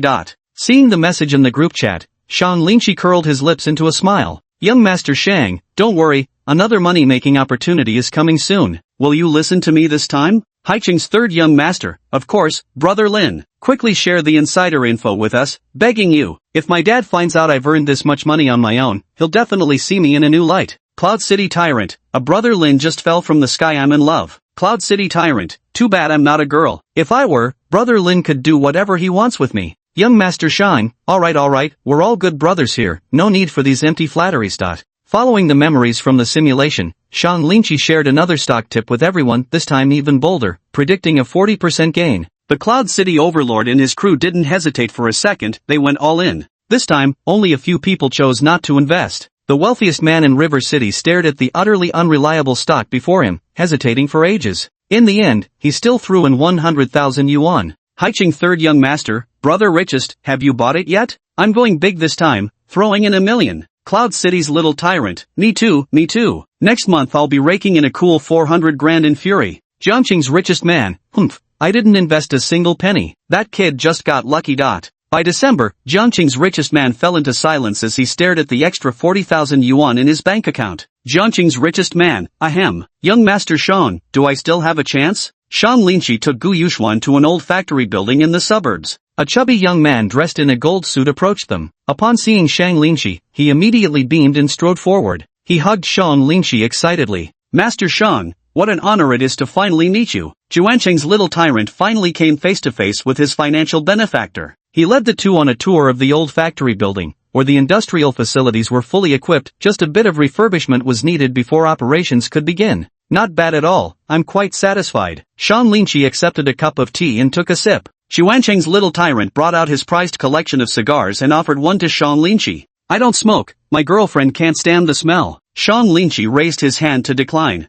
Bro Sean, we're all group buddies here, brothers in arms. Originally I wanted to sell this factory building for 2 million. For you? Friends and family discount, how about 1 mil? Xuancheng's little overlord kept rubbing his hands together. Sean Lynchie gave him a sidelong glance and smirked, too expensive. That 800,000, this is really the lowest price I can offer you, young Master Shang. I'm already running this deal at a loss. Only for you would I go this low. Sean Lynchie shrugged his shoulders. Seems our bond still isn't tight enough. The money I've helped you earn should amount to more than just this little bit. Ah, forget it. I might as well go find that little tyrant from Yuncheng. He mentioned having a factory space worth 300,000. Know what it means to pay the price of making a friend. With that, Sean Lynchie straightened his collar and made ready to leave. Gu Yuxuan glanced between the seller and Sean Lynchie, growing impatient. Getting such a great factory building for 800,000 is already a steal. There's no way they'll find one waiting for them at 300,000. No, if Shang Linchi can't make the decision, then I will. Gu Yuxuan quickly stood up, ready to take out the money. But Qingqing's little tyrant couldn't stay seated any longer. He hurriedly got to his feet. His short, obese figure dashed out at the fastest speed to intercept Shang Linchi. Leaning on his knees while panting heavily, he gasped, "Young Master Shang, 40,000 really is the lowest I can go." Shang Linchi beamed with a radiant smile, firmly gripping his palm and laughing, "That's my good brother for you deal." Watching Shang Linchi agree so readily, Juanqing's rebellious Taiku was utterly dumbfounded. Could it be, this guy did it on purpose? This actually worked? Gu Yuxuan's eyes widened in shock. Watching Shang Linchi chatting effortlessly with the so-called young master of Quancheng, the more he looked at Shang Linchi, the more he felt the guy was a hidden gem, truly a handsome and talented man. My sister's taste is absolutely killer. He's definitely our Gu family's future son-in-law. Gu Anren, sweetie, what ve you been up to lately? Found a job yet? Seeing Gu Anren's message arrive, Shang Linchi replied instantly. He never initiated messages to Gu Anren, that was their agreement. The Gu family had too many informants. If Mother Gu discovered them, it would mean utter disaster. So only when Gu Anren messaged alone did it prove no one else was around her. Linchi Shang, who's your baby? I'm a proud single noble. Anren Gu, angry emoji, humph, same here. Anren Gu, stop joking around, I miss you so much. It's been half a year since we last met. Anren Gu, let's secretly meet up. Linchi Shang, can't do it, work's a bit hectic, how about I sneak out to watch your next match instead? Anren Gu, oh, I see, disappointed emoji. Anren Gu, so what exactly do you do for work anyway? Why all the secrecy? Linchi Shang snapped a photo of the factory and sent it to Anren Gu. Shang Linchi, nah, I'm just screwing parts at the factory. Chapter 69, I'll take care of you. Gu Anren, huh? Why are you doing that kind of job? Gu Anren, how about, you quit that job? I'll take care of you. Seeing the senior sister wanting to feed him again, Shang Linchi protested vehemently in his heart. Shang Linchi, I'm a man, senior sister. I can definitely carve out my own future with my own 2 hands. Shang Linchi, labor is most glorious. Gu Anren, but, it's full of dust inside, it's not good for your health. Gu Anren, and working over 10 hours a day, won't that wear you out? Hearing her senior's words, Shang Linchi understood exactly what she meant. Shang Linchi, senpai, could you please stop always thinking about those kinds of things? Gu Anren, fine, then I won't send you any more of my photos. Shang Linchi, no, senior, give it to me, I need it. Gu Anren, photo of long legs and black stockings. Shang Linchi, hee hee, nice, love seeing it. Gu Anren, gotta go, my mom's here. Looking at the senior's photo, Shang Linchi felt an urge in his heart, but he had to restrain himself for now. Damn it, I've already simulated 3 times, but I still can't resist my feelings for the senior. Hey, Shang, chatting with your girlfriend? Let me see which wealthy heiress it is? Juancheng's little tyrant craned his neck curiously. She must be even prettier than Gu Anren. Shang Linchi immediately locked his screen and hid the phone in his pocket. Snooping on someone's privacy is not a good habit. Just an ordinary girl from a normal family. Alright. Juancheng's little tyrant felt a bit regretful. He had wanted to see Shang Linchi's preferences so he could find a few women of the same type to win him over. But, for a moment just now, he thought he saw Shang Linchi's phone wallpaper. It seemed to be a photo of Gu Anren. Must have been my imagination. After a breakup, who still keeps their ex's picture up? We change girlfriends like clothes. Shang Linchi must play the field even wilder than we do, he mused to himself. On the other side, Gu Anren and her mother walked arm in arm, attending a press interview. Miss Gu, is it true that you'll be appearing on a television program next month? Your dance videos have gone viral online. Some say you're planning to start live streaming sales. Is it true you're looking to harvest the leaks from fans? As Gu Anren's mother, I'd like to ask, how did you raise such an outstanding daughter? Faced with the swarm of microphones thrust toward her, Mother Gu couldn't stop grinning as she endlessly boasted about her child-rearing expertise. Meanwhile, Gu Anren remained completely at ease, responding with natural confidence. Of course I'm joining the show. I want to further expand my influence. The thought of Shang Linchi likely sweating on an assembly line right now, bleeding and toiling just to earn money. Gu Anren felt a pang of heartache. She had already thought of a way to reconcile with him. She would keep striving to become a star-level figure and achieve complete financial independence. Perhaps she could even start her own company and make Shang Linchi the CEO. He firmly believed that Shang Linchi's abilities could definitely grow the company into something formidable. This way, perhaps he could earn his parents' approval and have their relationship recognized properly. Linchi, for your sake, I must work extra hard, she cheered herself on. Little did Shang Linchi know, his wife was desperately hustling to stack cash for him. By means of snowballing, Shang Linchi and Gu Yuxuan managed to secure 3 million in startup capital within just half a year. They purchased a factory and immediately began recruiting talent from the Gu family. However, the recruitment was done in batches, with no more than 3 or 4 people joining each month. Having everyone leave at once would inevitably arouse suspicion from Father Gu. Young Master Shang, to get the factory operational quickly, we need at least 5 million yuan in funding covering recruitment, equipment procurement, and other expenses. We also need to renovate the factory dormitories. The facilities are too outdated and don't even meet the most basic living standards for employees. Listening to the technical team leader's report, Gu Yuxuan felt a pounding headache coming on. It was his first time starting a business, and who knew there'd be so many trivial matters to handle. Moreover, they were spending money much faster than they could earn it. Gu Yuxuan knocked on Shang Linqi's office door, entered, and handed him the financial report. Shang Linqi, where are we supposed to get this much money from? You even promised to advance them 2 months' salary. They're all asking me for money now, what should I do? Gu Yuxuan complained. Although Shang Linqi was the largest shareholder and the actual boss, it was he who had pushed Gu to the forefront. He was also the company's legal representative. If anything went wrong, they'd come after him. Gu Yuxuan couldn't help but suspect, was Shang Linqi using him as a pawn? Watching Shang Linqi's carefree expression as he leisurely rested his legs on the office desk, comfortably snacking on fruit while watching a movie, Gu Yuxuan couldn't take it anymore and shoved his feet off the desk. Shang Linqi, are you even listening to me? Hey now! Shang Linqi closed his notebook with a sigh. Brother-in-law, why do you always act like such a resentful housewife? The fire's at your heels, and you're still laughing? Gu Yuxuan stood on the balcony, exasperated and sighing helplessly. Calm down, calm down. Shang Linqi patted his back. The foreshadowing we planted earlier can be cashed in now. What do you mean? Gu Yuxuan was puzzled. Shang Linqi smiled without speaking. Young Master Shang, everyone, want to earn more money? Do it right, and it'll be a venture yielding 10,000% profit. Yunqing's little tyrant, woof woof. Young Master Shang, absolutely want to. Haiqing's third young Master Shang, I'm desperate to advance. Jiangqing's top tycoon, young Master Shang, stop keeping us in suspense. I want to swap my car next month.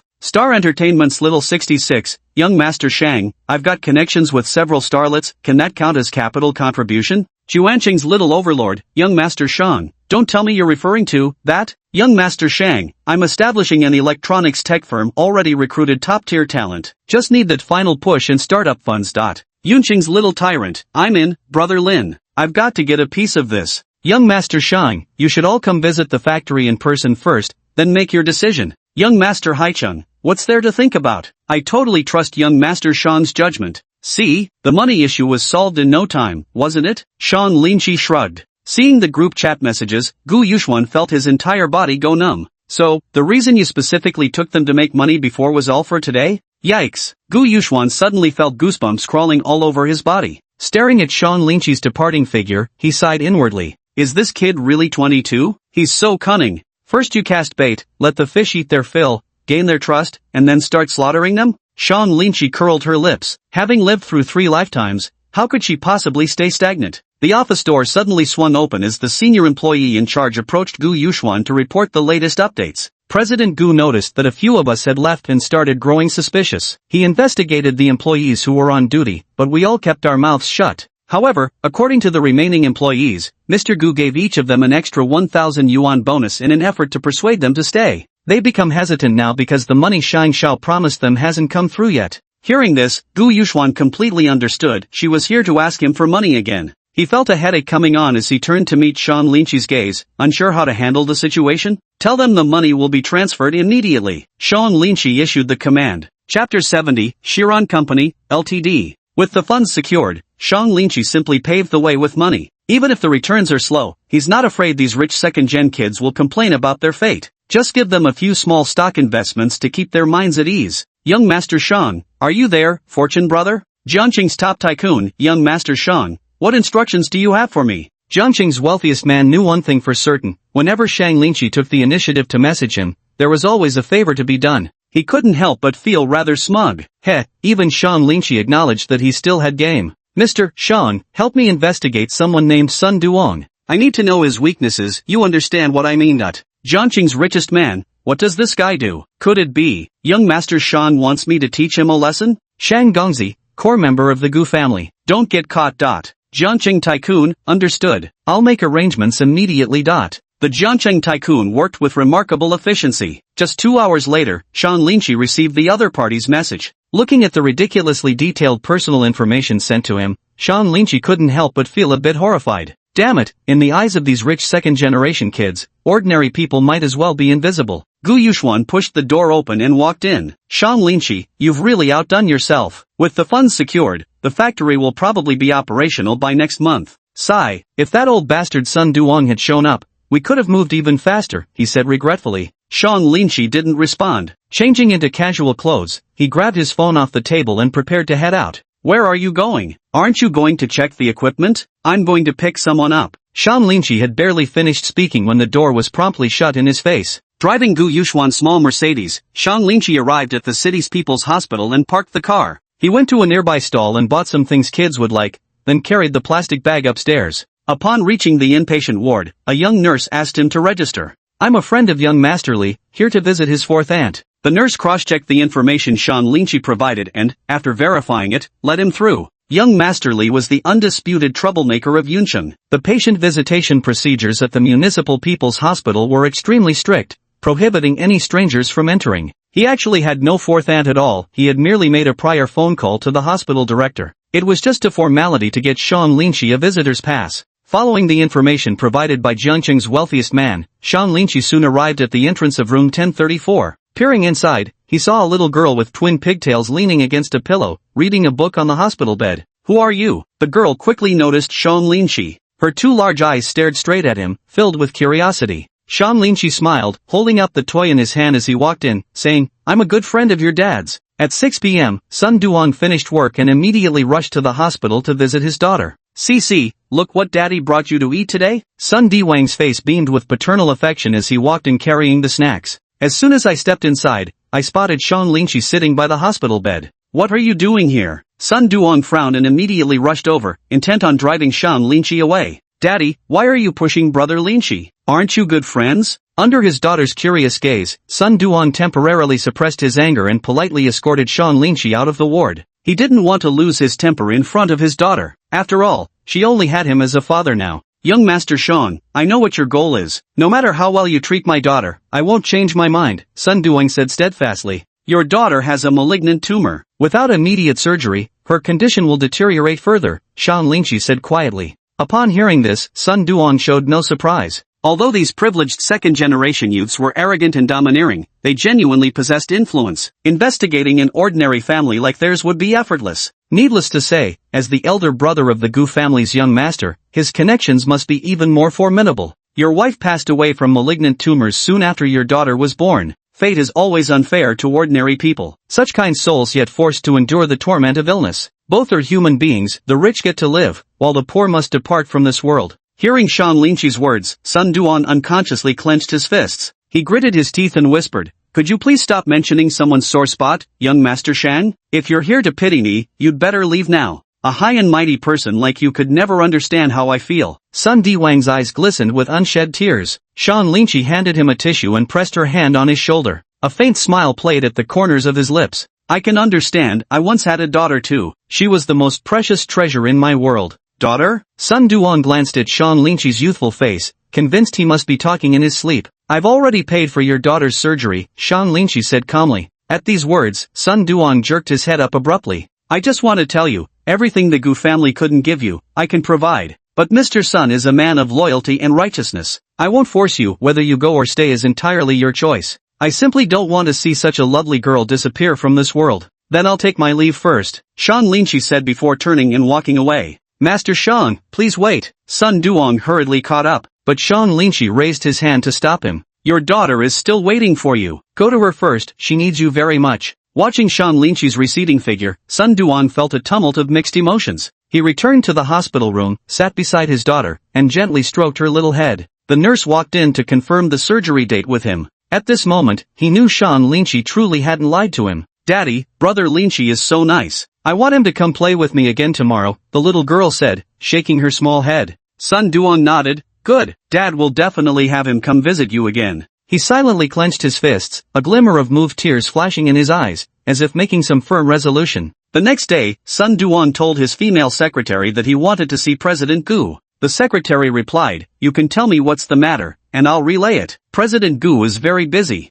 Sun Duong informed his secretary about his daughter's condition. The secretary quickly found him and handed him an envelope. Sun Duong opened it and was surprised to find 10,000 yuan inside. What is this? Mr. Gu asked me to give this to you, hopefully it'll be of some help. Although Mr. Gu didn't offer as much as Shan Linshi, Sun Duong was still deeply moved inside. He had dedicated over a decade to the Gu family, so his efforts weren't entirely in vain. Noticing Sun Duong's moved expression, the female secretary added, Director Gu said this is an advance on your salary. A new researcher will take over your position next month, so please prepare the handover procedures. What? Sun Duong's face filled with disbelief upon hearing this. Are you saying that President Gu wants to fire me? The female secretary gave him a cold stare. Mr. Sun, please mind your words. This isn't termination, it's a strategic adjustment by the company. At the same time, atop the office building of Chiron Company, Ltd., a phone call suddenly came through for Shan Linshi. Seeing the caller ID showing spy, Shan Linshi answered immediately. Hello, President Shang, I've successfully replaced Sun Duong in his position.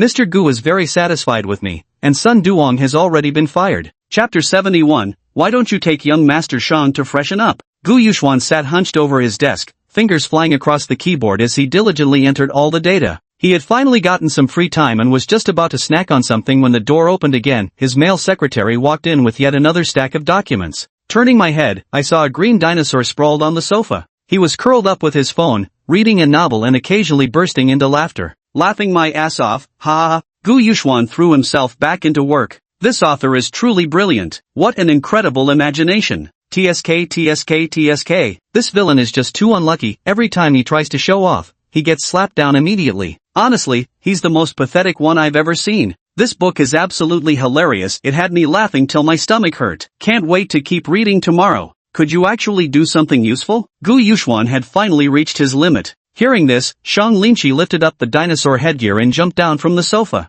Each step of the dinosaur's foot emitted a faint squeak sound. I'm waiting for someone. Shang Linshi flashed a smile. Bang bang. The door was knocked. The male secretary slightly bowed as Sun Duong stepped inside. He looked somewhat ashamed and didn't dare meet Shang Linshi's eyes. Meanwhile, seated in his office chair, Gu Yuxuan's eyes widened abruptly. How did you get here? Gu Yuxuan immediately assumed a fighting stance, cautiously scanning his surroundings. Their companies operated in secrecy, with no risk of leaked information. Since Sun Duong has come, it means his parents must already know as well. Master Shang, please give me a chance. Let me repay your kindness. Sun Duong spoke and immediately bent down, wanting to kowtow to Shang Linshi as a gesture of loyalty. Shang Linshi quickly stopped him, preventing him from kneeling down. Mr. Sun, there's no need for formalities. Having a talent like you is what truly brings honor to my humble abode. We're all family here, no need to be so polite. But, Sun Duong was about to say something else when Shang Linshi stopped him. Enough said, I need your strength, we're equals. Shang Linshi tightened his grip on his hand.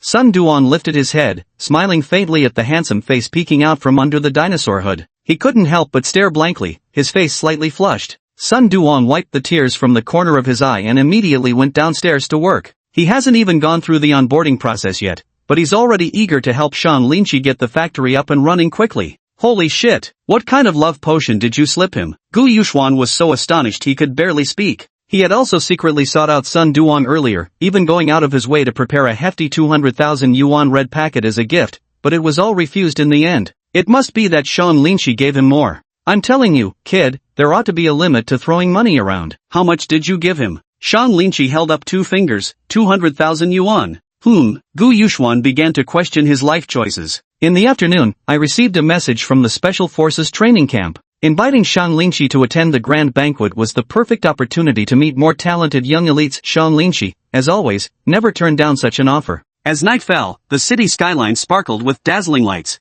Shang Linshi arrived at the villa, gazing up at the towering, luxurious gate before him. The marble fountains flanking either side sparkled with crystal-clear droplets under the lights. He adjusted his collar and strode in. As soon as I stepped inside, the soothing notes of a piano drifted into my ears, while the air was perfumed with the scent of high-end cologne. In the hall, the affluent men and women, dressed in lavish attire, held wine glasses as they chatted and laughed effortlessly, their every gesture exuding elegance and poise. Shang Linshi had just stepped into the crowd when the wealthiest man in Jiangcheng approached him with a welcoming smile. Yo, young Master Shang is here. Taking the champagne offered by the waiter, she lightly clinked her glass against his. Shang Linshi smiled slightly. Of course, there's no way I'd miss an occasion like this. He glanced around, his gaze sweeping over those familiar and unfamiliar faces. Some were discussing new investment projects, some were showing off their newly purchased limited edition sports cars, while others whispered about romantic escapades. At that moment, a woman in a striking red cheepa walked gracefully forward with measured steps. She smiled coquettishly, so this must be the renowned young master Shine that Xiao Zhao and the others always talk about. Truly young and accomplished, with such striking looks. Shan Linchi smiled faintly, his tone casual. Just pure luck, you flatter me. I'm no match for real experts like you. The woman covered her mouth with a light chuckle. I'm the eldest daughter of the CEO of Fangmeng Group. Our family is in the real estate business. I wonder if Mr. Shang would be interested in collaborating? Tonight is all about having fun, talking business would just ruin the mood. Ha, fair enough. May I have the honor of inviting young Master Shang for a dance? The woman's eyes sparkled with anticipation, as if staring at a juicy piece of fatty meat. No thanks, I'm going to meet up with the guys first. Shan Linchi politely declined and followed the richest man in Jiangcheng to the house of cards. The woman glanced at Shan Linchi's receding figure and curled her lips slightly. Ha! This is the first time a man has refused to dance with me. As expected, a truly wealthy young master wouldn't spare a glance for common girls like us. However, there's still plenty of time. If we can secure this, it will undoubtedly be a great help to our family business. Young Master Shang's reputation had long preceded him, and when the man himself finally made his appearance, especially when he saw that Shan Linchi was still so young, and actually quite handsome to boot, all the rich young ladies present were as if injected with adrenaline, each one brimming with excitement. Prince Shang, I want him so badly. Some people were already fantasizing in their heads about married life with Shan Linchi. Shan Linchi pushed the door open and entered. The young noblemen surrounded him eagerly, offering their own chips to persuade Shan Linchi to play a few hands. Impressive as always, young Master Shang. Even your luck is extraordinary, I must get some of that fortune rubbed off on me. The self-proclaimed little tyrant of Yun City patted Shan Linchi's hand admiringly. The third young master of Haicheng approached with a gorgeous girl in tow, beaming as he introduced her to Shan Linchi. Brother Lin, let me introduce you, this is my younger sister. The girl proactively extended her hand and shook Shan Linchi's with poised grace. Good day, young Master Shang. The younger sister lowered her head shyly. Pleased to meet you. The third young master of Haicheng subtly winked at his younger sister. She understood instantly and gave a slight nod in response. She held a bottle of champagne, pretending to pour Shan Linchi a drink. As he passed by Shan Linchi, a startled "ah" escaped his lips, and he flung himself toward her chest. Shan Linchi dodged in haste, but was a step too late. His white shirt instantly gained a large dark stain. Ah! His sister covered her mouth, her face a picture of startled dismay. I'm sorry, so sorry, Brother Linchi, I didn't mean to. She quickly pulled out tissues, ready to wipe him down, but Shan Linchi raised a hand to stop her. No, thank you, I can handle it myself. The three young masters of Haicheng scolded their younger sister right in front of Shan Linchi, and the sister hurriedly apologized to him. How can you be so stupid? Brother, I'm sorry I was wrong. Alright, I really don't know what to do with you. Young Master Haicheng shook his head helplessly. There's a hotel right over there, why don't you hurry up and take young Master Shan to change into some fresh clothes and freshen up? You clumsy girl, how can you be so thoughtless? He raised an eyebrow. Chapter 72, could you pour me a glass of water? Seeing this, the nearby troublemaker of Quancheng couldn't sit still any longer. He hastily dashed out of the drawing room, dragging in a fashionably dressed young woman by sheer force. Brother, please don't. I'm so timid, with so many people here, I'm really too embarrassed. Hurry up. If another woman gets ahead of you, you'll regret it. Chuancheng's little tyrant remained as domineering as ever. The richest man in Jiangcheng pulled his sister along as he spoke. Sis, whether I can level up or not now depends entirely on your charm. Surveying the scene where over half of these wealthy second-generation heirs had each brought a woman to meet him, Shan Linchi felt utterly speechless. It turned out they hadn't invited him out for fun tonight at all, this was clearly a setup for blind dates. Seeing a man accidentally drink a beverage handed to him by some girl and immediately lose consciousness, collapsing to the ground, Shan Linchi genuinely couldn't sit still any longer. He decided to make his escape first. Guanrun is really something, failing to secure someone like young Master Shang, an absolute gem among men. Yeah, I thought she was so above it all, but turns out she's just like the rest of us, chasing benefits. Hey, isn't that Guanrun? Why is she here too? A woman exclaimed. What? Shan Linchi doubted whether his ears had heard correctly. His gaze turned toward the entrance, just in time to see Senior clad in a black overcoat, escorted by 3 or 4 bodyguards as she walked in. Shan Linchi quickly squeezed his way out of the cluster of women and hid behind a nearby pillar. He casually snatched a top hat from someone's head and placed it on his own. Guanren tossed his coat to a bodyguard, smoothed his flowing long hair, and then engaged in conversation with a few women. From the sound of their discussion, it seemed to be about business matters. Senior is thinking of ways to make money? Instead of focusing on dancing, why is she trying to earn money? Shan Linchi frowned deeply. Holy shit, Guanren is still drop-dead gorgeous, damn, she's stunning as hell. Should I go over and strike up a conversation? I've had a crush on her for years. Forget it, she's Shang Gongzi's ex. Even though they've broken up, we can't just ignore young Master Shang's reputation. True, women young Master Shang has been with? Better keep our distance. I don't want to get myself killed, I'm scared as hell. Hearing the man's words, the young masters who had originally intended to ingratiate themselves suddenly came to their senses. They only dared to steal glances from afar, not daring to approach Guan Ran within a 5-meter radius. After all, young Master Shang was present too. Getting caught by him would spell unimaginable consequences. Guan Ran, who had been chatting cheerfully with the wealthy heiresses, also noticed something amiss. In her memory, the last time she attended such a drinking gathering was back in her freshman year. Back then, the moment she appeared, all the men would rush over, desperately trying to court her from behind the bodyguards. But today was completely different. Guan Ran glanced around, and the young heirs who had been secretly stealing glances at her all quickly averted their eyes. These people have finally grown up. Guan Ran couldn't help but sigh in relief. The mere thought of those people showering her with unwanted attentions made her sick to her stomach. She had already prepared her excuse. Actually, I prefer women. Using sexual orientation as justification would have made them give up completely, but it seemed unnecessary now. Without outsiders interfering, she could work more conveniently. Guan Ran deeply despised attending such gatherings, but to help Shan Linqi start a company, she needed more money. Her purpose in coming here today was to find someone called Young Master Shang. Though she usually remained silent in wealthy social circles, she occasionally lurked and observed the conversations. When she heard about a certain young Master Shang who consistently led people to steady profits, though she didn't want to do it, for Shan Linqi's sake, she decided she must meet this young Master Shang. What a coincidence, same surname as Shang, she mused inwardly. Ran, your hair color is gorgeous. Where did you get it done? The young socialite across from her inquired. Guan Ran twirled a strand of her long hair around her finger and smiled, saying, a designer from overseas. Seeing Guan Ran actually speaking to them with a cheerful smile, the young socialites were somewhat astonished. In their recollection, Guan Ran had never treated them with a pleasant expression before. Wow, sis, you smell amazing. A petite girl leaned in and sniffed Guan Ran's hair. Guan Ran couldn't help but take a step back and explained, it's just shampoo from some brand. Sister Anran is being modest. This is clearly your natural scent, so fragrant and lovely. The girl revealed a fawning expression. A small portion of the girls didn't have competitive intentions, they were simply admirers of Guan Ran. They'd deliberately get close, wanting to smell her, to hug her. Hiding behind the pillar, Shan Linqi couldn't help but clench his fists. Damn it, stay away from my girlfriend, you bunch of vile fangirls. Guan Ran gritted his teeth, took a deep breath, and stated his purpose. I heard young Master Shang is here too, could you take me to see him? Hearing Guan Ran's words, the girls immediately furrowed their brows. Ha, so it's like this, Guan Ran? Even after being dumped by Shang Xiao, you're still pining after him. What a shameless woman.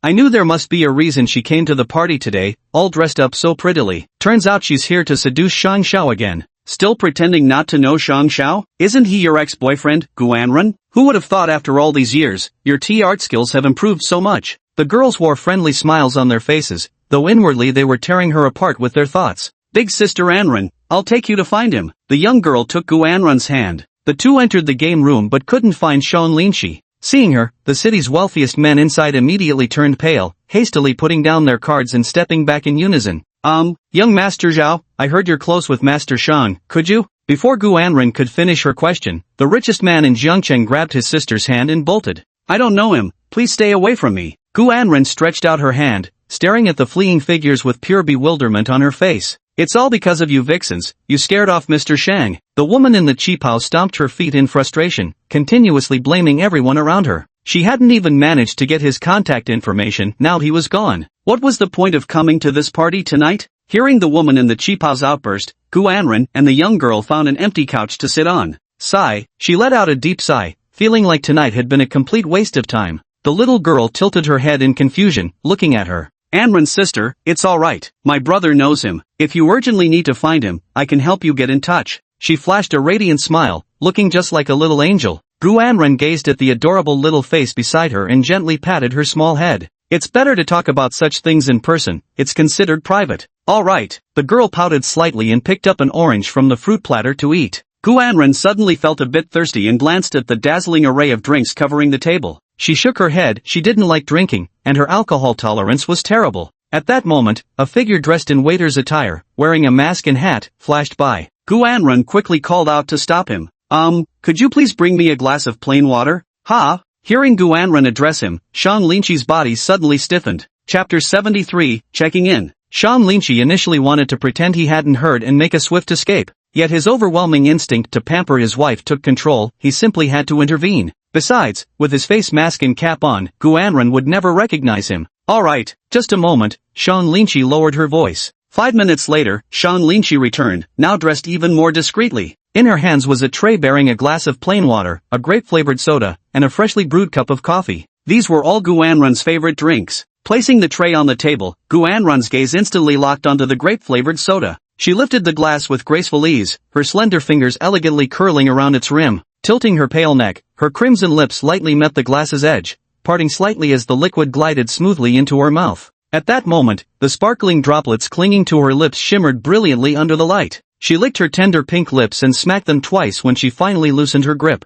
The stark contrast between her snow-white skin and vivid red lips was like a silent invitation, successfully stirring the deep-seated impulses within Shan Linchi. Ugh, do you know what's the hardest thing? It's having your wife right in front of you but wanting to kiss her and not being able to. Shan Linchi was itching with unbearable longing. Phew, I was dying of thirst. Thanks. Guanren let out a long exhale. She turned her head to look at the waiter again, only to see him walking away. Wait, she suddenly called out. Shang Linchi didn't hesitate for a moment, shouting as he moved, coming, coming. Young Master Zhao, dashing out of the villa in a flash. Guanren watched the retreating figure, and the more she looked, the more it resembled her boyfriend. Whether it was the build or the proportions, and even, the voice when he spoke to her just now sounded exactly like Shan Linchi pretending to be a courier. Most crucially, why would it be grape-flavored soda? Definitely not. Shan Linchi would never come to a place like this. She shook her head, dismissing the thought. The little girl sitting beside her opened her tiny mouth and nom-nommed 2 orange segments. She plucked off another segment and held it to Guanren's lips. Ah, here, Sister Anren, let me feed you. Oh, Sister Anren,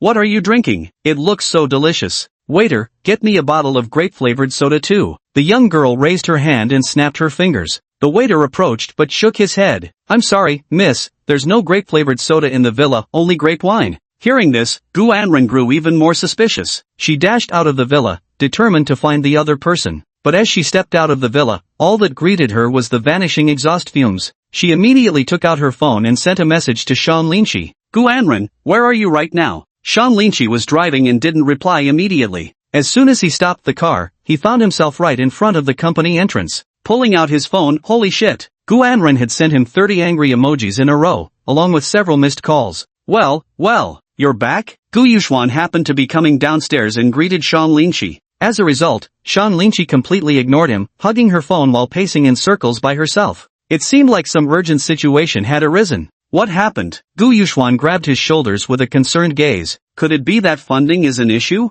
Don't bother me. Funding issues are nothing compared to getting checked up on. Shan Linchi felt his teeth ache. Shan Linchi? Shan Linchi, just got out of the shower, didn't see your message. Shan Linchi, what's up, babe? Guanren, bomb emoji. Guanren, who's your wife? We've already broken up. Shan Linchi, alright woman, what do you want from me? Guanren, humph man, either call me wifey or pay back the 1 million you owe me. Shan Linchi, honey. Guanren, that's more like it. Are you sure you were just showering? Send me a photo of you fresh out of the shower for proof.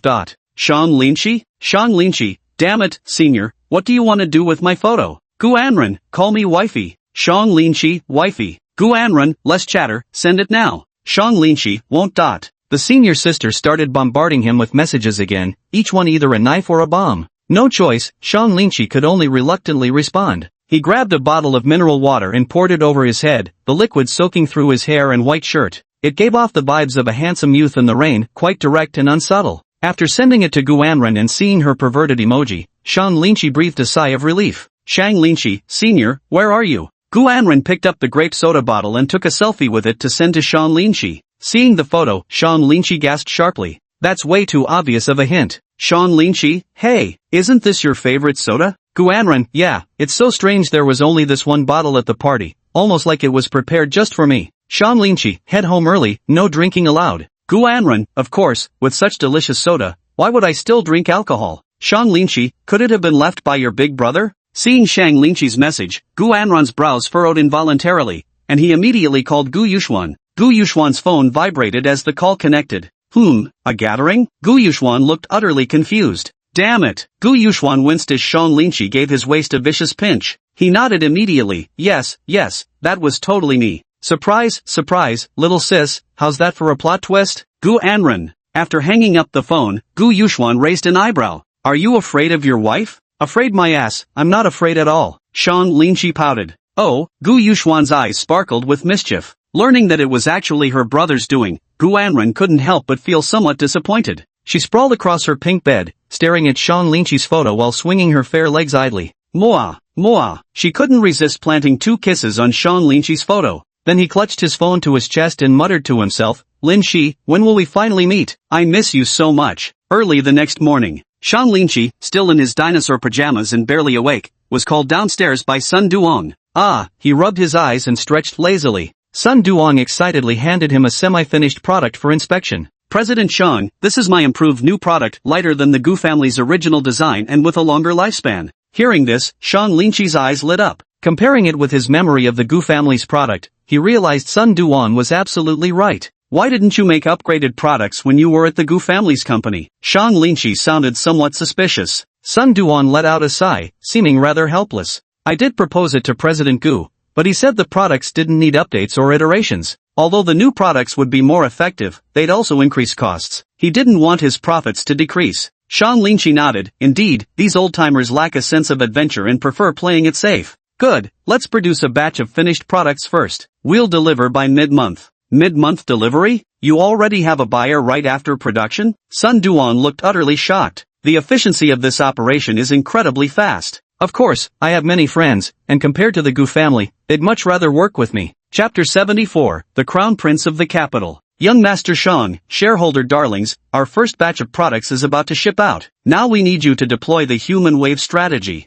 Young Master Shang, does anyone know buyers interested in semiconductor products? See City's third Young Master. Young Master Shang, usually big deals like these are handled by family connections. We don't really get involved in them. Cloud City's little tyrant, I thought the Gu family was mainly in this line of business? River City's richest man, foreign prices are too high. In the domestic market, the Gu family offers the most affordable options. That's their family's foundation. Spring City's little troublemaker. Wait, so young Master Shang is getting into this kind of business? What's the reason? Could it be because of Gu Anren? Are you planning to go head-to-head with her family? Star Entertainment Xia Luliu, although young Master Shang has profound resources, toppling the Gu family, this towering mountain, will still be quite a challenge. Young Master Shang, don't forget, all of you have invested in this. This isn't just my business, it's yours too. Hearing this, the hustle squad finally caught on. Yeah, they are the shareholders. But they never knew that Shang Linqi was planning this kind of business. At that moment, all these rich second-generation heirs felt their teeth ache a little. Why did it feel like they'd fallen into a trap? This practically forced them all into action, either watch all their money go down the drain or overthrow the Gu family. Jiangqing's richest mana. Let me see if I can find one, but I'm not sure we'll find a big buyer. Haicheng's third young master. Come on, young Master Shang, I've put all my money into this. Can we switch industries instead? Yunqing's little tyrant. Exactly. The Gu family might not be as wealthy as ours, but President Gu's skills and methods are way beyond ours. We've never done business, how can we compete? Star Entertainment's little sixth. Why don't we switch to an entertainment company, young Master Shang? I've got experience in this field. Starry Entertainment little 66, just find a few with decent figures, get some plastic surgery done, repackage them, and they're ready to be the next viral stars. Add some marketing tactics, and the money rolls in easily. Young Master Shang, want more insider stock tips? Then get moving now. Chuanqing little brat, young Master Shang, I have a friend whose family is interested. We can set up a meeting. Young Master Shang, one more thing, don't call me young Master Shang anymore. Address me by my Jianghu alias from now on. Jiangqing's richest, what's the title? Young Master Shang, Crown Prince of the Capital. Haicheng's top 3 scions. Damn, so young Master Shang's from the capital? A freaking capital royal? The second-generation elites worked swiftly, contacting numerous businesses. There were a few major buyers among them, but Shang Linqi turned them all down. Starting with the big fish right away would easily catch Father Gu's attention. To play it safe, it's better to begin with the smaller clients. The first batch of orders was quickly settled, no one would turn down easy money. With cheaper and higher quality products available, they immediately signed contracts with Gu Yuxuan. However, what the buyer couldn't quite comprehend was, isn't Gu Yuxuan just the young master of the Gu family? The money would ultimately flow back into the Gu family's pockets anyway, so why go through the trouble of setting up a new company? What's more, they insisted he keep it confidential, otherwise they'd cut off his supply in the future. Hiss. Makes no sense, the Gu family's young master starting his own company, is he trying to bankrupt his own family business? Impossible. Absolutely impossible. This must also be the work of President Gu. Gu Yuxuan doesn't have the brains or the guts for it.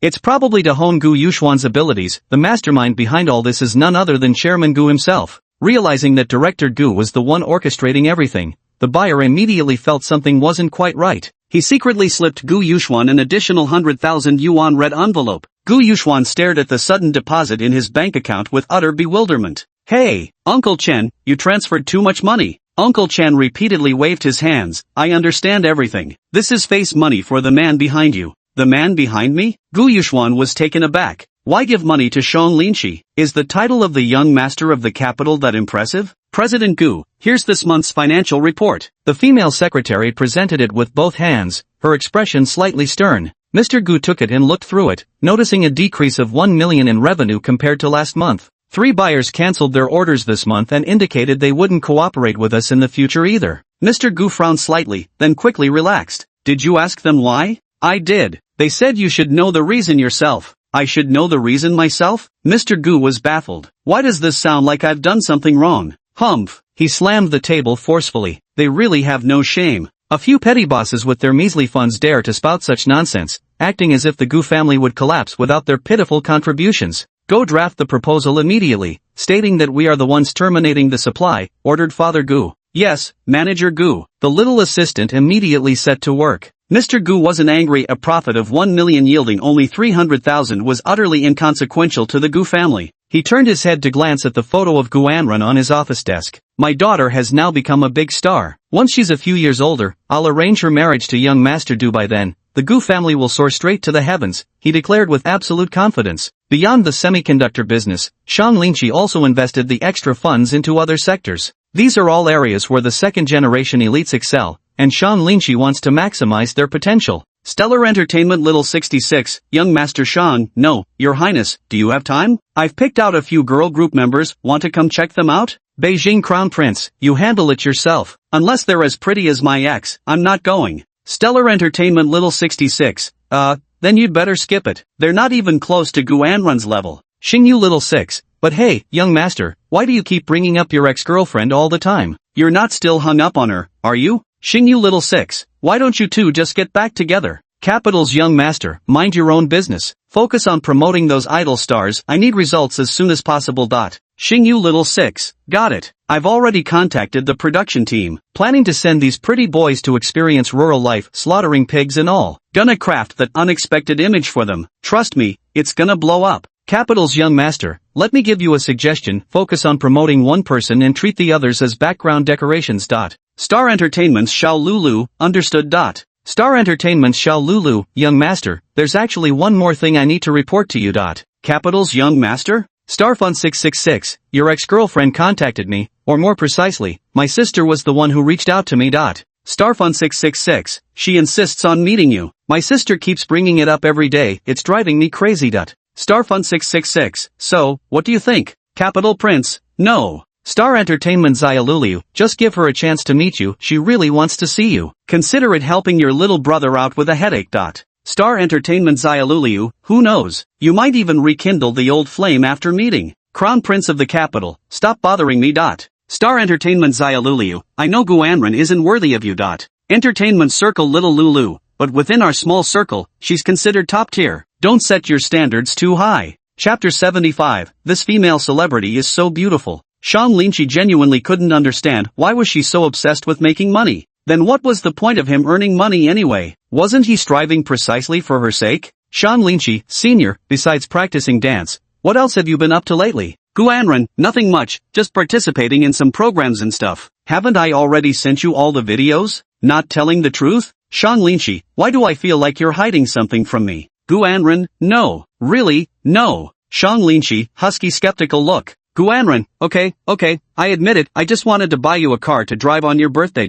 Shang Linshi? Gu Anran, don't worry, it won't be anything too expensive. Shang Linshi, this. So it was to buy a car for herself. But just how expensive a car could make her senior fret over money like this? Shang Linshi couldn't comprehend it. Capital's young master, let's arrange a meetup. Star Entertainment 666. Shang Linshi put down her phone, covered her face and leaned back in the chair, feeling a slight headache. Switching back and forth between two WeChat accounts is such a hassle. Shang Linqi had chosen a high-end hotel as the meeting spot. It belonged to the industry under Jiangqing's richest person, and everything was arranged according to his requirements, leaving only 2 sofas and a coffee table. A screen was also placed in the middle to conceal identities. At 5 p.m., Gu Anren, having just finished her interview, hurriedly rushed to the meeting spot. When she first heard it was a hotel, she felt somewhat resistant and asked if they could change locations. Her younger sister relayed the message that young Master Shan wouldn't agree to it. Seeing this, all the wealthy young ladies nearby understood the situation perfectly. Isn't it obvious what Master Shang is planning by deliberately choosing this location? This is clearly about rekindling things with his ex-girlfriend, skipping all the unnecessary steps and going straight to the final stage. It wasn't until Master Shang sent photos of the actual meeting venue, a very formal setting, that she felt slightly reassured. Gu Anren pushed the door open and entered, flanked by 4 bodyguards. Hiding behind the screen, Shang Linqi breathed a sigh of relief. Truly the senior's style. He turned on the voice changer and said, "Miss Gu, isn't it rather impolite to bring bodyguards to this meeting? I won't do anything to you. Rest assured, I'm not interested in women." Hearing Shang Linqi say this, Gu Anren dismissed the bodyguard. However, she still carried a bottle of pepper spray with her. These pampered rich boys were all sly and malicious, they were entirely capable of crossing the line. She had to be cautious. Sitting on the sofa across from Shang Linqi, Gu Anren stared at the folding screen before her, somewhat puzzled. This young Master Shang often frequents the circles of second-generation rich kids, doesn't he? Then why would he hide his true appearance when meeting her? Ahem. Young Master Shang, I'd like to ask for your advice. What kind of business could make money? Gu Anren's tone was exceedingly humble. Hearing this, Shang Linqi raised an eyebrow. Muttering in his heart, Gu Anren, have you lost your mind? Are you possessed or something? Shang Linqi didn't hold back and shared several pieces of intelligence with Gu Anren. Many thanks, young Master Shang. I won't take advantage for free. When I earn money, I'll send you some gifts in return. Might I ask for young Master Shang's contact information? If there's any intelligence to share in the future, we could communicate further. Shang Linqi silently complained in his heart. How much more do you want? You're being too greedy, Gu Anren. You're the future lady of the house. You don't need to earn money. Just leave. My assistant will add your contact details later. Shang Linqi waved his hand dismissively. Thank you, young Master Shang. Gu Anren gave a slight bow before turning to exit the reception hall. Just to be safe, Shang Linqi also wore a mask over his face. He took off the mask and walked out onto the balcony, watching Gu Anren get into the luxurious car. Only when she disappeared from his view did he return to the sofa. Damn, what the hell am I doing? My own wife bows to me with utmost respect, calling me young Master Shang over and over. Sigh, how frustrating. Shang Linqi shook his head. Half a month later, Gu Anren, transferring 10,000 yuan. Gu Anren, this is a token of gratitude for young Master Shang. It's a bit modest, please don't mind. Young Master of the capital, no need, keep it for yourself. Gu Anren, no way, you must take this money, it's a token of my appreciation. Young Master of the capital. Young Master of the capital, received transfer from the other party. Gu Anren, baby, it's Children's Day today. I'm too busy to buy you a present. Gu Anren, transfers 13,140 yuan. Gu Anren, baby, accept this money and use it to treat yourself better. Shang Linqi, transfer received from the other party. What the hell am I doing? Shang Linqi was nearly losing his temper. Xingyu little Lulu, brother Shang, did you patch things up with the missus again? Gossip emoji. Yunqing little overlord, Sis's birthday is coming soon. Should we prepare some modest gifts, things she'd actually like? See City's third young master, how can you bring just a meager gift? Showing respect to the lady is showing respect to young Master Shang. All of you, prepare lavish gifts and head over. These wealthy second-generation heirs were all filled with anticipation. Their usual attempts to fawn over Shang Linqi were futile, met only with cold indifference. Only in business dealings would Shang Linqi show them a slightly kinder demeanor. But if Gu Anren and Shang Linqi got back together, that would be a whole different story. Since I can't win over young Master Shang's heart, then I must please his sister-in-law. If I can make his sister-in-law happy, wouldn't it be wonderful if she puts in a good word for me in young Master Shang's ear tonight? Beijing's crown prince, what are you all thinking? No reconciliation, everybody shut up. No reconciliation? You went to a hotel together and still haven't reconciled? Jiangqing's richest man, stop spreading rumors, everyone. I can vouch for young Master Shang. Seeing the message from Jiangqing's richest man, the second-generation heirs couldn't help but feel a bit disappointed. Still, this was good news. It meant their younger sisters and older sisters still had a chance. What's wrong with you? Didn't you just land a big order today? Shouldn't you be happy? Gu Yuxuan asked. Shang Linqi covered his face. Just let me be alone for a while. Gu Anren's birthday was approaching, yet Shang Linqi had no idea what to get her. Now that he had more money than before, he still didn't know how to spend it on a woman. Perhaps, what Senior Anran wanted most as a gift right now was himself. Should I pack myself in a big gift box and mail myself to my senior? Then write a title on it, your Shang Linchi has been delivered. Please sign for it. Returns are not allowed. Headache. I need to relax first. The richest man in Jiangcheng invited Shang Linchi to go street racing. The car was already prepared for him, just come and have fun. They drove from the mountains all the way to the city center, then invited Shang Linchi to a bar, specifically aiming to get him drunk. Shang Linchi raised his hand in refusal and suggested strolling through the pedestrian street instead. A group of stylishly dressed men and women walked down the street, normally turning heads wherever they went,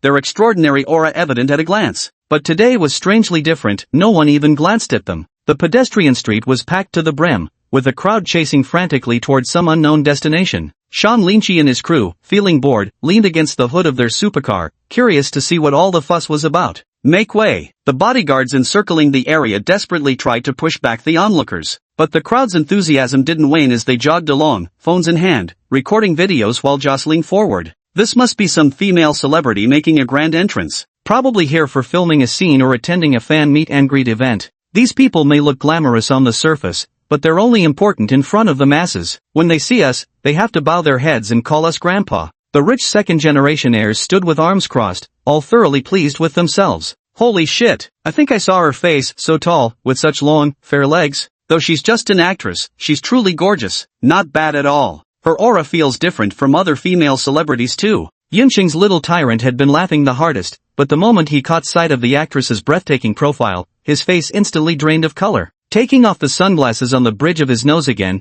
he rubbed his eyes to make sure he wasn't seeing things. His eyes instantly widened. Ha, sis-in-law? Chapter 76, Senior, are you in such a hurry? Gu Anran wore delicate makeup, her tailored black suit outlining sharp, commanding lines. She was already tall, and the stiletto heels she wore now made her figure appear even more slender. A gentle breeze swept by, lifting her light brown hair and carrying away the faint fragrance that lingered around her. At noon, the sun beat down on the cobblestone street of the pedestrian walkway, the heat waves shimmering visibly as they surged toward the sky. The black umbrella in her hand tilted slightly, obscuring most of her face, revealing only her delicate jawline and the pair of South Sea golden pearl earrings dangling near her ears. Sis, please, look over here. A young girl held up her phone while walking backward to film, the lens constantly chasing the silver choker resting on her collarbone. Gu Anran glanced sideways, the corner of her lips curving upwards, her large sparkling eyes brimming with amusement. 360-degree flawless beauty, every random snapshot could be a phone wallpaper. Sis,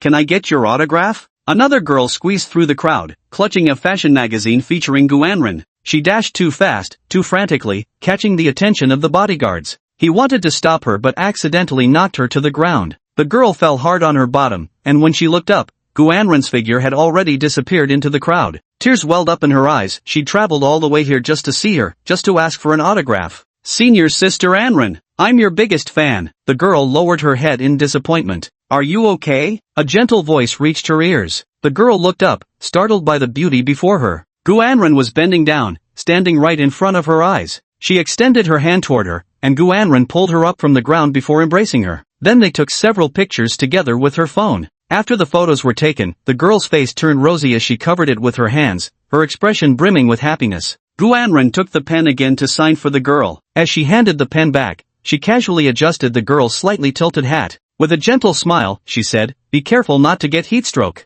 The rapid clicking of camera shutters buzzed as densely as cicadas in summer, with countless photographers tightly encircling her. Gu Anran struck various poses. Damn, I want an autograph too, is that okay, Lin? You're her ex-boyfriend. Put in a good word for us, should be easy to get in, right? Seeing that she was Shang Linchi's ex-girlfriend, the rich second-generation heirs seemed to look at Gu Anran through rose-tinted glasses, finding her more and more agreeable. He turned around only to find Shang Linchi had vanished into thin air. Ha, couldn't Shang wait any longer? The little tyrant of Yun City scratched his head. Shang Linchi was hiding on the second floor of the cafe, gazing down at her from above. Pride welled up in his heart, mingled with an inexplicable sense of loneliness. Sigh, Senior has become more and more enchanting, truly turning into a celebrity now. I can't let her find out I'm with them. Gu Anran finished dealing with his tasks and suddenly lifted his head, his gaze burning as he looked upwards. Shang Linchi, hiding behind the glass, stiffened abruptly. He wanted to pull back immediately, but it was too late, she had already spotted him. Gu Anran took out her phone and sent him a message. Gu Anran, stop hiding, I saw you ages ago. Shang Linchi, Senior, what are you talking about? I don't understand, I'm at home cooking right now. Gu Anren, sent a location. Gu Anren, come over yourself later. Don't make me personally invite you. Shang Linchi, maybe not, might get caught. Gu Anren, don't worry, I've taken good precautions for secrecy.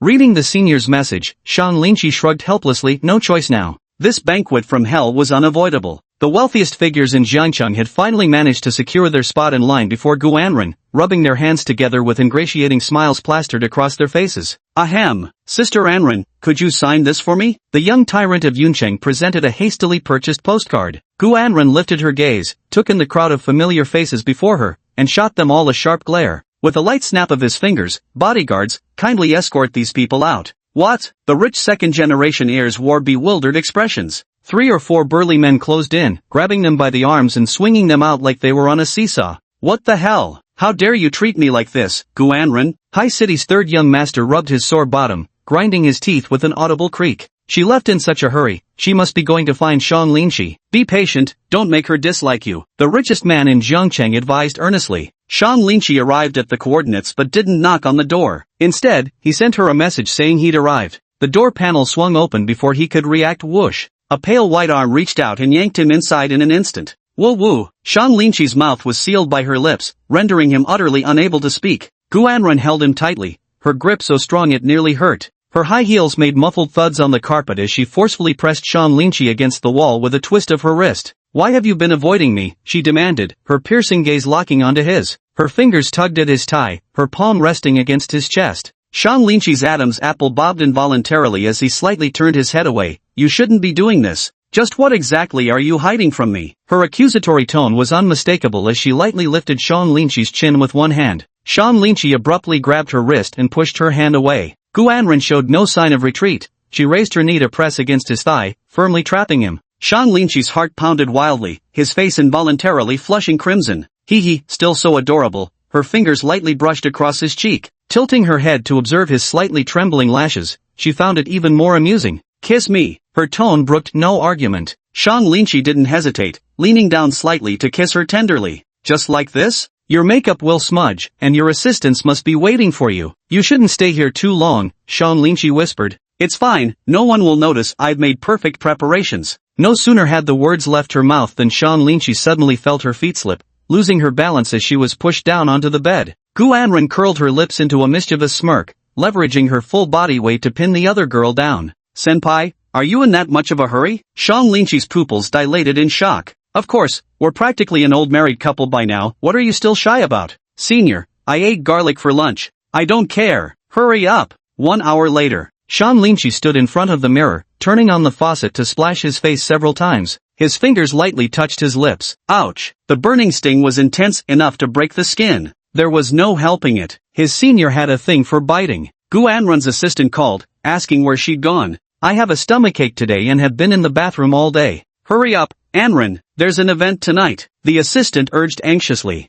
Gu Anren took out her mirror and began touching up her makeup. She insisted on sitting on Shang Linchi's lap to do her makeup, making him hold her. After finishing her makeup, Gu Anren smacked her lips lightly before suddenly turning her head. She asked, why are you hanging out with that group of people?